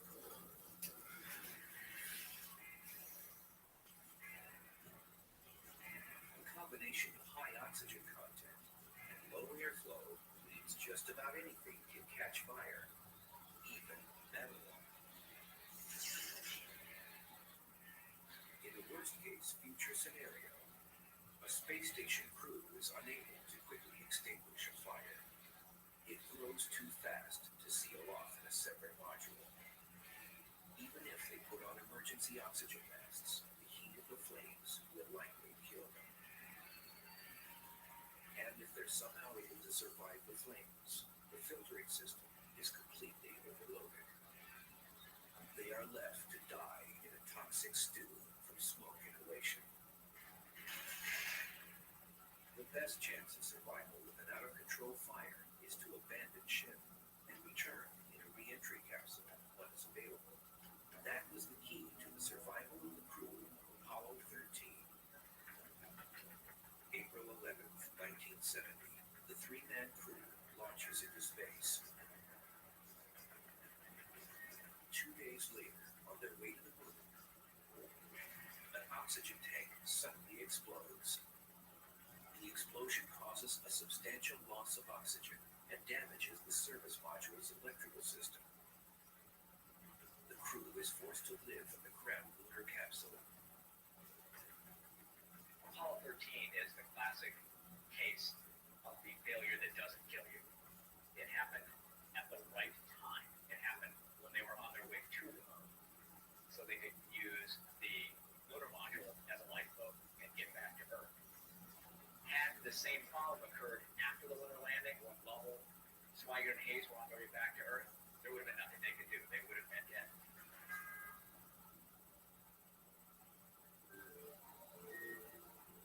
The threat of fire is especially high inside spacesuits. During spacewalks, also known as EVAs or extravehicular activity, the spacesuits need to be kept at low pressures.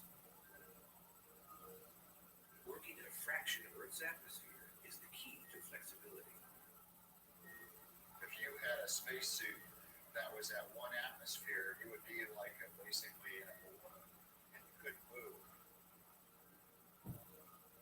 With low pressure, just like a climber in the thin atmosphere of Mount Everest, astronauts need to breathe highly flammable 100% oxygen.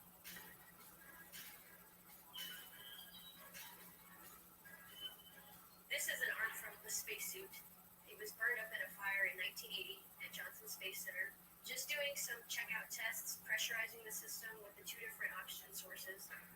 And when this fire occurred, it was, quite a shock.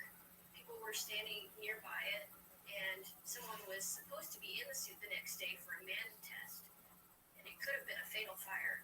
Even as it is, this suit is worth, at the time, $3.1 million. And it also took NASA $20 million to recover from this fire in terms of redesigning the suit.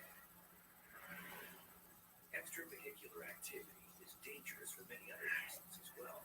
In fact, the world's first spacewalk almost ended in disaster. Alexei Leonov did the first spacewalk that any human did in 1965.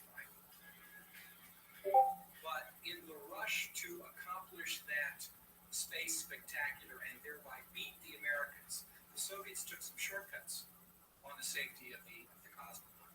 And so he blew up like the Michelin Man. The suit became rigid. It couldn't handle the pressure differences between the breathable atmosphere inside and the vacuum of space. The problem is you've got a spacecraft in the Soyuz capsule that he's flying that's very small, and the hatch for it is even smaller. Ultimately, his response was to let a little bit of the air out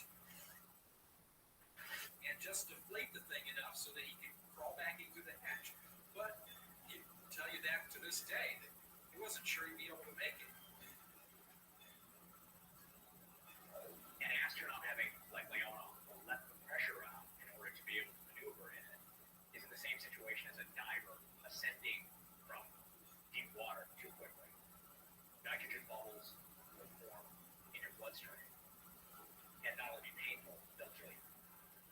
And during EVAs, simple things such as an unsecured tether or a misfiring emergency thruster can also spell disaster.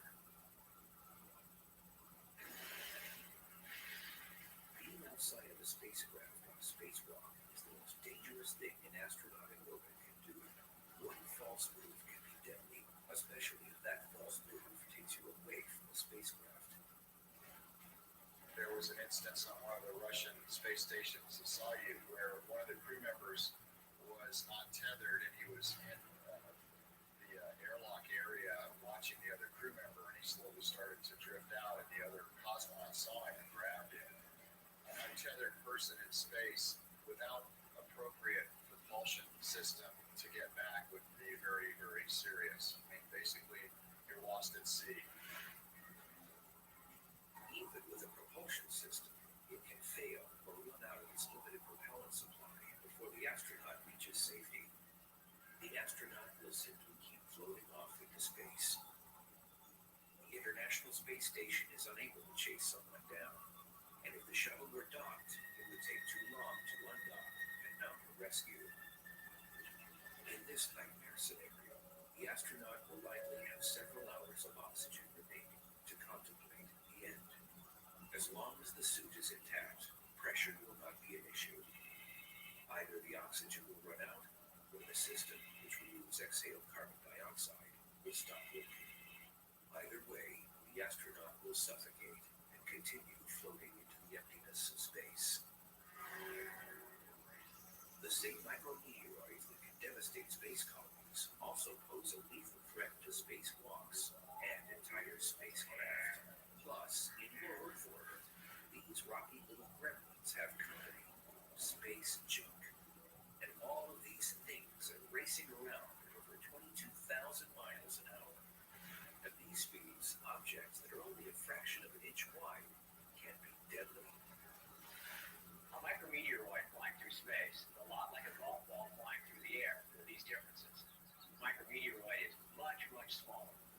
As it travels at hypervelocity, it's far more destructive when it hits. If a micrometeoroid hits your spacesuit, it's going to put a hole in it. You don't have reach or the ability to patch or fix it unless you've got a fellow astronaut right there. You're going to die. Your air is going to leak out fairly quickly. It's going to gush out. Your blood's going to boil. That's going to be it. And what causes blood to boil? Well, in space, boiling blood has nothing to do with it. It's all about the sudden lack of atmospheric pressure. The idea that blood boils is really a misnomer. The liquid in your body goes from a liquid state to a gaseous state. There have been many tales about what happens to an unprotected person in outer space. Here's the real story. As the vacuum of space fills the spacewalker's speeding suit, the liquid parts of the tongue and eyes begin to bubble, along with all of the saliva, internal fluids, and blood. As the blood turns to gas, oxygen no longer travels to the brain, or anywhere else. The brain shuts down within about 15 seconds, leaving the victim unconscious. Soon after, the rest of the cells in the body die. Temperature extremes could also play a role, since the sunlit areas of space reach 250 degrees Fahrenheit, and the shaded areas quickly plummet to 250 degrees below zero. And just how big a hole is too big for a spacesuit? You're really asking a very small amount of material is not part of it. 7 kilometers per second. You can see the entry hole from the test, and it has many, many layers. Ending with the bladder. This is a pressure retaining layer. That's about a 2 to 3 millimeter hole, 4 millimeter for the EVA suit. Esophagus, this material. It's catastrophic. Luckily, no one in space has ever suffered this fate. Impacts can also cause trouble in sneakier ways. So NASA goes to great lengths to simulate different types of micrometeoroid damage down on Earth. Researchers inside the hypervelocity building at the White Sands Test Facility in New Mexico create impacts using compressed hydrogen gas guns. These guns definitely bring the heat, shooting objects up to 19,000 miles per hour at shuttle and space station parks to assess the damage. At that velocity, you can get from Los Angeles to New York in about 8 minutes. The testing that we're going to perform today is on an International Space Station handle that the astronauts use on the outside of the space station in order to transverse around the space station safely. Several astronauts have cut their gloves severely. This is a great concern to NASA because when they design the space station, they are very careful to eliminate all sharp edges because you don't want something snagging the astronaut spacesuits and creating a hole and ending the mission. Technicians mount the handle in the target chamber, place the tiny 1/32 of an inch wide projectile within a holder that will disintegrate once fired. Then add gunpowder to the breech. We take gunpowder and propel piston, which compresses hydrogen gas up to about 100,000 psi. It's that highly compressed gas that accelerates the projectiles from 0 to 19,000 miles per hour. We use 3 different types of cameras. One takes a snapshot, another one takes a film, and the third type is a digital camera, which takes 16 frames at 200 million frames per second.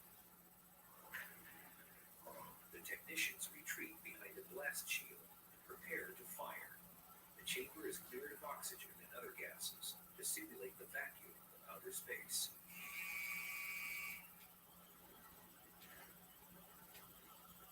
Now, the moment of truth. How much damage did this simulated micrometeoroid cause? Even though it is a small impact, there's enough of a lip with enough structure so that an astronaut could catch their glove on such a lip and cause a tear in their glove. And if a projectile only 1/32 of an inch wide can cause this type of damage, you won't believe what a larger object could do. At the NASA White Sands Test Facility in New Mexico, Researchers load small projectiles into huge guns. The projectiles simulate micrometeoroids and space junk. They slam into spacecraft parts at up to 19,000 miles an hour, creating disasters on Earth to better understand disasters in space. At such incredibly high speeds, a very small object can cause very big trouble. I'm standing inside of our largest target chamber of our 1-inch gun. The gun is 175 feet long and can launch up to a 3/4 inch size projectile.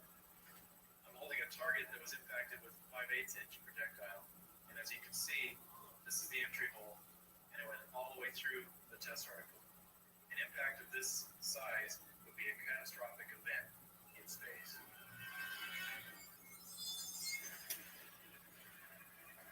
The only hope the International Space Station crew would have for survival is to put on emergency breathing masks and head to the re-entry capsule. An object less than an inch wide would have forced them to abandon this multi-billion-dollar facility. That type of scenario is the reason why crews are constantly adding extra layers of protection to the outside of the space station. For another type of space collision, we have only ourselves to blame. In 1997, a Russian cosmonaut had trouble guiding an unmanned cargo craft to its docking point over the Mir space station. Now, we know in aviation that 70% of the accidents are human-related, so it wouldn't surprise you to think that humans have also a big role in accidents and mishaps in space. The Mir collision actually was because a crew member complained that he wasn't trained enough to do the rendezvous, and the ground control team said, well, you have to do it anyway. The hit occurred, it caused a leak in the cabin pressure, so now they started to lose cabin pressure. And then the space station started to tumble because it was like pool balls. One hits another, it causes it to move. So even a minor thing, just the control of the rendezvous and docking could have almost catastrophic consequences. But the disasters that have happened in space still pale in comparison to the disasters of getting into space and returning. There is a saying that the first 50 miles and the last 50 miles are the most dangerous part of any mission. The 1986 Challenger launch disaster, the 2003 Columbia re-entry tragedy, made that clear. But if we're ever going to travel beyond our solar system, we're going to need to move beyond our current rocket technology. One possibility that both thrills and terrifies is known as an antimatter engine. Inside massive particle accelerators, scientists have created minute amounts of antimatter, which is made of atoms that have the opposite charges of normal atoms. So with antimatter, the electrons are positive and the protons are negative. When matter and antimatter come into contact, they annihilate each other, releasing tremendous amounts of energy. Antimatter engines have a 100% conversion rate of matter into energy. Realize that even an atomic bomb is only 1% efficient. Only 1% of the mass of an atomic bomb is converted to energy. An antimatter engine, we're talking about nearly 100% mass converted into energy. It is, for the next century, the propulsion system of choice. But there's a problem. A teaspoon of antimatter might be able to propel us across the solar system. But that same teaspoon also has the power to destroy an entire city. And once a spacecraft is out in deep space, simple accidents can suddenly tip the balance of life to death. As we venture to Mars and beyond, with journeys lasting years at a time, the chances of becoming stranded in space will become much greater. For example, on a flight to Mars, what if a micrometeoroid punches an oxygen tank? What if you just are simply running out of breathable air? There is nothing you can do. You can die graciously is what you can do, however long it takes. Another Another source of disasters, especially with journeys measured in years, is something that many people overlook. One thing we forget is our fellow man, our fellow astronauts. If you're cooped up in this tiny little space capsule for, let's say, a year at a time going to Mars, or years going in space, you can go crazy. You can get claustrophobic. The guy next door can really get on your nerves, and you want to strangle him after a certain point. Although the incidents are highly publicized, crew members have had problems getting along past dangerous results. There was at least one Soviet space station crew in the 1970s that didn't get along pretty famously. Actually, supposedly had a fist fight. These stresses are going to manifest themselves on these long-duration missions. Anybody who thinks they aren't is fooling himself. And to make things even more interesting, Russian cosmonauts supposedly have firearms stowed on board. As a precaution after an extremely off-course landing in 1965. The crew landed up in the woods in Siberia and were there for about 3 days. And they had to fight off wolves until they were rescued. After that particular mission, the Soviets decided that they were going to put a sawed-off shotgun in every Soyuz capsule in case something like that happened again. The cosmonauts are now rumored to have handguns stored in emergency kits. But no one is eager to offer any official details of guns in space. And the risk of having a weapon aboard isn't just a concern if tempers flare. There is actually a documented case of a payload specialist who flew on a shuttle flight whose experiment failed, and he spent his whole life getting this experiment ready. It failed, and he actually talked about killing himself. And the crew themselves actually tried to protect him and guarded the hatch so he wouldn't kill them. Even with all of the space travel lessons learned so far, one thing is clear.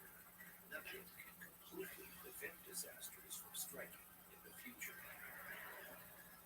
If we're going to continue human spaceflight, we have to accept the risk because it is a very dangerous occupation. But we have to manage the risk, and that's going to require good technical people and good leadership. But just as surely as disasters will strike, there is another certainty when it comes to manned space exploration. I think we have a gene for exploration, a gene for discovery. Not only is it good for our evolution, because we find new avenues to reproduce and colonize, but I think it's also inside the spirit of human beings to want to know what's out there. Is it possible to reach areas that we've never been before? And the thrill of being first person to explore new terrain, that's fantastic.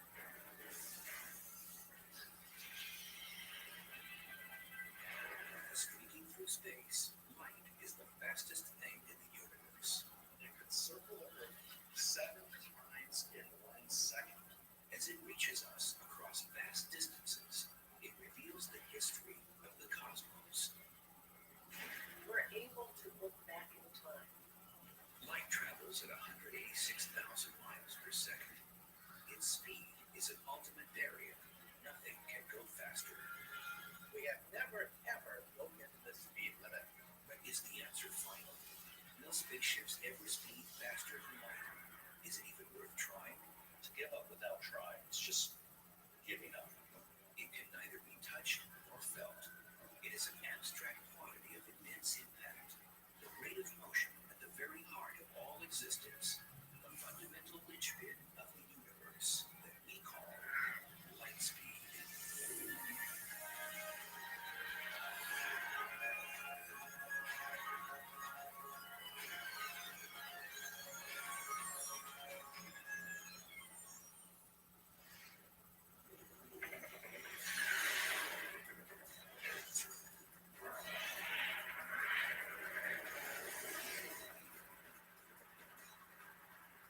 Planet Earth, where speed is in demand, the fastest people, vehicles, and technologies seem to crawl in a cosmos where light speed is king. More than king, the speed of light is the cornerstone on which the universe is built. There's a famous saying in physics, which is that the speed of light is not just a good idea, it's the law. The speed of light is one of the most important speed limits in the entire universe. The speed of light, 186,000 miles per second, is just incredible. I mean, if light traveled in a circle around the Earth, it could circle the Earth 7 times in 1 second. That's an incredible speed. That incredible speed is the first thing we encounter when confronting the phenomenon of light. To say it is fast is a colossal understatement. It's amazing to me that when I talk on my cell phone, I can talk to somebody clear across the country, and I'm not really aware of any time lag. And that signal is going from my phone to a tower, up to a satellite, back down. And it seems instantaneous. So we really take for granted the speed of light could practically be infinite to us. Physics professor Clifford Johnson of USC is an avid bike rider. Circling a track, he considers trying to cover the same 186,000 miles that light does in 1 second. He'll find, however, that his work will be cut out for him. To travel the distance that light moves in just 1 second, it would take me 22 months on a bike moving at 12 miles an hour, cycling 24 hours a day. But the speed of light, in relation to the speed of life, makes our world work in just the way we've come to expect. One of the beneficial effects for humanity of having the speed of light be as fast as it is that what you see is what you get. Light speed makes everyday experience virtually instantaneous. When the light bulb goes on, you see it right away. Anything that happens around you registers immediately. And certain experiences make it crystal clear that light travels faster than anything else, including sound. One interesting consequence of the great speed with which light travels is that you see a flash of lightning essentially instantaneously, but you hear the thunder only later on. But light speed has its limits when stacked up to a place as large as the universe. We think that the speed of light is unimaginably fast on a human scale. However, in astronomical terms, it's actually kind of hokey. And so it's ironic that when the Apollo spacecraft blasted into space, traveling at what seemed an amazing 25,000 miles per hour, the speed of light proved frustratingly slow when it came time to talk to astronauts 236,000 miles away on the lunar surface. So when the astronauts were on the moon, and people asked Neil Armstrong, "Hey Neil, what's it like up there?" Several seconds went by between the question and Neil Armstrong's answer. You know what the dude's in already had a check over? Right here, here's the mark there. Right here, there you go. And those several seconds were not because he was thinking about the answer, but rather because it took 1.3 seconds for the signal traveling at the speed of light to reach Neil from mission control, and another 1.3 seconds for his reply using radio waves to come back. And that's 2.6 seconds without even thinking. Okay. The 1.3 seconds it takes light to travel from the Earth to the Moon is pocket change compared to other celestial bodies. Light from the Sun, for instance, takes more than 8 minutes to get to the Earth. If the sun were to disappear right now, if the sun were to suddenly vanish, it would take 8 minutes before we would even feel the shockwave and see the effects of a disappearing sun. The limits of light speed also make communicating with Earth's far-flung spacecraft a special challenge. It takes up to 44 minutes for signals to travel back and forth to the probes exploring Mars. Cassini at Saturn, and over 29 hours to Voyager 1, the most distant of all, now heading out of the solar system. Still, these distances are trivial on a cosmic scale. We can almost understand the 10 billion miles separating Earth from Voyager. But what's next? The nearest star is a red dwarf named Proxima Centauri, nearly 25 trillion miles away.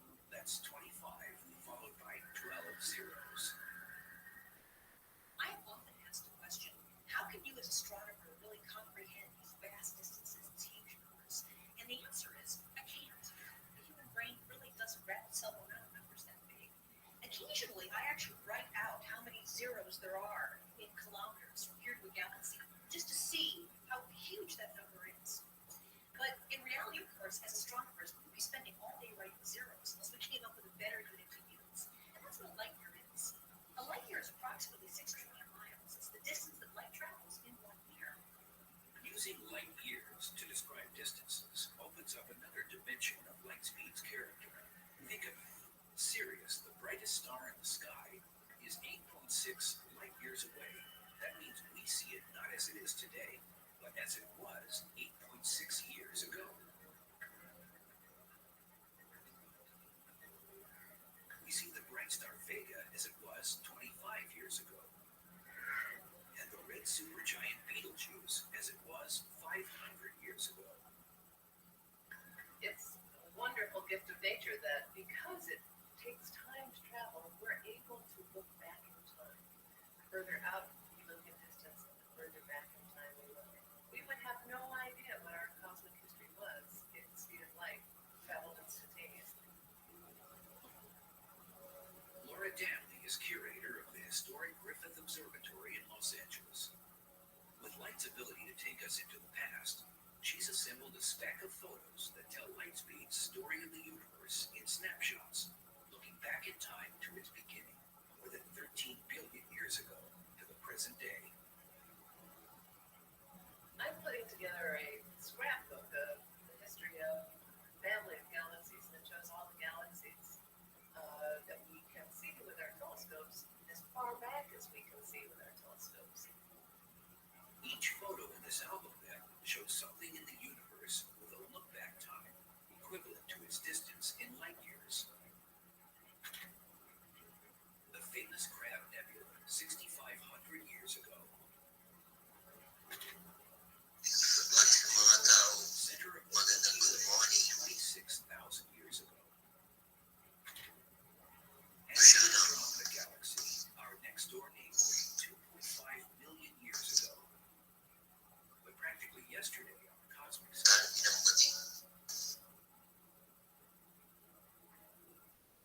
I love this cluster. For almost 90% of the look-back time, the album is filled with common galaxies. Common, yes, but intriguingly diverse. Two are colliding, one going right through the other. And there's a lot of drama in the way galaxies evolve and the way they act. But this one would be, it's only about 500 million light years away. As Danley places each shot in the album, bigger picture begins to emerge. Adult galaxies have been the main characters, evolving in all their variety in the past 12 billion years. But the cosmos also has its childhood photos, showing galaxies with the universe as we can talk about. These are actually very interesting galaxies at about 11 billion light years away. These compact galaxies that represent what might be a 2 or 2.5-year-old child, just really learning how to walk. But even these galaxies have their younger brothers and sisters. This spectacular shot shows Gravity Lens, a cluster of galaxies 2.2 billion light years away that bends light, allowing us to see much further in space and time. The lens reveals a tiny speck identified as one of the earliest galaxies we can see, as it was 13 billion light years ago, still in the universe.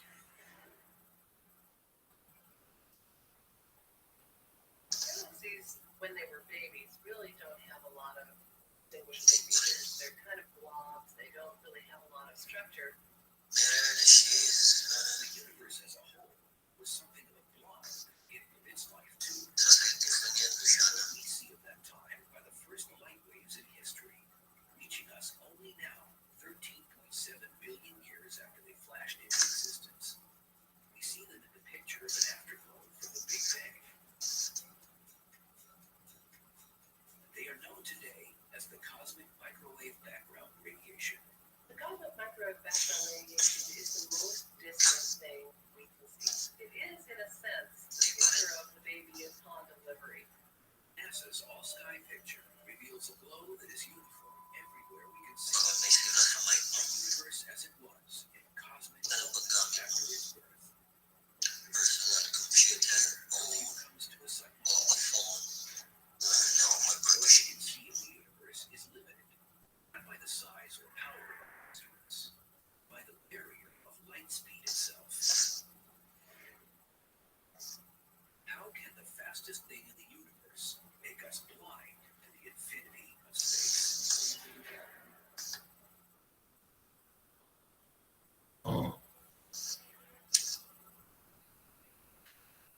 The light speed is 6 trillion miles per year, gives us the light year, a convenient shorthand for talking about the universe. But it's just as important to understand that light speed at 6 trillion miles per year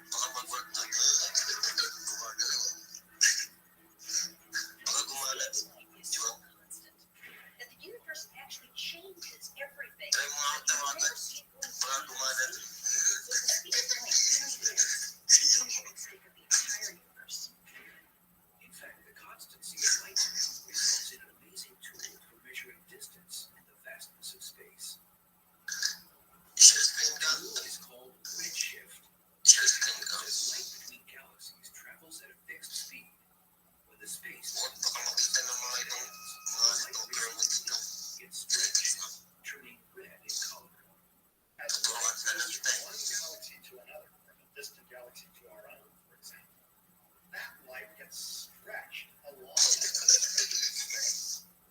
And that causes a short wavelength light, like blue light, to gradually become long wavelengths. That is the cause of the redshift that we see in the spectrum.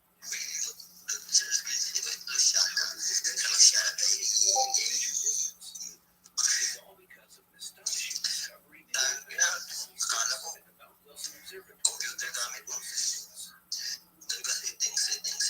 Being up here in Bill Wilson is always a thrill for me because it was actually right here in this location our view of the universe entirely changed. It was here that Ed Nicole found out the universe is expanding. And that was the reason and it changed everything.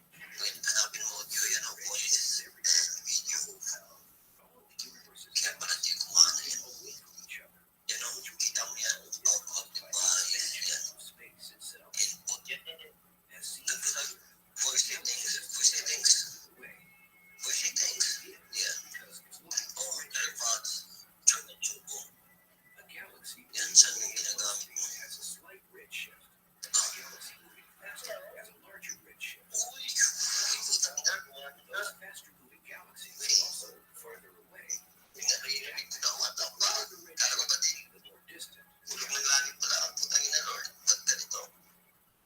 By seeing how fast space is expanding, cosmologists have been able to estimate the age of the universe. Combine that with light speed, and you have a major The universe is such a huge place. The light travel time really is important to us. We believe the universe began about 13 billion years ago.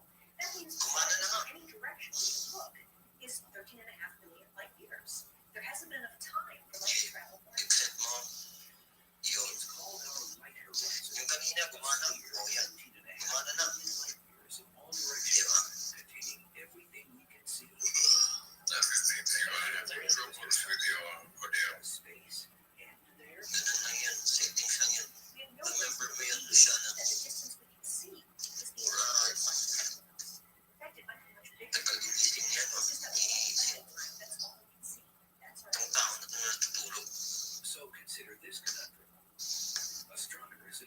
galaxy at one edge of our horizon can't possibly see any galaxies on the other edge of our horizon. But they can see galaxies 13.5 million light years in the other direction. And so astronomers have measured their distance, and on, perhaps to infinity. As for astronomers on Earth, light is trapped. If we ask what's happening behind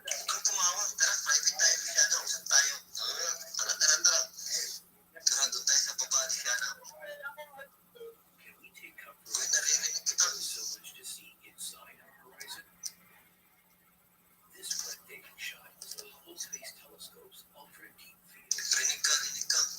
It's a massively detailed photo of an area of the sky many times smaller than the full moon. 10,000 galaxies, some whose light has been speeding toward us for 15 billion years. Beyond that is the cosmos, which is 400,000 years after the Big Bang. In essence, the radiation's glow is pure green, representing a distribution of matter so uniform its temperature varies no more than 1/50,000th of a degree. Nothing in human experience is close to this kind of astronomy. Very different. by rights, the universe should be lumped. If you look in this direction and you look in that direction, you should see two entirely different concentrations of matter, different temperatures, but it's extremely uniform. Therefore, we have a puzzle. The puzzle has its roots at the universe's birth. If everything flew apart from the beginning, why should it? No kind of explosion that we know about leads to that kind of thing. You imagine an ordinary explosion, atomic bomb, piece of TNT, but it's not really uniform at all. There's a piece of shrapnel going off there, a piece of paper going off there, an extra piece of iron going off there. It's really very uniform. So scientists know that the cosmic background radiation just shouldn't be the green as it is. We can find out why in an ordinary paint store. Let's consider a universe that consists of different colored cans of paint. In our hypothetical can of yellow paint and a can of blue. Instant of the Big Bang in this universe. Two cans of paint are expanding forces. In our hypothetical paint universe, one side of it will be yellow, and the other side will be blue. But as we learned, the cosmos looks green, whether it's the paint universe or the real thing. The two colors of paint represent the different particles in the infinite universe. To end up a uniform green, cosmic background radiation, they had to be touching. But when scientists calculated the speed of the Big Bang, they concluded that everything apart faster than the speed of light, meaning blue and yellow are far apart, even at the instant of creation, for any mixing to take place. So uniformly green would be very different. It would be like taking our can of yellow paint, pouring it out, then taking the can of it out, having it be green as well. It's impossible. This logic is solved by say that the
faster-than-light expansion of space sets yet another limit on what we can see from Earth, where the galaxies of the universe continue to rush away from us.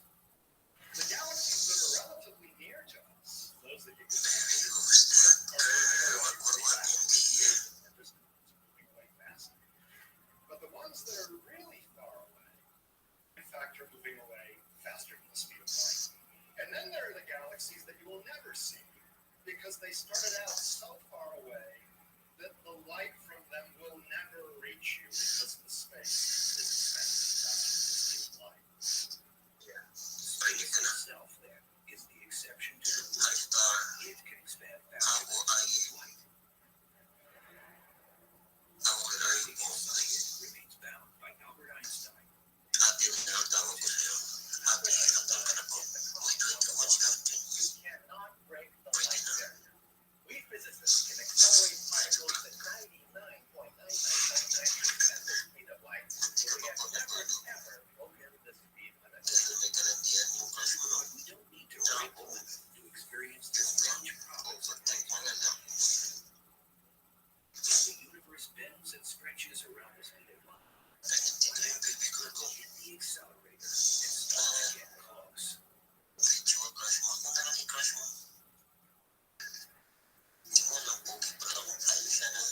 For most of us, light seems simple and uncomplicated, a quality of nature by which we see the universe. Under the scrutiny of science, however, it becomes strange and bizarre.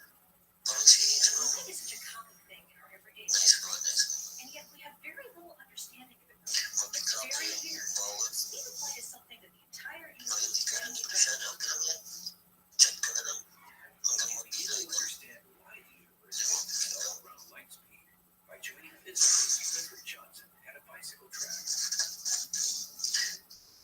Golf will compete against a beam of light. Ordinary object like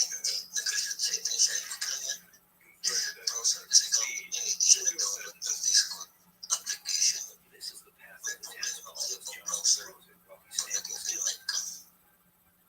It lands roughly Next, he'll throw the ball again, but this time with different results. same speed while riding the bike. Because it's the speed of the tennis ball. Compared to horses, the difference is clear. All those faster and farther from the moving puck. It makes perfect sense. But now we put light to the same test, using the bike instead of a tennis ball. If I stand in a stationary and I switch on the headlight of the bike, that beam of light inside the headlight comes out at the speed of light. No other speed. Suppose the beam directs motion down the track. We mark its position just a brief moment later. Next, Johnson switches on the headlight to lightning speed, and the unexpected happens. In that same moment of time, the light travels exactly the same distance.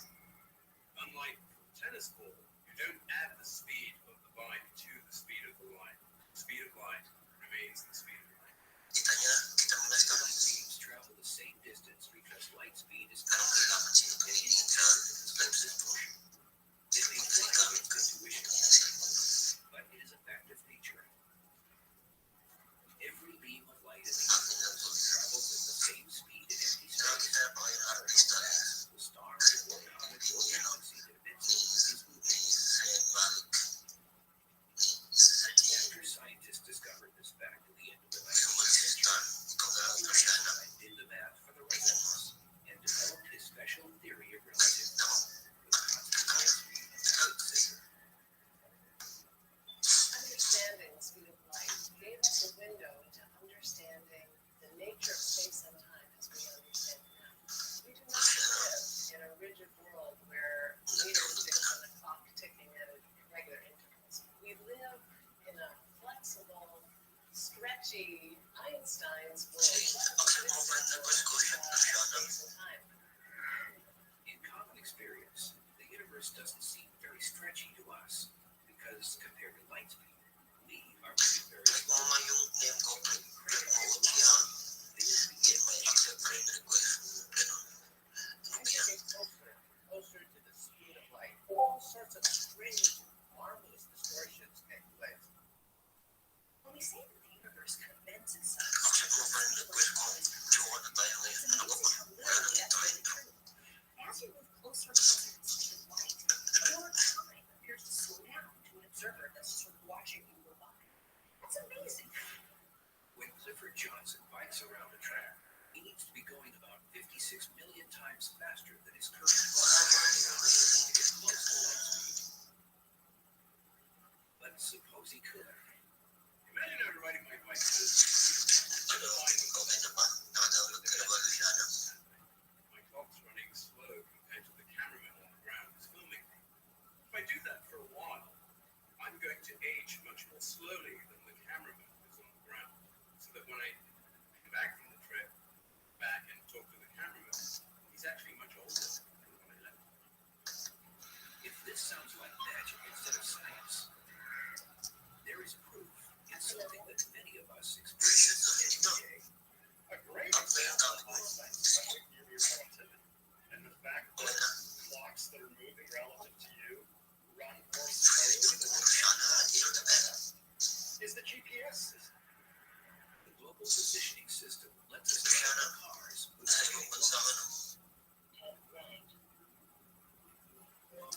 GPS begins with a network of 24 satellites orbiting the Earth 12,500 miles above the surface. At any one time, the device in your car receives signals from at least 4 satellites. Compared to light speed travel times to calculate an accurate location on the ground.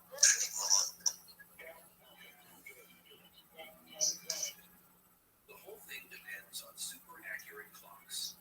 When the engineers designed the system, they knew the satellites would be orbiting nearly 7,000 miles an hour. The speed is enough to slow down their clocks by a tiny fraction of a second. Engineers have factored all the relativistic time differences into the system, which gives it impressive precision. If the clocks in the satellites are running at a different rate than the clocks down here on Earth, and you don't take that into account, you will get the wrong answer for where your car is.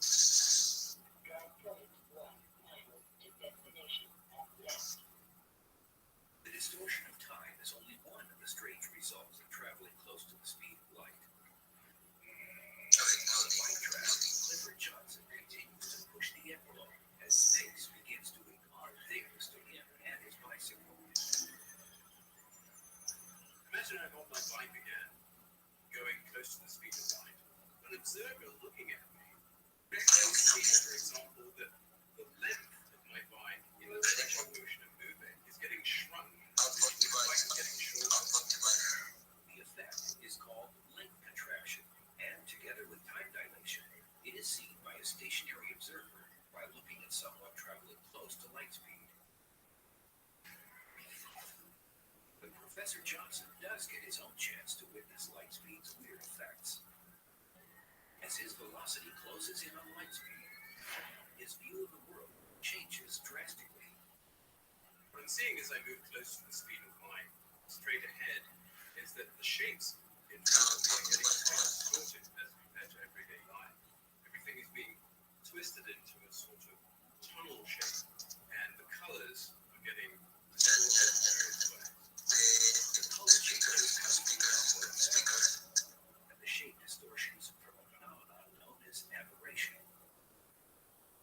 The distortion is somewhat similar to what you would see if you were driving through a rainstorm.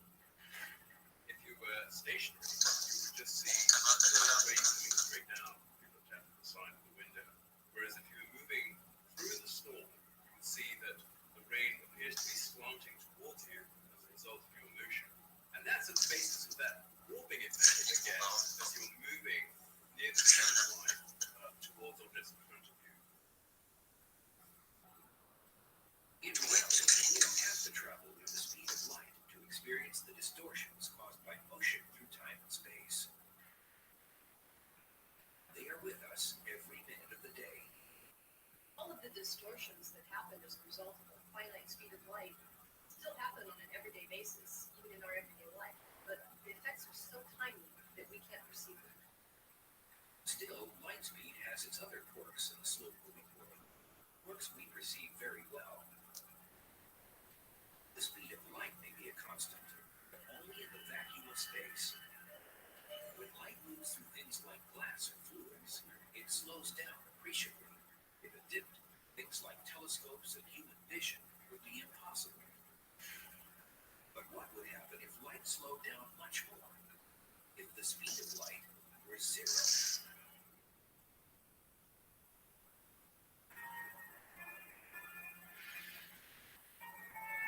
Light speed is 186,000 miles per second.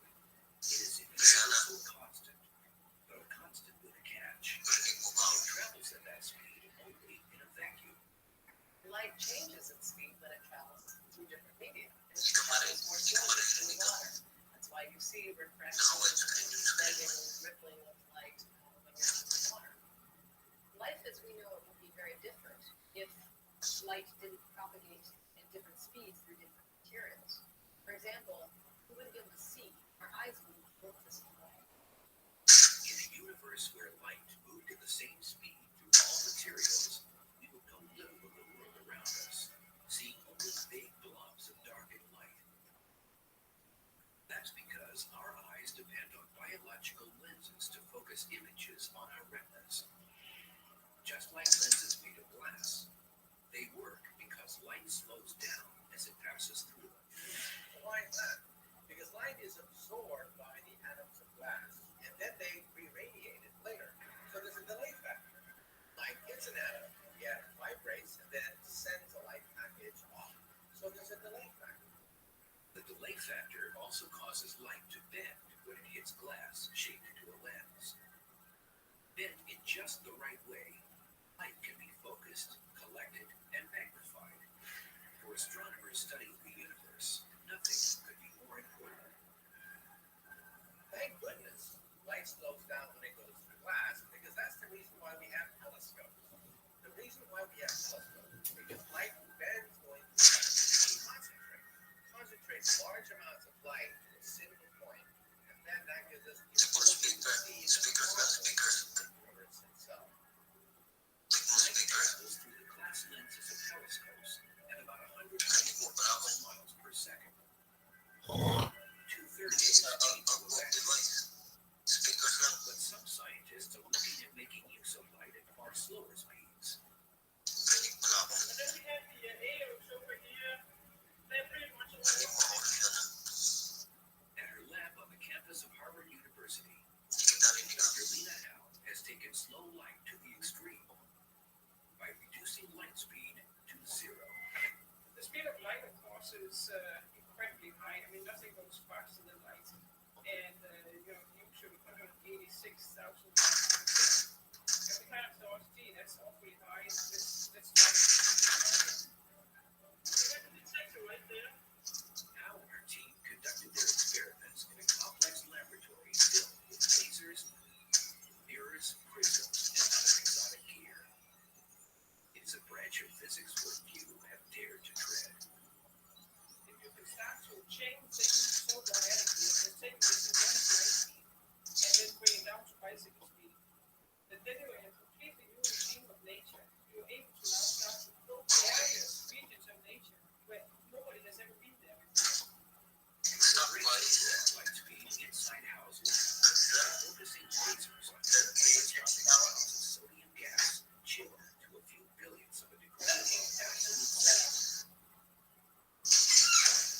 A control laser sets them up for action. The light pulse shoots into the first cloud, where it is sneaked into the gas and slowed to just a few miles per hour. The light pulse goes from being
that has collected the series of research on the subject.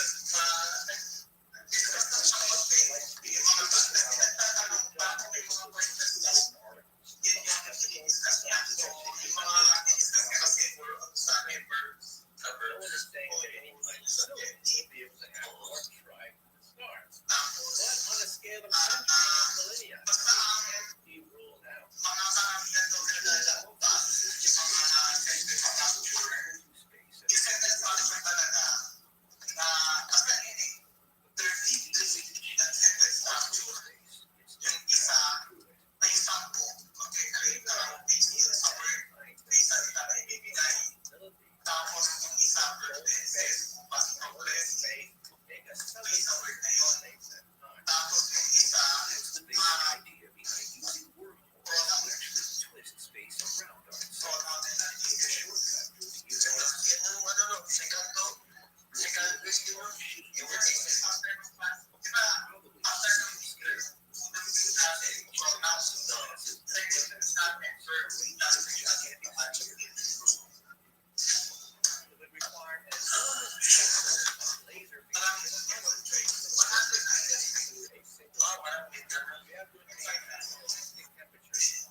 something, it pushes against you. So we're going to have to learn tediously a new law of human behavior when it comes to sex.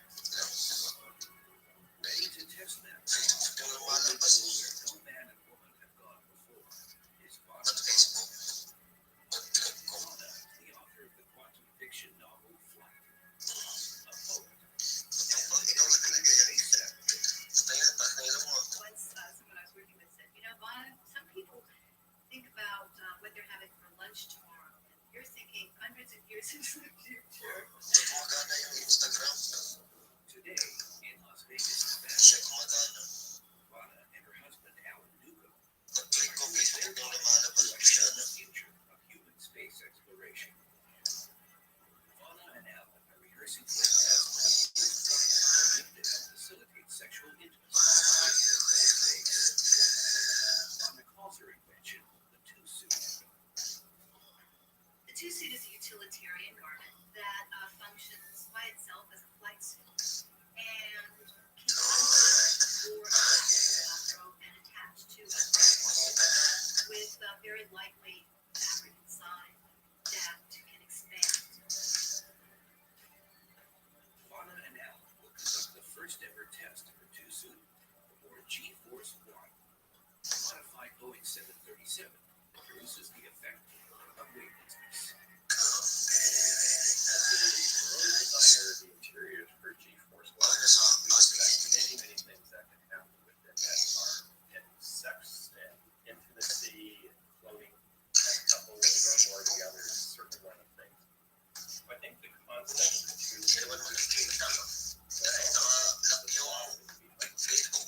thinking beyond normal, creating a super people is wonderful. This is Vana and Alan's first trip aboard. Vana was invited on the aircraft's maiden voyage in 2004.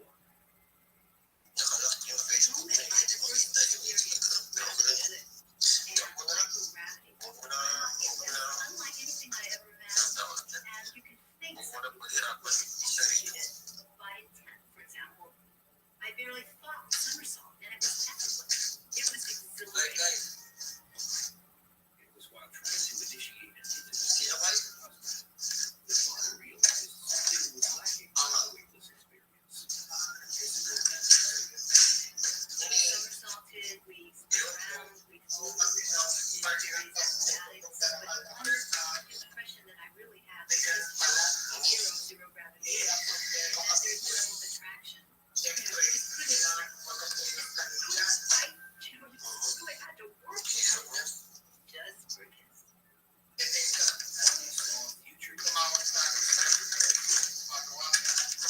The idea came to me of a two-suit, which was a suit that you can hook up with your partner, and then you don't have to work at staying close or hanging out. And it's not just for sexual activity, but intimacy. The feeling of intimacy and physical activity of cozy, hanging out.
take a human and put them in a micro-G setting. Bones are losing calcium. The heart is getting lazy. It's losing mass. The skeletal muscle is losing mass. You lose red cell mass. You lose plasma volume. The second problem is high energy radiation. Fill the vacuum of space. There is a possibility of sterility caused by exposure to radiation. And this has been something that we've seen in nuclear power plants. People working on radiation. Radiation on Earth was shielded by a magnetic field. They remove so they hit tissue. They can kill the cell.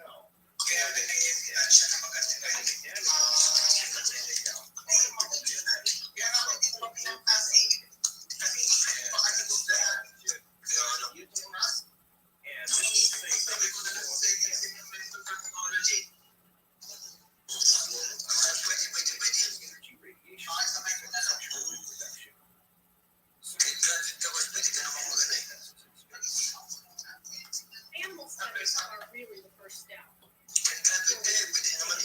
In space. So you have conception, you have the development of the development of organ systems, prenatally, you have development of food. All of these things are in common between small animals and humans. The first animal to successfully mate in space was the Medaka fish, which flew on a space shuttle in 1994. But the data study, the animals made in space, they laid eggs, and the babies hatched in space, telling us that all of those aspects of reproduction are possible. But people are mammals, and there are many intricate phases involved in mammalian development, from the start, conception, all the way through birth. A study with rats aboard a 1990 mission showed an abnormal behavior.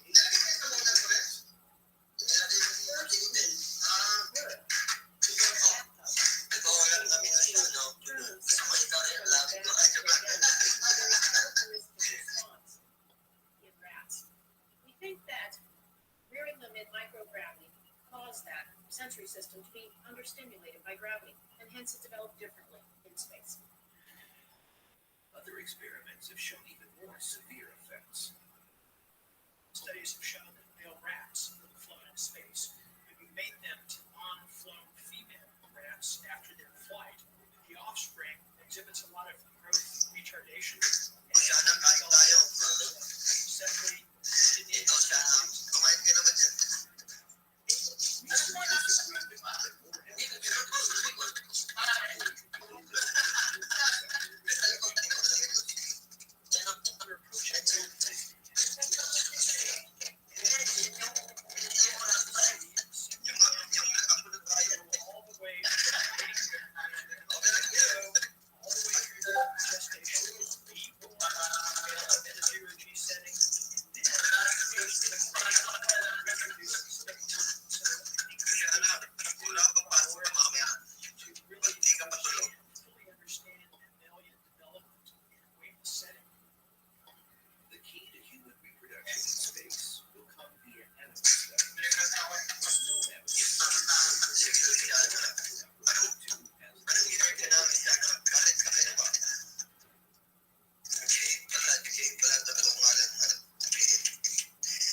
Space Agency have stated that they've conducted no experiments in human sexuality or reproduction.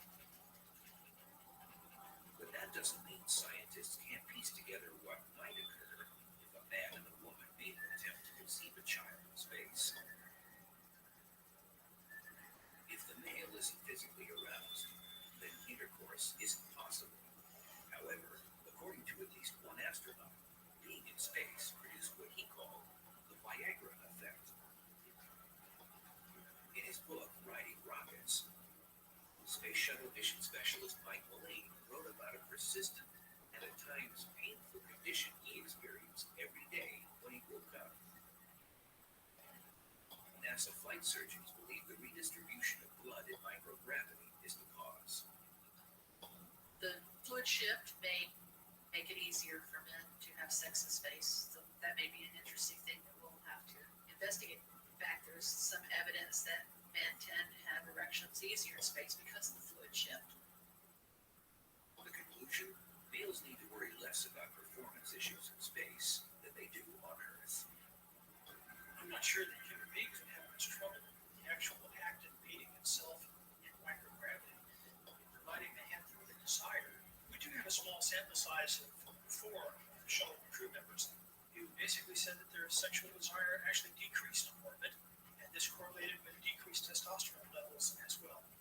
And that's a small sample size, but it does give you an indication of what might be going on in serotonin. The next mud is how microgravity might affect fertilization. Long-term exposure to space radiation could damage both the sperm and, quite possibly, all of the female's eggs. If she's of childbearing age, then one of those eggs, if it has been damaged, could produce a child that had some sort of birth defect or the failure of the child to be born alive. Once released into the fallopian tubes, the millions of sperm swim towards the egg. One tenacious sperm will burrow inside, beginning the process of fertilization.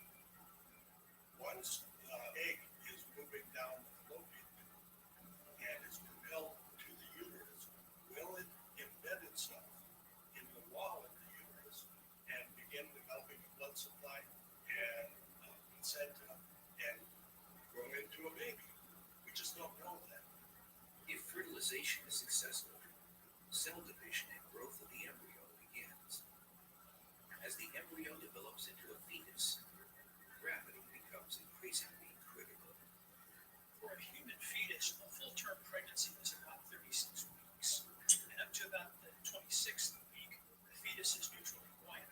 After that, the fetus becomes more dense, and so the fetus tends to sink the uterus into the amniotic fluid. So from that point forward, there does seem to be a lot of effects of gravity in the developing organ systems of the fetus. If you're not exposed to gravity during that critical phase, development is basically very abnormal. An animal study conducted in the 1980s turned up troubling results affecting the embryo's skeletal structure and heart. There have been some studies done on biocosmos satellites in which a developing rat embryo, because they're in a weightless environment, there's anywhere from a 13 to a 17% decrease in bone mineralization of all the fetal bones. We know that the extensors along the spine are smaller mass. We know that the left ventricle of the heart is actually smaller. And it makes sense when you consider that that ventricle does not have to pump against gravity to move blood. It's unknown how the same lack of gravity might impact a human fetus, but it's likely to have similar effects. If scientists can find a way to bring a healthy human baby to term in space, a whole new kind of delivery will be required. Giving birth in the space will be messy in space just like it's here on the ground. You have liquids involved in blood. You have the chance of flying everywhere. So ventilation will the birth process. Space architect John Spencer has given some thought to how a zero-gravity birthing chamber might work. One of the design requirements of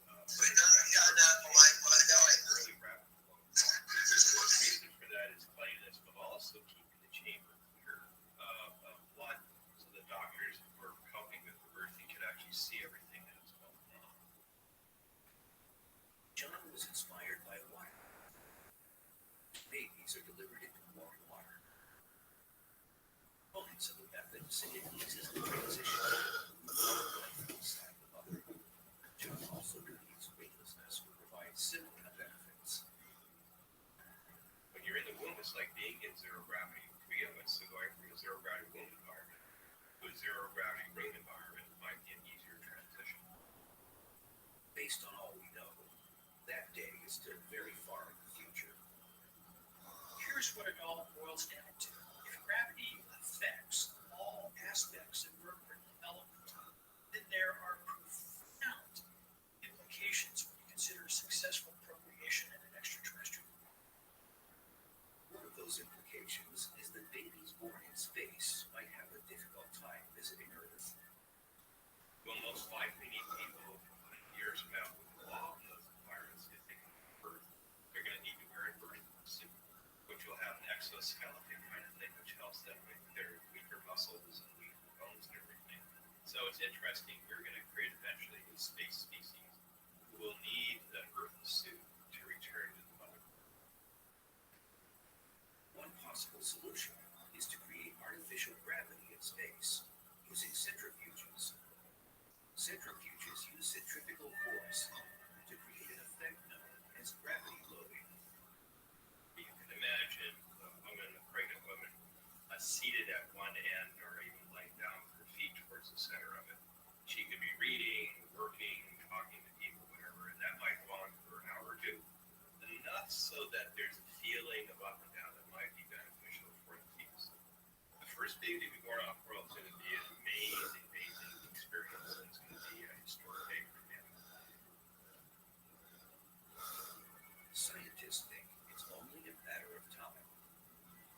I think eventually we will be reproducing in space.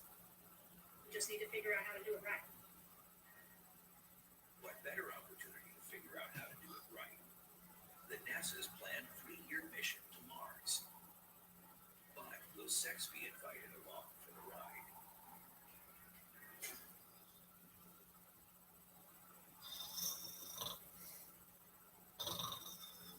"65 billion years ago, another species dominated the planet as humans do today.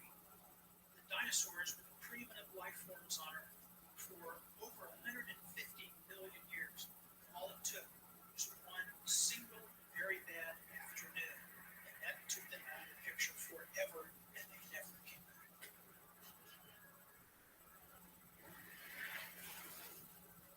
The reason that it's important for human beings to get off the planet is that if we don't, the Earth itself is a single point failure.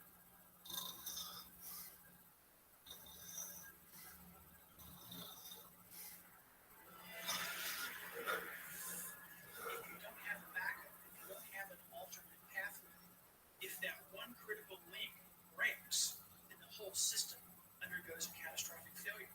But if reproduction doesn't happen, and if it doesn't happen successfully, the species is not going to survive. Despite such warnings, human sexuality and reproduction remains a taboo subject for NASA. NASA is really an incredible organization. It's an amazing place to be. However, NASA is an organization of engineers, by engineers, and for engineers. To an engineer, the light switch is either on or the light switch is on. There's no gray area. In the life sciences, there are only two absolutes, life and death, and everything else is a shade of gray. As far as sex and space, all the years that I spent at NASA, I don't recall ever having a conversation with the crew or with mission management. So it just hasn't been a big concern. NASA is funded by taxpayers, and taxpayers want to know that their dollars are not being used for astronauts frolicking in outer space, having space escapades at their expense. The public wants to know that their tax dollars are being used wisely. And that's why NASA is so skittish about the whole concept.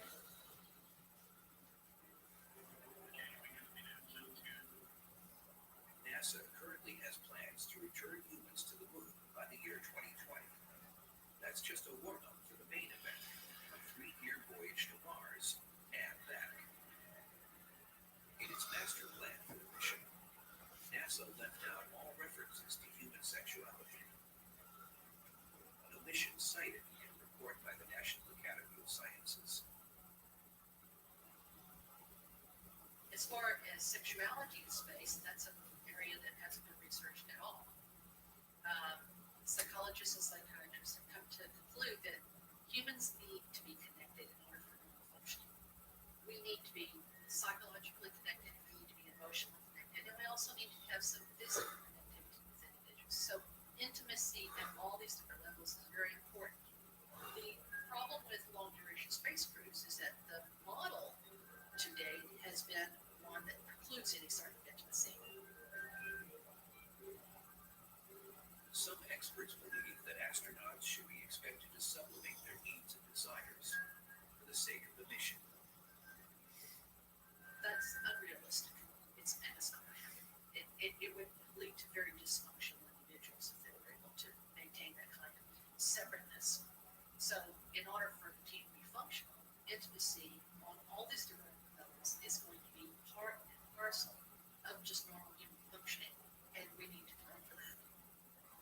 The counter-argument is that sex between crew members could create dangerous distractions and divisions. Arguments may occur, problems may happen, tiffs may happen, one person might get jealous for another person or might start lusting for the other partner or something like that. That will happen. It's going to be hard to avoid it. We are human beings and there can be petty issues that may pop up. But you have a long time to talk it out and communicate it. Sending single-gender crews has been suggested as a way to inhibit or prevent sex on long-duration missions. I think it's unrealistic to think that just because you have all one gender that there's not going to be any needs for sexual contact or that sex will happen. I think that's kind of a naive approach. Another plan calls for sending only married couples. It's also unrealistic to expect that simply being married is going to be the solution. So I don't think that marriage is a foolproof way to approach it any more than to send all one gender. I think that what we need to do is to select individuals who are emotionally mature, who are comfortable in their sexuality, and then you give them training to deal with issues as they come up, and then you simply have to trust them to do the job.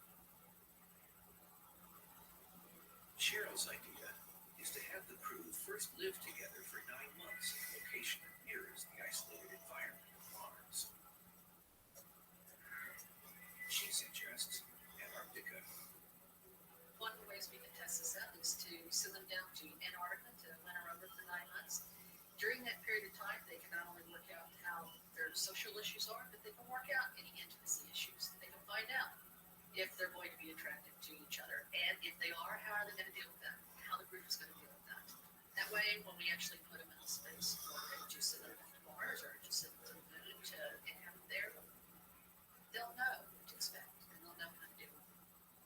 I think that taking the attitude that they're professionals and they'll just funnel their way through is a recipe for disaster.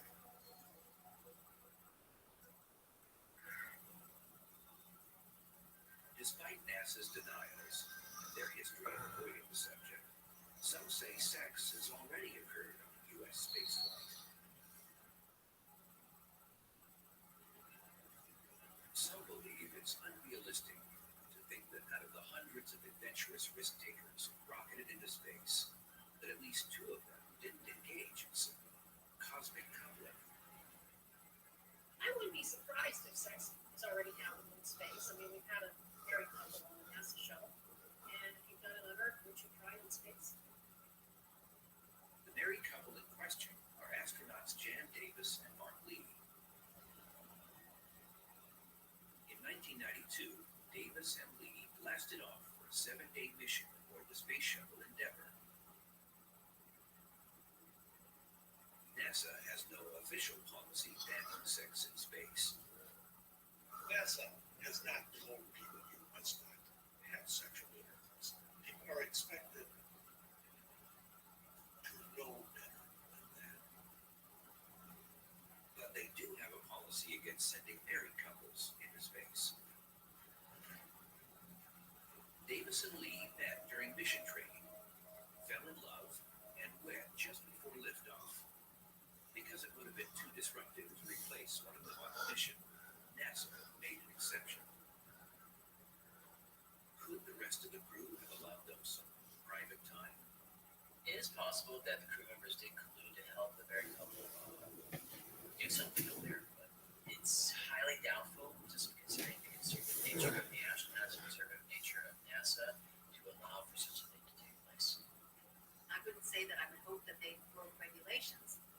say that I hope that they utilize the opportunity to consummate the union in an environment and a situation and a mission that truly celebrated the beauty of the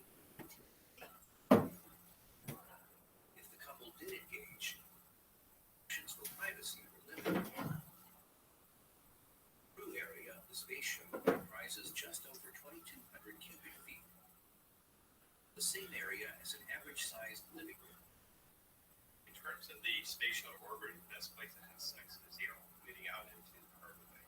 It's big enough for two people. If there's any place on board the shuttle, that's where it might happen. Today's International Space Station is far roomier than the space shuttle, with 12,600 cubic feet spread over 15 modules. I'm very familiar with the interiors of the current International Space Station. And the more intimate areas of that space station are actually the Russian one. They're more personalized, for example, and that's where it would basically happen in the Russian one. Mark Davis and Jan Lee refused to confirm or deny rumors, leaving only speculation as to whether anyone has probed Final Frontier. The fact that every single minute of the day is logged and looked at by mission control here on the computer, you realize that it's perhaps the most impractical and unromantic and unsexy place for romance in outer space. Once you become an astronaut, you don't want to do anything that will jeopardize your opportunity to walk on this space. I imagine that second space than the Americans. The Russians are a little bit more open-minded than the parts of space, even pass like cigarettes on board space stations and liquor, and why not? speculating about whether sex in space has happened or whether astronauts have done it relegates it to the category of tabloid mentality. I think that the question is not whether it actually has happened or not, but we need to get past that whole titillation about whether there's been sex in space and say there will be sex in space, and we need to stop agonizing over the issue. Regardless of whether it has happened, everyone agrees that sex in space comes with certain advantages and disadvantages. I think people are better looking in space. The faces get a little bit more flush. The women's breasts get larger. Face being a little more puffy, the wrinkles go away, legs are thinner because there's less fluid down there. Women don't need bras because there's nothing to hold them down. But looking sexier doesn't help you grapple with the physics of microgravity sex. As we saw on G-Force 1, the slightest nudge from your partner can send you reeling. The problem is you've still got mass. If something was to push down on something very hard, it'd send them off in another direction, across the cabin of a spaceship, and could do severe damage. You can break a penis physically, and it's actually very difficult to then, do the operation to get it all back together again. In light of the challenges, what would the experts say if they were invited into space to have a go at hitting the zero G spot? Sure. Oh yeah, I'd be there. I would have sex in space instantly. I'm a scientist, and as a scientist, we like to observe. We like to study from a distance, but we don't like to partake. We don't like to interfere with the subject we are studying. Yeah, my wife said I can only have sex in space. I really don't know. It's something I really not thought about. I thought more about giving birth in space, actually. We've seen Bonaventure's concept for how to accomplish sexual intimacy in microgravity.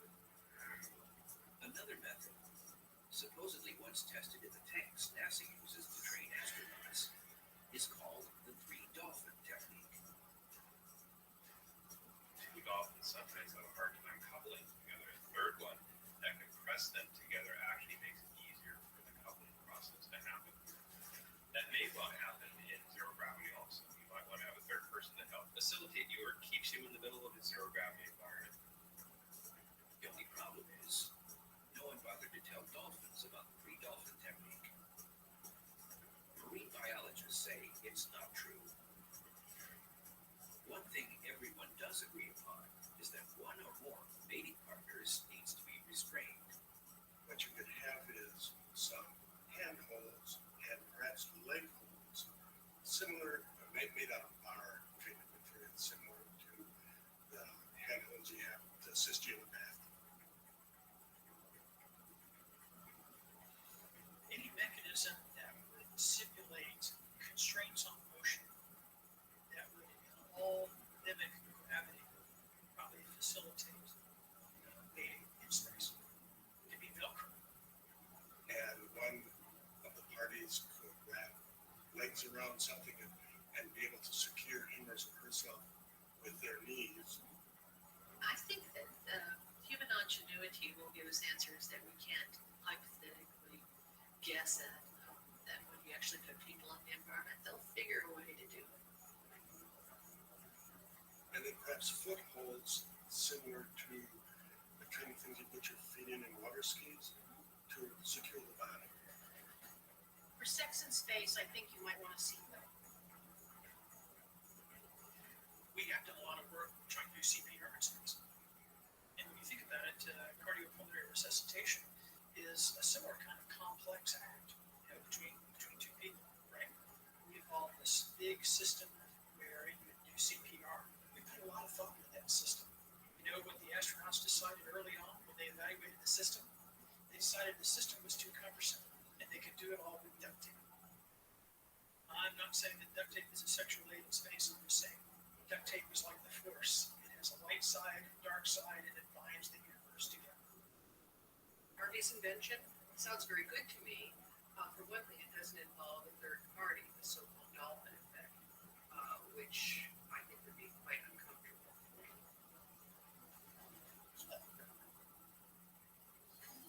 Speculating about coupling and microgravity may soon be a thing of the past.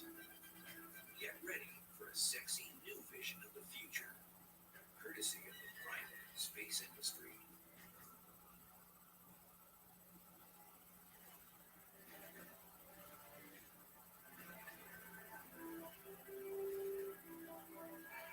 There was a time not so long ago when space travel and space travelers were the epitome of sexiness. Space was very sexy in the 1960s. If you ask any of the astronauts who were part of the space program in the 1960s, they will all tell you that they were actually sort of sex bulls. Two things became the equivalent of a cold shower for space travel. One, the promise of average citizens traveling into space was never fulfilled. Houston, now Katrina. People got the impression that the shuttle was something that would also be commercialized. So they were all excited about it in the 70s, coming out of this sort of sexy era of space with the Green program. And then the general public were vastly disappointed. We have main engine start as liftoff. The second thing was the Challenger explosion. I think that caused a real sea change in the public's attitude. They began to discount the idea that they would ever go to space. But that's all about to change, thanks to the private space industry. The first space tourism venture to take flight is Virgin Galactic, brainchild of British billionaire Sir Richard Branson. Richard Branson's Virgin Galactic is trying to take us for 200,000 miles apiece to go up to the edge of space, which is about 62 miles. And it is the closest we get to a true space experience.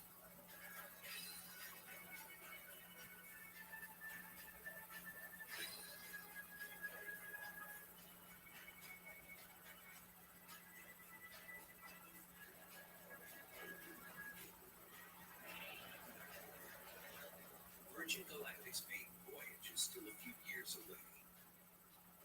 But that hasn't stopped the sexually adventurous Bunny DeBurr from inquiring about private flights. They've inquired about the idea of having their honeymoon in space, and actually, as part of that process, consummating their marriage in space. And that is an idea that we are not going to follow up with to start with. we need to understand much better the risks that they could encounter before we even contemplate the idea of allowing somebody to honeymoon as they consummate their marriage in space. But the fact of the matter is that some people do want to do this. Groundbreaking as Virgin Galactic is, it's small potatoes compared to what the Space Tourism Society is cooking up. You've heard of the Mile High Club? I've been talking about the 200 Mile High Club. We see super yachts or cruise ships in orbit around the Earth, or certainly between the Earth and the Moon, as a key element to true space tourism. We're talking about entertainment, we're talking about fun, we're talking about drinking, we're talking about sex, we're talking about all sorts of wild, crazy things here. Leaping ahead to the year 2050, let's see what a newlywed couple might experience on their honeymoon, or a space yacht designed by John Spencer. This is a mock-up of John's space yacht. I'm designing a disco central sphere.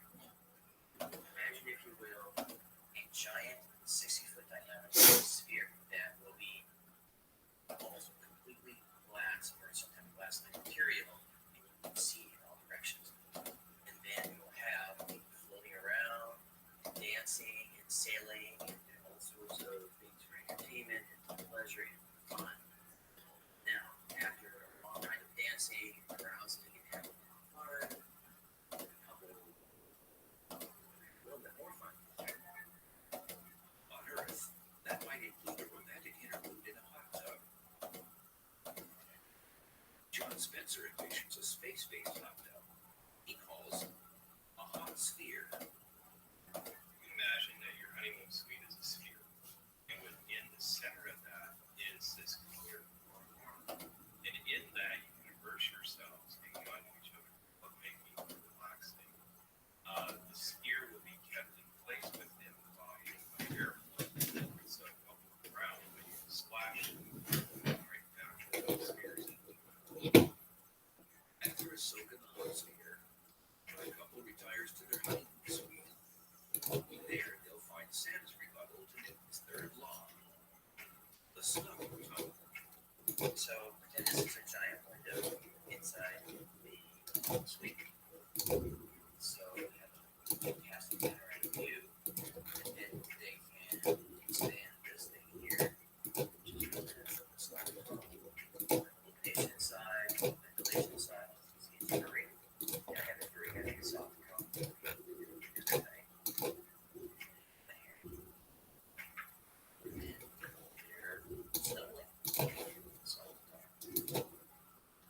The snuggle tub will become basic equipment on Virgin Galactic's spaceship too. Not something. What up?